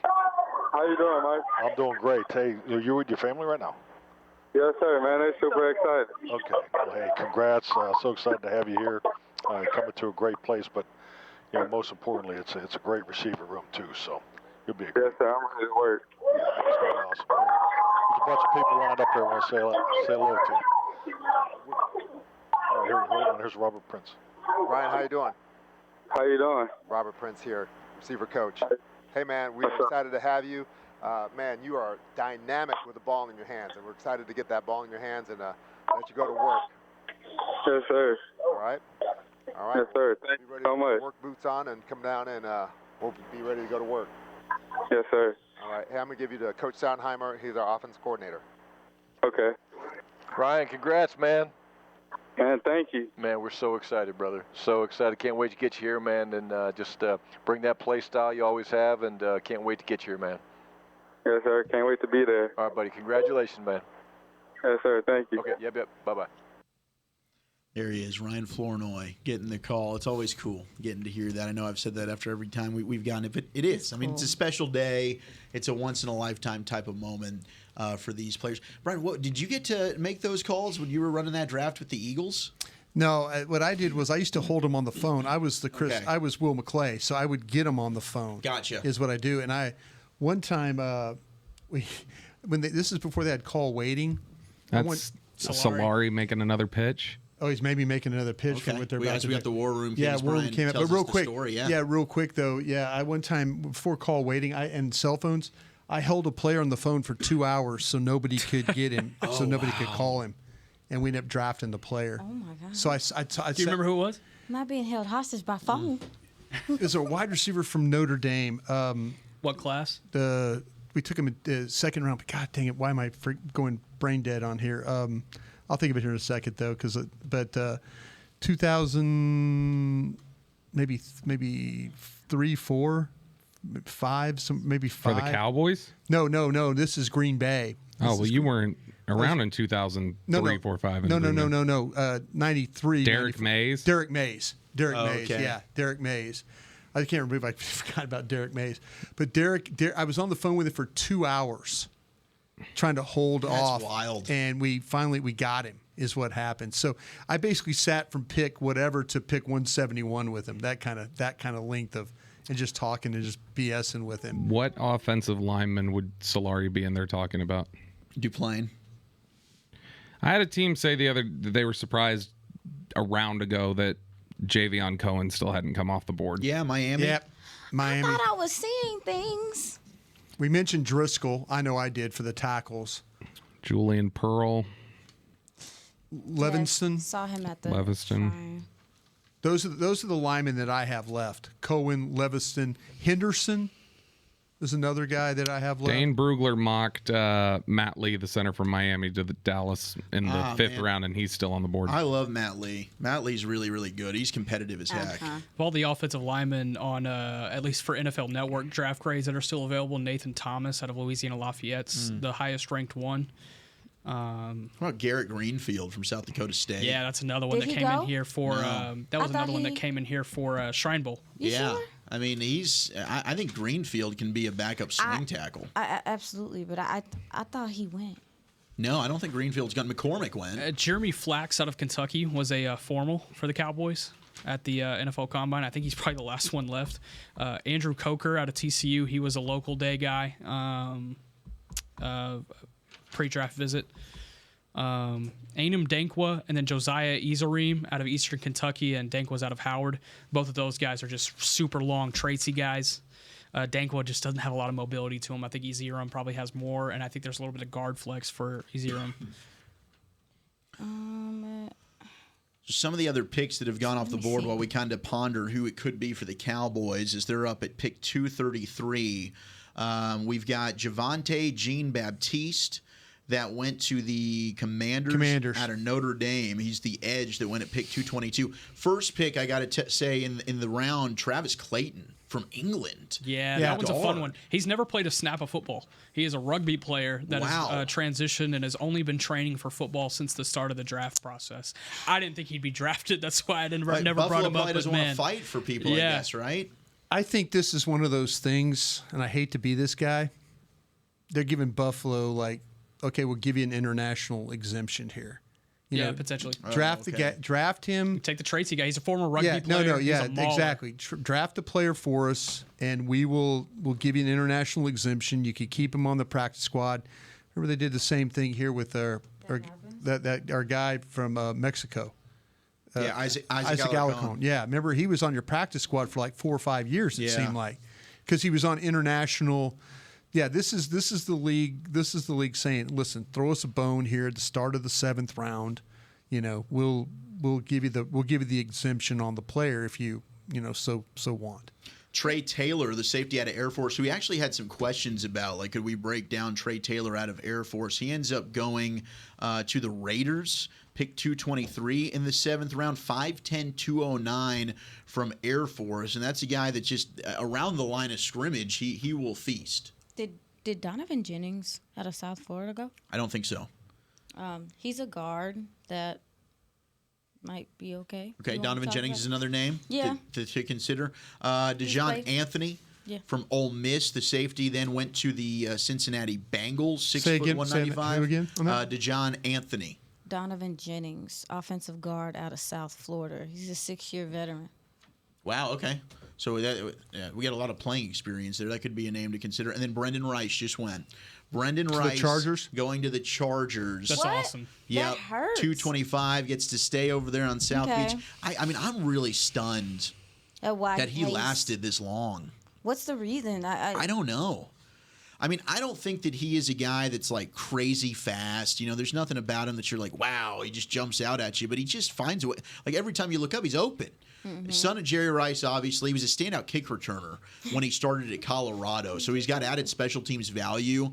But it feels like every game you watch, he's just catching touchdowns there with USC. He's got quick feet, does a nice job of setting up his routes. He's strong in the intermediate game, super competitive. I mean, he had a play versus Oregon where he wins on the route in the red zone, drops a touchdown pass. They come right back the next play. They run the exact same play. He crushes the route again. This time he catches it and scores, and he lets the corner know about it. I loved it. But he's super consistent with contested catches.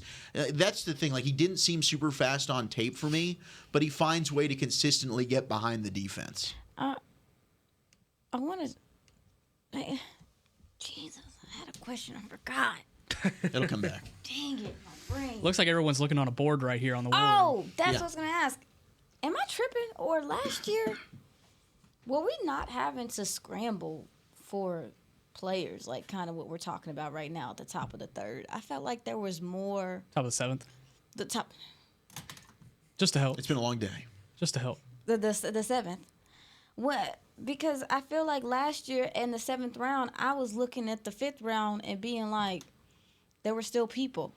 Yeah. Like, do you understand what I'm saying? Like, I feel like there was more longevity. We talked about this, I think, during the draft process, the fact that the day 3 talent, you'd kind of be scraping the bottom of the barrel a little bit.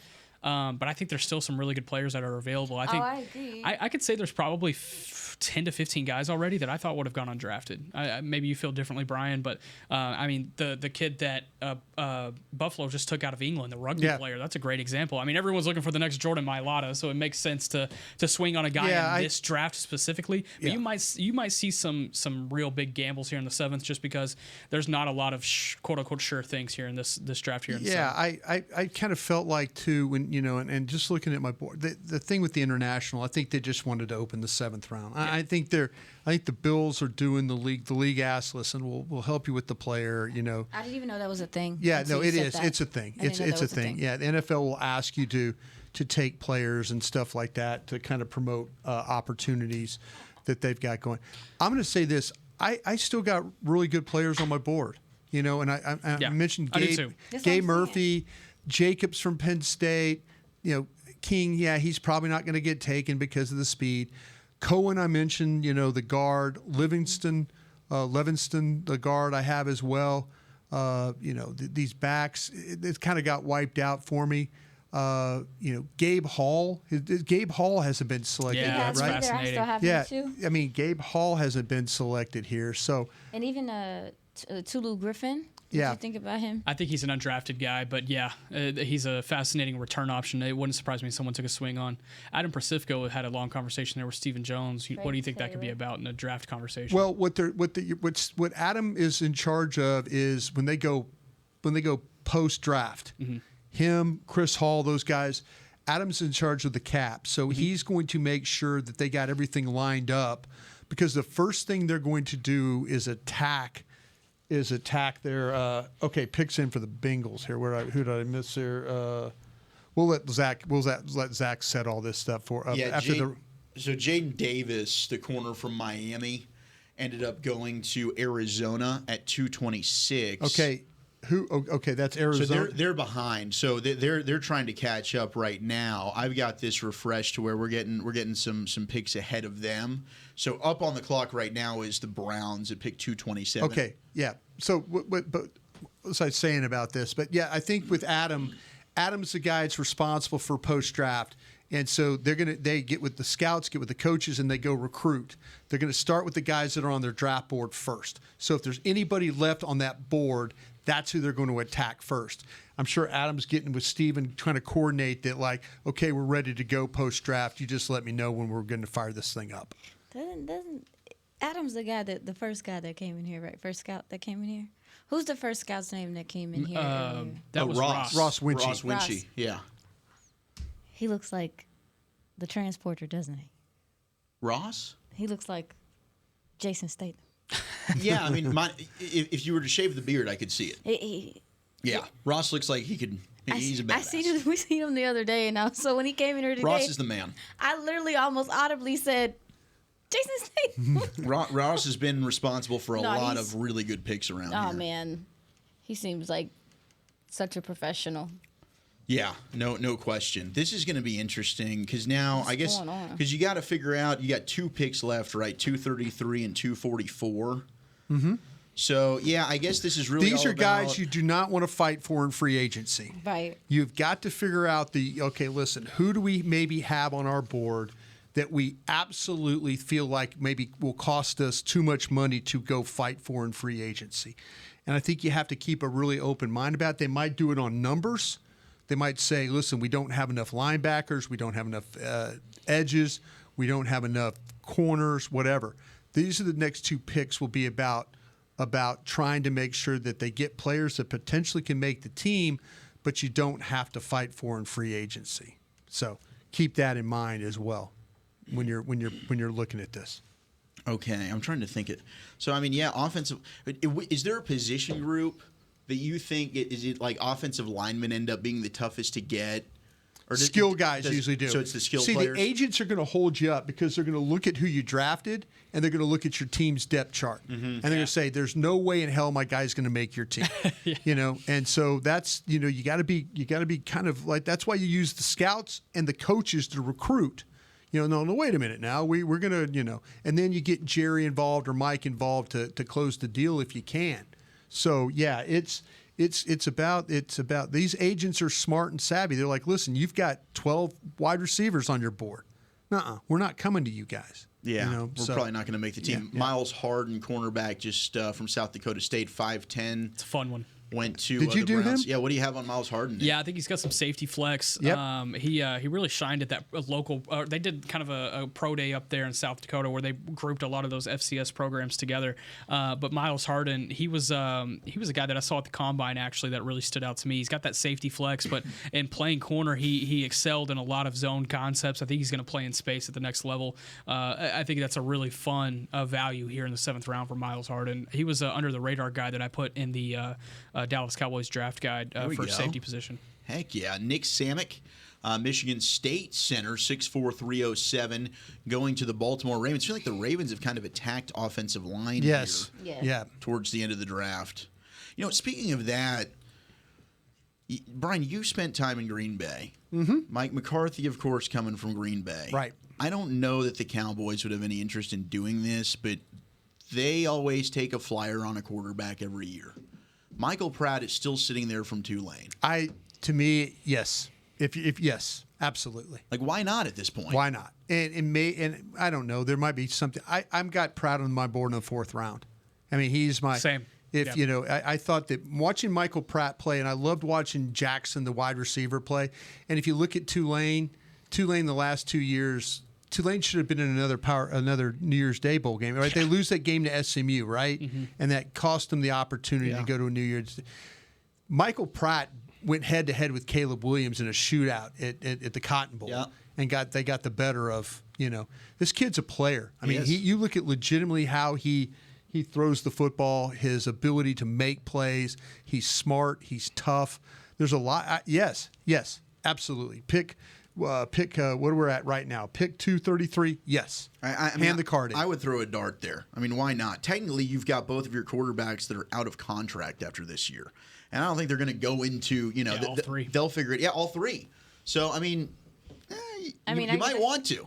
Do you think, I know that their pick is already in, but do you think that even though Minnesota has picked up, is it McCarthy? Is that who they grab? Even though they picked up McCarthy, that they maybe will grab. I think that would be kind of because there's teams that have done that. The Commanders did it with Robert Griffin and then Patriots just did it. And Patriots, I'm just but saying, it's a little bit of the space. I mean, but 2 young guys, first and 7th round. Well, I'm just saying because it's 7th round, right? You know what I'm saying? Like if it was the 5th or something, I would be more concerned. But just 7th round to get 2 quarterbacks, try them out, see who's. I know one's the 1st round pick, but still, it's San Francisco. insurance. There's people in San Francisco said the Mr. Irrelevant's playing better than Trey Lance right now. Yeah, I mean, San Francisco threw a dart. Yeah. They got Brock Purdy. Now they got a franchise quarterback. You just never know. Yeah. I mean, the Patriots taking Brady in the 6th round. No, I totally.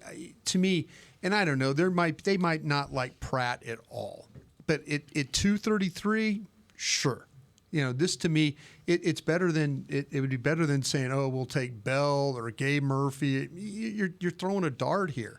At a guy that maybe you get him and maybe you get Lance, and then you move on from Cooper Rush, who knows? But that I would definitely consider it here. And I know everybody's thinking, oh, well, it's a wasted pick.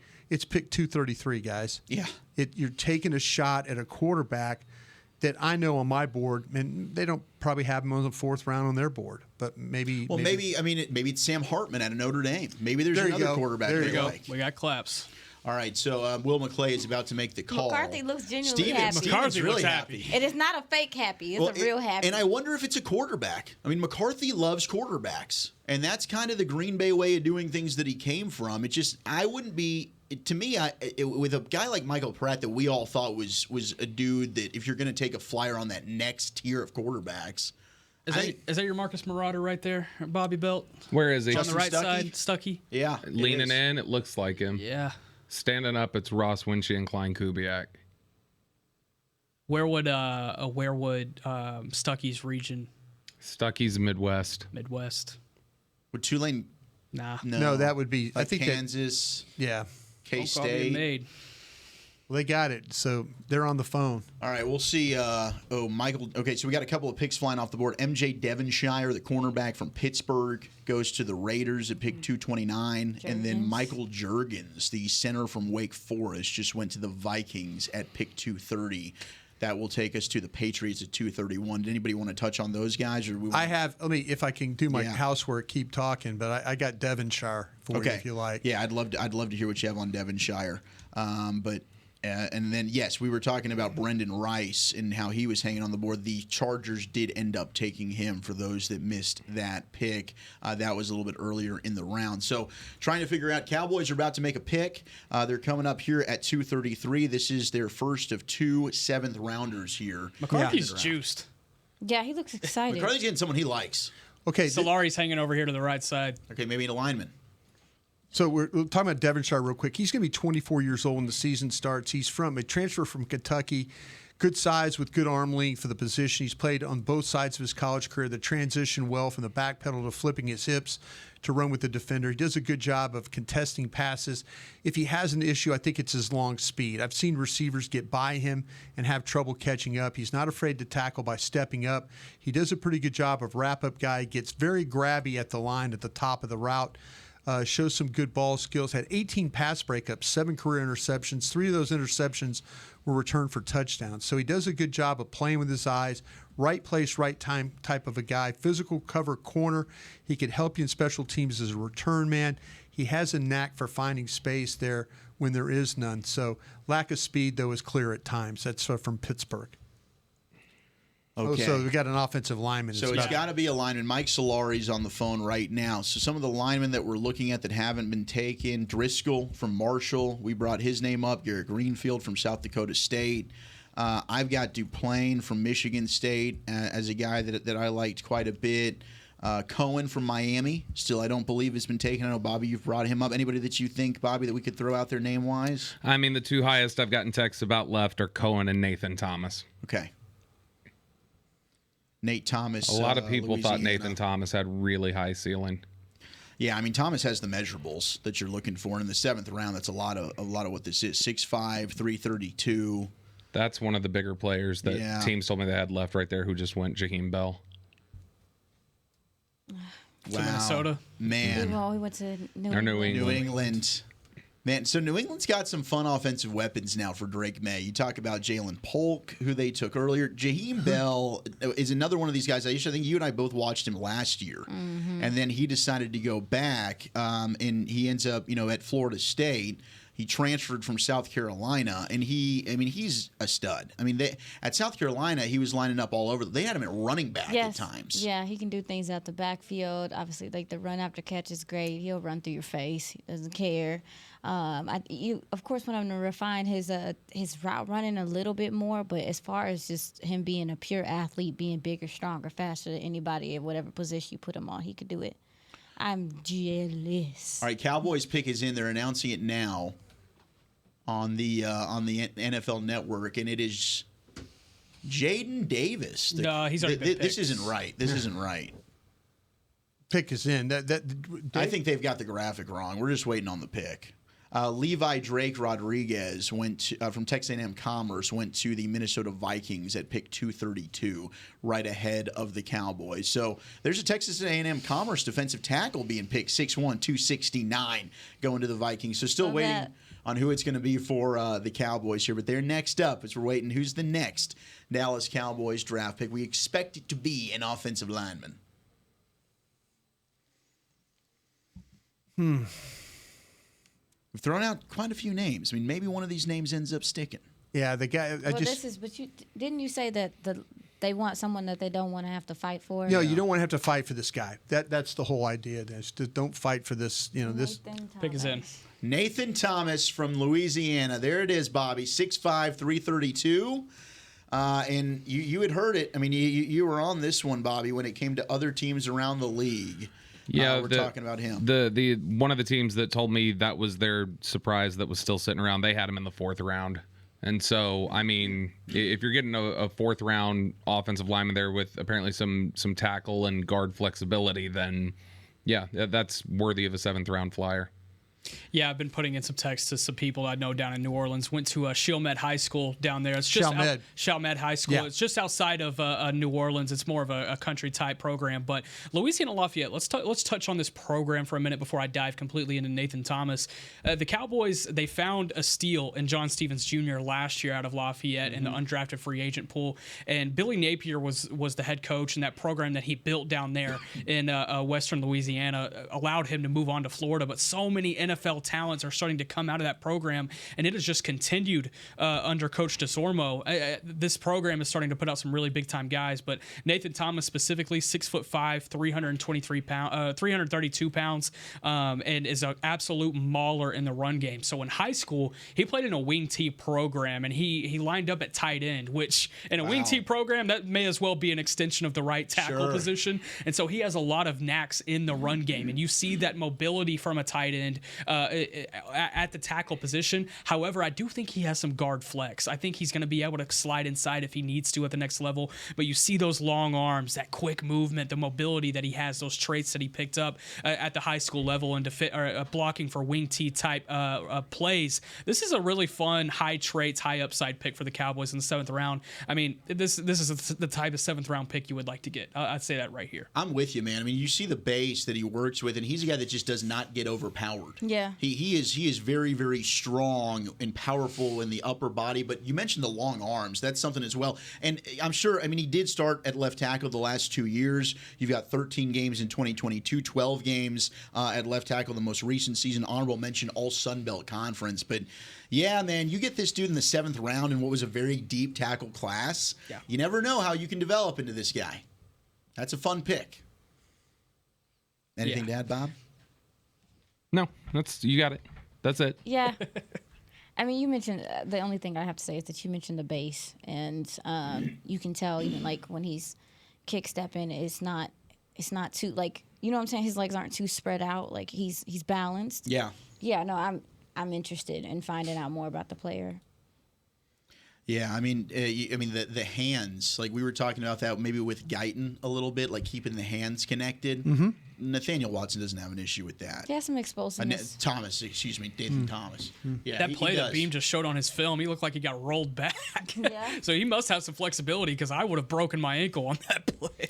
Yeah, this is exciting. I mean, this is definitely a guy that you can bring in and develop. I'm always for attacking and throwing darts along the offensive line, and especially depth, right? I mean, you've got guys like Josh Ball, Matt Waletzko. They haven't been able to stay healthy. We'll see about Awesome Richards. I think we were excited about him last year. But just keep throwing options out there along the offensive line because there's just not enough good linemen to go around. No, there's not. And the thing about it is, you mentioned the name Awesome Richards. I wish that we would have had more of an opportunity to see Awesome Richards.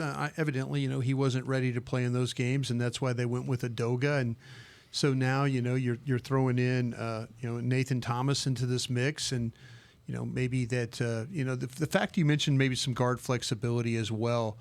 But, you're right. The offensive lineman, you kind of just keep throwing it at him and hope things work out. Yeah, excited to get to talk with Nathan Thomas here soon. Yeah, NFL Network's Lance Zierlein had a 4th-round grade on on Nathan Thomas. It's the traits, it's the length, it's the mobility that he's displayed, basketball background, athletic, run block, pass pro. I mean, he has a lot of experience, too. This is a fun pick that you can make here in the 7th. Well, and he's lined up on both sides because when they would go on an unbalanced line there, he'd go kick over to the right side. Sure.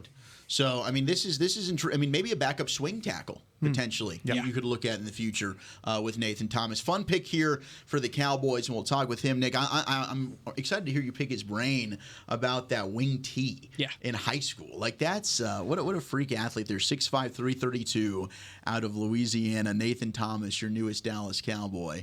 And I think this was the. Am I confused? Is this I mean, they're a little bit behind. I think this was the announcement of the pick here, possibly, that they're showing on NFL Network. What is this? A Tony Dixon jersey, 24? I think it's a Larry Brown. We want to cut the audio up. Is it Larry? It probably is Larry Brown. And my country. I wouldn't be standing here today without Dak Prescott. So I want to take this moment to raise mental health awareness.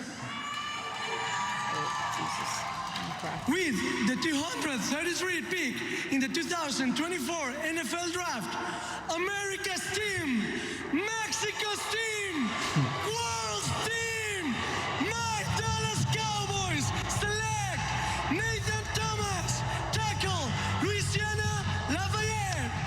You know what I love most about that? He said Louisiana Lafayette. He did. Because they've just been trying to just kind of come by as just Louisiana. They just want to go by Louisiana. Do you know about this beef, Brian? Oh, yeah, there's a lot of beef there. So is that why? Yeah. Is that why they're trying to cut the Lafayette? Yeah, because they just want to be Louisiana. But LSU has the rights to be Louisiana State University, and it's a whole ordeal. But yeah. So does that make you feel some type of way, Brian? You're like, no, you're Louisiana Lafayette. Nah, man, Don't be trying to go by Louisiana. Let me tell you, if we were in Lafayette, I'd buy you guys dinner right now at Prejean's in Lafayette. After oh yeah, if you want, been there a couple times. Go ahead, jump in the car. I'm down. You know me, I'm about feats of strength. Let's do it. It's already been a hell of a day. Yeah.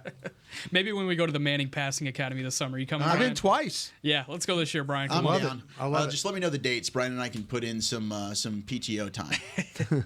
Do a show from out there. That'd be fun. Let me do exciting to do. Okay, Jonah Laulu, the defensive tackle from Oklahoma. How did I do on that pronunciation there? Yeah, I don't know this kid. I can't. I'm be 100% honest. I don't either. I did not watch him, but 6'5", 292 defensive tackle out of Oklahoma, going to the Indianapolis Colts after the Cowboys pick, and then Devon Vale, the Utah wide receiver. Yeah. He's big, 6'4", 203, former walk-on, big target, long arms. He's now going to be a Denver Bronco. I mean, at that size, I wonder if he could also possibly play some tight end. And then here we go, Texas Tech. This is the traits pick.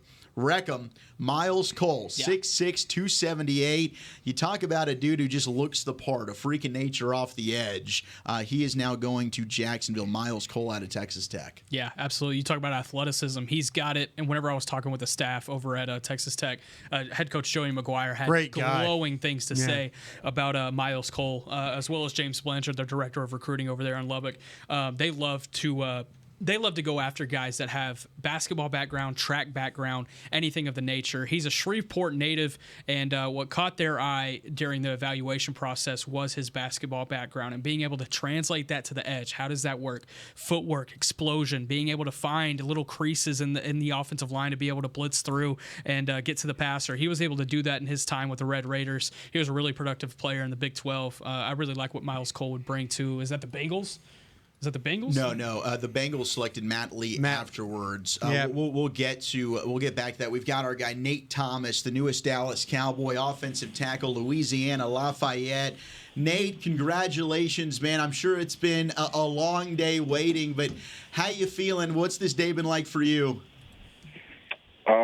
It's been a lot of waiting, but I mean, ultimately, I'm just grateful to get an opportunity to play football at the highest level, and play for the Cowboys. I love Dallas. I love the Cowboys. So it's an honor.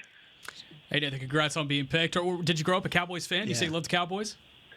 No, it's funny because me being from New Orleans, we always have our battles, between the Saints and Dallas fans and all of that. So, but I mean, I always used to watch, the Saints, Cowboys, football, and they definitely have a certain type of football, certain type of level of football that just can't be matched. And I always seen that ever since I was younger. So it's definitely, just an honor to be picked and selected to be a part of that team. Hey, Nate, I went to school at LSU myself. I've gotten pretty good at this crawfish boil stuff here in Dallas. So if you just throw a couple of sacks in the back of your car when you're heading this way, I'd sure appreciate it. I'd be happy to boil them for you. I can make your nose run, man. I promise you. I can get you into it. If you just give me a couple of sacks, I'll make that nose run, and we'll have a good old time here at the Star. What do you say? That sounds good to me. All right, man. A couple more questions for you, Nathan. First, you said you had a lot of waiting around to do today, and I know there was some people that thought of you as a 4th round, potentially even 5th, 3rd. I saw a lot of grades for you. Do you think you wear a chip on your shoulder being a 7th round pick? Definitely a chip on my shoulder, but I mean, at the end of the day, you just got to realize that, I just have to realize that I'm not in control.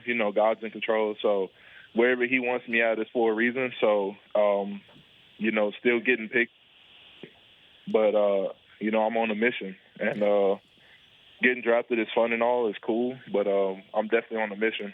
Yeah, speaking of that mission, I want to talk some ball with you. Going to Chalmette High School and being in that wing T offense and blocking as a tight end, how do you think that helped you blocking in the run game once you got to Louisiana Lafayette? And how do you think that's going to translate to the NFL level, having that wing T experience?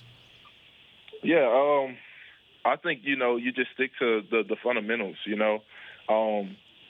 blocking as a tight end or, as a lineman, it's the same footwork, same hand placement, same, all of that. So, once you have, the fundamentals down, you just constantly work on them and you master them. So, and that's the difference between, college level and pro level, is that, that mastery of the fundamentals, they'll take you a long way. So, for me, it was just working on those fundamentals and, going to continuously work on them and become a master of my craft. Are you tight with John Stevens Jr.? Yes, sir. Yeah, good deal. Have you gotten a message from him or anything yet, or you haven't even had a chance to check, huh? I don't think he had a chance to check yet. I got you, man. Hey, last question for me, man. How do you feel like pass pro you were really able to develop in that area going to Louisiana, obviously not having a ton of pass pro experience in high school? Yeah, you just have to take what you learn and take what you do in practice and use the tools that the coaches gave you, and you just have to apply it to the field. And I think that's something that I do very well. It's just I take the coaching and I just apply it on the field and just run with it. So. Yeah, Nate, I mean, you obviously played on the left side at Louisiana Lafayette, but I wonder, what do you envision when it comes to position flex for you? Do you think you could kick inside, play some guard, or do you kind of just like maybe projecting as a swing tackle? I think personally for me, I think I can play guard and tackle. So I think, it would just be whatever the team needs, I feel like I can play both guard and tackle, and I'm just there to help the team win.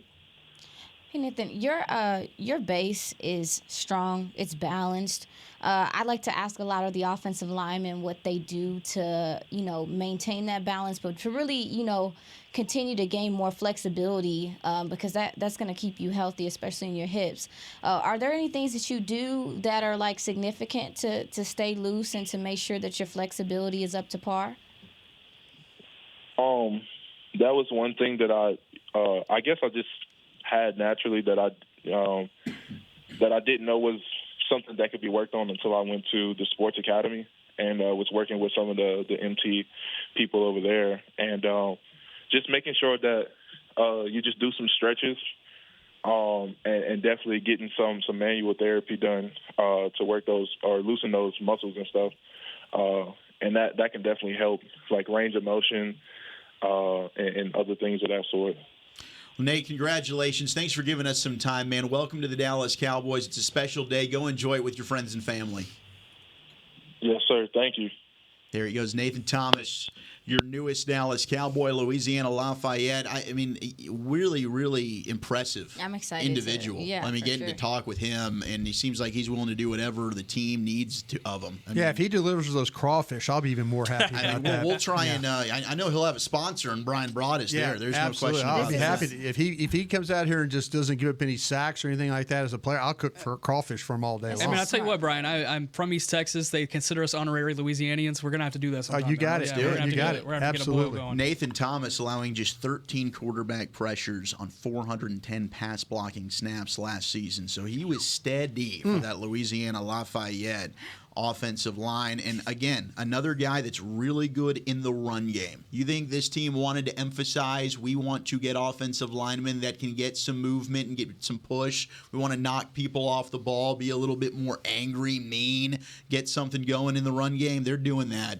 with their 3 offensive linemen that they have taken so far today. Going through some of the other picks here. Bobby, you got something? No. I was just Okay. I want you being left out. No, I was just checking on something with Nick. Okay, we got the war room cam up right now. About 3 picks out. Having a conversation where we got another pick that's coming up close. Some of the other picks that went off the board. Miles Cole did go to Jacksonville. Matt Lee, the center out of Miami, going to the Bengals. Matt you liked Lee, him a little bit, didn't you? I like Matt Lee. Yeah, he spent 4 seasons at UCF before he transferred to Miami this past season. 3-year starter at UCF. Earned high grades, both run and pass. This guy's gritty and tough. I mean, he keeps moving his feet, drives people off the ball in the running game, really good on double team blocks. I think he's consistent in his technique and pass sets, maintains ground very well at the point of attack. Plays very square. I thought he held his own really well against Braden Fisk in that matchup against Florida State. And I can't say many linemen did when you watch Fisk play in college. Doesn't have a ton of bends. He does play with 2 big old braces on both legs. So I don't know. It's off-putting. It is. It's weird. But this guy, like, to me, just a football player. And I think that's kind of the highest compliment you can give to an offensive lineman. Yeah, definitely got some nasty to his game. And you mentioned that his feet keep moving. That's what I wrote down. He just keeps shuffling. So to your point, like the knees aren't super duper bendy, but he just keeps, moving and driving forward. And I like the awareness from him in his passes as well. Because FSU, they throw a lot of different looks at you across that defensive line to get Brendan Fisk free. And he was able to pick up on some of that stuff communicated in that game. That's a good kid that the Cowboys just drafted. He sounds intelligent, Nathan, but he you can hear that he definitely felt like he should have been a little bit ahead. Like, that's crazy. That I missed him myself, but I can't believe that, like, 4th, 5th, to 7th, it's happening. Yeah, but that's why they want to go ahead and pay. Like you said, that nobody wants you don't to want to fight. Don't want to fight for that. Don't want to fight for that. I don't blame you. Oh, there goes Taj Washington. With the little to the bit Dolphins. of tape we saw. No. Are you kidding me? Another wide receiver going to the Dolphins. Solomon Byrd. They're going to be able to field a separate insane. team of receivers. I mean, it's just all skill players. I get it. The Houston Texans Kind taking of. Solomon Byrd out of USC at pick 238. Josiah Ezerim, the offensive tackle from Eastern Kentucky, goes to the Saints, followed by Michael Barrett, the linebacker from Michigan, going to the Panthers, and then Taj Washington, the wide receiver from USC, going to the Dolphins. Anybody want to hit on any of those picks? Taj Washington, the Dolphins, is unfair. That's all I got to say. It's just pointless. I got a report on Taj Washington. Give me a report on Taj. If you're interested, we got to give the guys credit for being drafted. I tell you what, while you get the Taj Washington report, let's go ahead and hear the secret audio from Nathan Thomas. Nate, what's up? This is Jerry Jones with the Cowboys. Oh, what's up? How you doing? I just wanted to check and see if you knew you get a star on your helmet when you become a Cowboy. Yeah, I'm gonna have to earn that one. Well, let me just tell you this. Well, I am proud to tell you that we're picking you and want you to come in here and continue what you showed in school and continue with all the good stuff you do. You get up here and do the same stuff you've been doing, and you can take care of everybody you love or going to love. This is pro football. So yes, sir. seriously, I'm proud for you and proud to be calling you a Dallas Cowboy. We're going to draft you. We're turning you in right now. Oh, wow. Thank you. Yes, sir. And here's your coach. Okay? Coach McCarthy. Yes, sir. Hey, congratulations. Thank you. Thank you. Hey, are you back home in New Orleans with your family? Yes, sir. Oh, that's awesome. Well, hey, obviously we had a great conversation. We all enjoyed your time here, and welcome back. All right, you're in a great spot, as you know, and a lot of people fired up to get you here. I tell you, that's going to be an awesome room to have you and the other young guys join. So enjoy this time with your family, and we will see you in 2 weeks, okay? Yes, sir. Thank you. All right, Nate, I'm going to pass the phone on to you. Here's Coach Solari. All right. Nate, congratulations. Thank you. That's awesome. We are excited about you being here at the Cowboys, and you have a great future with us. There's no doubt about that. I'm excited as well. Yeah, that's exciting. You're in a great place. Yes, sir, it is. All right. Well, again, congratulations. Here's Coach Thank you. Schottenheimer, offense coordinator. Hang on. Big Nate, what's up, buddy? What's up? How you doing? Oh, man. Tell you what, are you so excited? I'm very excited. Man, we are so excited to have you here, buddy. And, shoot, we were just counting the picks, hoping it worked out, man. But can't wait to get you here, brother. So excited. Can't wait to be there. All right, hold on. Coach Chin Young wants to talk to you real quick. Congratulations, man. Welcome to the Thank Cowboys. You. Thank you. Big Nate, what's going on, man? It's Coach Chin Young. Hey, excited about you, bro. Hey, let's get ready to go. How you doing? Doing great, man. Yes, sir. Yes, sir. I know you're excited. I'm good. Enjoy this process and enjoy this time with your family, man. We're so excited about you. Let's get rolling. Yes, sir. All right, now you have a good one. All right. Well, that's a lot of hard work's paid off for you, but boy, we're anxious to get you here. It's jury again. I can't wait to be there. Okay. Well, we're excited. Hope everybody down there is excited. See you real soon. Bye-bye. All right. That's awesome. Cowboys are on the we'll be making a call to making another pick here. We'll be keeping an eye on that, Warren. But go ahead and give us that Taj Washington update, Brian. Yeah, go ahead, Aisha. Was he a 30 visit? No. That's what I wondered. Well, because they kept saying to get you back here. Yeah. Yes, correct. 30 visit guy. He was a 30 visit guy? Yeah, that was something I picked up on late. Really? Yeah. Missed out on that one. Interesting. Yeah, it was just the way they kept. Well, I was reading pumping fists in the war room. I think they're excited in the war room. I thought I saw a tweet from some of the the beat writers because they're also doing a conference call with him, and he said he hadn't had much contact with the Cowboys, but that's awesome. What do we got, Brian? Just want to confirm. Sorry. Yeah, Washington is a transfer from Memphis, and he's a savvy route runner, outstanding quickness, burst. Majority of his work comes from the slot. He's really nice feel of how to explode off the line and quickly get into his routes.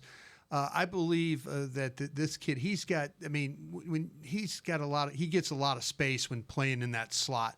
And so I'm not so much sure how he's going to, how that's going to translate to the NFL for him. But man, I'll tell you what, I think they're going to play him differently because this kid is extremely quick. He does a lot of things. Quarterback moves around the pocket, and he does a great job of presenting himself as a target. Solid, dependable hands for a shorter guy. He's got a nice catch radius, and he's very good at tracking the ball and adjusting the passes. All right, they're passing the phone around right now. We had James Williams, the safety from Miami, just go to the Tennessee Titans at pick 242. I liked him too. Browns are taking a defensive tackle off the board, Jawan Briggs, the defensive tackle from Cincinnati. Here's Dallas's pick. 6'2", 297. Cowboys pick is in. Fourth pick in the 2024 NFL Draft, the Dallas Cowboys select Justin Rogers, defensive tackle, Auburn. There you go. You got a big defensive tackle there in Justin Rogers, who is now a Dallas Cowboy. And Justin Rogers, of course, out of Auburn. You see, went to high school there in Detroit, right where this draft is, but big 330 pounds there from Justin Rogers. Yeah, this is a fun one. This is probably the last one-tech option that you had, and you probably didn't want to toy around with him trying to win a bidding war for him in the undrafted free agent pool because of his size at 6'2", 322. But he started his career at Kentucky and then eventually made his way over to Auburn. Was fairly productive in the run game back in 2022 at Kentucky this last season, just trying to find his way at Auburn, and then ended up entering the draft. But he's got 6 siblings, all boys, grew up in Detroit, right where the draft is. So he's been able to stay home and see the draft there. But nevertheless, I think this is probably the biggest body other than Evan Anderson that you would find. this guy just has a little bit more knacks and a little bit more Power 5 experience, you probably bank on this a little bit more. And still a young player. He's 22 and will be 22 by the time the season starts. So this is probably just a guy you wanted to get and not risk not getting in the undrafted pool. Well, there's some depth. I mean, to add to a one tech now, you've got somebody else on the roster that can bring, that size, good with his hands, the striking ability there. I mean, Beamer's rolling some of that B-roll in that matchup. He's going toe-to-toe with Van Pran, who went a little bit earlier in that game against Georgia. He does do a good job making plays away from the line of scrimmage for his size. But, the lateral quickness is there for a guy that's 6'2", 320. Justin Rogers, at this point in the draft, not bad. And as we say that, I want to get your thoughts here, but Michael Pratt going to the Green Bay Packers. That's a Packer way pick right there. Yeah. Didn't you just call that? Yeah. Didn't you just call that? That's what they used to do. That's the Packer way. Back in 1992, you just take quarterbacks late in the draft, and hopefully you hit on one, and here they go. Anybody else have anything to add on our newest Dallas Cowboy, Justin Rogers? This guy makes things difficult for when you watch him play in the A gap. Those guys, the guards and the centers that try and block him. He makes it a problem for those guys. He's a hard guy to move out of the way. A little bit of probably the shorter arm type of a guy, but man, he holds up very, very well at the point of attack. So the big conversation and talking point now will be that the Cowboys, who have now completed all of their picks in the draft, and they'll head towards undrafted free agency, which they do an excellent job at. They're one of the better teams. It's about to go up. Yeah. But running back. You still didn't draft a running back. You've got Blake Watson. You've got Frank Gore Jr. You've got Cody Schrader. There's some names out there that I'm sure they're going to look to bring in. Dylan Johnson from Washington absolutely is another one. They get a defensive tackle late in Justin Rogers, who can come in and compete to add some depth behind Mozzie Smith and Carl Davis. But now I think they'll probably be hunting some of these running backs that they like to bring in. Yeah, Jaden Sheridan out of Monmouth. I think that's probably the one that I would like to see end up signing with the Cowboys, and I think that's probably the guy that most teams who are needing a running back right now would probably go after, and I would have to assume that's one of the first phone calls. And if you're looking from an agent perspective, from Jaden Sheridan's agent, then you would look at the Cowboys, see the running back room, see that they didn't draft anybody, and just roll with that. In 2022, Jaden Sheridan rushed for 1,722 yards. In 2023, he rushed for 1,478 yards, 23 total touchdowns in each of those two seasons. In each of those two seasons, he's averaging over 140 yards per game, nearly 8 yards per carry. This is a guy that has just been super productive. He's 5'9", 195, but he's still able to find some pass protecting skills. He's more of the big play guy. He's going to be your guy that you can rely on in the run game to pick up yards. Not huge in the receiving game, only 20 receptions last season after only 5 in the previous 2 seasons. But I think in the run game, he's a guy that can reliably pick you up some yards. He's a bowling ball between the tackles. That's the guy I'd go after. All right. He is repped by Drew Rosenhaus, who gets everything he can in the free agent pool. There you go. Dang. Well, Dallas will pay. Yeah. The one thing Dallas will prove is they might not play in springtime free agency with the with the pros, but they will play. I mean, well, let's say with pros with the the guys, but these UDFs. FAs, they will go after those guys. They don't mind. Every year it's like, well, they gave that guy 100,000. Oh, they gave this guy 200,000. They don't mess around with that. Lipke had the most guaranteed money of all UDFAs last year, and TJ Bass was 3rd of all in the NFL. That's across the league. And I think the year before was Marquise Bell. Yeah. So I think they've kind of held that for the last couple of seasons. Yeah. Did you have a question you wanted to throw in? Yeah, I did want to ask in regard to Nathan Thomas, right? Yeah.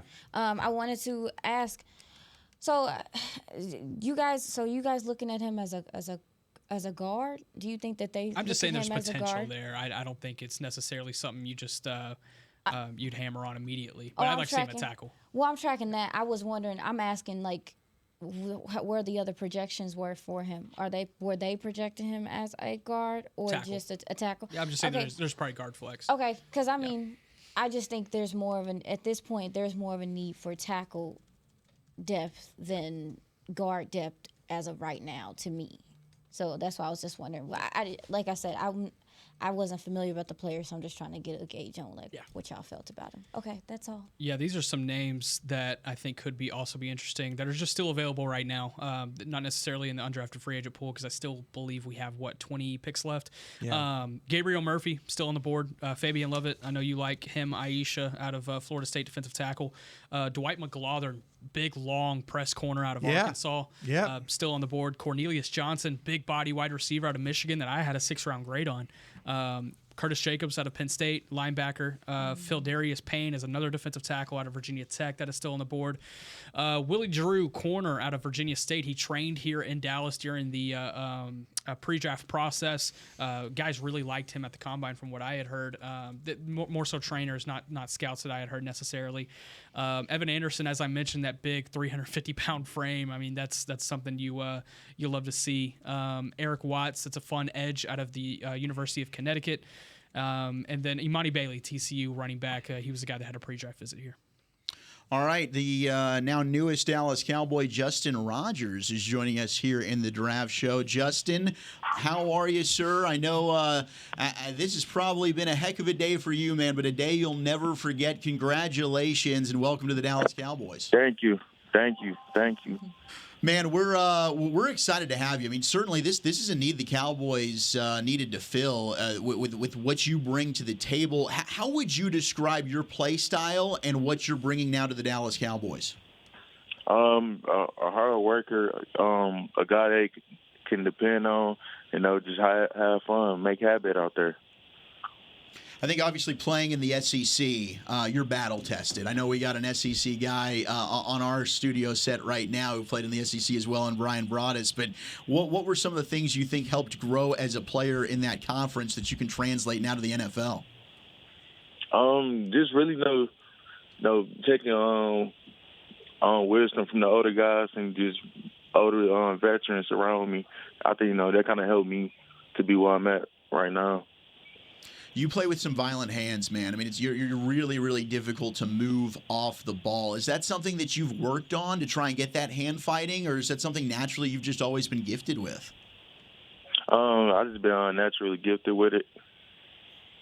Yeah, quick question. Justin, congratulations on being picked.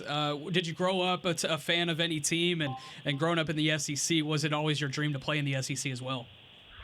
It was definitely my dream always to play in the SEC. And just, I'll probably say just growing up, my favorite team was the Lions. Yeah, I got you. Growing up in Detroit there, right? Yes, sir. How has the draft been up there? I know there's been like 270,000 people, right? Did you make your way up there at any point? Yeah, it was kind of crazy. I was about to say. Yeah, are you like letting any cars park in your yard or anything like that? Make a little side money on this thing? No, not that. Did you have a lot of conversations at all with the Cowboys leading up to this? Not for real. It was here and there, but I was talking to some of the scouts when I was at the combine. So this was kind of unexpected when you got the call from Jerry. Were you kind of stunned? Yes, sir. That must have been a little bit crazy when you hear on the other side of the phone, like, hey, this is Jerry Jones. You're a Dallas Cowboy. Yeah, definitely was kind of crazy. All right, Justin, from one big guy to another, I'm not quite as big and athletically gifted as you are, but I always love asking like an eating claim to fame, and I do love eating, but like what's the most you've ever put down of a certain type of food in one sitting? One sitting? Oh, no, I don't even know. Probably like some hibachi food. It's kind of good. Okay, there we go. I'm a hibachi type of guy. Yes, that's man. the Chicago in you. A lot of good hibachi places up there. You can't go wrong with some hibachi, man. We're excited to have you here, and this is going to be an awesome experience for you, Justin. What do you think about getting to play on the defense with Micah Parsons, DeMarcus Lawrence, and some of these other outstanding Cowboys defenders? Hey, I can't wait. Can't wait to get there and show my skills. All right, buddy. Take care. Enjoy the day. Hang out with the friends and fam. This is awesome, and congratulations. Thank you.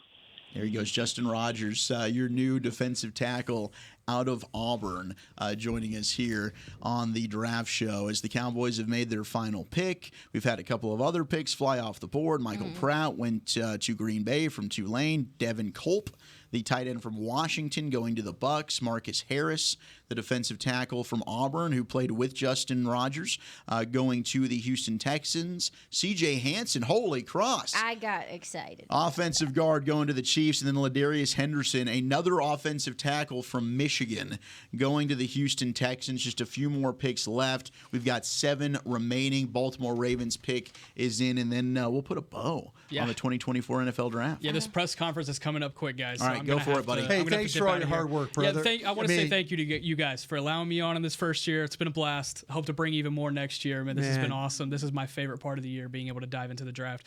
Thanks to each of y'all. I appreciate it. You Thank did a hell of a job, brother. Thank you, man. Also, thank you to everybody that's listening and supporting. Like, this has been awesome this weekend and throughout the year, getting texts, tweets, support, all of that. It's been super awesome. We do it for you guys, so we really appreciate it. Thank you. We appreciate you, Nick. Yes. There he goes. That's our guy, Nick Harris, of course, DallasCowboys.com, and a member of the draft show. What a maiden voyage it was. Yeah. Yes. Rookie season is over. For our guy, Nick Harris. Now he gets to buy dinner for everybody when we go at the end of the year. We'll see you at Hibachi in about an hour, Nick. Cowboys NFL Draft Hall. We look back on it. Tyler Guyton, Marshawn Nealon, the edge from West Virginia, Cooper Beebe, guard from Kansas State, Maris Luafau, the linebacker from Notre Dame, Kaylin Carson, cornerback from Wake Forest, Ryan Flournoy, the wide receiver from Southeast Missouri State, Nathan Thomas, offensive tackle, who could also play guard from Louisiana Lafayette, and then Justin Rogers, big defensive tackle from Auburn, who was added in the 7th round, pick 244. Really, I think they did a great job of addressing a lot of different needs, and they bring in 3 offensive linemen. I know the big talking point after this is going to be the Cowboys didn't come away with a running back. Yeah. The one thing that they did do, and now they will turn their focus and try and attack the undrafted rookie class, which they do a great job of. We'll see what happens with Ezekiel Elliott. You do still have on the roster Rico Dowdle, Royce Freeman, who they signed, Deuce Vaughn, Malik Davis is an option. But 3 offensive linemen who I think the strength for all 3 is their nasty, aggressive nature in the run game. I know we went back and forth about this earlier, Aisha, but I think we've seen in the NFL, if you can block and you can win up front along the offensive line, you can find production at the running back position in a lot of different areas. Is it going to be, oh my gosh, we've got a Pro Bowl All-Pro? No. But you just need to be able to have a plethora of guys that can tote the rock. And I think they did a good job, even though they didn't get a runner, and they'll still be in search of that.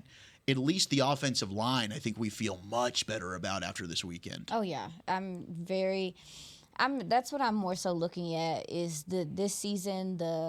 Obviously, you've gone out and drafted the guys that you want attitude-wise and stuff like that to set the tone. But I'm really curious to see how Mike Solari, decides to do some of the run game and how some of these designs look and some of the things he chooses to do, how he's able to get some of these guys involved. Because to your point, if you are going to go that route that you're saying with the Rico Daddles and, all these other gentlemen, like if you are going to go that route, then you have to find packages and find ways to get, each of them involved and let them do some of the things they do best. So I'm excited to see what this run game looks like a year, because I think we kind of forget that last year was the first year of this new install of a whole new offense.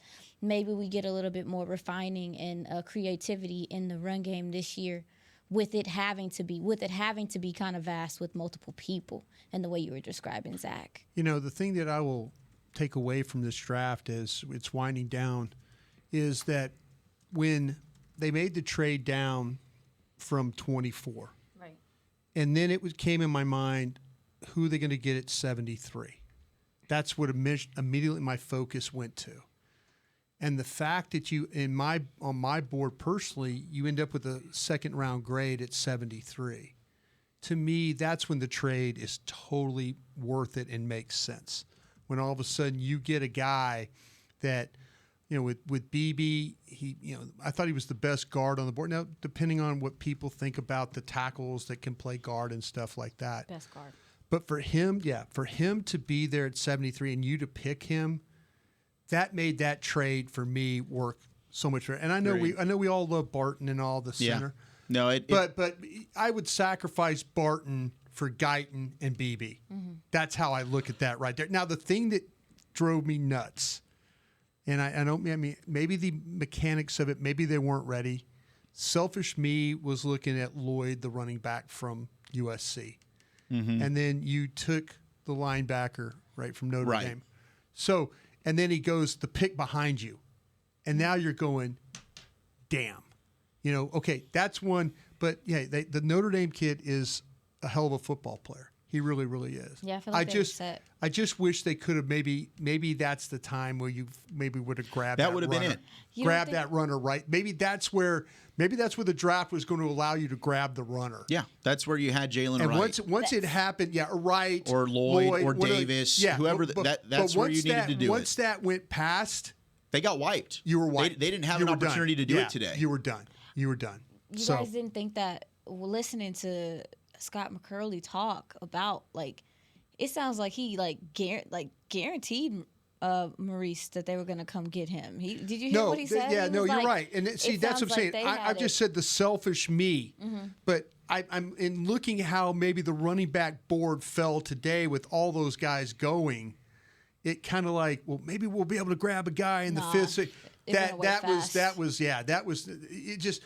was just too much distance between where you picked at 87 and then where you had to pick again at 174, right? Yeah, there was just too much distance. The only opportunity was 87. Otherwise, they got wiped by the time 174 came around. Garendo hurt. Yeah. I think Garendo hurt them. I think they thought Garendo could make it to the 5th round, and when he didn't, I think that kind of threw them off. I also think legitimately it also shows they really loved Jonathan Brooks. And when they lost Jonathan Brooks, they kind of shuffled running back down the board a little bit as something that they were going to prioritize. And they had guys that they liked, but they only liked them in their position. They clearly in this entire draft wanted to go with where's the blinking light. This is a blinking light draft, probably because they feel like they could stand depth everywhere. And so because they can stand to use depth everywhere, they say there's really not a bad pick we can make as long as the value is really high. And so I think that, when they pick Carson in the 5th, I think that was probably massive value on their board. When they picked Nealand in the 2nd, I think that was probably massive value on their board. Thomas, I think they probably had graded pretty high. And so I think that a lot of this for them was just, let me identify where is the blinking light, pick it, and it'll probably be a good pick because we need everything right now. Yeah. And also too, like, how if you could describe how different this draft feels, like the process felt than last year, when you break it down like that, Bobby, and you say that you feel like they feel like every pick they feel like they got good value for. Was that kind of not maybe how they felt last year? Did you feel like maybe they were? No, I mean they thought Mozzie they had Mozzie graded higher than they picked him. Okay. They had Schoonmaker, I think, graded higher than they picked him. I know they were excited about Overshown, and so no, I think those were guys they really liked. It didn't work out for the top 2, and then the 3rd one got hurt. But I mean, they McCurley, you could hear in McCurley's voice when we were talking to him earlier today. That still bugs him. That bugged a lot of people in this building when they lost Overshown. Yeah. When they lose Overshown, that really changed a lot for them what they wanted to do defensively. Just the flow of the draft felt very different. Like, I don't know. I just felt like last year I felt a little bit more anxious about what they were doing. It was a deeper draft. There was more talent. That's fair. It was there were just more players who were like, okay, we'd be interested in this player. I mean, I think even when at an undrafted free agency, having guys like Frank Gore Jr. and Blake Watson out of Memphis and some of these running backs that are still out there, those are good players that I thought would have been drafted. I mean, we still do have a couple of picks here left in the draft. I just lost my last wide receiver. Was it Cornelius Johnson? Cornelius Johnson. Every one of my wide receivers on my stack got drafted. Wow. Yeah. There you go. See, the whole goal for me when you're setting these boards is to try and make sure that it's you want no names left, and every year it gets a little, like 1 year it's 8, the next year it's 6. You just want the thing to where there's maybe 1 or 2 guys left, and you're gonna have some guys sitting there because of medical situations and stuff like that. But it makes you think the next time you build your board, like, okay, I thought about this player last year this way. Why am I going to do this again?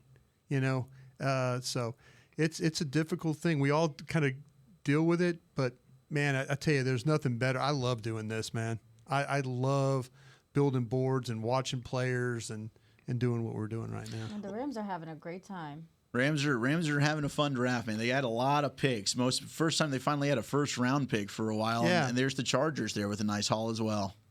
All right, we got the secret audio from Justin Rogers, your new defensive tackle out of Auburn, the newest Dallas Cowboy. Here's the call from Justin. Justin, put that star on your helmet. We just drafted you, Dallas Cowboys. Yes, sir. Yes, sir. Thank you. Well, we are excited about having you here, and yes, sir. Think we've got your bed made. Seriously, we think got a real opportunity here, and you're a good fit for us. And boy, I'll tell you one thing, it's a great opportunity for you to really make a big difference in your life, because if you can do it, which we think you can, then you got you a home for a long time to come. Yes, sir. Listen, congratulations, really. And thank you. We're glad to be making this pick. Yes, sir. Coach McCarthy wanted to say something to you while I got you. Okay. Hey, Justin, how you doing? Congratulations. How you doing, Coach? Thank you. Where are you? Are you home? Where are you yeah. I'm home with my mom, my brothers, and my girlfriend. Awesome. Well, obviously a great moment. Can't wait to get you here. We'll get you up here in 2 weeks and get started, man. But welcome to a great place. You're going to be a great Thank you. Yeah. Thank you. To have you. I got a bunch of guys I want to say hello to you here. Okay, here's the defensive coordinator, Mike Zimmer. Okay. Hey, Justin. Hey, how you doing? Good. Congratulations. Thank you. I hear some yelling going on in there. Yeah. Yeah. Everybody excited? Yes, sir. Good deal. All right. We'll see you in about 2 weeks and get you up here and get you going. All right? Yes, sir. All right. Where are we going? Okay. Here's our D-line coach. Thank you. Jeff Scanina is going to talk to you. Okay. Hey, big man, congratulations. Hey, Coach, thank you. You got dogs? Yeah. Yeah, that's my dog. All right. Yeah. Let's get you up here in 2 weeks. Get ready to go, okay, buddy? Yes, sir. All right, enjoy the rest of the day. Congratulations. Yes, sir. Thank you. There is Justin Rogers. Fun call there. I love the dogs in the background there. We got some picks to roll off. Kaylin King did get taken for the cornerback from Penn State. Going to the Packers there at 255. How about Michael Pratt and Kaylin King in the 7th round for the Green Bay Packers there? Some of the other picks, Senoisi Kane, the safety from Purdue, going to the Ravens. Tatum Bethune, the linebacker from Florida State, goes to the 49ers at pick 251. Jalen Harrell, the edge from Michigan, going to the Titans at 252, followed by his Michigan teammate, Cornelius Johnson, the wide receiver, going to the Chargers at 253. KT Leviston, the guard from K-State, who played opposite of Cooper Beebe, going to the Rams there at 254. And then, as I mentioned, Kaylin King, the corner from Penn State. Can I give him his due, please? Please do. Yeah, going to Green Bay. Yeah, you have to admire his willingness to come and play, make a play on the ball. He sees it quick, then he's on the attack. There are times where he'll wrap up, then others he'll launch his body into the ball carrier. I think he's a physical player both in the run and the pass game. He could be a little handsy when carrying the routes down the field. He gets away with grabbing, pulling, hooking, all those things. He does a really good job of playing the ball down the field. He had a few interceptions in his career, but he's also had his share of misses. He does a really good job of tracking and anticipating the flight of the ball and putting himself in position in order to make the play. Speed is good enough to allow him to carry or drive on the ball. He can close quickly. He has a feel for how to read the route, see the quarterback, and make the plays. Footwork, agility allow for smooth transitions in coverage. He's got some quick twitch to his game. Plays with a high IQ, football IQ, but does have but doesn't have ideal length you want in a corner, but makes up for it with his style of play. Competes hard throughout the contest. He's not super big either, but there's effort there in the run game, which is something that you're looking for. But, I think his spatial awareness is good as well.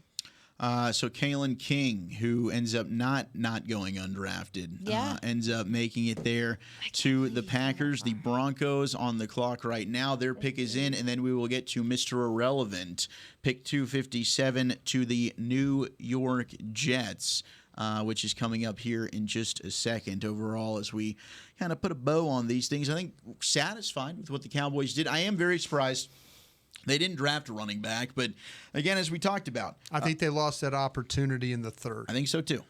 That's just where if I had to pinpoint a spot, and then you mentioned about the Louisville kid going off the board in the fifth. It's just the run right there, though. I mean, you thought, oh no, these guys, it's deep, they'll be there. And now you felt it too. Yeah. I felt like you felt it. Like Yeah. I started feeling a little bit more anxious when I saw that run that was happening. I was like, yeah, because the talent, it's just, it changes so much from size as well at that point as well. So I was nervous as well. Well, we're trying to hopefully get these last two picks in. I know the Cowboys presser could be starting at any moment. When it does, why don't you thank everybody for doing this? We will throw it to the presser. Nick Garguilo, the center from South Carolina, goes to the Broncos. So just one pick remaining. But yeah, big thank you to, of course, Chris Beam. Yes. And then, of course, Roxy, who held Jazzy, us. Jazzy in the everybody back there. I mean, everybody who has a part of this working behind the scenes. Douglas Barraclough does an excellent job. Scott Purcell, Derek Eagleton. Of course, Nick Harris, who is with us. Kyle Yeomans, who's been with us for the majority of the time. Brody. Aisha, Bobby, of course, Brian Broaddus. All your hard work. And everybody who tunes in with us over the course of these 3 days and shows a bunch of love and support, even maybe not support via social media, wherever it might be. It's a blast. I mean, it's a grind, but we love doing it. We're passionate about it. And we can't thank you enough for being a part of this journey with us over the course of these 3 days. It's well, since January, actually, if you look at the draft show, and then when we start, and we'll put a bow on this thing next week and have a chance to sit back, and we'll know who they signed as some undrafted free agents, which they're very good at. But yeah, thank to everybody. This is not an easy thing to do. I mean, we've all got other full-time jobs that we're having to do, and so to evaluate the players and to have the ability to come in here and educate people, we always talk about that, how important it is. I love this time of year. I love the draft. I love the platform we're on, and I love everybody out there that just consumes this like we do and trusts us, to give them an evaluation on the players. Sometimes we're right, sometimes we're wrong. But just the fact that everybody's along with the journey, I think, is a wonderful thing. Yeah, it is. I definitely want to say thank you to everyone for being with me through my sophomore season of this. It felt very different than it did last year, but I appreciate everyone's support, all the messages, the DMs, everyone reaching out to me, asking me questions, holding me accountable sometimes. Yeah. I appreciate it. And then all the guys that are on the show, all y'all travel a good minute to get here and stuff. You had a baby. I mean, it was just it's crazy. There's a lot of sacrifice that goes into doing this as well. So I just want to say thank you to you guys. And yeah, it's been cool. We're not confused after this draft. I don't feel confused. Do you feel confused? You feel like everything makes a lot of sense, yes? Yeah, I mean, it makes sense. It's a good feeling. They didn't get the running back where they wanted, but other than that, I mean, it makes sense why they didn't get it. But I mean, ultimately, if you said they come out of this without a running back, I'm surprised. But ultimately, it makes sense why, given everything else that happened. And Mr. Irrelevant will get picked here in a sec. They'll have their press conference. They'll sign their free agents. And then here in a month, you'll start hearing about summer study. And you'll start hearing about other names that are coming up.